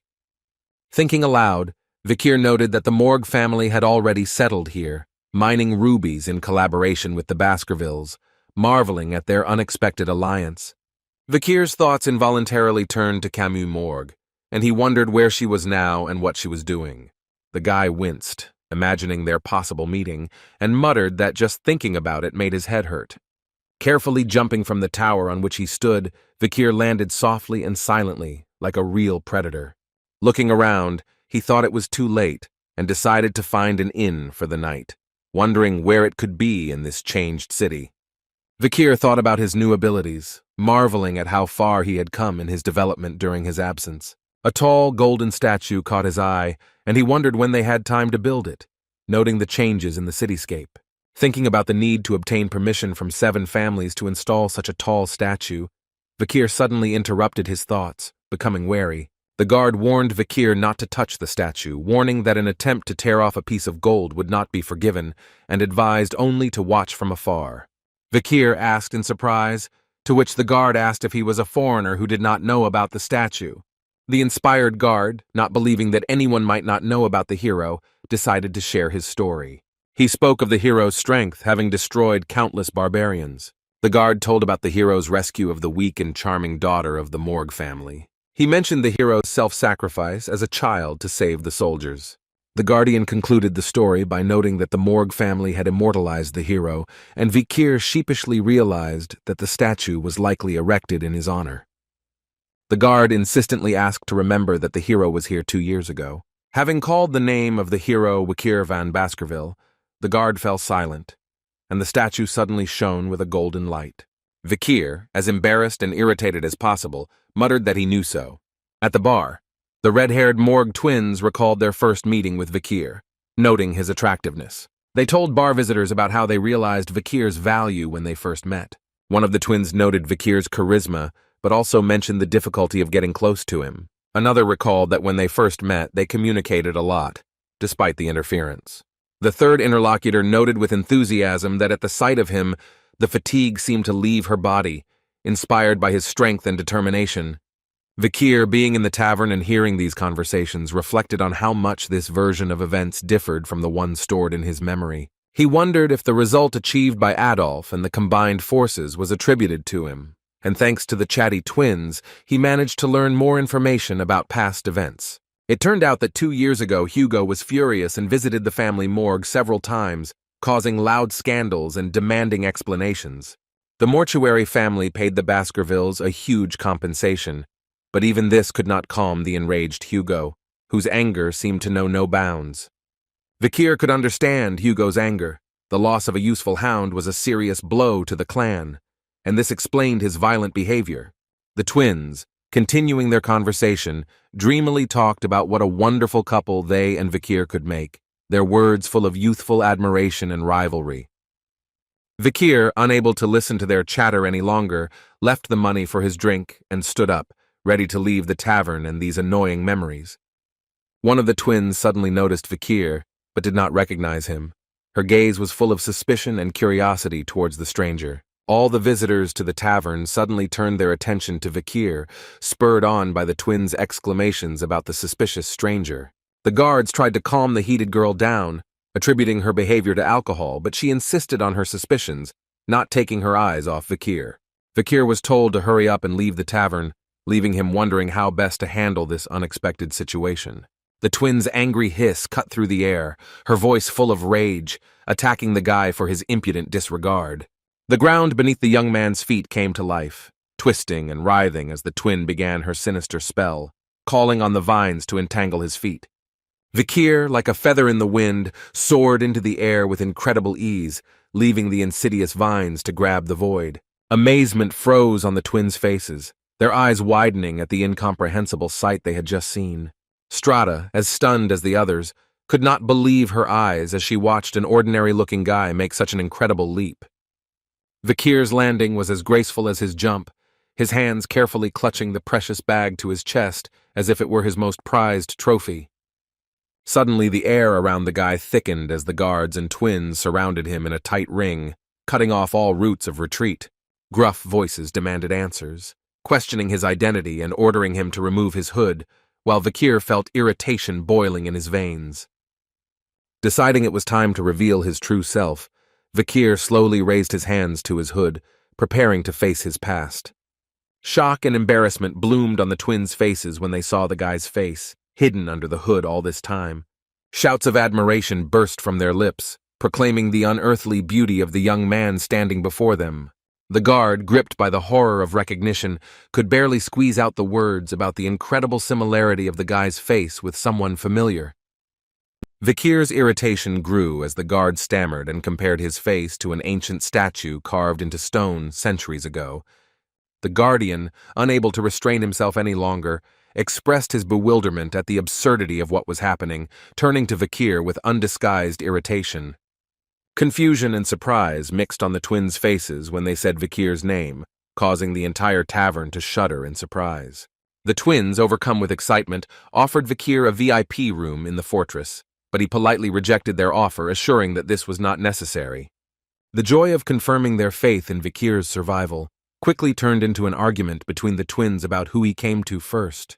Watching their altercation, Vikir felt irritation growing inside him, like a wave about to crash. When Vikir tried to leave, the twins continued to insist on escorting him, but the guy decisively rejected their offer, barely containing his irritation. Vikir suddenly turned to them, his gaze expressing concern as he asked about Kamu Morg, inquiring about its whereabouts and condition. Disappointment showed on the twins' faces when they realized Vikir's interest in Kamus, informing him that she was currently undergoing training in the Hall of Darkness. Surprise flashed in Vikir's eyes, remembering Kamus's past conflicts with the head of the Hall of Darkness, Snake, which made him think about the reasons for such a change. Vikir asked the twins to convey to Kamus his desire to meet and advice to leave the Hall of Darkness, which caused them even greater surprise and misunderstanding. As the twins watched Vikir leave, they reflected on the complexity of the situation, given the past relationships and 2-year separation that connected them all. The news of the return of the hero of Red Peak spread throughout the area with lightning speed, like a fire in the dry steppe. Chihuahua and niece Vikira, overwhelmed with joyful excitement, could hardly restrain their emotions from such long-awaited news. Sendi, hearing about the hero's return, felt a wave of happiness wash over her heart, filling it with warmth and hope. Adolf Morg, sitting in his chair, frowned and rubbed his forehead, trying to comprehend the unexpected news that could change everything. The saint, struck by the suddenness of the news, froze in mute surprise, trying to understand the significance of what was happening. Suddenly the doors burst open, and a breathless attendant burst into Hugo's room, shattering the usual calm. Upon hearing the news, the faces of the butler and Hugo froze in an expression of complete shock, as if struck by thunder. Hugo's eyes lit up with an ominous red light, as he, barely containing his excitement, demanded confirmation of what he had heard. Vikir, mounted on his horse with determination written all over his face, rode forward, ready to face his past and future. The Chihuahua, meeting the guy, remembered with a smile his last visit through the window, joyfully noting that they were now entering through the main entrance. Deputy Consul Vikir, leaning against the wall, radiated seriousness and determination, ready for the challenges ahead. Chihuahua, clutching his head, could not believe that everything was happening in reality, as if Vikir's 2-year absence had never happened. Vikir, puzzled by the unusual crowd of people on the street and around the administration, could not help but notice how much his return shook the city. Chihuahua, with undisguised excitement, told Vikir how the news of his return quickly spread throughout the empire, attracting crowds of people who wanted to greet the hero. Vikir, feeling the growing irritation and pressure from everyone's attention, could not hide his discomfort from what was happening around him. Suddenly the door swung open, and Pomerian, unable to contain her emotions, burst into the room with a joyful cry of "Papa." Vikir, approaching the girl with a smile, gently stroked her head, gently reminding her that he was her uncle, not her father, to which Pomerian, embarrassed, corrected herself. In her children's hands, Pomerian held a small, fragile mouse, proudly demonstrating her catch to her uncle, not forgetting to warn that the rodent was already dead.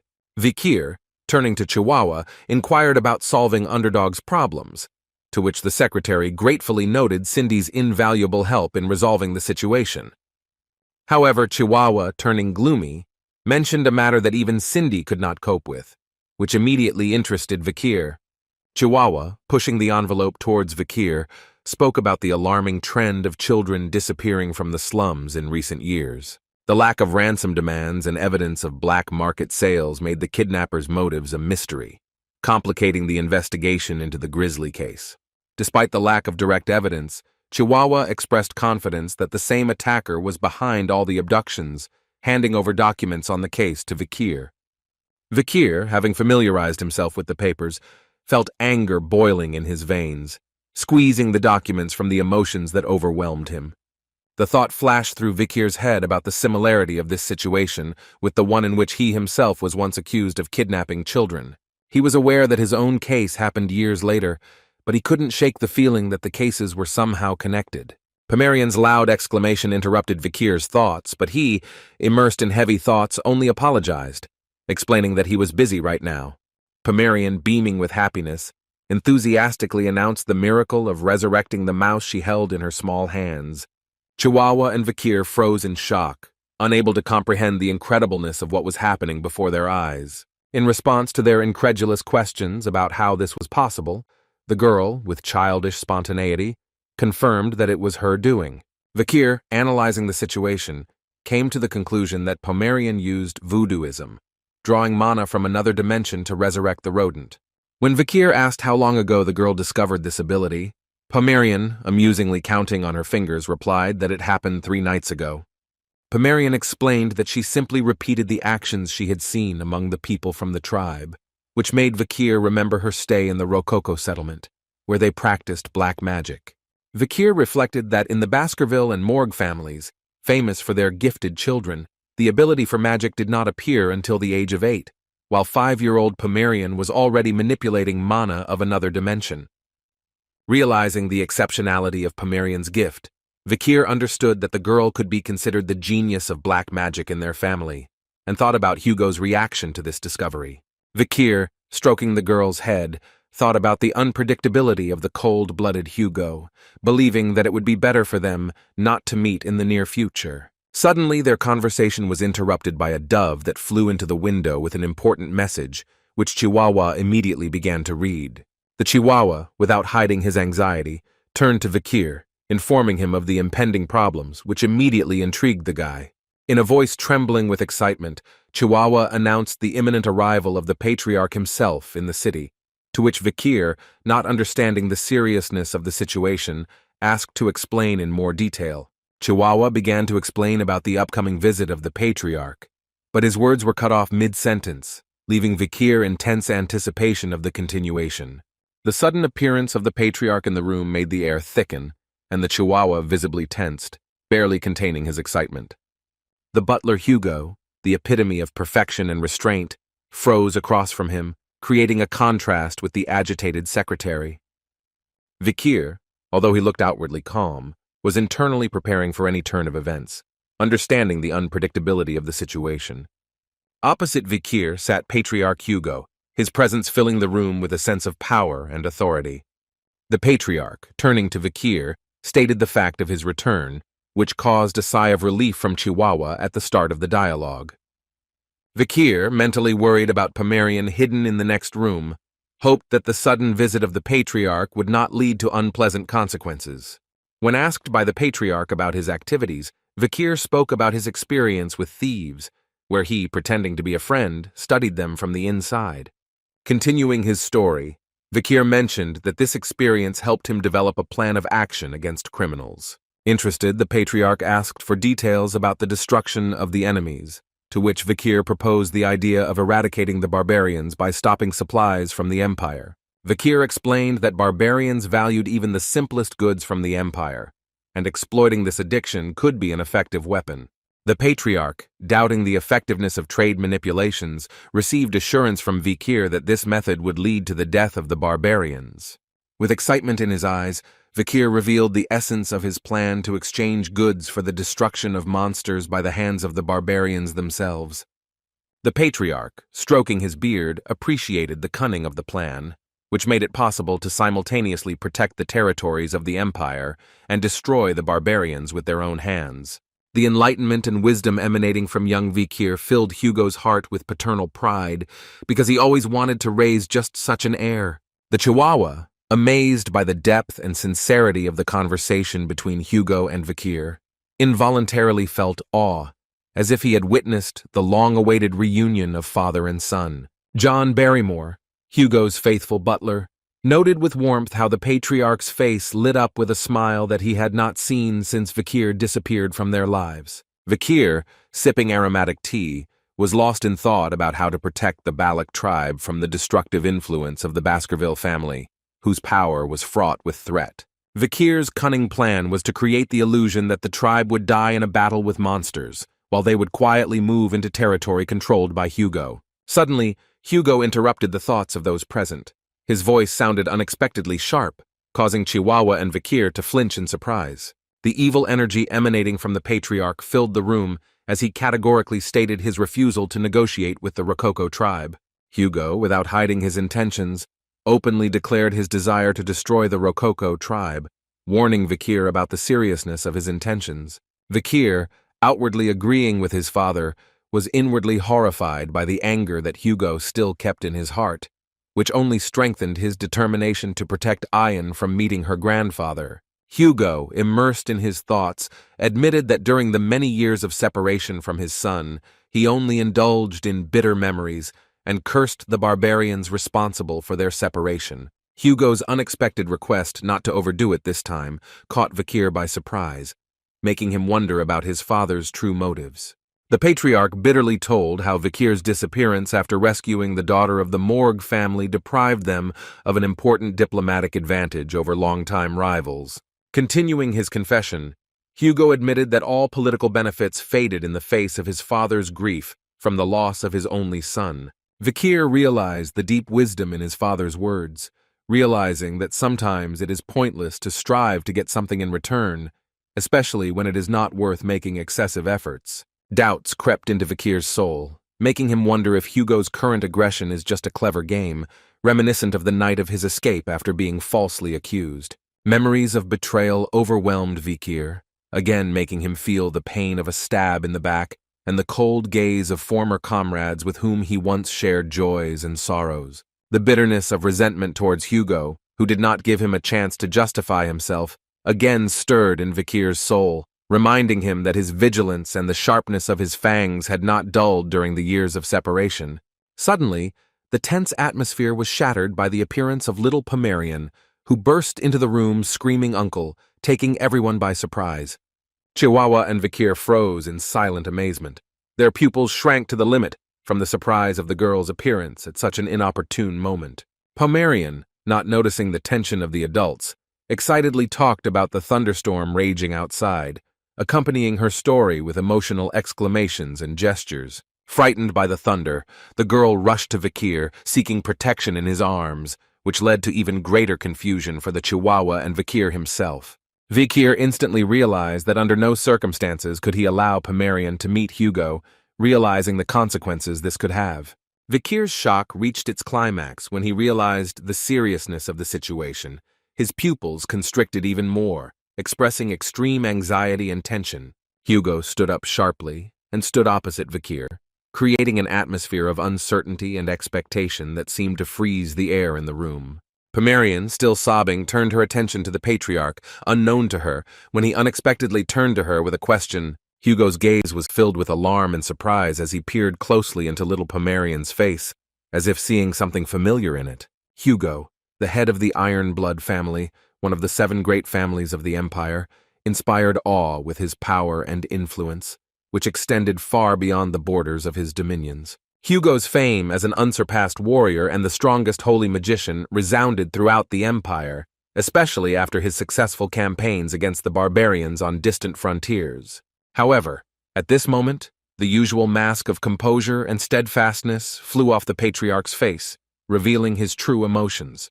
Pomerian, still frightened by the storm, continued to seek comfort from Vikir when Hugo unexpectedly addressed her as Penelope. The girl, confused and frightened, fixed her sad gaze on the Patriarch, full of bewilderment and anxiety. The terrifying appearance of Hugo with his menacing mustache frightened Pomerian even more, forcing Vikir to intervene and try to calm his father down. Hugo, trying to explain his reaction, talked about how he brought a girl with red eyes, considering her one of his own, but later discovered her connection with the gingerbread tribes. Vikir, trying to dispel his father's suspicions, confidently stated that the girl could not be a member of their family, which surprised Hugo a lot. The Patriarch fell into silence, carefully choosing words to express his thoughts and feelings in this difficult situation. Admitting his mistake, Hugo wondered about the girl's age, realizing that she was too young to be who he thought she was. Feeling tired and confused, the Patriarch decided to leave, holding his head and muttering about the need to return to his business. Vikir, seeing his father off, wished him a good journey, mentally noting how strong Hugo's shock was and realizing that there was something more behind this. Hugo, addressing Vikir, mentioned the upcoming grand banquet, hinting at the importance of this event for their family. The Chihuahua, having heard about the banquet, mentally noted that it was a prestigious dinner for selected heirs, which every member of their society dreams of. Before leaving, Hugo once again looked at Pomerian intently, as if trying to solve the mystery of her origin and connection with their family. As night fell, Vikir unexpectedly discovered that he was lying not on a soft bed, but on the floor next to the bed. Vikir reflected on how unusual a hot shower and a soft bed felt after years spent in harsh conditions. Years spent among the tribe's warriors had changed his habits, and now his body needed time to reacclimate to the comfort of civilization. Vikir's thoughts returned to Hugo's unexpected reaction to Pomerian's appearance, trying to understand the true reason for the Patriarch's behavior. Vikir analyzed his decision not to tell Hugo about the girl and the medallion based on past experiences with his father and his unpredictable nature. As he fell asleep, Vikir firmly decided that no matter what, he must protect Pomerian from any danger that might threaten her. Suddenly, the silence of the night was broken by a strange sound, as if someone had entered the room through the window, bringing with it an unusual air current. Vikir instantly became alert, hearing a rustling at the window and noticing the silhouette of an unknown figure frozen in the moonlight. The mysterious stranger took out some kind of test tube. His movements were careful and purposeful. A female figure penetrating through the window froze above Vikir's bed, creating an atmosphere of tension and uncertainty. The stranger mentally noted that information was spreading at incredible speed because not even a day had passed since the important events. Vikir, without wasting a second, made a lightning-fast jump over the bed, preparing to strike his unexpected guest. Pushing off the bed with his foot, Vikir increased the power of his attack, directing all the power at the enemy. With an accurate and powerful blow, Vikir managed to knock the sword out of the hands of the mysterious woman, depriving her of her advantage. Already ready to strike a fatal blow, Vikir stopped when he heard the woman's desperate cry. The stranger hastily explained that it was just a joke, and at that moment Vikir realized that the voice seemed familiar to him. Vikir, recognizing the guest, sternly warned her about the need for advance notice of the visit in order to avoid tragic misunderstandings. The girl noted with slight irony that Vikir's character had not changed at all, despite his return from the world of the dead. It turned out that the overnight guest was Cindy, who warmly greeted Vikir, asking him to remove his mask. Vikir asked Cindy to be quieter, to which the girl playfully stuck out her tongue, demonstrating her frivolous attitude. Cindy ironically noted that sending Chihuahua was unnecessary, since she would not have been tempted even by the huge sum of 10 billion. Vikir reproached Cindy for manipulative methods of doing business, to which she, sitting on the bed, objected, calling herself only a financial consultant carrying out orders. Vikir retorted that he provided Jody with a bodyguard precisely to prevent the loss of funds, to which Cindy shook her head skeptically. Cindy explained that even the bodyguards could not have prevented the financial fraud, and only her intervention and orders to the expert stopped the dubious transactions. With a slight smile, Vikir recalled that he had originally ordered his men to stay away from Cindy, hinting at his trust in her. Cindy, realizing that she had been under Vikir's control from the start, expressed her annoyance at this fact, feeling deceived. Vikir, getting down to business, asked about the requested information, and Cindy, taking documents from her suit, confirmed the completion of the task. While accepting the papers, Vikir noted with slight irony the changes in Cindy's character over the past 2 years, advising her to bring the reports in a folder next time. Vikir reiterated his promise to allow Cindy to participate in trade with the locals, to which she jokingly asked if she should now address him as boss. Studying the received documents, Vikir noted that this was information about the guests of tomorrow's banquet, to which he was expecting an invitation.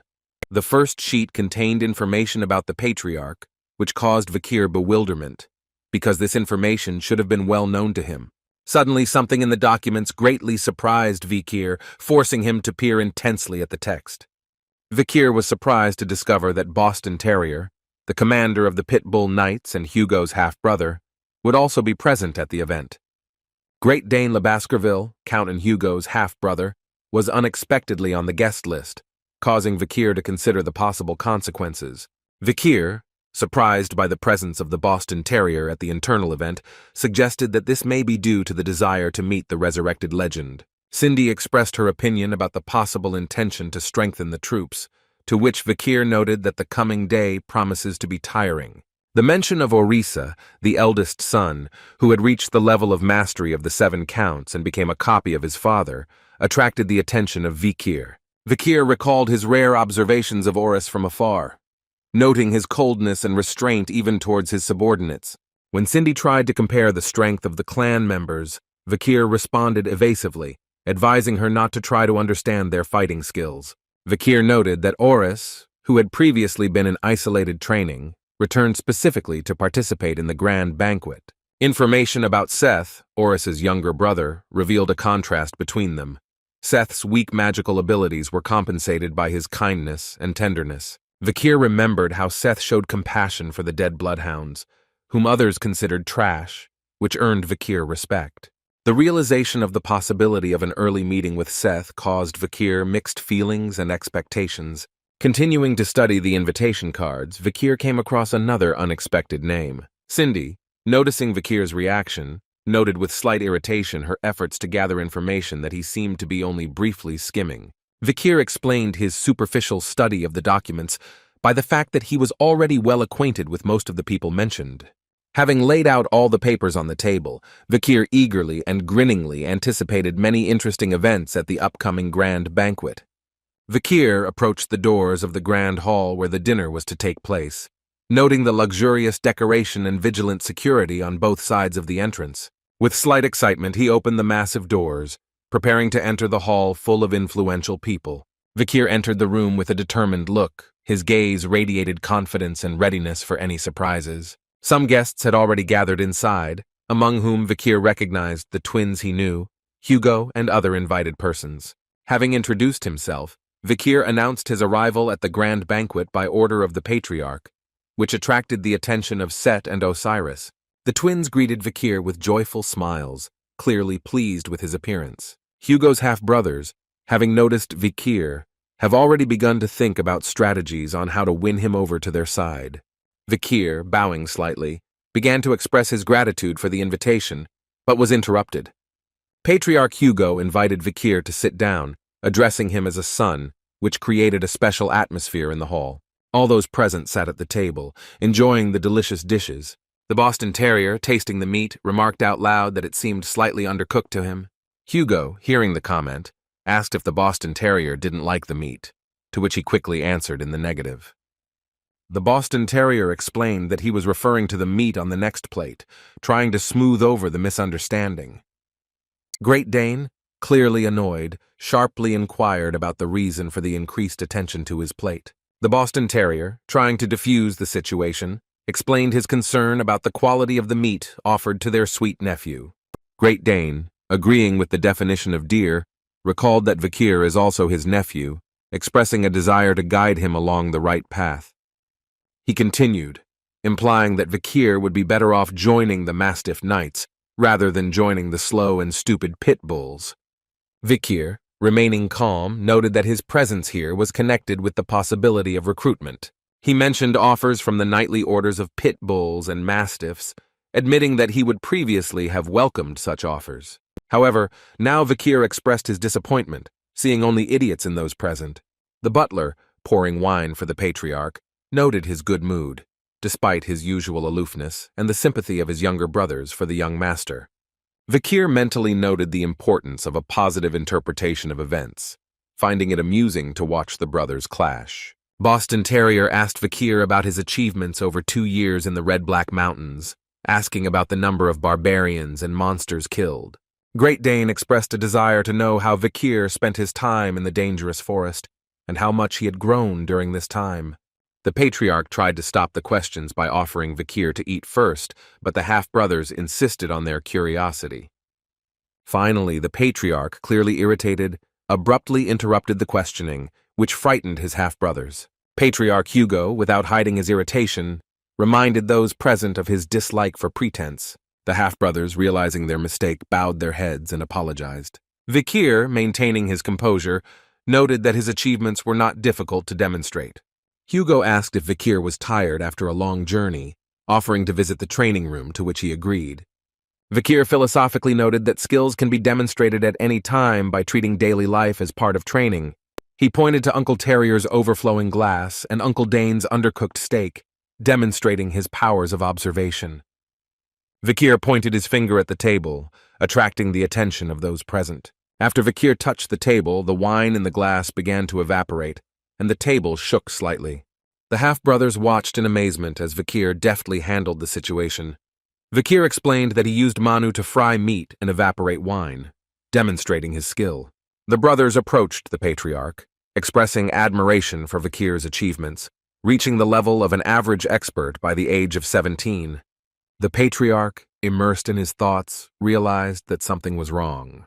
He remembered that 2 years ago, he believed that he had revealed Vikir's level as an average expert during the battle with Madame, but it turned out that no one even knew about it. The Patriarch wondered why no one had reported on Vikir's skills, while the twins looked at the young man with delight. Suddenly, someone present praised Vikir, calling him brother, which surprised the guy. It turned out that it was Oresis, who, drinking wine, approvingly noted Vikir's successes. Vikir, amazed by his elder brother's praise, expressed his gratitude. Oresis, the first successor of the Baskerville family, most reminiscent of Hugo, unexpectedly expressed approval. This unusual sight of an older brother praising his younger brother attracted the attention of everyone present. Seth noted that this was the first time he had seen his brother praising someone, and with such an open smile. Turning to Vikir, Seth noticed the similarity of their faces in the absence of emotions, but Vikir assured him of the opposite. Seth, smiling, expressed his joy that Vikir knew him and explained his poor health and stay in the medical wing. Vikir remembered the proximity of the training hall to Underdog, where he held the position of deputy consul, and his intention to visit Seth. Memories of serving under Seth during the fall, their time together amidst chaos and battles, came back to Vikir's mind. Even when Vikir was falsely accused, Seth stood up for him, defending him until the very end. At the gala banquet, Vikir felt like the only uninvited guest among the refined audience of the cream of society. Suddenly, the young hound was filled with a sense of foreboding, and his nostrils caught a foul odor reminiscent of the dark days of his fall. This fetid aroma was unmistakably the smell of demons from the darkest depths of the underworld. With horror, Vikir realized the terrible truth among the noble gentlemen at this luxurious table, lurking an insidious demon in the flesh. Thoughts rushed feverishly in search of an answer. Who of those present is the source of this disgusting smell? Vikir's eyes, full of rage and suspicion, began to carefully study each guest, in an attempt to expose the demon. The young man's gaze settled on Seth, whose hands were shrouded in a red demonic aura, and he, noticing the close attention, inquired about Vikir's intentions. Vikir, trying to hide his shock, watched as Seth casually continued small talk, trying to diffuse the tension. Seth even condescended to ask the servants serving the delicious dishes about their lives and affairs. Vikir couldn't believe his eyes. In front of him was the same man whom he knew before grace, but now a demonic aura emanated from him. Seth, as if not noticing anything, as if nothing had happened, asked Vikir if it was true that in his absence he had taken over the post of deputy consul. The conversation continued, and Seth spoke with interest about the rallies of residents who advocated for Vikir to remain in charge of the city and expressed hope for fruitful cooperation in the future. Vikir, remaining wary, laconically answered with consent, without taking his gaze off his interlocutor. Seth broke into a smile and announced his impatience for them to work together. Suddenly, Vikir's attention was drawn to a glass, in which he noticed something strange and disturbing. With horror, the young man realized that he did not see Seth's reflection in the glass, which led him to think about the possible seizure of the body by a demon. Vikir feverishly wondered whether to immediately expose the demon right at the table, risking causing panic among the guests. Common sense dictated that more evidence needed to be collected before making such serious charges. Seth inquired about Vikir's plans for joining the order, but the young man, choking from the stench, barely squeezed out an answer. Nostalgically recalling his youth, Seth mentioned his admiration for the uniform of the Doberman Knights, to which Osi reprimanded him about being excessively talkative. Osi, interrupting his brother, insisted on finishing dinner and stopping the tedious conversations. Vikir took these words with relief, hoping to get rid of the unbearable smell of the demon. The Patriarch asked the young men's opinion about the dinner, to which they politely responded, noting the exquisite taste of the dishes. The Patriarch, expressing satisfaction, asked Vikir to come into the main office of the mansion for an important conversation. Vikir, hiding his excitement, agreed without hesitation to visit the Patriarch's office. Late at night, the young man walked along the main corridor of the mansion, shrouded in a mysterious fog. Vikir reflected on how hard it was for him to have this dinner that lasted until 5 in the morning in the company of such difficult personalities. Anticipating that the reason for the call to the Patriarch lay in the entrance tests, Vikir did not notice how an ominous figure appeared behind him. Suddenly, an unknown force attacked the young man, taking him by surprise. Vikir instantly recognized the Baskervilles' 6th technique, and wondered whether he should repel the attack with full force. Realizing that those around him considered him an average expert, Vikir decided not to demonstrate his true capabilities. The young man used the 4th technique of the Baskervilles so as not to arouse suspicion with his skill. Vikir neutralized the rest of the attack with the blessing of the river Styx and his aura. The red energy of the attack was inexorably approaching Vikir, threatening to swallow him whole. The mysterious man, watching from the wall, laughed maliciously at Vikir's desperate attempts. The Boston Terrier, having revealed his identity, mockingly noted the slight difference in the level of their techniques, surprised at Vikir's arrogance. Jumping down, he smugly declared that his instincts regarding his nephew were infallible. Uncle Dane unexpectedly appeared and reproached the Boston Terrier for barbaric behavior unworthy of the main house. Dane warned his brother against rash actions, reminding him of the possible severe consequences on the part of the Patriarch. The Boston Terrier, grinning, justified his action as a manifestation of love for his nephew, assuring that he stopped the attack in time. A dispute broke out between the brothers over Vikir's future. Dane insisted on his mastiff origins, criticizing the Order's choice of pit bulls. The skirmish escalated into an exchange of barbs. The brothers recalled old grievances and made fun of each other's physical disabilities. The dispute heated up to the limit. The brothers drew their blades and decided to fight for the right to determine the fate of their nephew, causing Vikir only irritation. Vikir, assessing the situation, noted skeptically that his uncle's attack was not so insurmountable. The young man mentally compared the levels of techniques, realizing his superiority thanks to the 7th technique of the Baskervilles. Vikir, confident in his strength, supported by the blessing of the river and the demonic sword, realized that he was able to resist both uncles. Suddenly, an unexpected figure blocked Vikir's path, causing him to freeze in place in surprise. Vikir, faced with the blonde twins from the clan, wearily inquired about their intentions. The young hounds, without answering, began to draw their blades, preparing for the unknown. An irritated Vikir reminded them of the significant difference in their strengths, warning them against rash actions. Unexpectedly for Vikir, the twins knelt down, leaning on the hilts of their swords in a sign of submission. Puzzled by this turn of events, Vikir carefully watched what was happening, trying to understand the meaning of their actions. The thought flashed through Vikir's head about the possible oath of allegiance that the twins were going to take. Noticing the points of the swords at the twins' feet, Vikir realized the seriousness of the situation. The slightest movement could lead to injury. Without hiding his irritation, Vikir rudely demanded an explanation for their strange behavior. The three young men in unison declared their desire to repay the debt they believed they owed to Vikir.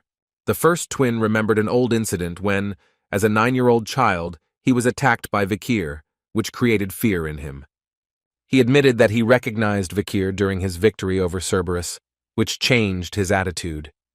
The second twin expressed his admiration for Vikir's feat in the battle with the troll. The third young man mentioned the battle with the giant forest monster, which instilled in him sacred awe and respect for Vikir. Having survived mortal danger, 3 young people decided to become Vikir's faithful followers, ready to serve him. The young men solemnly asked Vikir to become their master, whom they, the bloodhounds, would faithfully serve forever. Vikir remembered how, before returning in time, these 3, nicknamed the 3 Spears of Hugo, caught him after being falsely accused. Despite past grievances, Vikir calmly walked past the kneeling youths without uttering a word. This reaction deeply upset and puzzled the twins, who had expected a different outcome from their confession. Vikir rejected their oath, citing fatigue, but mentally decided to use their devotion for his own purposes. He warned the young men about the need to keep their conversation and further actions secret, which pleased the twins.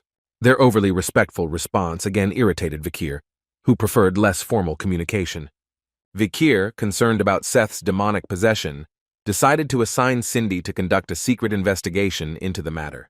The determination to destroy the demon, no matter the cost, matured in the young man's thoughts. Before this, Vikir had one more important task to complete, and the scene shifts to Hugo's room. The butler's face contorted in shock when Hugo, unable to believe his ears, asked him to repeat what he had said. The Patriarch insistently demanded that Vikir repeat the words he had just spoken.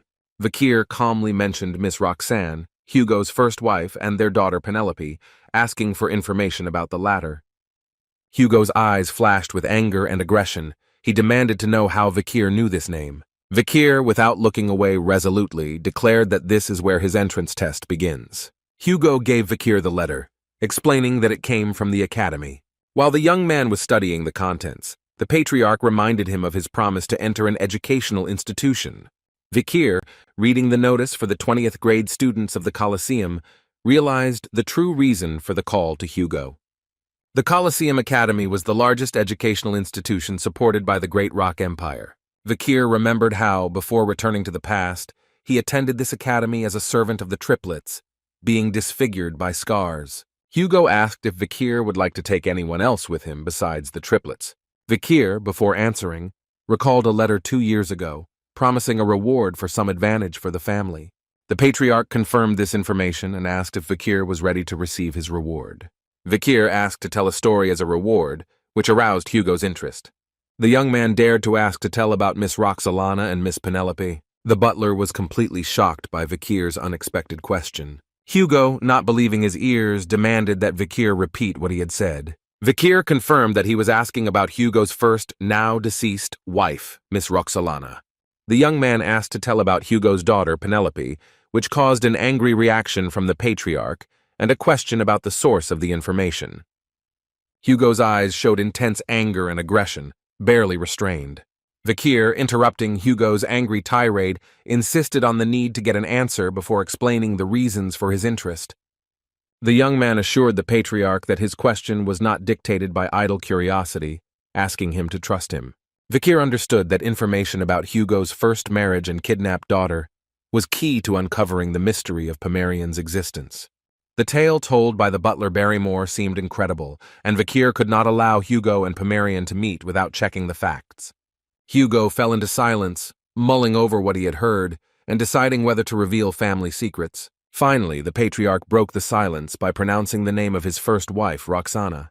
Hugo admitted that Roxanne was the only one he loved with all his heart, and Penelope was his most valuable treasure. Vikir was surprised to hear words about love from the stern Patriarch. This did not fit with his usual image. Continuing the story, Hugo said that Roxanne was a commoner. Their marriage was not contractual. The Patriarch fondly recalled the day of their first meeting, calling it love at first sight. Vikir, listening to Hugo's revelations, thought that he decided to start the story from the very beginning of their story. Hugo continued to talk about the complexities of their love. Roxanne tried to distance herself because of her background, but he was ready to give everything for her. Vikir, trying to speed up the story, was interrupted by the Patriarch, who decided to reveal the whole story. Hugo told about the persecution by the Baskerville family, which became a new test for their love. He described their struggle for survival and the rejection of their union by society that they had to go through. The butler, touched by the memories, began to cry, and the Patriarch noted that this was only the beginning of their harsh life together. Despite the difficulties, they got married, and thanks to their determination, Penelope was born. Hugo expressed his desire to protect the happiness gained through suffering, his beloved wife and daughter. He spoke about the rapid deterioration of Roxana's health after childbirth and her early death, leaving behind a small daughter.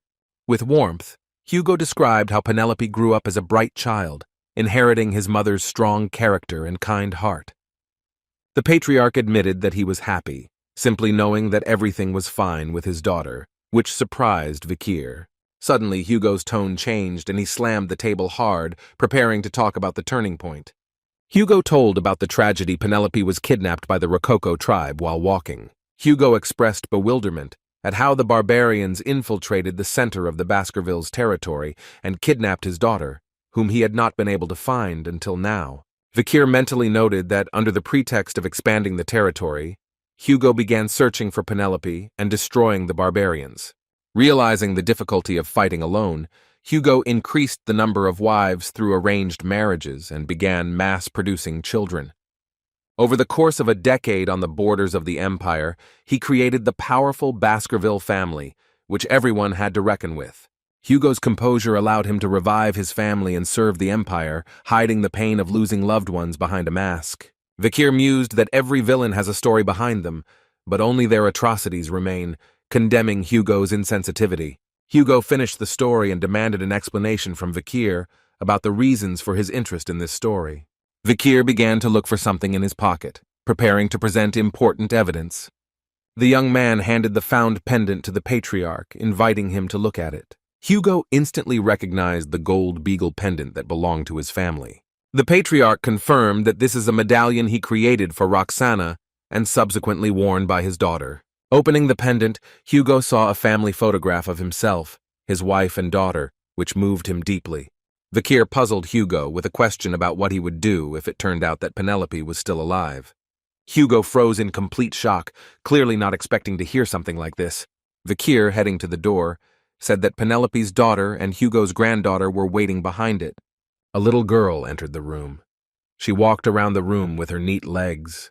It was the granddaughter of the Patriarch. Hugo's world turned upside down. He found himself in complete confusion, realizing that the girl was his own blood. The girl said that she was waiting as Vikir told her, and a chihuahua was peeking out from behind the door. Vikir admitted that he had lied earlier in the forest. He met a child from the Rococo tribe who called the owner of the medallion Mom. In a trembling voice, Hugo said his daughter's name, realizing that Penelope was the mother of this girl. The frightened girl clung to Vikir while Hugo examined her resemblance to her mother.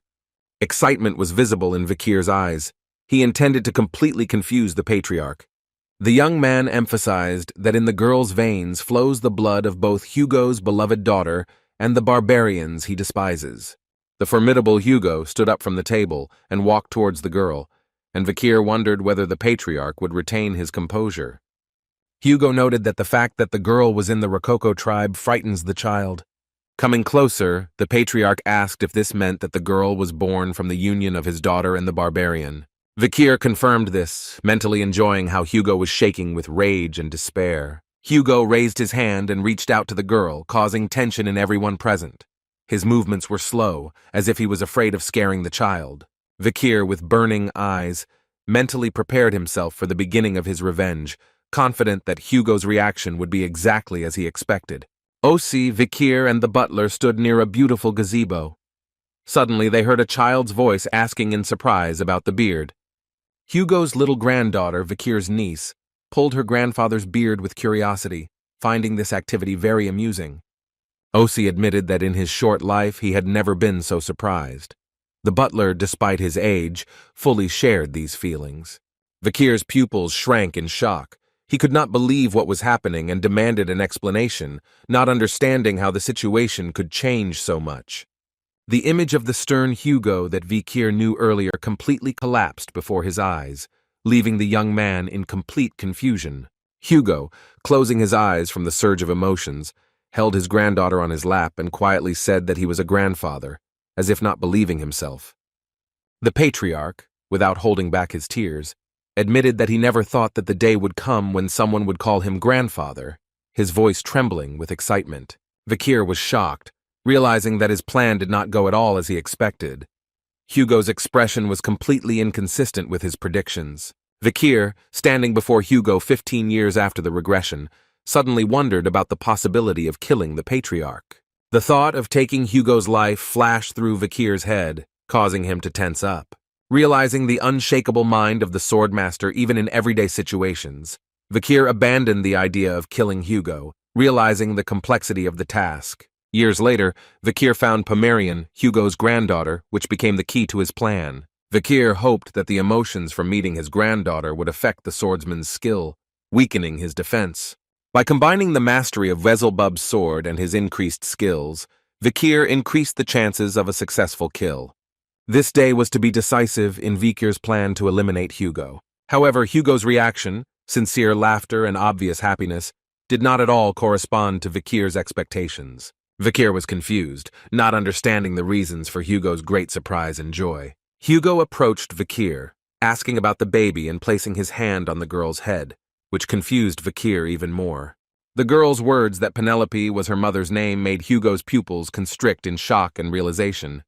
The little girl, playing with Hugo's hand, told of her mother, who missed her father and often looked at the pendant that preserved the memory of the past. The child's gaze, fixed on the formidable Patriarch, turned to warmth when she called him grandfather, as if the word melted the ice between them. Hugo's unexpected reaction, his sudden relaxation, plunged Vikir into a state of deep shock. The stern Patriarch, unable to hold back his emotions, burst into sobs, surprising everyone present with his sudden humanity.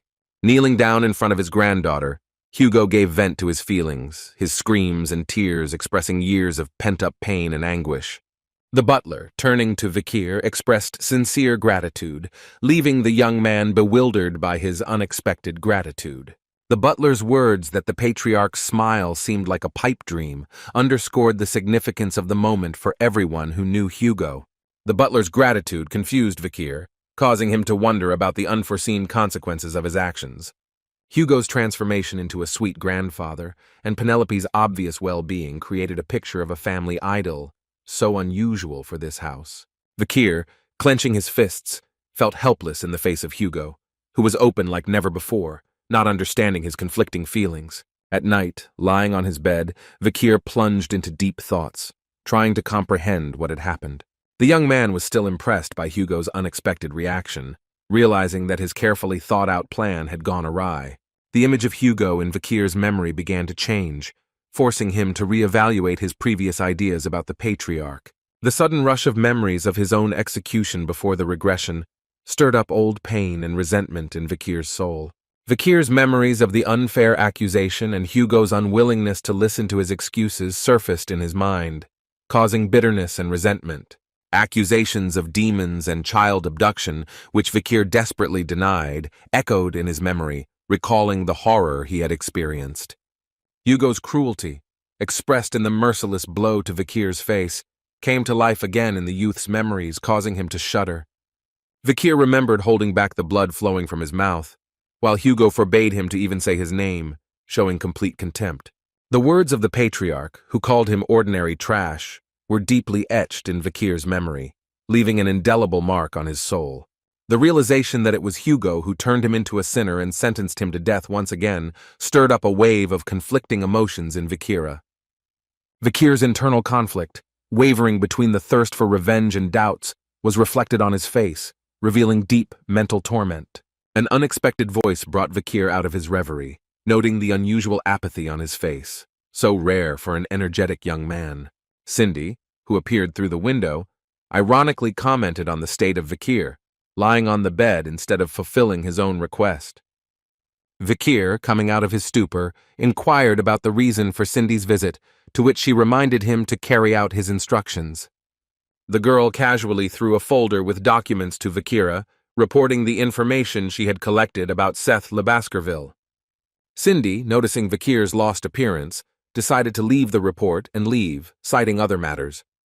Before leaving, the girl emphasized that she had conducted a detailed investigation about Seth, as Vikir had asked. The investigation revealed that Seth, under a false identity, sponsored several orphanages, taking responsibility for the adoption of children. Information about foster families and the fate of adopted children turned out to be unavailable, which aroused Vikir's suspicions. Gloomy speculation about the possible use of abducted children by the demon as victims or food made Vikir shudder. Looking through the archive, the young man began to understand the connection between Seth and the mysterious disappearances of children in the city. Vikir blamed himself for having missed these important details earlier, feeling bitter about his short-sightedness. The realization that Seth was a demon even before returning in time forced Vikir to rethink all past events. The young man remembered that it was Seth who warned him about Hugo's plans to accuse and execute him, which now seemed to be part of an insidious plan. Memories of the conversation with Seth in the cage before the regression surfaced in Vikir's memory, taking on a new, ominous meaning. Vikiru now saw Seth's false sympathy and feigned powerlessness to help as part of a cunning manipulation. Vikir, baring his teeth in rage and despair, could not believe the scale of deception and betrayal.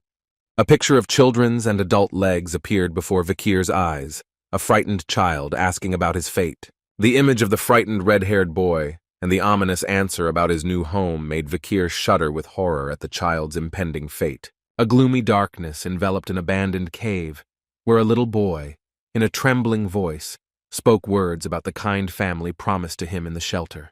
The cold stone walls of the cave reflected the dim light falling on the silhouette of Seth standing next to the child, whose face was distorted with horror at the realization of his deception. Seth's lips stretched into an ominous smile as he noted the misunderstanding with feigned sympathy, his eyes sparkling with anticipation of the coming nightmare. Suddenly, Seth's face began to crack like a porcelain mask, and his laughter echoed throughout the cave as he revealed the true nature of this cursed place. A demonic entity burst from the cracks in Seth's skin, enveloping the boy in darkness and whispering in an icy voice about his inevitable fate in this kingdom of horror. The demon transformed into a giant pulsating eye, full of thirst for destruction, looming over the child, cowering in fear like the embodiment of his worst nightmares. The red-haired boy, overcome with panic and despair, let out a heartbreaking cry, calling out to his mother, who would never hear his plea for help.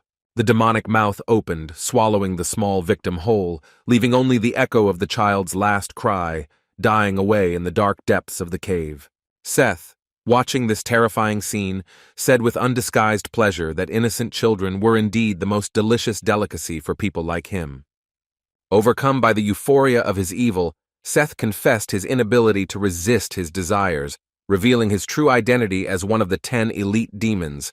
In an eerie cave, Seth sat on a throne, surrounded by an ominous atmosphere of darkness and despair, his eyes sparkling in the dim light of the torches. Sipping wine from a crystal glass, Seth turned to the crow sitting next to him, expressing his dissatisfaction with the inadequacy of the current state of affairs. Thinking aloud, Seth mused about the lack of human supplies, wondering about creating an organization that used humans like livestock.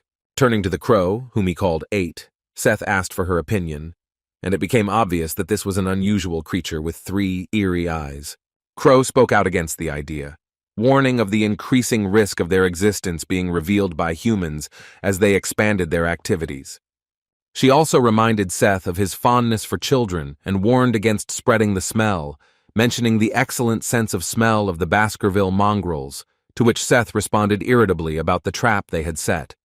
Seth complained that at the current rate it would take him 12.5 years of sucking human blood to accumulate enough magical powers to open the ravine, but Crow insisted on caution. Interested in what was happening in the family, Seth confidently declared his excellent performance in the role, urging Crow not to stand out in the Morg family.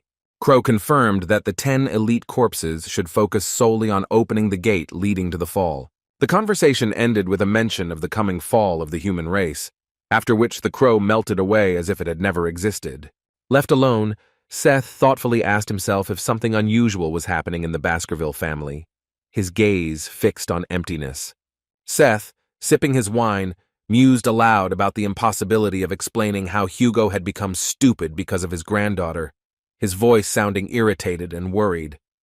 He reasoned about the need for Hugo to keep his cool to weaken the Baskerville family, a potential threat to their plans, hoping to continue his treatment of the young Baskervilles as mere products. Doubts crept into Seth's thoughts. He hoped that this would not interfere with the plan, but the uncertainty of a successful outcome troubled his mind. With obvious disgust, Seth said that all this was because of that freak Vikir, his voice dripping with hatred at the mention of this name. He remembered how this infuriating fellow had survived an assassination attempt with poisonous snakes as a child, and how he had rejoiced at the false news of his death in the forest, until Vikir returned with Hugo's granddaughter. Biting his thumb aggressively, Seth spoke of his many efforts to destroy Hugo, his voice shaking with suppressed rage. Seth's eyes lit up as he said that the best solution would be to get rid of the problem, his tone becoming decisive and ominous. Meanwhile, Vikir and Hugo walked along the corridor, heading somewhere deep in the castle, their steps echoing in the silence. Vikir noticed that Hugo looked much more cheerful than usual. His gaze was calm and focused, which caused some surprise. Vikir's gaze was directed somewhere into the distance, immersed in deep thoughts. He tried to understand the reason for the sudden call. Looking at Hugo, Vikir reflected on the strangeness of the situation. He had been called, but for 5 minutes they had been walking in silence, without uttering a word, which increased his anxiety. Walking past the Christmas tree, Vikir realized his vulnerability. He had several open places, and he thought that now was the ideal opportunity for an attempt on his life. Vikir closed his eyes, mentally preparing for possible danger, his body tensed in anticipation of the unknown. Suddenly, Hugo broke the silence, saying that he knew about Vikir's hatred for him, which left the young man in a state of shock and confusion. Vikir felt the intent to kill him, remembering how Hugo treated his sons like bloodhounds, sending them on dangerous adventures. Hugo admitted to being cruel to Vikir since childhood, despite his successes, calling it a burden he had to bear. Vikir thought to himself that Hugo had changed. His inner voice was full of surprise and disbelief. Unexpectedly, Hugo uttered words of apology, which led Vikir into even greater confusion. Hugo, bending down in front of the young man, expressed his deep gratitude to him, his voice trembling with sincerity. He said that he learned from Pomerian about his daughter's happiness until the very end, and this knowledge brought him relief. Hugo acknowledged that Vikir had saved him, his words filled with deep gratitude. He invited Vikir to ask for whatever he wanted, in gratitude for bringing his granddaughter to him. Hugo emphasized that this was not a reward for the bloodhound, but a gesture of sincere gratitude, his tone serious and solemn. Vikir reflected on his doubts after returning, wondering if Hugo had truly changed or if the cold Hugo no longer existed. He recalled how he had spent the last 17 years thinking only about revenge, but now realized that he was able to forgive, although he doubted Hugo's involvement in his execution. Vikir faced a choice between revenge and forgiveness. Looking at Hugo bowed before him, his thoughts in turmoil. Finally, Vikir spoke, asking the Patriarch to raise his head, his voice sounding calm and confident. Vikir asked about the possibility of asking for whatever he wanted, to which Hugo confirmed his promise with a pitying look. The young man slowly began to formulate his desire. Every word was filled with the significance and weight of the decision made. Standing right in front of the Patriarch at a distance of a meter, Vikir was thinking about how to deal with Hugo, weighing the pros and cons. Suddenly the scene changed to someone braiding Hugo's granddaughter's hair, creating a contrast to the previous tense moment. The girl was asked if she liked the Baskervilles in the family, to which she joyfully responded, mentioning Uncle Vikir, grandfather, and Uncle Osi. The interlocutor asked why she didn't say his name, to which the girl said thoughtfully, as if trying to remember. Unexpectedly, the girl said Uncle Seth, and Seth smiled sweetly in response, hiding his true emotions. The nanny appeared and reminded Seth about the training, but he replied that he would like to meet his niece first. The nanny objected, citing the Patriarch's ban, but Seth asked to keep his visit a secret, making the same request to his niece. Touching the girl's hair, Seth complimented their beauty, his voice sounding soft and ingratiating. He added that they reminded him of his sister Penelope, which shocked the nanny, who did not expect such a confession. Nanny asked in surprise how Seth could meet Miss Penelope if he had not yet been born at that time, her voice expressing obvious bewilderment. Seth realized that he had said too much, revealing information that he should not have known, and his face showed concern for a moment. Suddenly a demon began to appear from Seth's head, addressing the nanny in an ominous voice that caused horror. The demonic entity began to approach the woman, uttering threatening words about the need to rush to him. The girl turned around and was surprised to notice that the woman had disappeared, as if she had disappeared into thin air. Seth, trying to calm the child, said that Grandma had left, and there was no need to worry. His voice sounded unnaturally soft. He lied about the urgency as the demon began to retract back into his head, leaving only slight ripples on his skin. Seth asked the girl if she liked Grandpa Hugo, to which she joyfully and sincerely answered in the affirmative. Seth's face took on a demonic expression when he said that the girl really looked like his dead wife and daughter. His eyes flashed with an ominous fire. He bared his teeth with a scary look, wondering how much Hugo would suffer if she killed Pomerian. His hand began to transform. Something sinister appeared between the fingers, changing the shape of the limb behind the girl's back. The palm split in two. Sharp teeth appeared in the resulting cut, and this terrible structure began to approach little Pomerian's head. Suddenly, a voice called out to the guy, interrupting the terrible action and forcing everyone to turn around. Osi appeared and asked Seth about the whereabouts of the nanny and the reason for his stay here, taking the guy by surprise with his unexpected appearance. Seth looked at Axis with his incredibly charming gaze, trying to hide his true intentions behind a mask of beauty. Seth tensed, baring his teeth in frustration that his plans were disrupted by the sudden appearance of his brother at the most inopportune moment. Pomerian, overjoyed, shouted that Uncle Osi had arrived. He explained that he was looking for the girl, since the nanny was no longer there when he arrived. Osi suggested that Seth keep the incident a secret to avoid his father's wrath, to which Seth reluctantly agreed, hiding his irritation. Osi reminded Seth of the need to return to individual training, to which he agreed, mentally planning reprisals against the hated nanny. The guy silently looked at his brother without saying a word. His face remained impenetrable. Osi walked closer to Seth and gently placed a hand on his shoulder, trying to make contact. Looking his brother in the eyes, Osi sincerely expressed his concern for him, offering help if he needed it.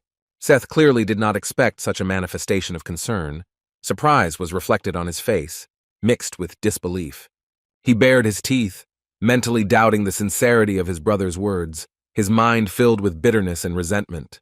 Seth's inner voice screamed about the injustice of constant comparisons with his brilliant brother, about the pressure from his father because of this. Osi, noticing his brother's long silence, worriedly asked if everything was okay with him, trying to understand the reason for his strange behavior. Suddenly, Seth covered his face with his hands, exclaiming no as if trying to hide his true emotions. Realizing that these were remnants of the memories of the old Seth, he apologized, and citing the need to leave, hastily turned around. Seth quickly walked away, and Osi looked after him thoughtfully, trying to understand what happened to his brother. Pomerian, suddenly noticing something, turned her gaze into the distance, her face expressing a mixture of curiosity and anxiety. Osi exhaled with relief, saying that he was finally able to tell him about his experiences, feeling that he had taken an important step towards getting closer to his brother. As the successor of the Patriarch, Osi always believed that he should be just like his father, observing his cold-bloodedness and trying to match him. Memories of Hugo crying in the hope of one day being called a grandfather made Osi question her ability to express emotions. Osi wondered if he could live by expressing the awkward feelings hidden inside, and while stroking his niece's head, he thanked her sincerely. He admitted that thanks to the appearance of Pomerian in their family, it became much easier for him to cope with the emotional burden. Seth, sitting on a throne in a cave of red-black mountains, thought irritably about how all this was pissing him off. From that day on, Hugo did not leave Pomerian, doting on his granddaughter, which made it impossible for Seth to kill her. Seth was angry. Realizing that he had missed his chance due to the intervention of the damned Osiris, his eyes glowing with rage and resentment. Surrounded by corpses and skeletons in a gloomy cave, Seth sat on his eerie throne, immersed in dark thoughts. He decided that he had enough time before the opening of the ravine, and there was no need to rush. Perhaps it would be more effective to kill the girl when she became even more valuable to Hugo. Seth thought about the method of murder, considering an option similar to the death of Roxanne, passing it off as an illness, or perhaps use barbarians, as in the case of Penelope, going through different options for reprisals. Deciding that the girl needed to be killed in a more cruel way, an ominous smile appeared on Seth's face, anticipating future revenge. Vikir approached the cave. His gaze was riveted on the terrifying entrance, inspiring fear and anxiety. The youth summoned the power of Weselful, materializing the sword in his hand, and swung it with determination, preparing for the coming fight. Something suddenly caught Seth's attention, causing him to become wary and stop his thoughts. He noticed that the trap was damaged and, stepping aside, grabbed his sword, preparing for an unexpected threat. Seth feverishly wondered who could have gotten inside, breaking through his defenses, and what the intruder's intentions were. Vikir slowly emerged from the shadows, his appearance as unexpected as it was frightening for Seth. Vikir's gaze was filled with rage, his eyes glowing an ominous red color, betraying his determination and anger. The young man said that he had come to visit Seth. His voice sounded threatening and cold. Seth's face was distorted by fear. He recognized the same Vikir Baskerville in the alien and, trying to hide his anxiety, Vikir explained that he had been following Seth all this time, remaining unnoticed due to his immersion in his thoughts. Seth wondered how an ordinary mid-level swordmaster was able to track him down, and whether this meant that Vikir knew about his true nature. Vikir continued that it seemed that his sudden visit had brought a lot of problems. What was he doing in such a chaotic place? His question sounded like a challenge. The guy continues to speak as if it were a demon behind the disappearances of children in the city of Underdog. Seth, hearing these words, begins to smile uncontrollably. Seth began to smile madly, his eyes shining with obsession as he asked the girl how she knew everything, his voice trembling with impatience. Vikir calmly replied that Seth seemed to no longer need to hide his demonic nature. His tone was even and confident. Seth confirmed that this was no longer necessary, adding that there was no one else here except them, his voice sounding ominous. Taking out his sword, Seth mockingly noted that he did not understand the confidence of Vikir, who came empty-handed. His pose was threatening. With a mad smile, Seth declared his intention to kill Vikir, swinging his sword, the air filled with tension. Seth struck, leaving a streak of red behind him, confident of his victory, his movements fast and deadly. Seth's smile grew crazier, revealing all 32 teeth, his face contorted with anticipation of triumph. Vikir kept his gaze as calm as possible, even a little tired, showing neither fear nor anxiety. Vikir asked Seth why he was laughing, which caused Seth to be bewildered, not understanding the strange questions before his death. Suddenly, Seth noticed that the situation was not so simple. His hand was severed, blood was gushing from the wound. Writhing in pain, Seth saw Vikir using the sword sprouting from his hand, looking at the demon with arrogance and contempt. A heartbreaking pain shot through Seth as he drew his weapon, as if his very being had been torn apart, leaving him in agonizing bewilderment. Realization struck Seth like lightning. In front of him was the legendary sword of gluttony, Weselbull, an ancient relic of the great lord of the flies. Vikir, as if reading the demon's thoughts, continued his story, revealing the secret of the coming of demons to the human world and hinting at his awareness of Seth's high status. Seth's eyes betrayed a mixture of burning curiosity and growing horror as he tried to comprehend the incredible revelations unfolding before him with every word of Vikir. Seth's shock reached its climax as he began to comprehend the true nature of the soul residing in the body of the young man standing before him, whose presence seemed an impossible paradox. A sudden insight pierced Seth's mind, explaining the ominous aroma of the blood of his demonic brethren emanating from Vikir's young soul like an ancient curse. The question of being in hell fell from Seth's lips, while Vikir's eyes flashed with a bright scarlet light, reflecting the demonic essence hidden in the depths of his soul. Memories washed over Vikir like a dark tide, revealing the cruel deception of his past life, where Seth, pretending to be a savior, only led him to inevitable death. The bitterness of betrayal and unfair accusation overwhelmed Vikir when he remembered how Seth carried out the sentence with his own hands. Vikir's commanding voice cut through the tense silence, calling the demon to awaken from the stupor caused by shocking revelations and an unexpected turn of fate. Excitement and madness gripped Vikir when, reveling in the moment of long-awaited retribution, he made it clear to Seth that he would face painful retribution for the sins of the past.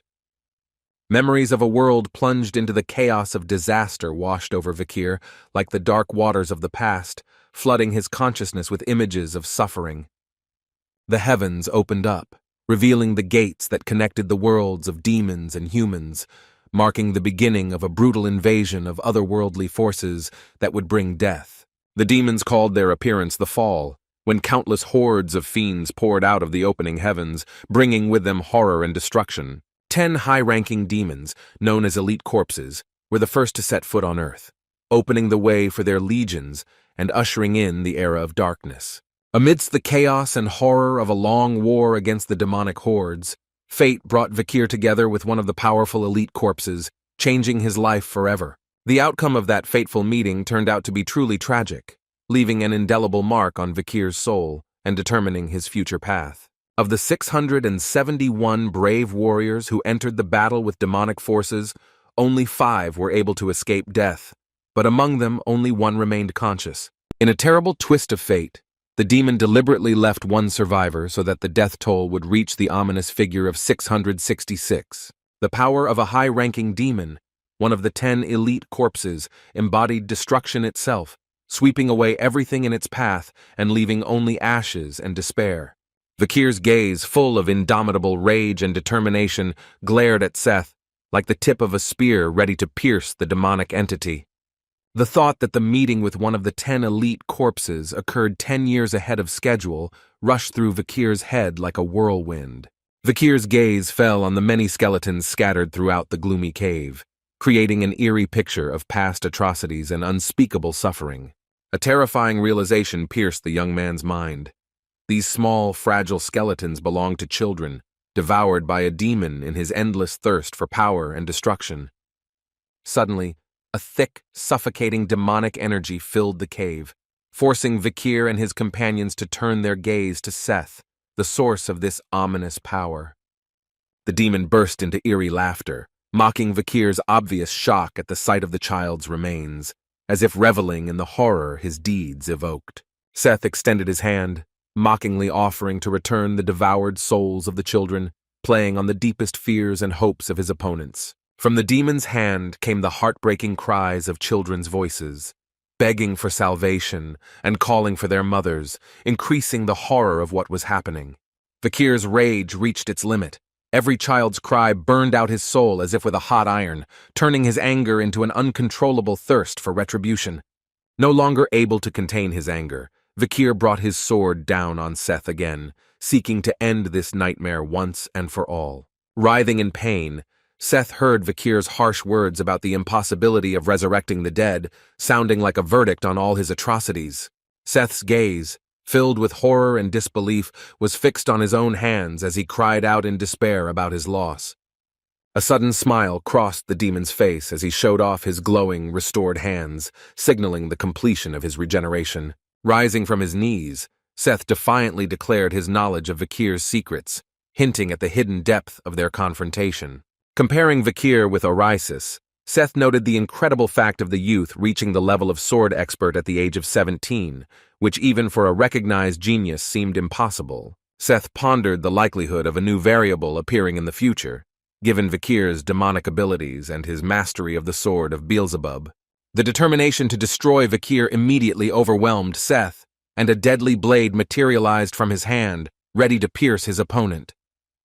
Vikir, full of determination, met Seth's threat with a firm determination to win, ready to fight until his last breath. The opponents froze opposite each other. Their swords, like extensions of their hands, sparkled in the gloomy environment of countless skeletons, silent witnesses of the coming battle. The battle broke out, illuminating the cave with a blinding red glow emanating from the combatants, turning the battlefield into an infernal spectacle. Vikir and Seth rushed towards each other, every movement imbued with absolute determination to destroy the enemy, leaving no room for mercy. A smile lit up Seth's face, as if this mortal battle brought him true inspiration, revealing his demonic essence. The thought of the superiority bestowed by his middle name Vanover le Vikira flashed through Seth's mind, fueling his confidence in victory. Seth arrogantly declared Vikir's inability to defeat him, knowing only the fourth technique, limited by the rules for sidelines and illegitimate children of the clan. Sudden surprise was reflected in Vikir's gaze, directed somewhere into the distance, as if he had seen something incredible amid the chaos of the battle. Seth wasted no time in using the sixth Baskerville technique, demonstrating his superiority and intent to finish the fight.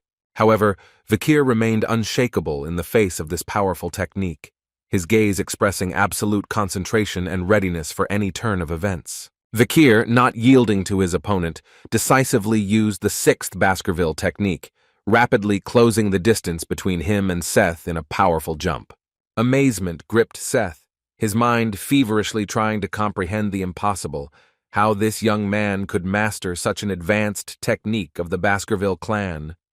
A sudden smile lit up Seth's face as he began to realize the true scale of the confrontation, preparing for an unexpected turn of events. The excitement of battle still burned in Seth's eyes as he pondered his opponent's hidden trump cards, anticipating an even more exciting battle. Seth, using his hook sword, quickly closed the distance, finding himself almost face to face with Vikir, ready to deliver the decisive blow. Vikir, kneeling down, pressed his sword to the ground in a special way, as if preparing to perform an ancient ritual of the Baskerville clan. Vikir's blade flared with a bright red glow, filled with incredible energy, ready to burst forth in a crushing attack. Seth's eyes widened in fear and surprise as he realized the true nature of his young opponent's upcoming technique. An incredible realization pierced Seth. Vikir was preparing to use the seventh Baskerville technique, which was considered inaccessible to the uninitiated. Vikir attacked with lightning speed, his blade cutting through the air, causing Seth to realize in horror that this was indeed the legendary seventh Fang of Baskerville. Seth's thoughts raced feverishly, trying to understand how Vikir became aware of a technique available only to the Patriarch, but there was no time left to think.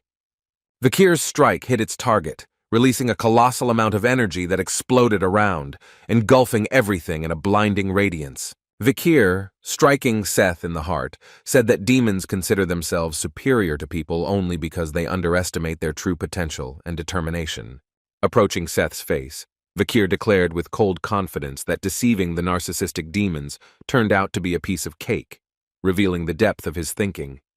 Even the legendary heroes who closed the gate and put an end to the era of the fall were unable to find and punish all 10 elite corpses, Vikir emphasized. Vikir revealed a key advantage. The fall has not yet happened. The elite corpses are weak and in hiding, creating a unique opportunity to change the course of history. Leaning towards Seth, Vikir began to whisper something that caused extreme amazement on the demon's face, as if revealing to him an incredible secret.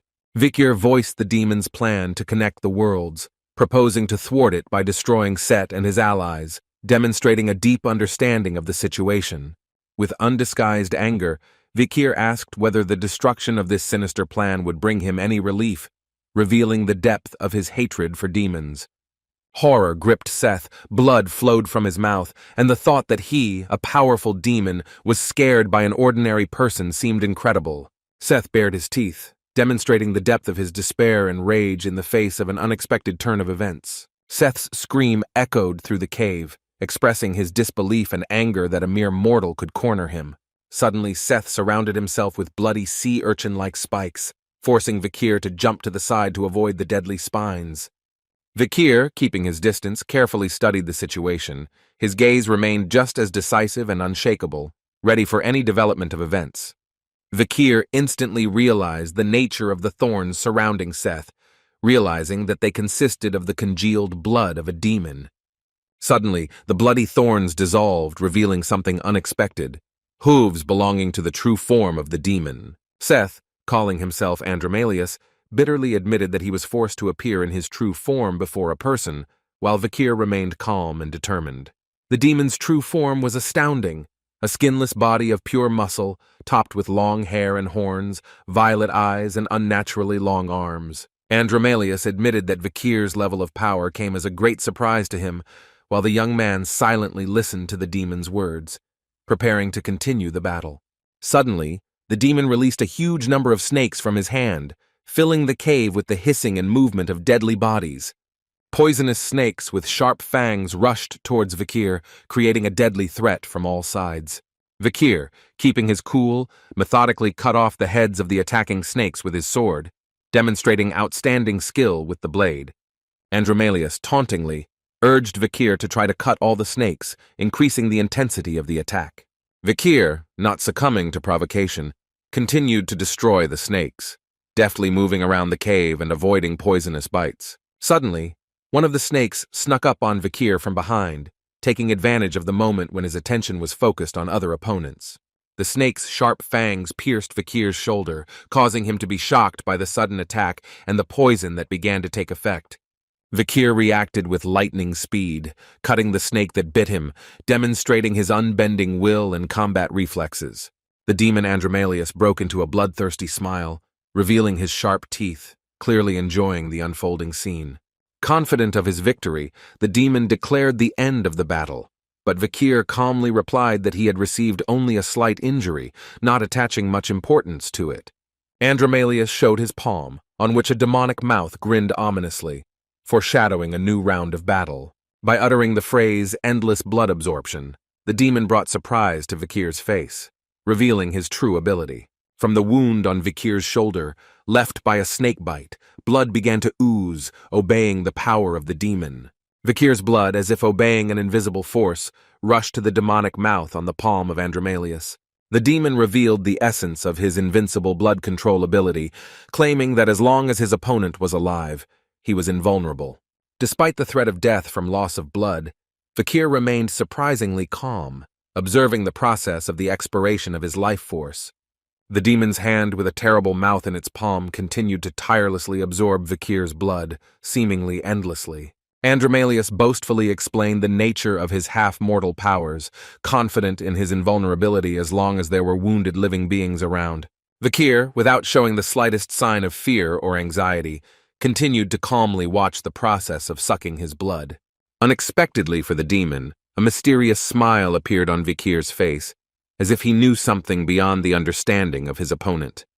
Andromalius's irritation grew. He wondered what could be funny in such a desperate situation for Vikir. Vikir, maintaining a mysterious smile, casually replied that nothing special was happening, only increasing the demon's confusion. The young man said that it was funny to watch the complacency of a demon who does not even suspect the true nature of the blood he absorbs. Suddenly, Andromalius's body began to show cracks and blood began to pour out of his mouth, signaling an unexpected turn of events. The demon, falling to his knees, realized in shock the unusual nature of Vikir's blood, while the young man offered to show him something truly impressive. Vikir did not hesitate to make a cut on his arm with his sword, demonstrating complete fearlessness in the face of danger.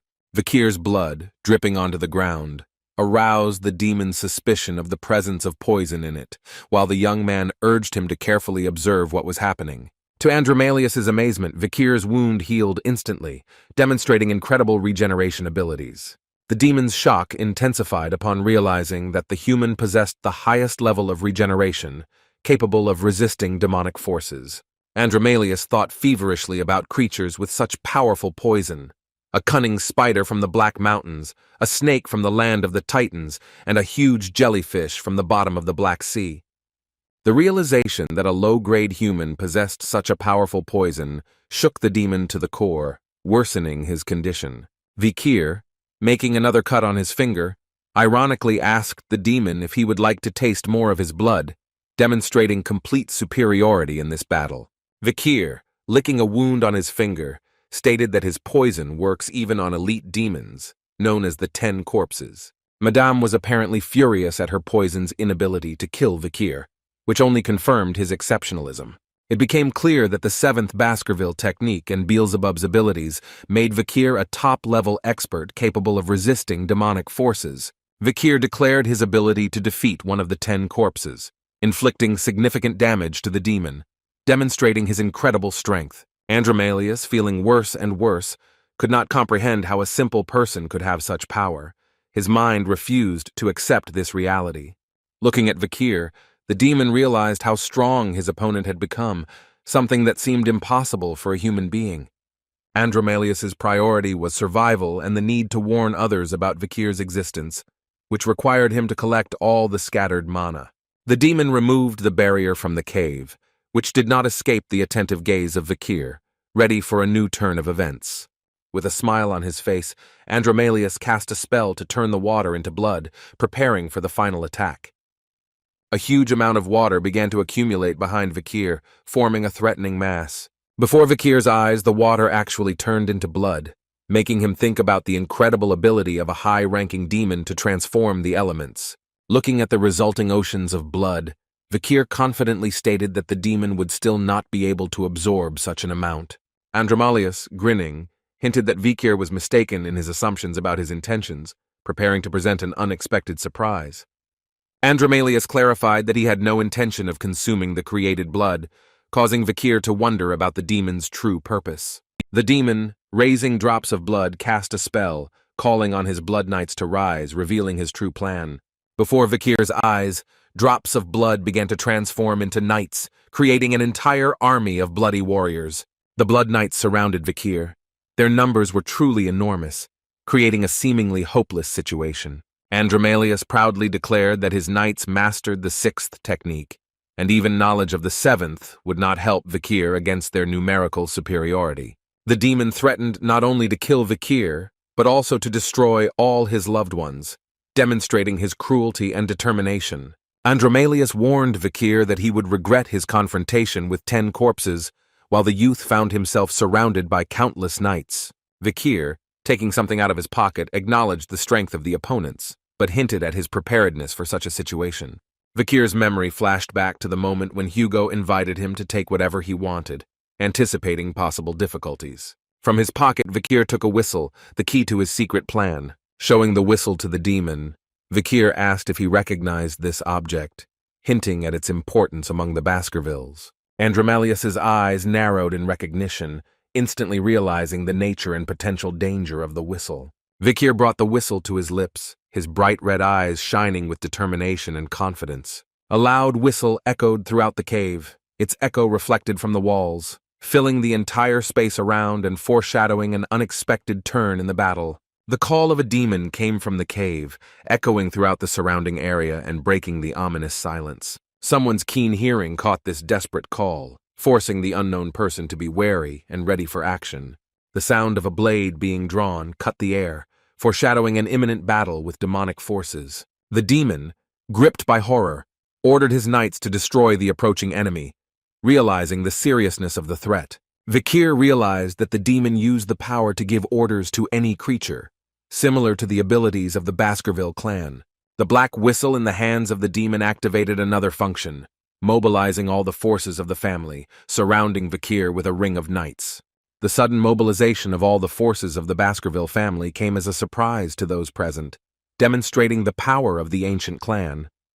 The demon noticed with horror that half of the mountain had disappeared, as if cut off by an invisible giant blade. Unfamiliar figures approached the cave, and someone's voice ironically commented on the use of the power of control over all the Baskervilles. Hugo, Osi, and Uncle Terrier appeared at the entrance to the cave, ready to fight the demon. Their appearance changed the balance of power. Hugo noted with pride that he expected such actions from his son, showing approval of Vikir's actions. Vikir, observing etiquette, bowed to greet the arriving relatives while the demon froze in complete shock. The demon's thoughts raced feverishly, realizing that not only Hugo himself had arrived, but also the commanders, and even the successor of the Patriarch. The gloomy vaults of the cave trembled with an echo as the entire Baskerville family gathered around the ominous demon, their silhouettes ominously silhouetted against the background of the ancient walls. The air thickened with tension when the solemn announcement was made that Vikir would become the owner of a mystical whistle for the next 6 hours. The young man, whose eyes sparkled with determination and courage, took on the burden of responsibility, realizing the full weight of the mission entrusted to him. With the fervor worthy of a true leader, Vikir gave his first order, his voice echoing throughout the cave, causing every Baskerville to listen to his words in awe. Pointing to the demon, whose presence filled the air with an ominous aura, Vikir proclaimed the need to destroy this fiend of darkness, tearing it into tiny pieces and putting an end to its tyranny. In the blink of an eye, all the Baskervilles, moved by a single impulse, fell upon the demon with the fury of 1,000 storms, their swords sparkling in the twilight of the cave. The air was filled with the whoosh of countless blades piercing the demon's flesh, his agonized cries echoing off the cave walls, merging into a cacophony of pain and despair. Vikir, watching the unfolding battle, realized the danger of the situation. Realizing that the demon has the ability to suck blood and restore its strength, Vikir's voice cut through the chaos of the battle, ordering all the wounded to immediately retreat and jump into the poisoned river, whose waters, saturated with poison, could be the only salvation from the bloodthirsty demon. This cunning maneuver was supposed to deprive the demon of the ability to replenish his strength, leaving him without access to life-giving blood and thereby weakening his power in the midst of battle. Vikir, realizing the importance of the moment, issued the strictest order to all bloodhounds to avoid even the slightest injury. The Baskervilles, upon hearing the order, roared unanimously, their voices merging in a powerful chorus, expressing unconditional support and readiness to follow their new leader, Vikir. Vikir's two uncles, watching what was happening, exchanged glances of approval, noting how skillfully their nephew had raised the morale of the knights and shown unexpected talent in leading the clan. Hugo, looking at the unfolding scene, realized with bitterness that his son had turned into a demon, and now the entire Baskerville family found itself in such a terrifying situation.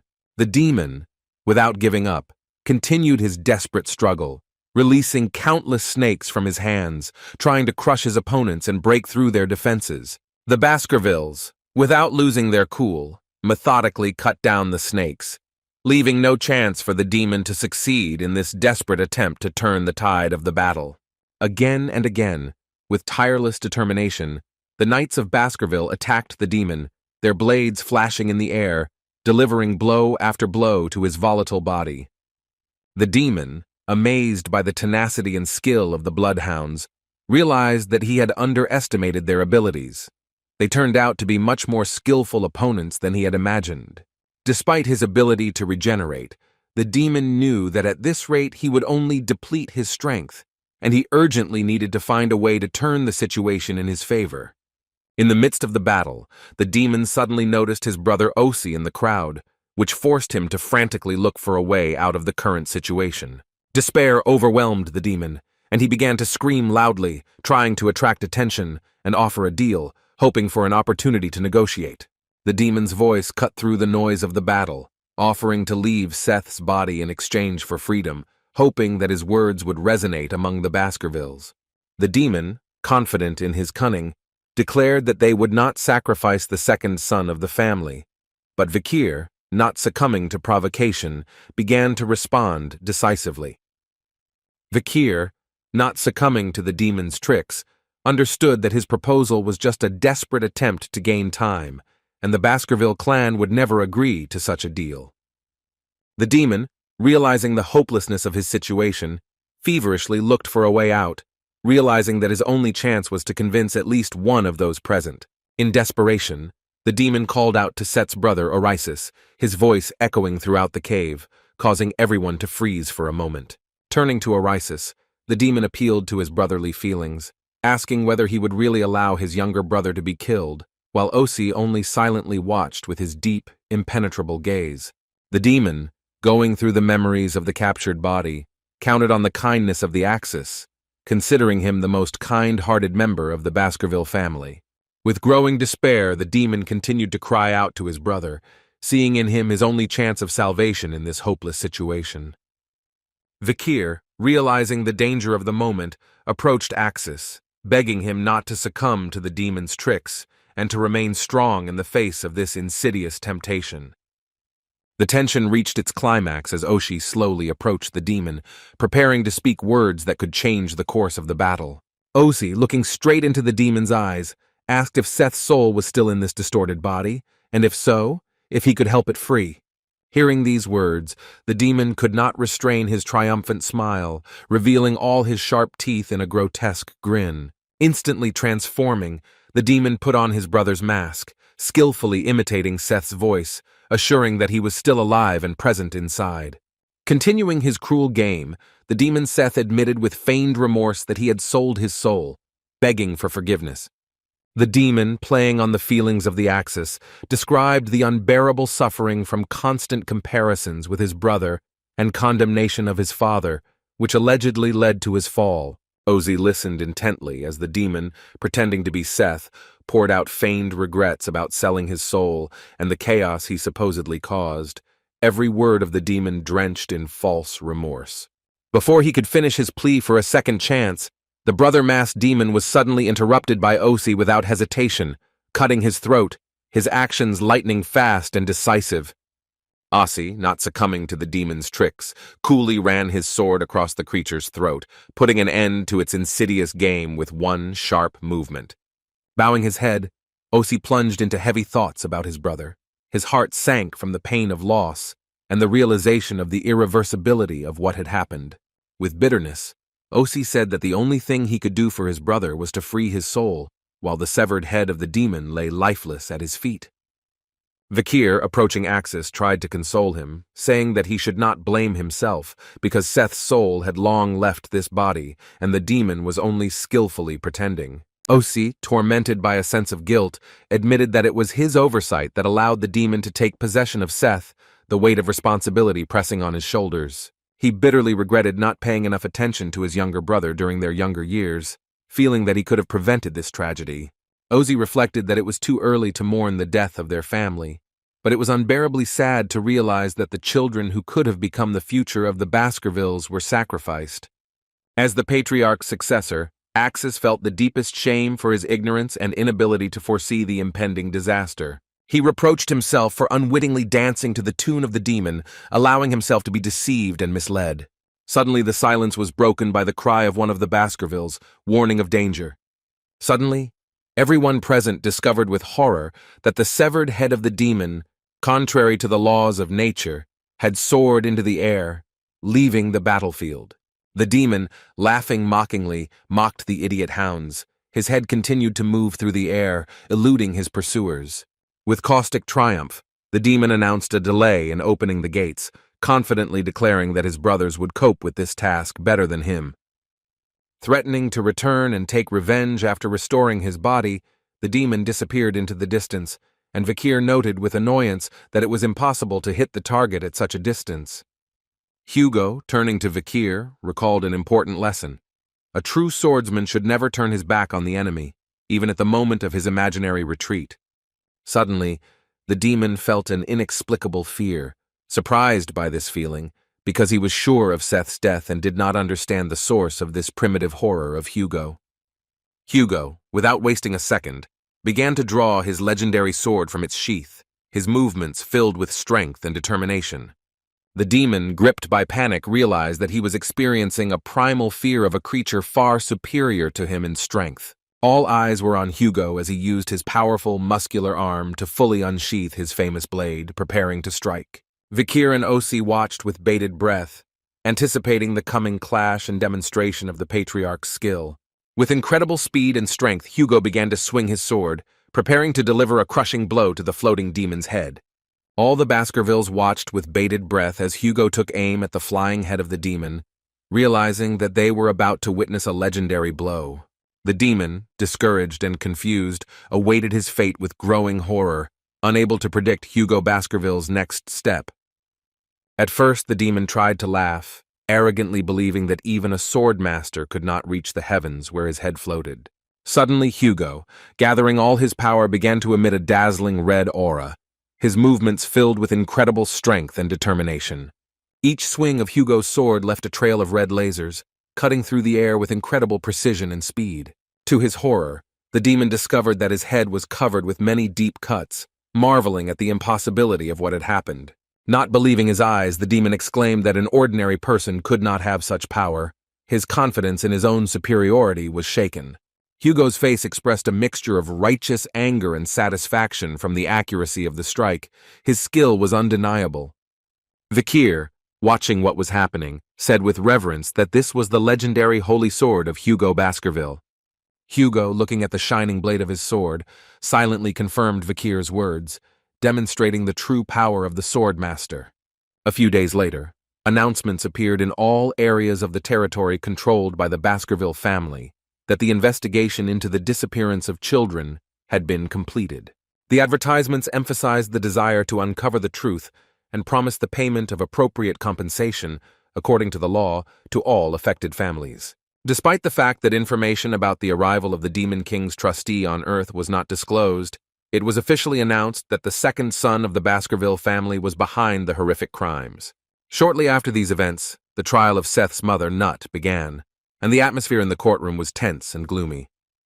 Nut faced numerous charges, including poisoning his first wife, kidnapping the Patriarch's eldest daughter, and aiding Seth in kidnapping children, which led to a verdict of immediate execution.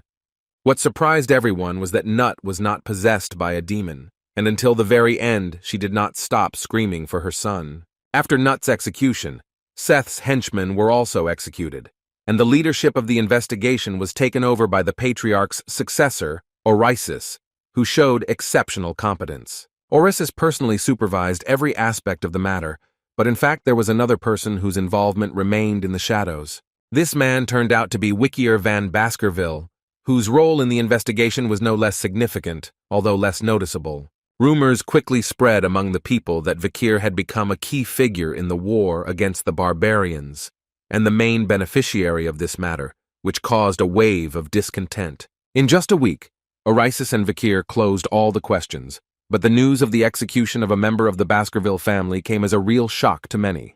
Hugo, holding his granddaughter on his lap, warmly asked her if she had noticed anything different in him. The girl thought for a moment, and then her eyes suddenly sparkled with insight. Pointing to Hugo's face, the granddaughter noticed with childish spontaneity that her grandfather no longer had a beard. Hugo asked her opinion about this change, to which the girl replied that she now looked empty, while Osi and Vikir watched this touching scene with emotion. Osi and Vikir, watching this scene, thought to themselves that it seemed that the terrible chaos that they had experienced just recently had not happened. Vikir reflected that now that all traces of the incident had been thoroughly cleaned up, there was no sign of demons left. He remembered that he had instructed Cindy to obtain information about other demons and eagerly awaited the results of her investigation. Osi praised Vikir for his excellent work, to which he modestly replied that Osi had done a great job in resolving this difficult situation. Osi noted that this incident likely delayed Vikir's departure to the academy and advised him to start preparing, but Vikir expressed concern about the chaos still reigning in the family.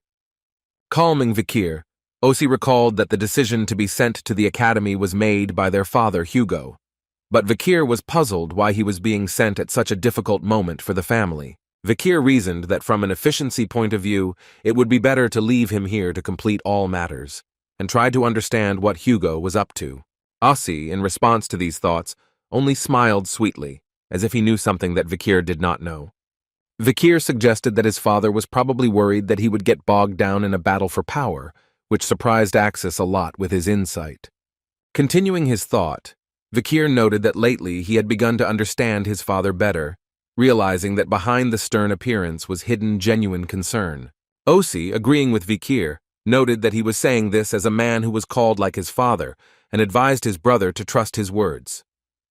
Vikir, slightly embarrassed by this conversation, looked away, not knowing how to react to such a frank discussion of family relationships. At this time, Hugo, trying to braid his granddaughter's hair, had difficulty coping with the task, and the butler delicately suggested him the correct direction of braiding.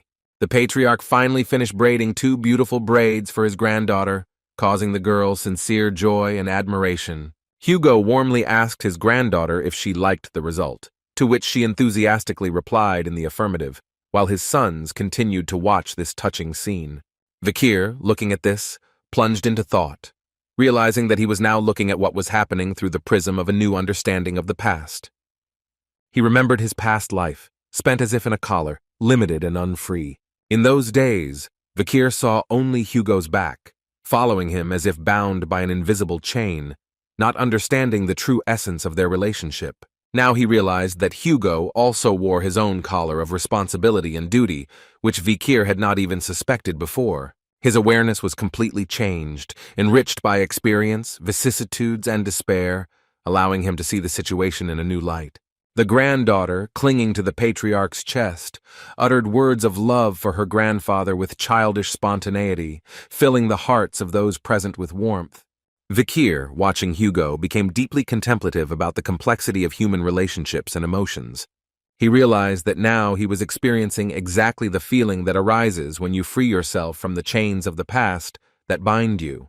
Vikir realized that the Patriarch he once wanted to take revenge on no longer exists, like past grievances, and now there is nothing stopping him from moving forward. The little girl's touching words about her love for her grandfather brought both the butler and the Patriarch himself to tears, revealing the depth of their emotional connection.